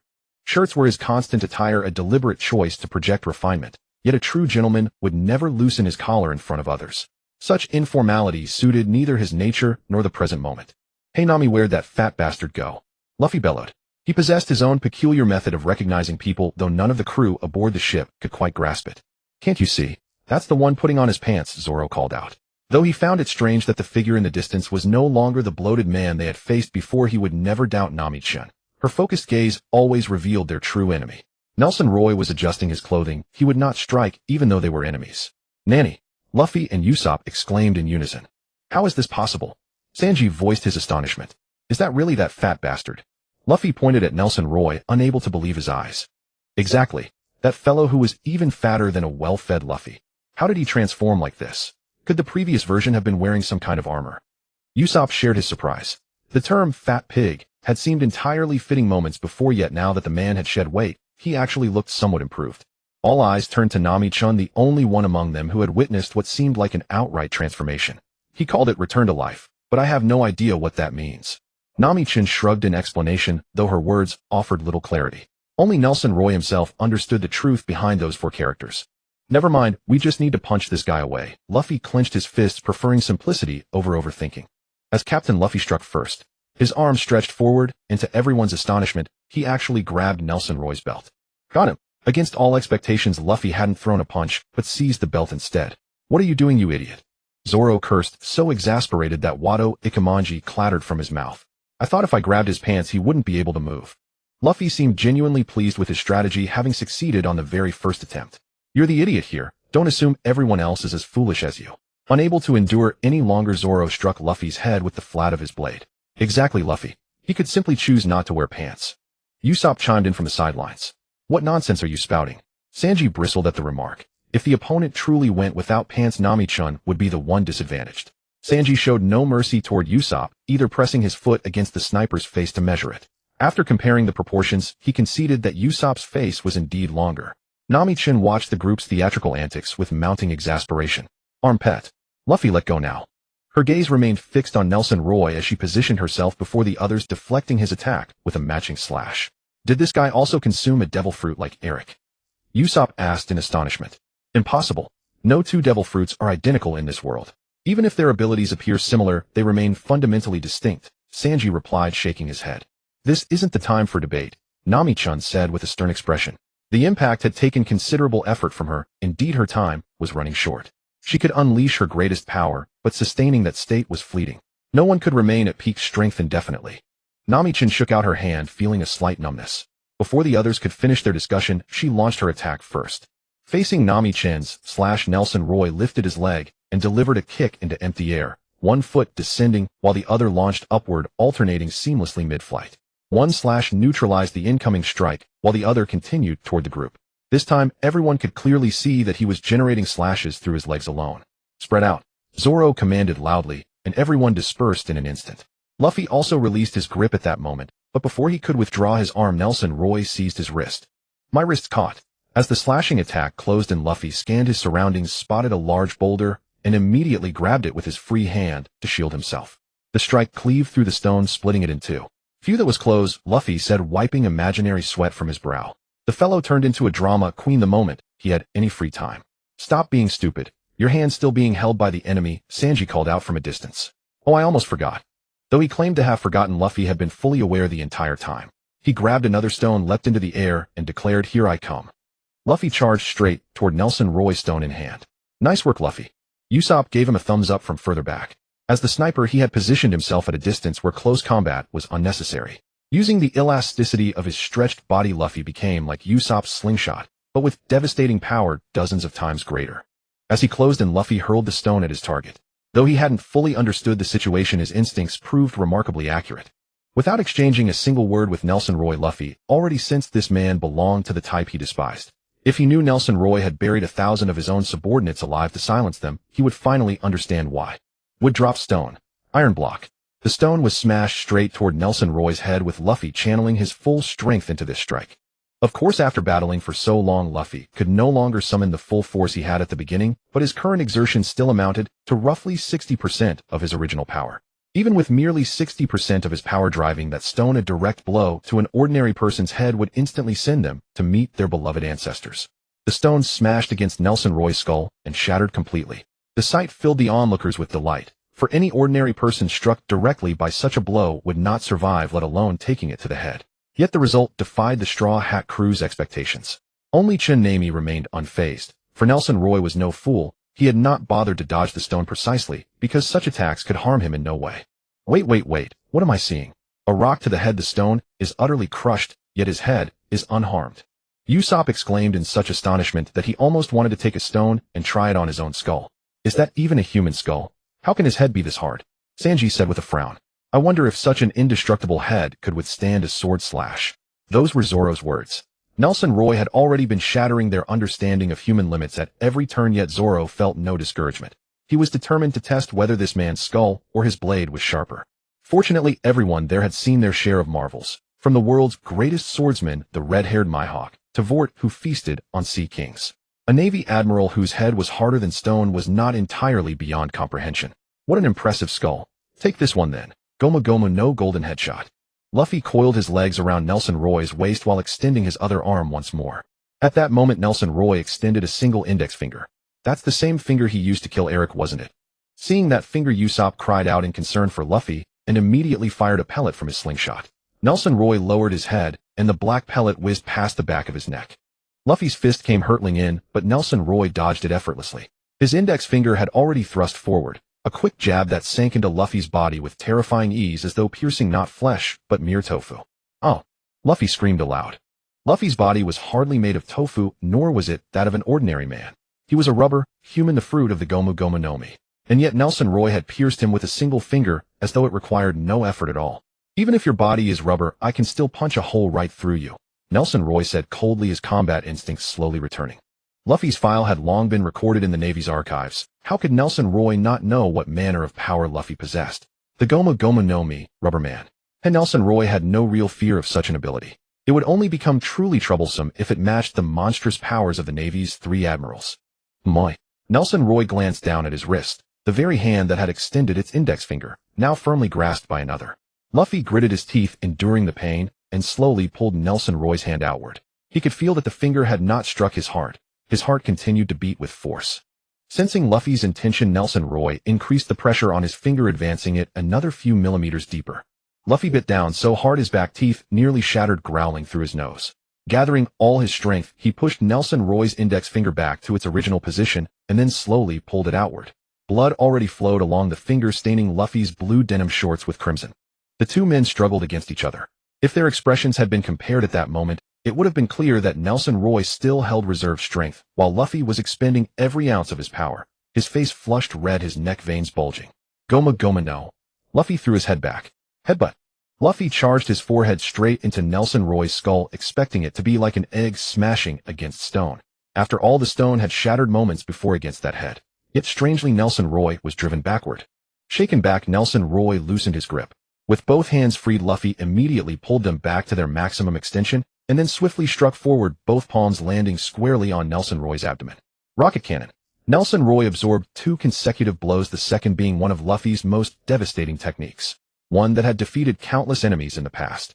Yet Nelson Roy stood firm, enduring the strike. His fists clenched as his feet carved twin parallel grooves into the ground, his heels nearly buried in the soil. But he did not fall, nor was he sent flying. Santoryu Onigiri. Sirloin Shoot. Barrage Twin Dragon Strike. Before Nelson Roy could fully steady himself, he faced simultaneous attacks from 3 directions. Zoro, Sanji, and Usopp had timed their assault with near-perfect precision. Especially impressive was Usopp, coordinating a long-range attack to strike in exact unison with Zoro, and Sanji required exceptional timing. Facing this onslaught, Nelson Roy's lips curled into a faint smile, and he softly uttered 2 words, paper art. All 3 attacks converged simultaneously, yet not a single one made contact. Zoro and Sanji nearly crossed paths, realizing their attacks might strike each other. Gritting their teeth, they forced themselves to twist their bodies at the last moment, barely avoiding one another. Usopp watched with his eyes wide open. Nelson Roy had dodged all 3 attacks with an eerie, almost unnatural body movement. Splitting his 2 pellets midair was the easiest part of it all. Is this even human? This is a monster. How can the Marines harbor such a creature? Usopp screamed outright, letting out every ounce of volume he possessed. His voice was so loud that even Long Ye's normally impassive eyes turned toward him. Fortunately, the island was devoid of life, or else many creatures would have been roused from their slumber. Having evaded the trio's combined assault, Nelson Roy maintained his earlier smile, and his body instantly reverted to its normal form, no longer the bloated corpse-like shape it had worn. Both of Nelson Roy's hands extended a single index finger. Now everyone knew that this finger was his ultimate weapon of death. Finger pistol. Zoro and Sanji both sensed Nelson Roy's attack, but they had just unleashed their moves, and to avoid harming their own allies, forced themselves to twist their bodies as the techniques reached their limits. At that moment, they could not only fail to dodge Nelson Roy's attack, but couldn't even block it. Nelson Roy was aiming directly at their vital points. If those strikes landed, he would surely end both their lives on the spot. At that moment, bring forth your blade. He extended both index fingers, but Nelson Roy's expression suddenly shifted. Someone had appeared behind him, radiating such intense killing intent that even the sweat on his body seemed poised to be sliced in half. He had seemingly forgotten another person was present. So what if you are heaven? I wonder how you'll counter my Pangu opens the heaven strike. His orange short hair fluttered wildly in the air. How to counter? Nelson Roy retracted both hands and concentrated his power on his shoulders, tilting his neck the instant Xiang Tianxiao descended. Just as Chun Name's slash struck his shoulder, Nelson Roy shouted, "Iron Clock." Suddenly Chun Name felt her arm freeze. The blade simply couldn't cut through. Iron Clock. Could this technique make his entire body as hard as iron? Ramba Juru World Without Love. Lifting one leg and spinning like a compass, a circular slash radiated outward from Nelson Roy's position, shooting toward all directions. Thud. The three were blasted backward, each bearing a fresh wound that bled heavily. Zoro Sanji Nami. Seeing this, Luffy's eyes widened, red veins prominent across his eyeballs. You fat bastard, stop this. He threw a punch, but Nelson Roy vanished from sight. In the sky. Usopp quickly spotted Nelson Roy suspended midair. Despite repeatedly telling himself the opponent was a monster who couldn't be fought like a normal human, seeing him float there like a god still left him gaping in shock, his tongue rolling out. A tiny Usopp appeared on his tongue tip. Oh god, guess what I'm seeing. Snap. Nobody asked you to perform in that dubbed movie voice. Usopp shut his mouth, his expressionless face turning to whoever might be listening. Dad, did you ever see someone flying like I did? What did you do back then? Did you yell up at that guy, Birdman, get down here? Nobody around him bothered to comment anymore. Zoro, Sanji, and Nami lay on the ground, pools of blood beneath them. At such close range, being struck by slashes, and still alive, spoke to physical abilities far beyond ordinary humans. Though none of them looked up, they could all sense Nelson Roy hovering above. Nami narrowed her eyes, studying her status panel for any overlooked skills. This person was absurdly powerful. Even floating in the air was within their reach. If only she knew that technique. Sanji peered upward through his hair. Would they be alright? They hadn't even reached the Grand Line yet. Were they really going to fall here? Would they be alright? Gripping his sword tightly, Zoro refused to give up. He struggled to his feet, his mind racing for a way to fight an airborne opponent. He wasn't a sniper like Usopp. Failing to rise, Zoro thought if he could wield slashes like Nami, maybe he could knock that thing out of the sky. Damn it, Zoro, how long are you going to lie there? Usopp muttered to himself, his gaze vacant and hollow. Ignoring the dazed Usopp, Luffy saw Nelson Roy in the sky and immediately stretched his arms to grab him. No time for astonishment. Nelson Roy sneered. If he hadn't been careless, these fools wouldn't have gotten the better of him, least of all that rubber boy grabbing his belt. Infinite Ramba Jiru, boundless love. Nelson Roy began unleashing slash after slash downward, and directly below him lay Zoro, Sanji, and Nami. The attack wasn't aimed solely at the three. They were engulfed in a storm of dust that swallowed them whole. Stop. I told you to stop. Luffy roared from below, but his outstretched hands grasped only empty air. Nelson Roy wasn't foolish enough to be caught again. While dodging, he kept raining down his slash attacks below. First world without love, now boundless love. The man clearly enjoyed tormenting his opponents. Usopp, take down that Birdman. Realizing he couldn't reach Nelson Roy in the sky, Luffy barked orders at Usopp. Usopp snapped out of his daze at his captain's call. I'm such an idiot. My crew is under attack, and I'm just standing here frozen. Tears streaming down his face, Usopp frantically fired his slingshot. But no matter how fast or accurate his shots were, he couldn't hit Nelson Roy. Hit! Hit! Usopp cried through his tears as the dust cloud around Zoro, Sanji, and Nami grew larger, his slingshot cracking with each desperate shot. Stop it! Stop it! Luffy yelled, yanking up a massive tree to swing wildly at Nelson Roy. But such clumsy attacks. Could Nelson Roy possibly fail to dodge them? A hint of arrogance crossed Nelson Roy's eyes as he delivered his final kicks. Despite calling it Infinite Rambajiru, he couldn't sustain this indefinitely. Balancing moonwalk to stay airborne, while bombarding the ground below, was exhausting even him.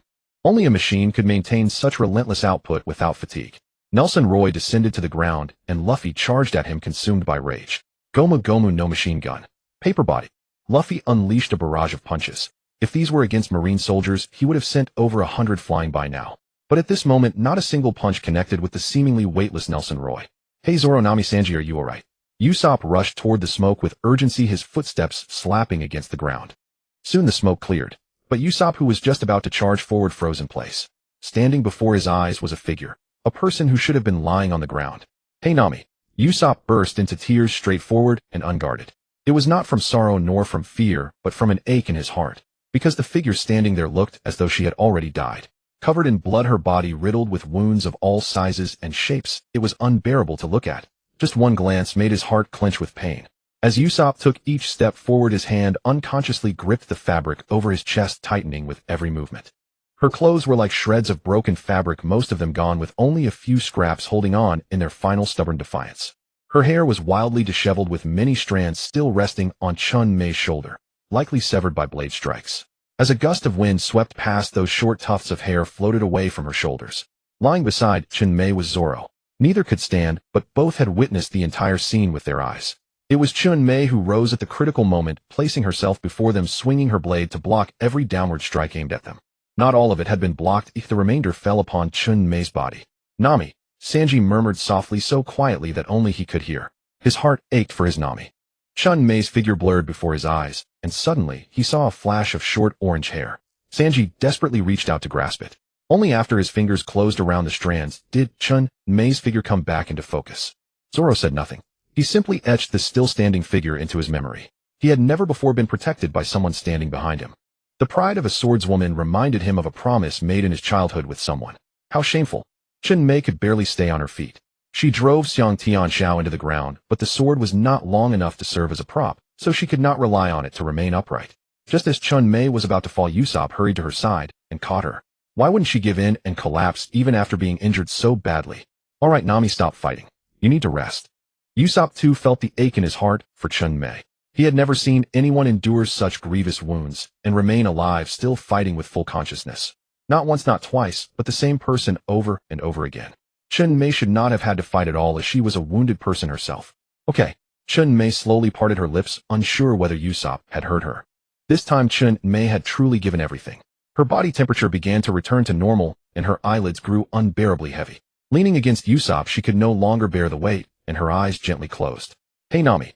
Worried by some dread, Usopp whispered softly. Then a steady breathing sound reached his ear, and he finally felt at ease. Usopp, take good care of Nami. Zoro pulled himself up, moving with difficulty, but lingering for a moment before taking his first step. Zoro, you're still going to fight? Usopp asked in astonishment. Zoro's injuries were no light either, and in this situation Usopp doubted that standing up would turn the tide. Isn't that obvious? Haven't you seen that the enemy is still standing? The enemy remained unbeaten, which meant they still had to rise and fight. The green brain is right. And that guy hurt Nami this badly. I will never forgive him. Sanji too forced himself up by sheer willpower.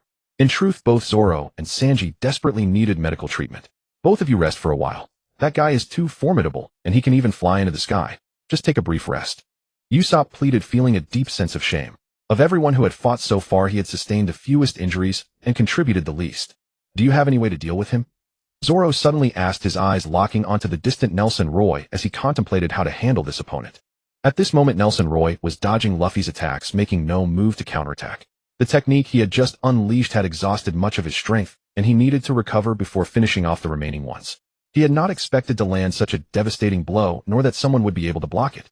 But glancing from the corner of his eye at Chun-Mei lying in Usopp's arms, he knew she had not blocked all of his attacks. Zoro's question was not meant as blame. He also understood that against such an opponent, Usopp's role as a sniper would be of limited use. If there's no other way, we'll handle it ourselves. Zoro had no plan either. If Usopp were to ask what he planned to do, he would simply say charge forward with the blade in hand and hack away. Sanji felt the same. It was all for Chun-Mei, even if it cost him his life. Zoro and Sanji bypassed Usopp and prepared to make their move against Nelson Roy. Wait! Usopp called out to them. First, he carefully laid Chun-Mei on the ground and found a marine uniform to cover her. I have an idea. Very well, we'll follow your command. Luffy grew increasingly desperate. Every strike he landed was delivered with full force, yet he could not make contact even once. Gradually, Luffy lost all rhythm. Where before he had unleashed a flurry of punches, now he could only throw them one by one, each blow erratic and disordered. Nelson Roy, on the other hand, found it effortless. He could easily dodge Luffy's attacks, now even raising a hand to swat away incoming fists with casual disdain. Luffy, move. Zoro's voice rang out behind Luffy. Hearing this, Luffy immediately stepped aside, even though he had no idea what Zoro intended to do.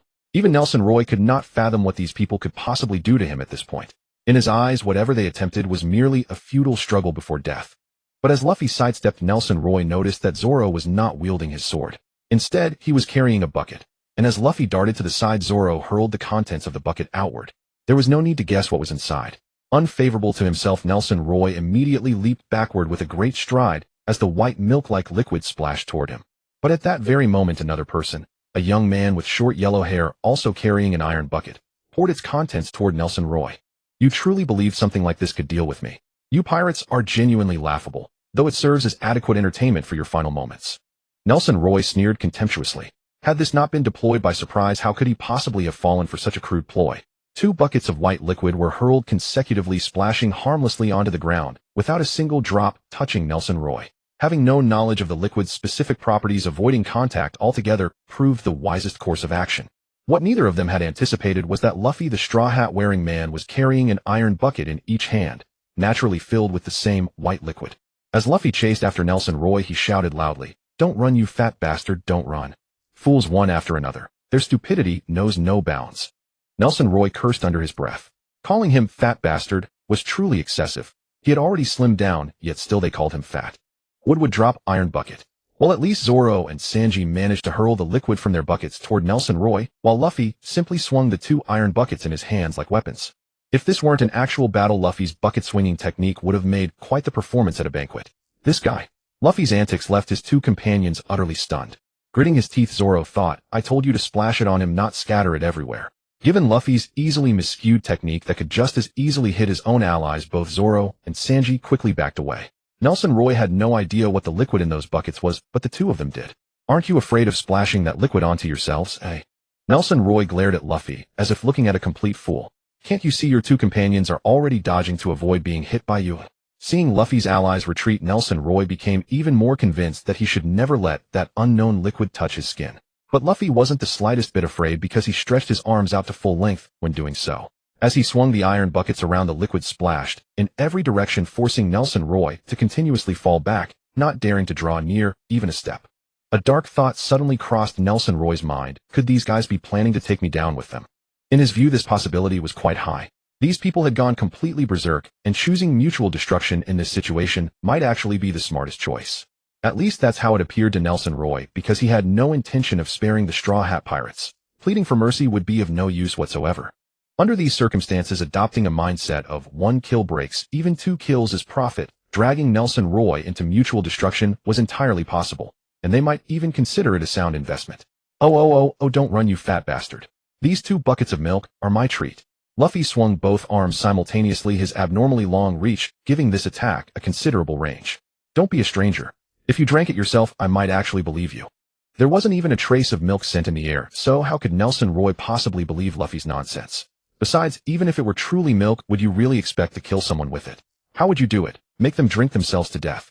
Nelson Roy was simply too lazy to deal with these bizarre attack methods any longer. His true purpose for coming here was the 1,000-year dragon and the elixir of immortality. At this moment, he actually felt a bit sorry for a young man with some combat ability who had died due to his own greed. What a pity. Even at this point, none of you have chosen to flee.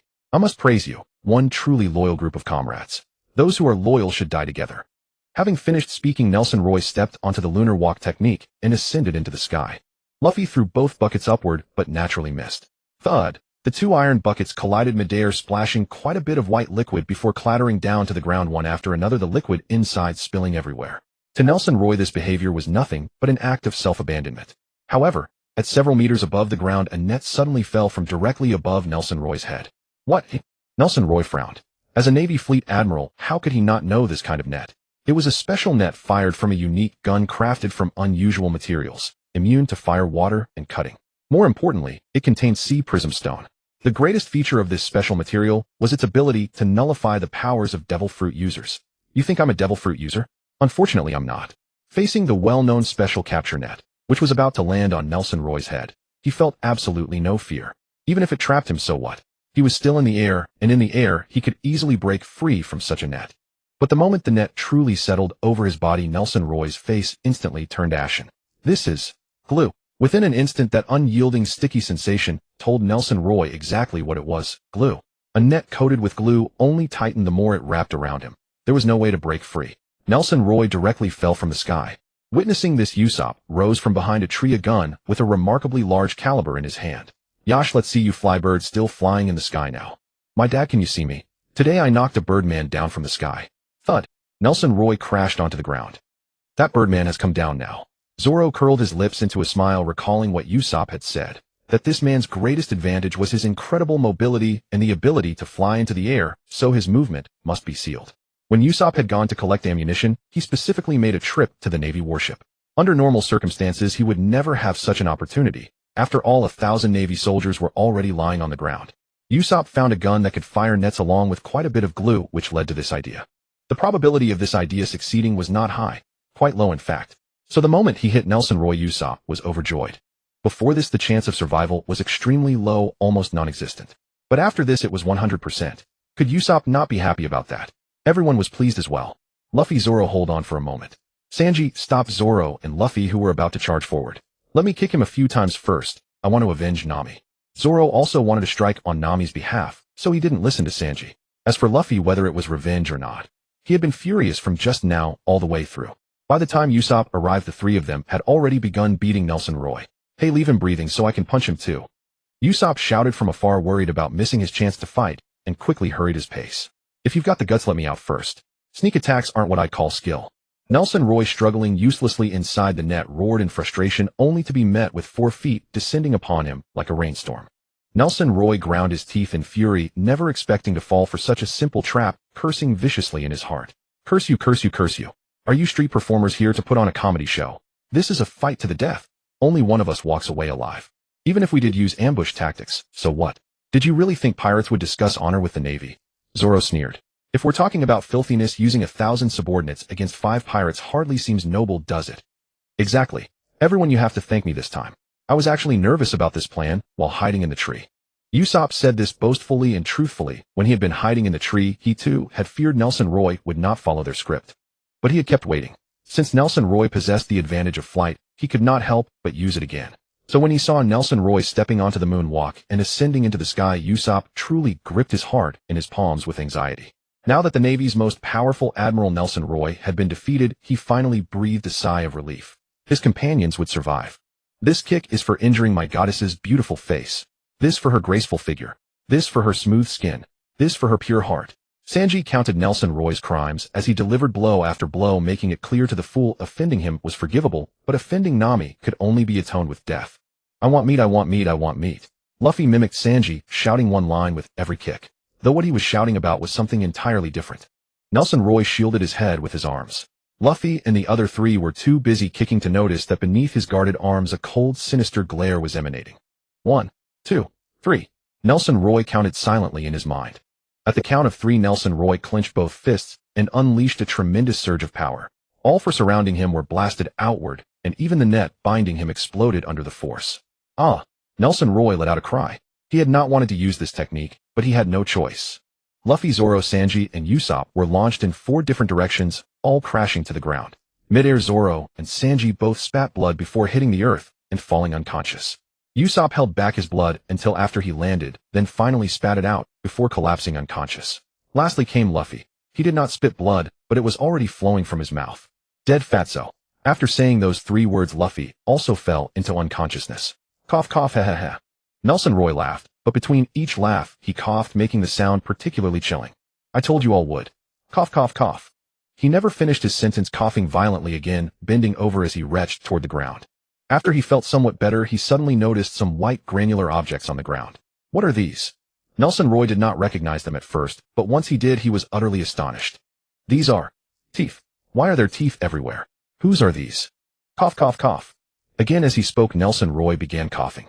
This time he saw teeth being expelled from his own mouth, and his eyes widened in shock. These are cough. My teeth cough. Nelson Roy immediately understood the aftereffects of that technique he had just used. That technique was actually Sengoku no Jutsu, life return, a move that converts the body into pure energy. From a fat man to a lean one, the enhanced power came from all that flesh. Similarly, to break free from that net just now, he had to exert tremendous strength, which meant using life return, drawing power from his very body. Dragon Bone, the elixir of immortality. Nelson Roy knew there would be side effects, but he never expected them to appear so quickly and so severely. This made him desperate to obtain the Dragon Bone. Nelson Roy began walking toward Grandpa Dragon, but during this process his body started growing thinner. When almost no flesh remained on him, he began to age. His skin grew loose, and various elderly spots appeared across his body. His steps grew increasingly slow, almost shuffling. Every few paces Nelson Roy would expel another tooth, until every single one in his mouth was gone. Nelson Roy finally reached Grandpa Dragon. At this point he resembled an elderly man with faltering steps. Without his bones holding him together, he looked as though he could collapse and shatter at any moment. The Dragon Bone is mine. Saying this, Nelson Roy moved to kill Grandpa Dragon. But at that moment a little girl stepped forward, arms outstretched, blocking his path. You are not allowed to hurt Grandpa Dragon. You should have found somewhere to hide. You might have had a chance to survive. But since you dared to stand in front of me, there is only one path left for you, the path of death. Nelson Roy raised his hand and sent ABIs flying. Even though he looked near death, dealing with a little girl was still effortless for him. Grandpa Dragon, run. ABIs lay sprawled on the ground, her cheek already swollen, making one of her eyes appear smaller. Grandpa Dragon, run. ABIs reached out, her voice weak and feeble. Nelson Roy glanced back, sneered, and continued reaching toward Grandpa Dragon. Grandpa Dragon did not look at Nelson Roy. His eyes were fixed only on ABI's lying on the ground not far away. He saw. That day this little girl had suddenly appeared before him. Wah, what's your name? You don't have one. Then I'll call you Grandpa Dragon. Grandpa Dragon, I'm ABI's. Grandpa Dragon, Grandpa's buns are delicious. Try one. Grandpa Dragon, I made this flower crown for you. Does it look good? Let me put it on you. Grandpa Dragon, so all these years you've been alone. But now it's okay. I'll stay with you. Grandpa Dragon. Grandpa Dragon. Ha ha ha. ABI's was no longer smiling. She lay there whispering, Lord Dragonfly. You're a dragon. You can fly. Fly away quickly. ABI said weakly. Luffy, Zoro, Sanji, Usopp. And Nami's sister. They've all fallen. I've fallen too. I can't protect you anymore, Lord Dragon. Oh woo, Lord Dragon roared. Just as Nelson Roy's outstretched hand was about to touch him, the ancient dragon let out a thunderous cry overflowing with untold emotion. Everyone still conscious covered their ears. Shin Nami's finger twitched, just once. What's wrong with this dragon? What kind of madness is this? Nelson Roy clutched his own ears. Being the closest Lord Dragon's roar made him feel as though his body might shatter into pieces. Nelson Roy fell to his knees, pressing his face against the ground, both hands tightly covering his ears, his eyeballs nearly popping out. Lord Dragon's roar persisted for several minutes. When it finally ended, the ancient dragon slowly rose to its feet and began flapping its wings. You can do it, Lord Dragon. You can fly. ABI, still lying on the ground, had long since shed tears.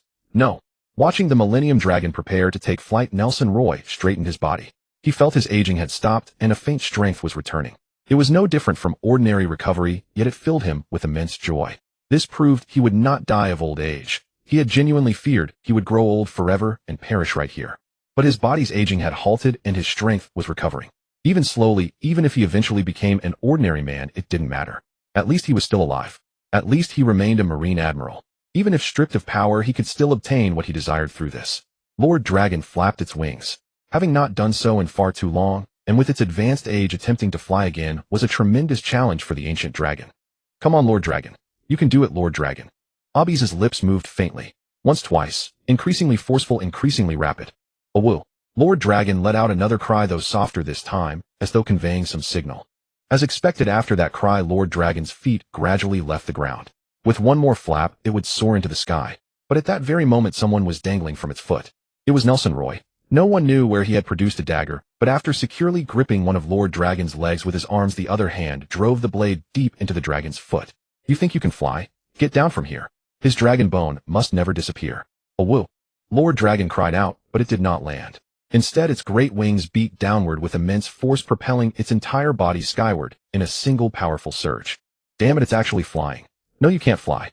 Nelson Roy clung tightly to one of Lord Dragon's toes.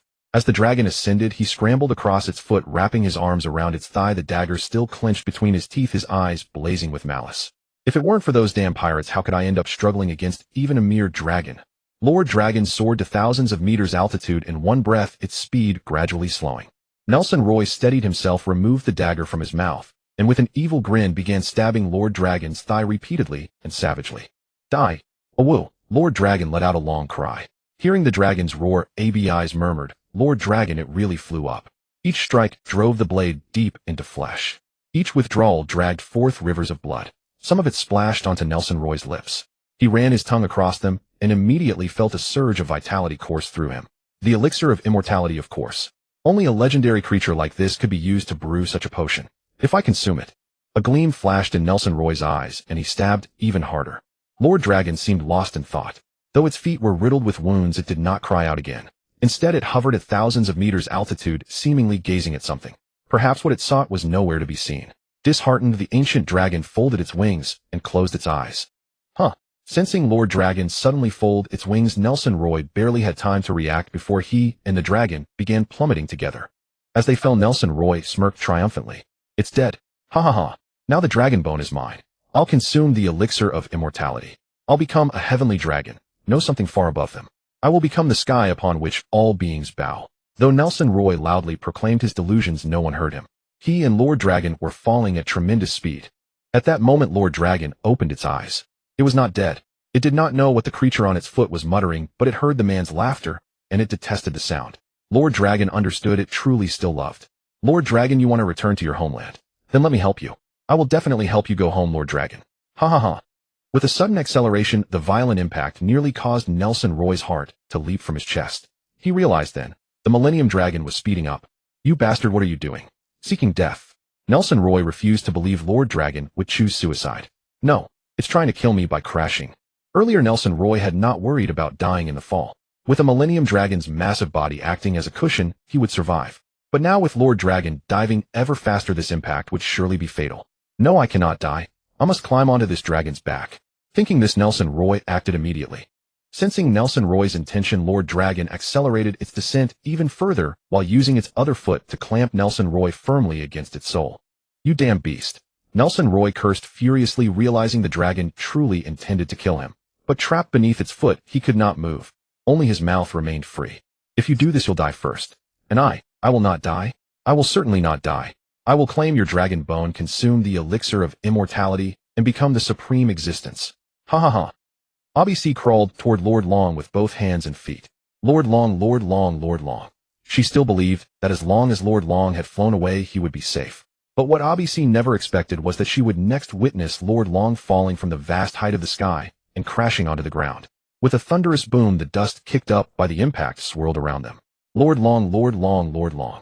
No matter how ABC called out, she received no response from Lord Long at all. She began to wonder if she had lost the power of the devil fruit. Lord Long, what happened to you? Finally, ABC crawled to Lord Long's side.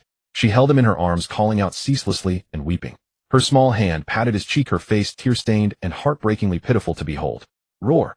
The sudden dragon's roar made ABC raise her head, but the Lord Long she held still kept his eyes closed. Suddenly, ABC felt darkness descend overhead. When she looked up, she saw countless dark shadows flying across the sky. What is that?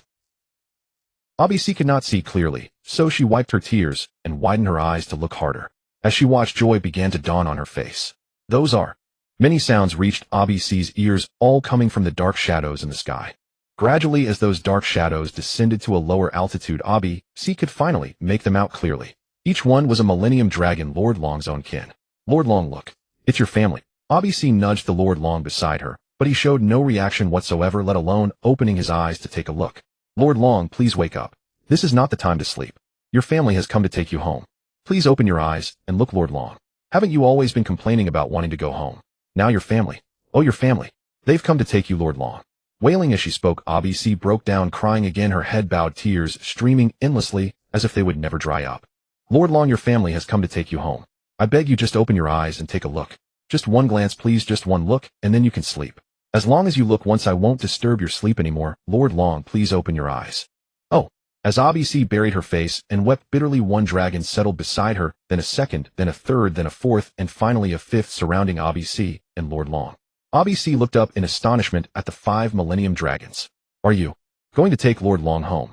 But where is your home? Sister Nami knows where your home is, but she is currently thinking of Chun Nami, and recalling how all the Straw Hat Pirates members were still lying on the ground, their fate unknown. ABC felt even more distressed.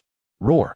At this moment, the 5 Millennium Dragons opened their mouths and let out a long cry toward the sky. Soon after, all the Millennium Dragons in the sky began to wail as well.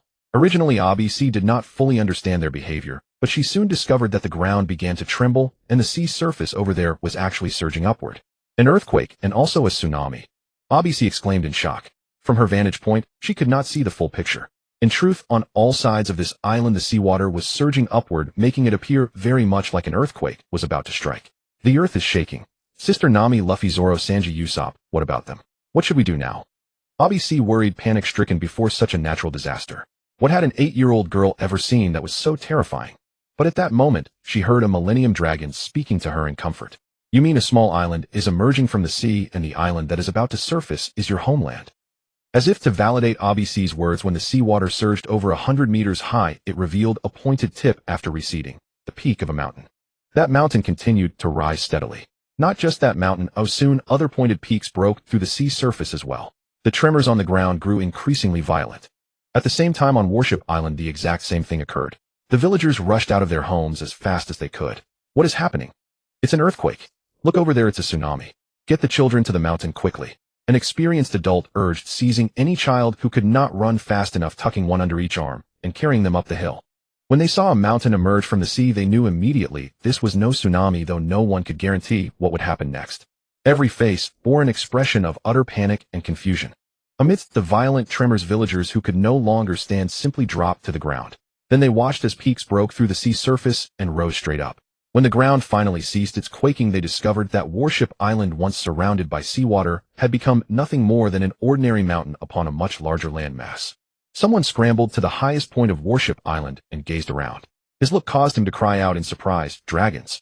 Look at those huge silhouettes in the sky." He pointed toward the massive figures above. He need not have reminded them. Everyone looked up at the sky where Millennium Dragons flew overhead, their roars echoing as gasps of astonishment rose one after another. Good heavens, what am I seeing? What is happening? Is this the end of the world? Some believed the apocalypse had arrived, and one despairing fellow fell to his knees and began prostrating himself. However, at that moment, ABC's grandfather excitedly threw open his arms and shouted, "It's true, it is all true. The stories handed down from our ancestors are real. We are indeed the descendants of dragons. According to our ancestors' words, our homeland is not here. It should be to the east. Everyone come quickly and see." With ABC's grandfather stepping forward to explain, everyone understood the Millennium Dragons had returned after a long migration. This was no so-called end of the world. The one who had thought the world was ending was mocked by the crowd and ran forward with a flushed face. I won't listen, old man's nonsense." Led by ABC's grandfather, all the villagers of Warship Island set out, beginning a trek on foot toward the east across this newly formed island. Along the way, they discovered this newly appeared island teemed with numerous fish and vast quantities of seaweed, but possessed no signs of human civilization whatsoever. Only when they reached ABC's side did they discover abundant cultural relics here, further confirming that this was indeed the place where Warship Island's villagers' ancestors had once lived, perhaps relocating to Warship Island to dwell due to some special circumstance. What's happened here? What occurred? Why are all these naval soldiers lying on the ground? When the villagers discovered numerous naval soldiers scattered across the ground, they believed something terrible had transpired. Despite their past grievances with the Navy, seeing so many soldiers lying motionless frightened them. "Quick, save them!" a kind villager called out, and the villagers of Junjian Island immediately began rescuing the fallen soldiers. However, with so many naval personnel to attend to, the villagers could only check each one's breathing and heartbeat to determine if they were still alive. "Grandfather Abisi, is that your granddaughter Abisi over there? Why is she surrounded by those dragons?" A villager spotted her and cried out, "Are those dragons going to make Abisi their lunch?" "What?" Abisi's grandfather was greatly alarmed. His previously unsteady legs suddenly moved with remarkable speed as he rushed toward Abisi. He quickly arrived before Abisi and brandished his walking stick at the Millennium Dragons. "If you intend to harm my granddaughter, I will fight you to the death. Don't underestimate the stick in my hand. Killing you would be no problem at all." "Grandfather, it's all right. They won't hurt me." Abisi hurriedly tried to reason with her grandfather, fearing the elderly man who cherished her so dearly might truly risk his life against the Millennium Dragons. Besides, Abisi hardly believed her grandfather's claim that his walking stick could kill a Millennium Dragon. They said this place is their homeland. Hearing his granddaughter's words, Abisi's grandfather also lowered his stick. At that moment, his legs grew trembling and frail once more. "Yes, our ancestors long told us this, though we never believed them. This is where our forebears lived. Along with Junjian Island, these are two peaks upon the sunken isle. After the Millennium Dragons migrate, the lost island will sink beneath the waves. 1,000 years later, the Millennium Dragons will return to this place, and the lost island will rise from the ocean depths, once more bringing abundant sustenance for the dragons. It seems we people cannot provide enough food for the Millennium Dragons after all." As he spoke, Abisi's grandfather looked around. Already numerous Millennium Dragons had descended and begun devouring the food scattered across the ground. Some fish were larger than warships, and seeing several Millennium Dragons tackling a single fish was indeed a rare and wondrous sight. "Abisi, what's wrong with that dragon?" Abisi's grandfather noticed a particularly ancient-looking Millennium Dragon beside Abisi and asked curiously. Upon hearing her grandfather's question touch upon a sorrowful topic, Abisi's lips trembled and tears again flowed down her cheeks. "Grandfather." Abisi threw herself into her grandfather's embrace and wept. Dragon Lord he. Though she could not finish her words, Abisi's grandfather immediately understood. He reached out and gently stroked Abisi's head, comforting her. "Do not grieve. This Dragon Lord has simply grown weary and is now resting. You too grow tired and sleep, do you not?" But Abisi actually knew that Dragon Lord was not merely sleeping. He would never open his eyes again. "Abisi, this is a perfectly natural occurrence, just as grandfather will one day rest. There is no need to mourn something so ordinary. Look at Dragon Lord's companions. Do they grieve?" Abisi's grandfather knew his granddaughter would understand his words. Abisi lifted her gaze. Not that she needed to look up, for she could hear the Millennium Dragons speaking to Dragon Lord. "Rest well, our companion." It seemed they truly, as her grandfather had said, were not weeping. They are holding a ceremony. Life has both beginning and end. This is the law of nature. We may sorrow, but there is no need to grieve endlessly. Abisi, as long as we live vividly, we can laugh with full voices. But grandfather, I cannot bring myself to laugh. Abisi spoke truthfully. Though she wished to follow her grandfather's advice and laugh aloud, she simply could not. Though her weeping had subsided, her body continued to tremble with sobs. It's all right. Today grandfather will laugh on your behalf. Ha ha. Hearing her grandfather's laughter, though somewhat raspy like a twig lodged in his throat, Abisi forced through tearful smiles. At that moment the 5 Millennium Dragons lifted Dragon Lord and slowly rose into the sky as though granting him one final view of his homeland. Afterward they descended and placed him in a shallow bay. Only then did Abisi notice many dragon-shaped stones over there, and a flash of insight struck her mind. With bold speculation, Abisi realized those were previous Millennium Dragons sunk into the seabed, who over countless years had transformed into stone. Her Dragon Lord would meet the same fate. Creak, a sound struck her heart. Abisi turned to look and saw a small head emerging from within an egg. What's that? Abisi began running toward it, but before she could take another step she stumbled and fell to the ground. Be careful, Abisi. Abisi's grandfather helped her to her feet, and just as he was about to brush the dirt from her skirt, Abisi slipped from his grasp and quickly ran toward the egg. Inside the egg was a newly hatched Millennium Dragon, tiny in size, roughly the size of a human infant, with large sparkling eyes. In an instant it captured Abisi's heart. She longed to reach out and hold it, yet feared she might hurt it. Right food. Abisi remembered something and ran to the nearby shallows, picking up a small fish. On her way back, Abisi tripped once more, and the fish slipped from her hands, flying forward through the air. Unexpectedly, the tiny dragon still inside its egg flapped its wings and flew toward the fish, opening its mouth to catch it and swallowing it whole. Witnessing this scene, Abisi's face lit up with joy. How amazing! You can already fly and feed yourself just after being born. Not only did Abisi praise it, but she also heard the surrounding Millennium Dragons offering their approval as well. Then, hearing the little dragon's proud response, Abisi burst into giggles.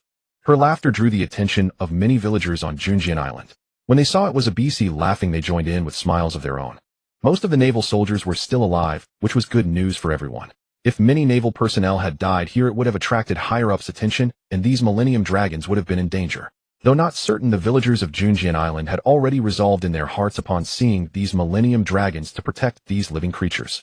What about those pirates? Someone noticed the Straw Hat crew. Leave them to me, another voice replied. The man went through the Straw Hat pirates one by one. When he reached Shinami, he frowned deeply and muttered to himself, "This girl's vitality is truly remarkable. She survived this, but these injuries won't be easy to treat." With that said, he took out a bottle from his chest and fed the contents to Shinami. The same was done for the others.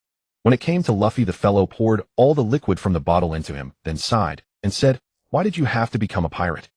Finally, the man came before Nelson Roy. Having fallen from a great height and been crushed beneath Long Ye's weight, Nelson Roy had long since lost consciousness. Had those 5 Millennium Dragons not relocated Long Ye's body, no one might have ever discovered Nelson Roy there. You yet live, you vermin. Good. You shall face judgment for your crimes. 3 days later, the sea lay calm and still, with the going merry, drifting carefree in the ocean's expanse. The first to awaken was Luffy. His initial act upon regaining consciousness was to burst into the room where Zoro, Sanji, and Usopp still slept and bellow, "Good morning, everyone." No need to shout so loudly. Sanji sat up and bonked Luffy on the head. No one in their right mind would be in a good mood upon being jolted awake so abruptly. "Sanji, I'm hungry."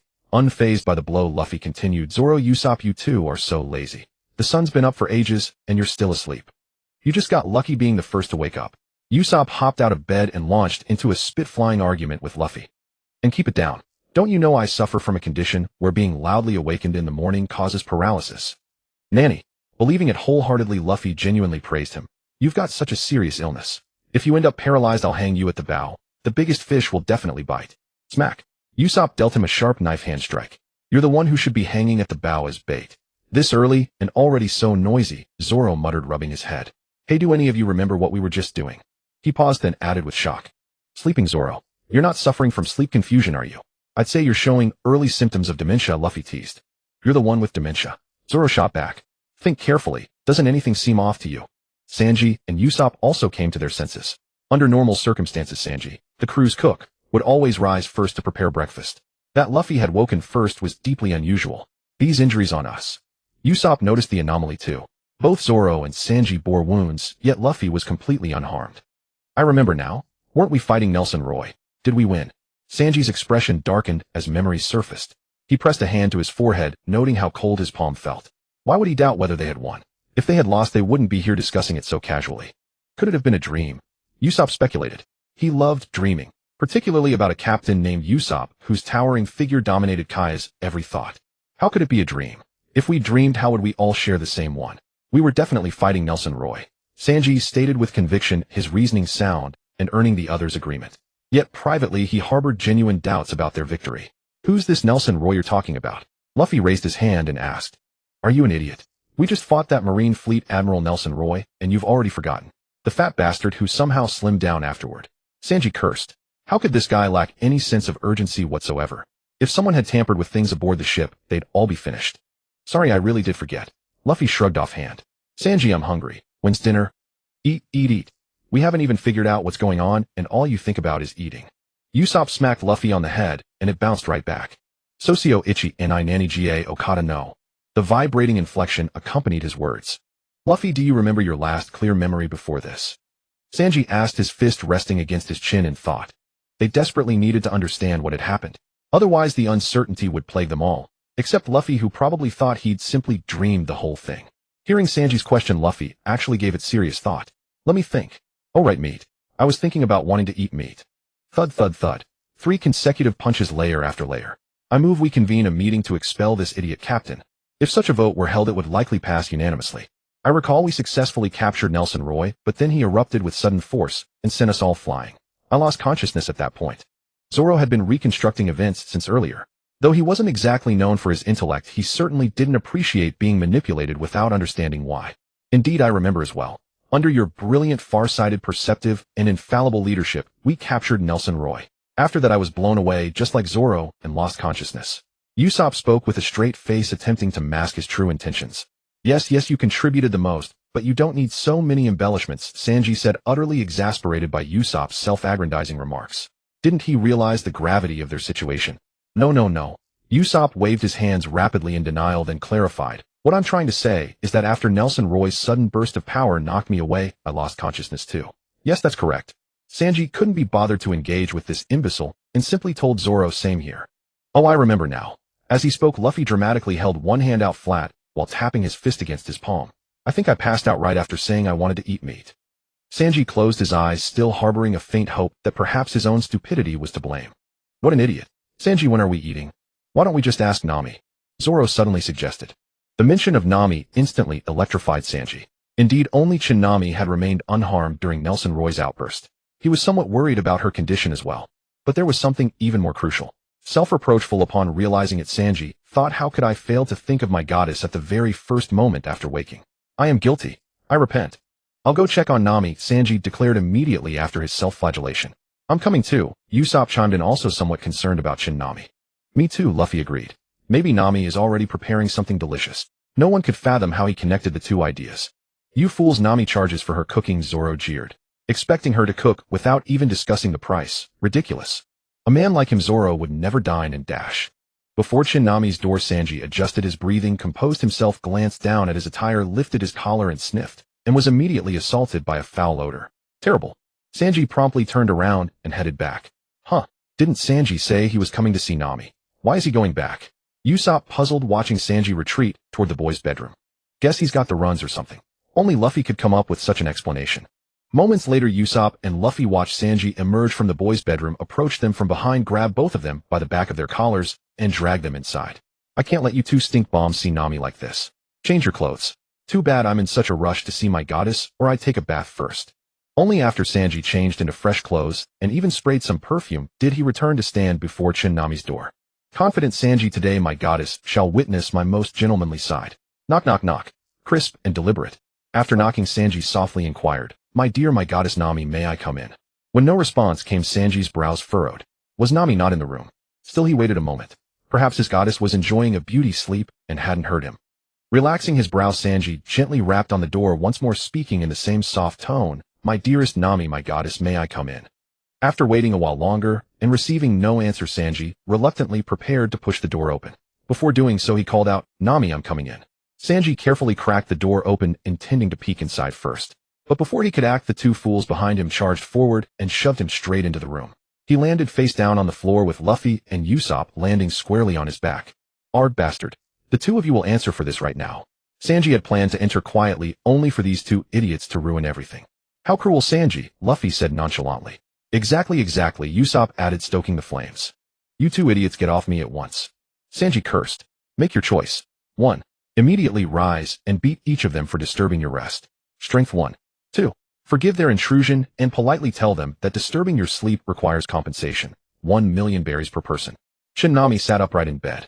The three boys hadn't yet gotten to their feet when they stared at her on the bed. Oh hey, oh Nami, Luffy greeted. You're lazier than us. We're already up and you're still sleeping. If you keep slumbering, you'll miss Sanji's breakfast. Even if I had to watch all of you starve, I would never let my goddess go hungry, Sanji said, calmly delivering those ruthless words. Nami, are you alright? Usopp noticed something off about Nami. Her expression was unreadable and her head movements seemed almost mechanical. Could she possibly be a robot? Swish, knock, knock, knock. Usopp blinked. He had just witnessed Nami throw off her blanket, step down, wrap each of their heads once with the quilt, and then slip back under the covers before it settled. Once the blanket fell, Nami appeared exactly as before, as though nothing had happened. But soon a bump rose on each of their foreheads. Usopp's eyes streamed with tears from the pain. Nami, what are you doing? It hurts like hell. Usopp clutched his head, attempting to blow on the sore spot, but no matter how much he blew, the pain persisted. Ha ha ha, Usopp's so silly, blowing on it won't help at all. Luffy, sporting his own bump, mocked Usopp's gesture, provoking Usopp's anger. They immediately began tussling. You two stop wrestling on top of someone. Sanji was dumbfounded, secretly grieved. He had wanted to present his most gentlemanly self before Nami. How had it devolved into this? For disturbing my sleep, compensation is required. 1,000,000 berries each. Cash only, no cards, no scans. Any objections? Nami stated flatly. Ha ha ha ha, that's our Nami. Luffy laughed heartily. Oh my goddess, seeing you in such high spirits and still charging me for mental distress makes me endlessly happy. Sanji's eyes filled with hearts. Though I have no money, I can offer you my sincere heart as payment. Hey Nami, I don't have 1,000,000 berries. Usopp protested. That's your problem. If you have nothing to discuss, please leave. I need to rest. Flipping over, Nami lay back down with her back to them. So weary. Nami, I have something to ask you. Sanji rose and put the question to her. Someone rescued us. As for who, I don't know either. Though Nami had been in poor condition at the time, she hadn't completely fallen asleep. Thus she was aware that someone had saved them. Who could it be? Could it be? A light flashed in Sanji's eyes. Sanji, you know who it is? Usopp asked curiously. Whoever had rescued them deserved their heartfelt gratitude. Wearing pristine white garments and beautiful, breathtaking features, and possessing a pair of wings, that person must be an angel. TCH, Sanji, you're just a perverted chef. Perverted chef, Luffy echoed in agreement. Seeing others jump in, Usopp suddenly grew interested and immediately began rapping with rhythm. Yo yo yo, a young man stands before me. This young man's name is Sanji, with curly eyebrows and not a single mole on his face. Oh, not a single mole. Luffy actually leaned close to Sanji's face, searching for any moles. Sanji kept dodging away. Had this been anywhere other than Nami's room, he would have erupted in anger right then. Usopp placed his hands cupped before his mouth, pretending to hold a microphone, and continued rapping. There are no moles on his chest either. Could it be that he has no ambition at all? Oh, no ambition. Luffy reached out again to pull Sanji's shirt aside, but Sanji swatted his hand away. The food he makes is delicious, and he won't allow us to waste a single grain of rice. If you ever do such a thing today, next year will be the anniversary of your death. Oh, the anniversary of your death. Luffy pointed his finger at Sanji. Hearing it as a compliment, Sanji's expression lightened considerably. As for whether Luffy's words about your death anniversary were aimed at him indirectly, he chose to overlook it. Yo yo yo. Usopp struck a rap pose. Brothers and sisters, let us continue. Yo, he likes beautiful angels in the sky, but not the dog feces on the ground. Usopp's rap had evolved into something resembling emceeing, complete with audience interaction. And remarkably, there was an actual respondent, Luffy, who made rap gestures with both hands. Nonsense, only you would like dog feces on the ground. Sanji retorted, irritably wondering what sort of words Usopp was making up. He likes reciting poetry to beautiful ladies, enjoys squeezing orange juice for beautiful ladies, and loves gently stroking the silky hair of those beautiful ladies. Naturally, even Nami loves my orange juice. This line pleased Sanji greatly, giving him a touch of smugness, though he had never actually tried stroking a beautiful lady's silky hair. I like drinking it too, Luffy declared. Sanji, let's make some orange juice. Luffy pressed his face close. What met him was Sanji's outstretched palm. Speak of it when you've turned into a beautiful lady yourself. He grows obsessed for love, he dies for love, he can become shamelessly bold for every pretty girl. Slap. Usopp tapped Luffy on the back. Luffy understood immediately, and chimed in, oh ho, shamelessly bold. Sanji's face darkened with fury, his flaming eyes glaring at the two fools. Look, our Sanji grits his teeth in rage. Look, our Sanji is about to lose his mind. Oh, the Sanji who cooks so well. Oh, the chef who adores angels. A lecherous cook. Lecherous cook. Seeing Sanji's expression sour further, Usopp showed no sign of restraint. Instead, he repeated the final line once more. Look, our Sanji grits his teeth in rage. Look, our Sanji is about to lose his mind. Oh, the Sanji who cooks so well. Oh, the chef who adores angels. A lecherous cook.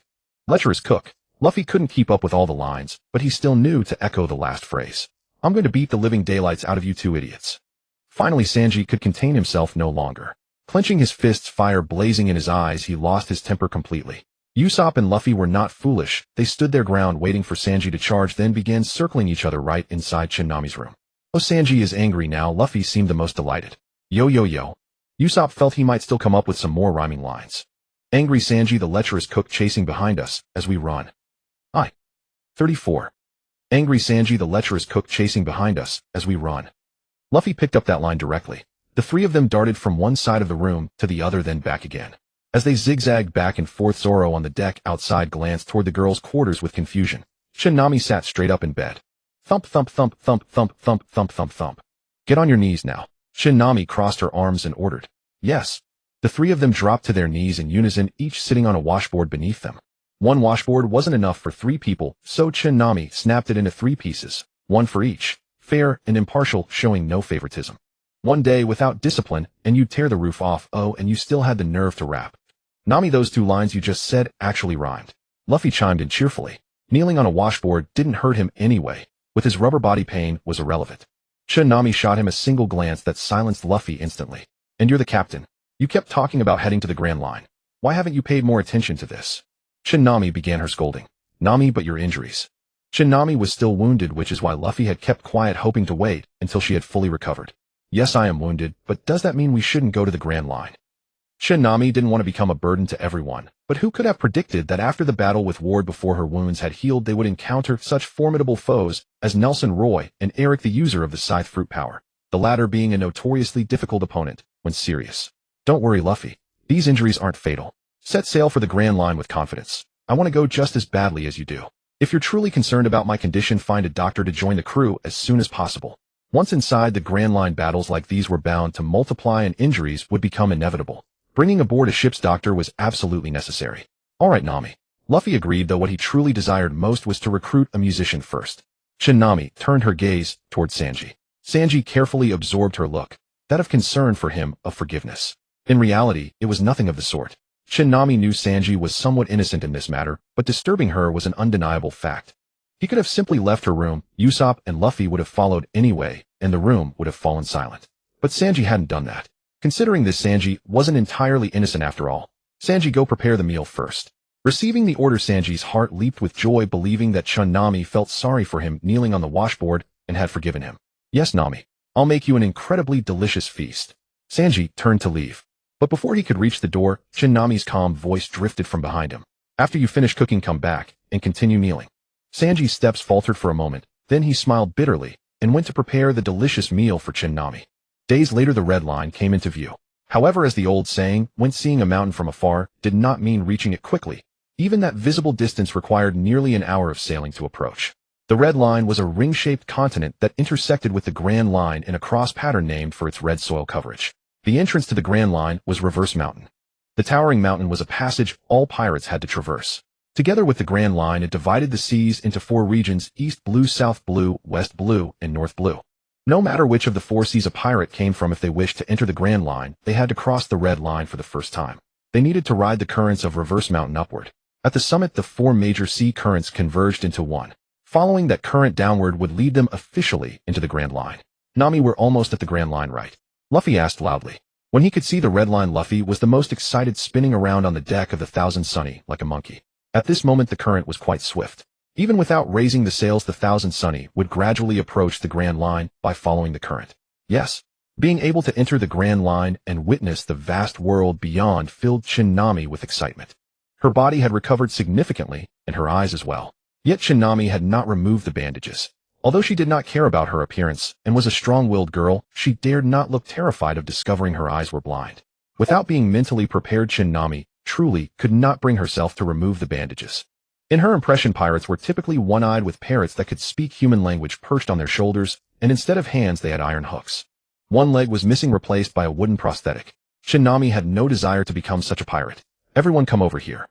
Usopp called from behind the group. Several people leaning against the ship's rail turned around and saw Usopp holding a large wooden barrel in the center of the deck. Usopp, what are you doing? Zoro asked curiously. What are we having some kind of ceremony before entering the Grand Line? Zoro assumed the barrel contained sake. If it were, he would gladly drink a cup. Not that one would be enough. Entering the Grand Line excited Zoro, as well, for Mihawk awaited him somewhere in those waters. That's right. We're heading to the Grand Line to chase our dreams, and before that we should have some kind of oath ceremony, Usopp said with a grin. Put your foot up, Luffy. Although Usopp often claimed to be Captain Usopp, he had long accepted Luffy as their captain. If the two had not made peace over who should lead, they would never have reached this moment of entering the Grand Line together. Yosh! Luffy stepped his foot onto the barrel and pointed at himself. I'm Monkey D. Luffy am the man who will become the Pirate King. This declaration was part of every self-introduction Luffy gave. He had faced both mockery and support, yet never wavered in his goal. It was precisely this unwavering determination that gave Luffy his unique charm and earned him companions who trusted him completely. Without being urged, Zoro followed Luffy and placed his foot on the barrel. He was the second person to join this crew. He remembered back then when Luffy didn't even have a proper pirate ship, yet still invited him aboard, and he had accepted without asking a single question. It was amusing to think about now.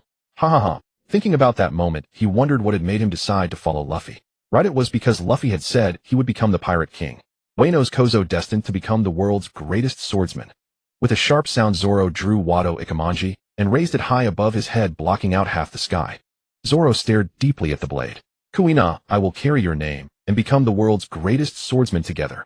Next came Nami. Seeing her companions full of vitality, she did not hesitate at all and stepped her foot onto the barrel. Nami will draw the world map. This was Nami's wish. When thinking about what she desired, Nami simply spoke the dream that first came to mind. After Nami, Usopp stepped his leg onto the barrel and shouted loudly, I'll become a great sea warrior just like my father. Your father? Who is your father? Sanji asked curiously. He had joined after Usopp, so he did not know much about Usopp's background. Hearing Sanji ask about his father, Usopp puffed out his chest proudly. My father's name is Zambai, and he is an incredibly powerful sea warrior. Yeah, Usopp's father is indeed very formidable in Shanks' pirate crew, Luffy added from the side. If speaking only of Zambai, Sanji had not heard of him, but upon hearing he was a member of Shanks' pirate crew, his eyes widened in surprise. Nanny, that's one of the 4 Emperor's crews. Your father is actually a member. Hearing the praise, Usopp grew even more proud. Back in his village, he had never received any news about his father, but after setting sail he had heard legends about him. However, Sanji's tone took an abrupt turn. I never expected someone so formidable to have such a cowardly son. Hey, what did you say? I demand a duel with you. Never mind. When you actually become a sea warrior someday, then we can duel, Sanji said. He was not trying to insult Usopp. He was simply teasing him to get back at him for making him kneel on the washboard days ago. After saying that Sanji was the last to place his foot on the barrel, so all 5 members had their feet on it, forming a circle. Sanji will search for the all blue. I thought you were going to say something like, having seen all the beauties in the world, only I am the romantic figure, Usopp teased sarcastically. What are you talking about? Sanji leaned his head forward, and Usopp, not to be outdone, pressed his forehead against Sanji's. But before Usopp could push back, Sanji withdrew his head and said, well, that's fine too. Ha ha ha. Usopp had not expected Sanji to pull back, causing him to nearly lose his balance before he managed to steady himself. Nami burst out laughing. She really could not hold it back. Her laughter held no mockery. Having seen all the beauties in the world, only I am the romantic figure. Nami thought Usopp had actually recited those lines quite well. As for Sanji, who openly admitted his fondness for beautiful women, Nami did not find it unpleasant. On the contrary, she found it very genuine. Even Usopp, who often told lies, gave her a sense of authenticity, along with Zoro and Luffy. They were all so genuine and easy to understand. Being with them made her feel much more relaxed. Everyone. Nami called out, drawing everyone's attention. She slowly exhaled, then spoke firmly. I don't want to deceive any of you. Charting the world seas is my dream, but it is not my only dream. It was Nami's dream, not Nami's. Of course, Nami would also pursue that dream because she was Nami. But I have another dream. The confident and radiant Nami, this dream only came to me after arriving in this world, after being by your sides. Everyone waited for Nami to continue. After taking a deep breath, Nami shouted out loud. I want to become unparalleled in this world. The sea breeze blew and strands of hair danced behind her. Having been in this world for so long, her hair had grown considerably, now reaching her shoulders. Oh Nami, your dream is much more difficult than my dream of becoming the world's greatest swordsman, Zoro said bluntly, but his face showed deep appreciation for Nami. Zoro, equally confident, a girl with even greater ambition than his own. Kuina, can you see this? Those obstacles based on gender exist only for the weak. If I had known this earlier, would you have reached this day? If you want to become unparalleled in this world, you cannot bypass me, the world's greatest swordsman. Zoro performed a flourish with his sword before sheathing it. When you become the world's greatest swordsman, I will fight you. Good. This was the promise forged between Zoro and Nami at this moment. Oh, the unparalleled navigator. Luffy was delighted and applauded for Nami. Am I being a bit greedy? Nami asked with a smile. How could that be? Sanji was the first to protest. Nami, you could make as many wishes as you want. No matter what wish you make, I will help you achieve it. For Nami's devoted Sanji, a smile was all he could offer as reward. In that case, I have a second wish too. Usopp quickly chimed in after Sanji. I want everyone to know my title as the King of Snipers, and to sing the song of the King of Snipers that I wrote myself. If I must make a second wish, then I will taste every fine wine in the world. As Zoro spoke these words, he grew eager for a drink, and planned to find one shortly. My turn, my turn. Luffy shouted. I want to eat the most delicious meat in this world. Sanji wanted to say something too, but was interrupted by everyone speaking in unison. Don't you already have a second wish? Ha ha ha. Everyone burst out laughing. At Nelson Roy's mansion. Nelson Roy was completely wrapped in bandages with only his eyes visible. Through them one could see the ferocity in his gaze. Damn straw hat pirates, damn straw hat, damn woman, damn bounty hunter, damn blonde, damn long nose. Nelson Roy cursed each member of the straw hat pirates one by one. I think you're the one who deserves to die. Suddenly a voice echoed from the side. The person who spoke appeared before Nelson Roy. TSK tisk Nelson Roy, you look terrible. I can hardly bring myself to blame you. The newcomer's tone was sarcastic. Upon seeing this person, Nelson Roy's pupils dilated. He exclaimed in shock, how could it be you? Why not? It seems Governor Nelson Roy isn't welcoming me, which hurts my feelings. I was saying nothing but good things about you to that distinguished person above. Do you think I'd believe that? Nelson Roy said sarcastically. He had dealt with this guy before. Believe it or not. The man changed his tone and continued. You've probably guessed why I'm here. Nelson Roy did not respond, but a possibility occurred to him. No, that can't be. That person wouldn't abandon me. Are you joking, Nelson Roy? Governor, that person. Haha, you've ruined what that person held most dear, turning what should have remained a secret into open knowledge. So you think that person is merciful? Hey, you've always been just as naive as ever. As he spoke, the man extended his hand toward Nelson Roy. His hands were clean and fair, so much so that one might mistake them for a woman's, yet Nelson Roy knew full well that the blood on those hands far surpassed his own. Don't touch me. All right, I won't. The man obediently retracted his hand. I've always wanted to get along with you, but you've misunderstood me all along. Misunderstood? Hell, I think you're the one joking. You've come to take my life, and you're talking about getting along. Nelson Roy did not believe a word of it. He had been terrified before, but after learning that the lord he served had abandoned him, Nelson Roy had found a strange calm. You're going to die anyway. I just don't want you to die with misunderstandings about me. The man explained. Never mind. This is fine. Perhaps my resentment toward you will transform me into a vengeful spirit after death. That would be another form of immortality, wouldn't it? You don't seem afraid at all. What good would fear do? True. It seems you've come to terms with it. A failed mission leaves only one outcome, death. What about you? I only accepted this before dying. Have you reached peace? Nelson Roy countered, seizing the initiative for the first time since they had met. I suppose I'll need to face death before I find my answers too. The man replied coolly. From his tone, it seemed he understood the situation more clearly than Nelson Roy. Silence fell between them.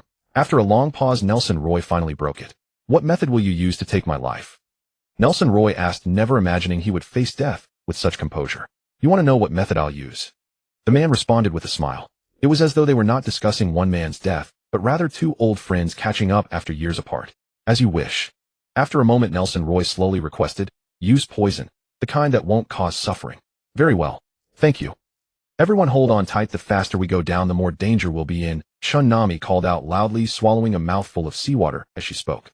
The Going Merry had reached the peak of Reverse Mountain and was now plunging down into the underwater current that led into the Grand Line. Everyone gripped whatever they could find on the ship. Usopp had strapped himself directly to the deck so that even if his arms gave out, he wouldn't be swept overboard. Of course, if he did fly off, Luffy would undoubtedly catch him. The downward current was even faster, with several streams converging into one, creating an astonishing velocity. Even with Nami holding the rope tightly, the speed lifted her into the air. The wind battered her face, distorting her features. If Shanji were looking this way, it would leave a psychological scar on him. Just kidding.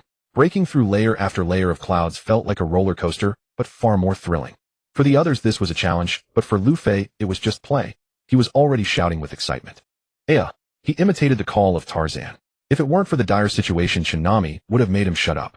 Soon the Going Merry broke through the cloud layer, and the scenery below was laid out in full view. It was as if standing at the summit looking down upon all other mountains. "Hey, is that a mountain?" Usopp shouted, spotting a towering peak at the entrance. It wasn't very clear, but he could see it was a round-topped dark mountain. How can there be a mountain at the entrance to the Grand Line? Nami didn't believe it. She checked the holographic map again. The entrance to the Grand Line truly shouldn't have a mountain there. If it's not a mountain, then what is it? It's all dark and ominous. Never mind what it is. At our current speed, the Going Merry will crash into it and be destroyed. Shanji called out, urgently, gulped, swallowing a splash of seawater. The crew realized the danger. We must slow the ship down. Look over there, there's a gap. We can pass through it. Sualong pointed to a fissure beside the dark mountain in the distance. Although it looked narrow, the distance made it seem smaller than it probably was. The Going Merry should be able to pass through easily. Shanji control the sails. Sualong and Wu Suapu take the helm. Luffy, when the time comes, you need to grab the rocks on both sides to slow the Going Merry's descent. Nami immediately gave orders. Her crewmates followed her commands and began to act. As for Nami, she took her position on deck to coordinate, the only one capable of perceiving the situation clearly in such circumstances. Her observation hockey field expanded instantly to its maximum range. Pushing it to the limit consumed tremendous mental energy, but there was no time to hold back. Luffy, if you don't have enough strength, then find an opportunity to grab the rock on the left side and guide the Going Merry through. As long as we make it into that fissure, it'll be fine. Nami looked at Luffy. She didn't want him to push himself beyond his limits and do something impossible that would only endanger everyone. If you find yourself unable to hold on, let go. Your safety comes first. Nami, I have a really nice idea. Luffy ran over, though it was unclear whether he had even heard what Nami had just told him. Speak. Nami glanced at Luffy and returned her attention to her observation hockey domain, mentally calculating how long it would take the Going Merry to exit the current, or collide with the Dark Mountain. Above Shanji lowered the sails. The Going Merry's speed dropped significantly, and the crew on board swayed before regaining their footing. Sualong put more strength into it. Wu Suapu clung to the helm desperately, trying to steer the ship to the left. But the downward current was too fierce, and the Going Merry was not a large sailing vessel. No matter how hard Wu Suapu strained, he couldn't budge the helm. You're the one who needs to try harder, Wu Suapu. Sualong was also helping to steer. His entire body tensed, every muscle bulging, even his facial muscles straining. Yet the sheep-shaped helm remained stubbornly immovable. Damn it, Sualong. Come on, Wu Suapu. From the strain in their voices alone, it was evident they were exerting every ounce of strength, their teeth clenched so tightly they feared they might crack. Snap! To their astonishment, the wooden helm broke in two. The force sent both of them crashing into the wall. The broken half landed in Wu Suapu's embrace, and driven by inertia smacked right into his face. Unfazed, Sualong scrambled to his feet and charged toward the remaining piece of the helm, continuing to struggle against it. Wu Suapu, come on. Wu Suapu, tears in his eyes, didn't even have time to feel wronged. He sniffled and threw himself at the remaining helm, gripping it with all his might. Nami arrived at the cannon deck. Luffy had offered a surprisingly sound idea for the situation: fire the cannons forward using the recoil to slow, or even stop, the Going Merry. He was to keep watch above and adjust direction at any moment. Within her observation hockey domain, Nami could perceive everything aboard the ship with perfect clarity. The helm was already shattered. Changing course by relying on it was impossible now, despite Sualong and Wu Suapu's tremendous efforts. They had no choice but to rely on Luffy. But they couldn't depend on him entirely either. Speaking of which, Nami had never actually fired a cannon. The ship had been equipped with cannons, but only the curious Luffy and Wu Suapu had ever played with them. During that test firing, they had nearly injured the brothers Joseph and Johnny. She wondered what those two were doing now, still bounty hunters perhaps. With their strength, they could only take on cheap, low-tier pirates. No, if they practiced according to the boxing manual Nami had given them, they would surely improve. After loading a cannonball into the barrel, Nami drew her blade, wiped the cannon's surface, and used the sparks to ignite the fuse. As the fuse burned to nothing, a thunderous boom echoed. Although Nami had kept her distance from the cannon, she was still struck by the recoil. Fortunately, she only felt the impact without being injured. Who fired that cannon? Inside the control room, Sualong and Wu Suapu heard the sudden explosion and were bewildered. Could they be under naval attack at a time like this? The Going Merry's speed decreased somewhat, but it was far from enough. Luffy had kept Nami's instructions in mind. Relying on instinct, he stretched his arm out, attempting to grasp the rocks ahead. However, roar! A sudden cry shattered the sky. At such a moment, it was undoubtedly a torment for the Straw Hat crew. They each covered their ears, and even Luffy, who had been stretching his arms out, retracted his hands at once. What is going on now? Usopp asked in agony. Don't tell me we've encountered another Leviathan's roar again. Forget about it, just steer the ship. Zoro was also in excruciating pain from the cry, but his hands gripped the broken ship's wheel tightly. If we don't turn, you won't have the chance to cover your ears when our ship is destroyed and we perish. Thus Usopp gritted his teeth and persevered, feeling that such incidents had been happening constantly lately. Above the sail, Sanji instantly realized that what lay before them was not a dark mountain at all, but a whale. It was simply far too enormous, even larger than the sea longneck they had encountered off Slipper's Island. Nami also noticed that the silhouette ahead was not a mountain, but a colossal creature. Perhaps her earlier cannon fire had disturbed it. They would have to continue firing. No. Watching the Going Merry careen toward the Black Mountain, Luffy endured the torment of the whale's cry on his ears, extended one hand, and grabbed a nearby rock. His other hand coiled several times around the small sheep on the bow. Turn for me. Meanwhile, Nami fired her second cannon. Boom. This time the cannonball struck the Black Mountain. Kaboom. The roaring cry cut off abruptly. The ship's speed decreased. The Going Merry finally surged down Reverse Mountain. Guided by Luffy, it began sailing toward the crevice on the left. Others came onto the deck and likewise realized that the Black Mountain was actually a whale. What a gigantic whale, Sanji remarked, looking upward but seeing nothing. The whale stood perfectly upright, which was why no one had recognized it as such at first glance. The whale was simply too massive. Even from atop Reverse Mountain, its head was invisible. At a distance it merely seemed large, but up close the sheer absurdity of its size became apparent. Combined with its jet black hide, the oppressive presence it exuded far surpassed that of the sea longneck the Straw Hats had previously encountered. Smack! Usopp slapped Sanji's back. Is this the time for sighing? Are you planning to serve this whale as a dish? Trying desperately to keep his voice down, Usopp still produced a shrill whisper. Shut up, your voice is terrible. Stop arguing. Let's just pass by quietly and quickly, Zoro interrupted. If they wasted any more time, they would become the whale's next meal. The crew began paddling to steer the ship away. But as they passed the whale, they spotted an eye larger than a house, the membrane upon its surface perfectly clear. Everyone saw their own diminutive reflections within that colossal eye. Now was absolutely not the time to provoke it. They could only hope the creature would dismiss them as mere insects. However, sometimes the very thing you dread most is exactly what happens. That enormous eye suddenly shifted toward the Going Merry, or rather toward the crew aboard. It might even have been counting. 1, 2, 3, 4, 5. Just enough for a single pot. Everyone froze like terrified cicadas, not daring to move a muscle. Usopp continuously hypnotized himself in his mind. I am already dead. I am already dead. I am already dead. Can I punch it? Luffy spoke abruptly. Absolutely not. Zoro and Sanji acted in unison. At a moment like this, there was no room for leniency toward their captain. They dealt Luffy a swift, resounding beating. Bumps rose on both sides of his head, prompting Usopp to laugh. Ta! Baka! Usopp suddenly realized it was hardly the time for commotion and immediately scolded the three. Why are you making noise? Can't you just lie still and act dead? This is bad. Nami never let her guard down, utterly speechless at those four clowns. She immediately noticed the whale beginning to topple toward them. Go quickly. Prompted by Nami, everyone began rowing frantically. They had almost made it. If that colossal eye hadn't suddenly locked onto them. Row faster, Usopp. Zoro shouted. Row faster, Sanji. Usopp yelled. Row faster, Luffy. Sanji called out to Luffy. Can I hit him? I already said no. Why do you keep provoking him?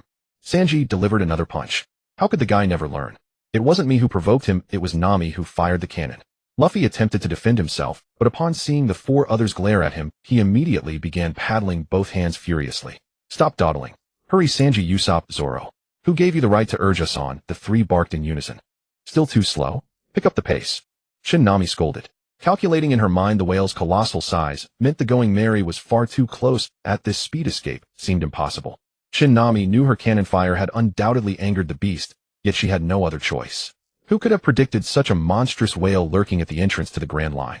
Jumping onto the gunwale, Nami gripped her sword with both hands and raised it high above her head. I'm sorry.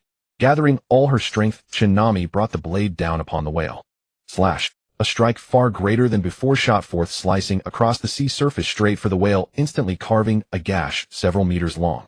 Alas, the attack's power was still insufficient. It failed to halt the whale's fall toward them, and only served to enrage it further. Fortunately, the recoil from Nami's strike propelled the Going Merry forward by over 100 meters.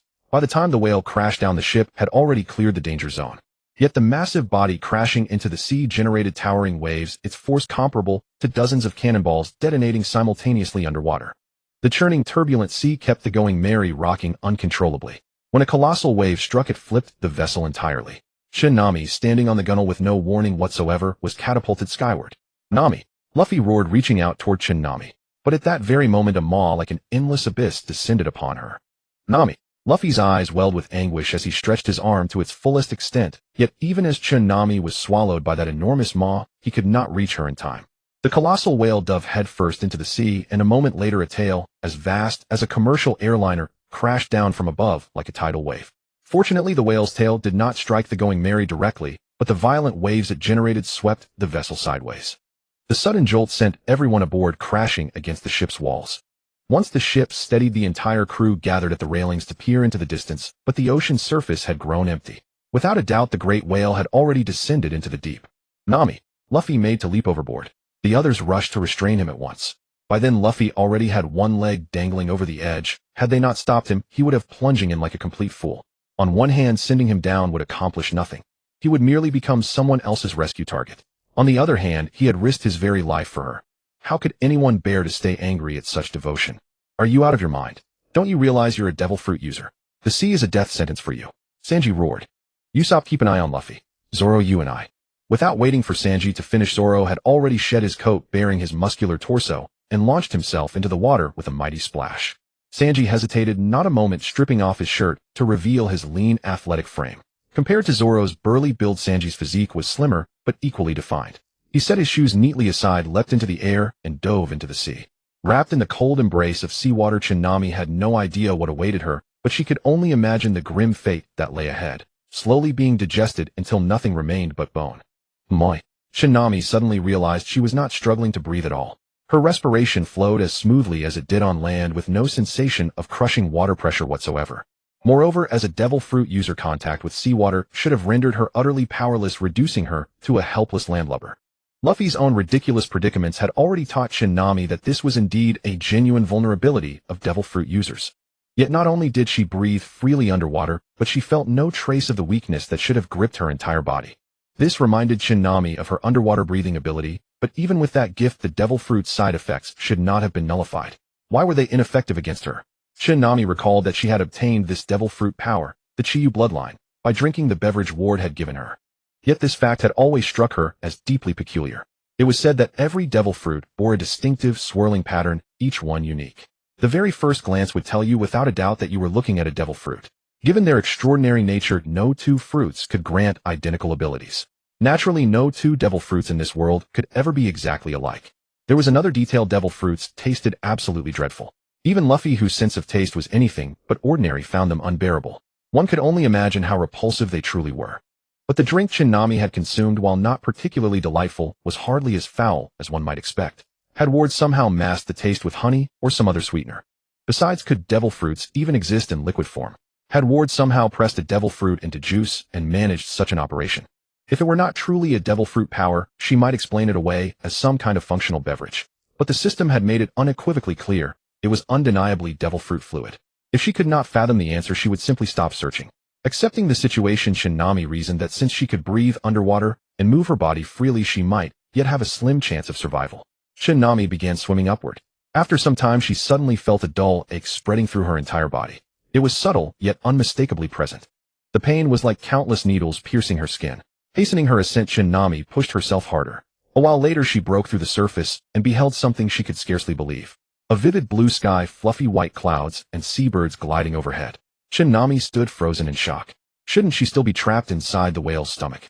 The sharp stinging on her skin jolted Nami back to reality. Only then did she notice that the surrounding water was not blue, but a murky green carrying a faint sour odor.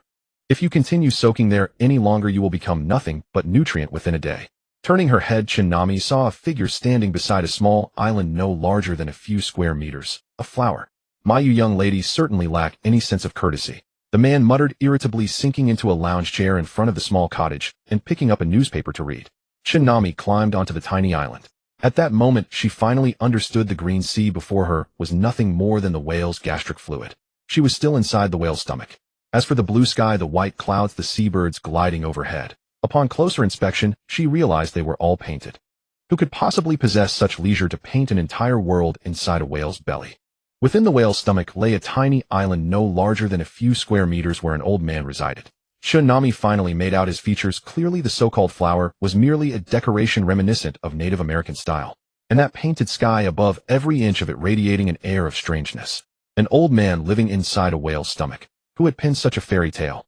Might I ask who you are? Nami inquired curiously. The old man did not look up, his eyes fixed on the newspaper. Before questioning another's identity, he replied, "Is it not customary to introduce oneself first?" "I apologize, my name is Cloakas." Nami was nearly short-circuited by Cloak's swift interjection, but since he had already given his name, she had no choice but to respond Nami. At that moment Cloak turned his head. His gaze grew suddenly profound as he fixed his stare upon Nami as though attempting to pierce straight through her. The unwavering scrutiny made Nami deeply uneasy. Sensing her discomfort, Cloak withdrew his gaze, removed his glasses, and pressed 2 fingers against the center of his brow, rubbing gently.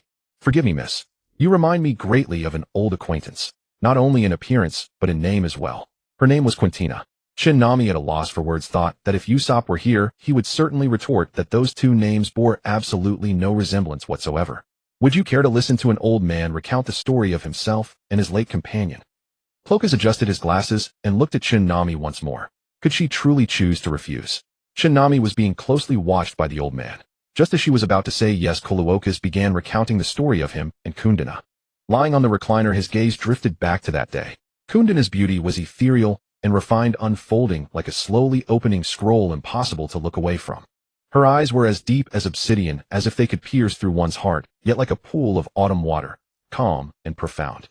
Her nose was high and straight, elegant as a crane, lending an air of dignity and nobility to her face. Her cherry-like lips were tender and delicate, sometimes curling upwards slightly, other times gazing in quiet contemplation enough to stir one's heart. Her long hair cascaded like a waterfall, soft and silky, shimmering with the sun's radiance. Every strand seemed to be her very soul, dancing gracefully in the wind. That night, she wore a crimson dress like a rose in full bloom, exuding an intoxicating fragrance. It was unknown when she had made that dress. The hem of her skirt floated and swayed gently with her steps, picturesque and poetic. The necklace she wore resembled strings of crystalline dewdrops quietly resting upon her chest, making her all the more enchanting. Hearing this, Nami understood that before the old man's eyes another figure had appeared. She knew it must be a remarkably beautiful woman, otherwise Cloak would never have remembered her so vividly. Cloak also found himself stretching time at this moment, lost in his memories. After an indeterminate amount of time, Cloak continued, speaking slowly. "That day she came to me covered in wounds just like you." Nami furrowed her brows, wondering how the old man could tell she was injured all over. He could barely discern any wound on her eyes at most, given the bandage covering them. "But she didn't crawl ashore herself. I rescued her from the sea. When I pulled her up, she was still unconscious." Cloak frowned. After saving the girl, he discovered not only was she covered in wounds, but there was also a poison coursing through her veins. A poison Cloak had never encountered before. Based on her physical condition, he judged that the girl had little time left. This was cruel, not only for the unconscious girl, but also for Cloak, who was tending to her. Despite knowing all this, Cloak still cared for the girl diligently. The morning after rescuing her, she finally opened her eyes. Seeing the girl awake, Cloak stepped forward, handed her a glass of water, and said kindly, "Drink some water first, then eat something." Even though Cloak spoke in the gentlest tone, the girl opposite him didn't move at all. Her eyes stared fixedly upward. Cloak felt somewhat at a loss. He was not adept at communicating with girls, especially such a beautiful one. Yet in her eyes he could only see emptiness. Perhaps because of her wounds, perhaps because of the poison within her. Cloak did not know whether the girl understood her own condition, but he dared not speak it, fearing it would crush her spirit. After hesitating for a long while, Cloak decided to leave first. A strange environment, a strange man. This might not have given the girl any sense of security at all. The water and food are placed right here. Cloak set the water and food on the bedside table. He stood up. As Cloak turned around, his wrist was grasped. His steps paused. Turning his head, the hand gripping his wrist withdrew. Cloak returned to the girl's side. What he saw was still the emptiness in her eyes. The girl continued staring fixedly upward, though there was nothing up there. Only the ceiling that blocked the sky. Cloak did not find the ceiling particularly interesting himself. "You?" After pondering for a moment, Cloak asked the girl, "Is there anything I can help you with?" He had wanted to ask if she was doing well, but the words wouldn't come. He waited a long while. The girl showed no response. She might not have even blinked. Cloak's side rose to his feet and prepared to leave again. But as he turned, his peripheral vision caught the girl's lips moving slightly. He immediately turned back. Staring intently, Cloak confirmed the girl's lips were indeed moving, though no sound emerged. Realizing the girl lacked the strength to vocalize, Cloak leaned his ear closer. Not hearing anything, he moved even nearer. Only when he could feel her body warmth did he begin to clearly discern her voice. The girl's voice was completely devoid of color. "I want to see the blue sky," spoken very slowly, word by word. It took Cloak a moment to piece it together and comprehend. To see the blue sky. For a normal person, this might be something as simple as breathing. But for the girl at this moment. "All right, wait a moment." Cloak stepped out of the house, raised his head, and felt the sunlight on his face. Ironically, he realized the sunlight did not bring him warmth. He closed his eyes and contemplated for a while, then made a bold decision. Inside the room, the girl still gazed at the ceiling above. That ordinary roof with no murals, no decorations, not even a light fixture. The girl blinked only after long intervals, her eyes never closing. She feared her request would go unanswered, for the man had not taken her outside all this time. She truly wished to catch one last glimpse of the blue sky before closing her eyes forever. Suddenly a beam of light shot down from above, illuminating the quilt. Finally a flicker of liveliness appeared in the girl's eyes. The ceiling was no longer the same as before. The beam of light grew thicker. The patch of sunlight on the quilt expanded from the size of a palm, eventually covering the entire quilt, then spilling onto the girl's face, bathing her in warm light. On the girl's slightly curled eyelashes the color of sunlight appeared. Actually, from the moment the light first shone down, the girl could already see the blue sky and the man on the roof. As Kuroka's prepared to make a hole in the roof, he had no idea that the girl below was lying awake, a single tear slipping from the corner of her eye. That tear quietly sank into the pillow. He continued lifting the roof tiles, an extravagant act, yet one driven by hope. He wanted the girl to behold the vast sky, not merely a sliver visible through a small opening. Kuroka's hoped to do something for the girl before her life drew to a close. He could not save her life. Perhaps this was simply to avoid regret, to never regret doing nothing while watching a girl fade away. This was undeniably cruel to anyone. But then something unexpected occurred. Kuroka's fell from the rooftop, dropping straight down through the gradually widening hole in the roof. With a thud, a shower of debris rained down upon his body and the girl's blanket. Fortunately, no large objects had fallen. Ugh! Kuroka's let out a muffled groan. His arms had struck the ground hard, and a splinter of wood that tumbled down with him had sliced a cut across the back of his neck. But compared to the pain in his arms, the wound on his neck was barely noticeable. Kuroka struggled to his feet and noticed the girl turning to look at him, her lips moving. He hurried toward her, but within 2 steps his foot caught on something that had fallen from above, sending him sprawling forward with his head striking the edge of the bed. The sound alone told him it had been a hard hit. Pressing his aching head, Kuroka looked up to see the girl reaching out to him. Without thinking, he grasped her hand, but then realized how forward he had been and immediately let go. Even after he released her, her pale, slender hand remained extended toward him. Kuroka glanced at it, and almost against his will, their fingers interlaced, palms pressing together. His hand was far warmer than hers. "Tell me I'm listening," Kuroka said, leaning close to her ear without letting go of her hand. "Are you all right?" Kuroka smiled and replied, "I'm fine, don't worry." In truth, every part of him ached, and that bump to his head had left him somewhat dizzy. "Thank you. You're welcome." Kuroka rubbed the back of his head embarrassedly, then found himself at a loss for what to say next. Noticing the untouched food and water on the bedside table, Kuroka said, "Have some water and eat a bit. I'll help you." As he prepared to help the girl sit up, he instinctively raised his hand and saw that his fingers were still intertwined with hers. To help her up, he would need to let go, but once he did, he found he could not bring himself to clasp her hand again. So he simply could not bear to release her. Staring for a moment, Kuroka felt his face grow hot with shame at his own thoughts. Blushing so hard his features seemed to contort, Kuroka scolded himself. What was he doing? She was a patient who needed his care, yet he was indulging in the thrill of holding her hand. A flutter in his chest. Kuroka understood in that moment. He had fallen for the girl before him. Otherwise, how could he explain why he had impulsively reached for her hand? How else to explain how desperately he clung to that heartbeat between their clasped fingers? Kuroka let go, but to his surprise the girl reached out to him again. Lacking strength in her hands, she could only raise a single index finger. "What is it?" Kuroka leaned in close and caught 2 words. "Hold my hand." Kuroka sat up straight. "All right.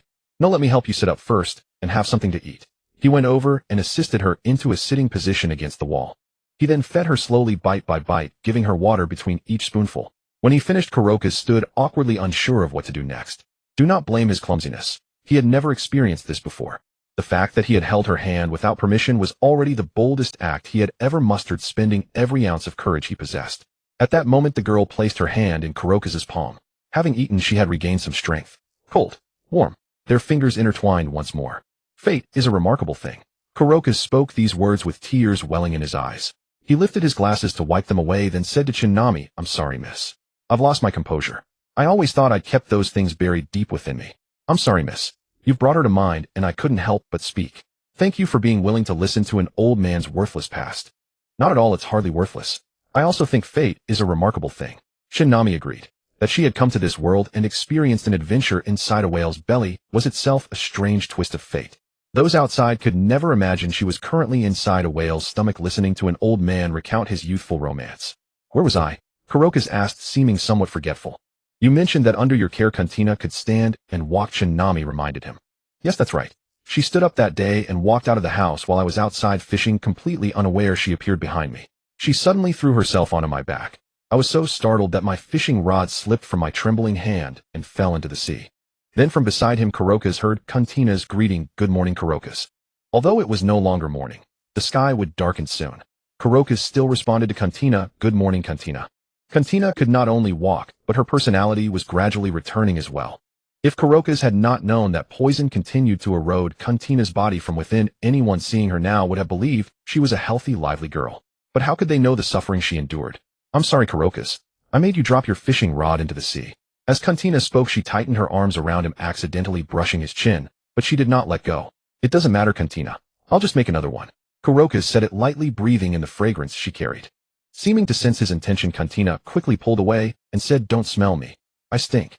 Before Kurokas could tell her she didn't stink at all, that she smelled wonderful, Kuntina spoke first. "I want to bathe, Kurokas.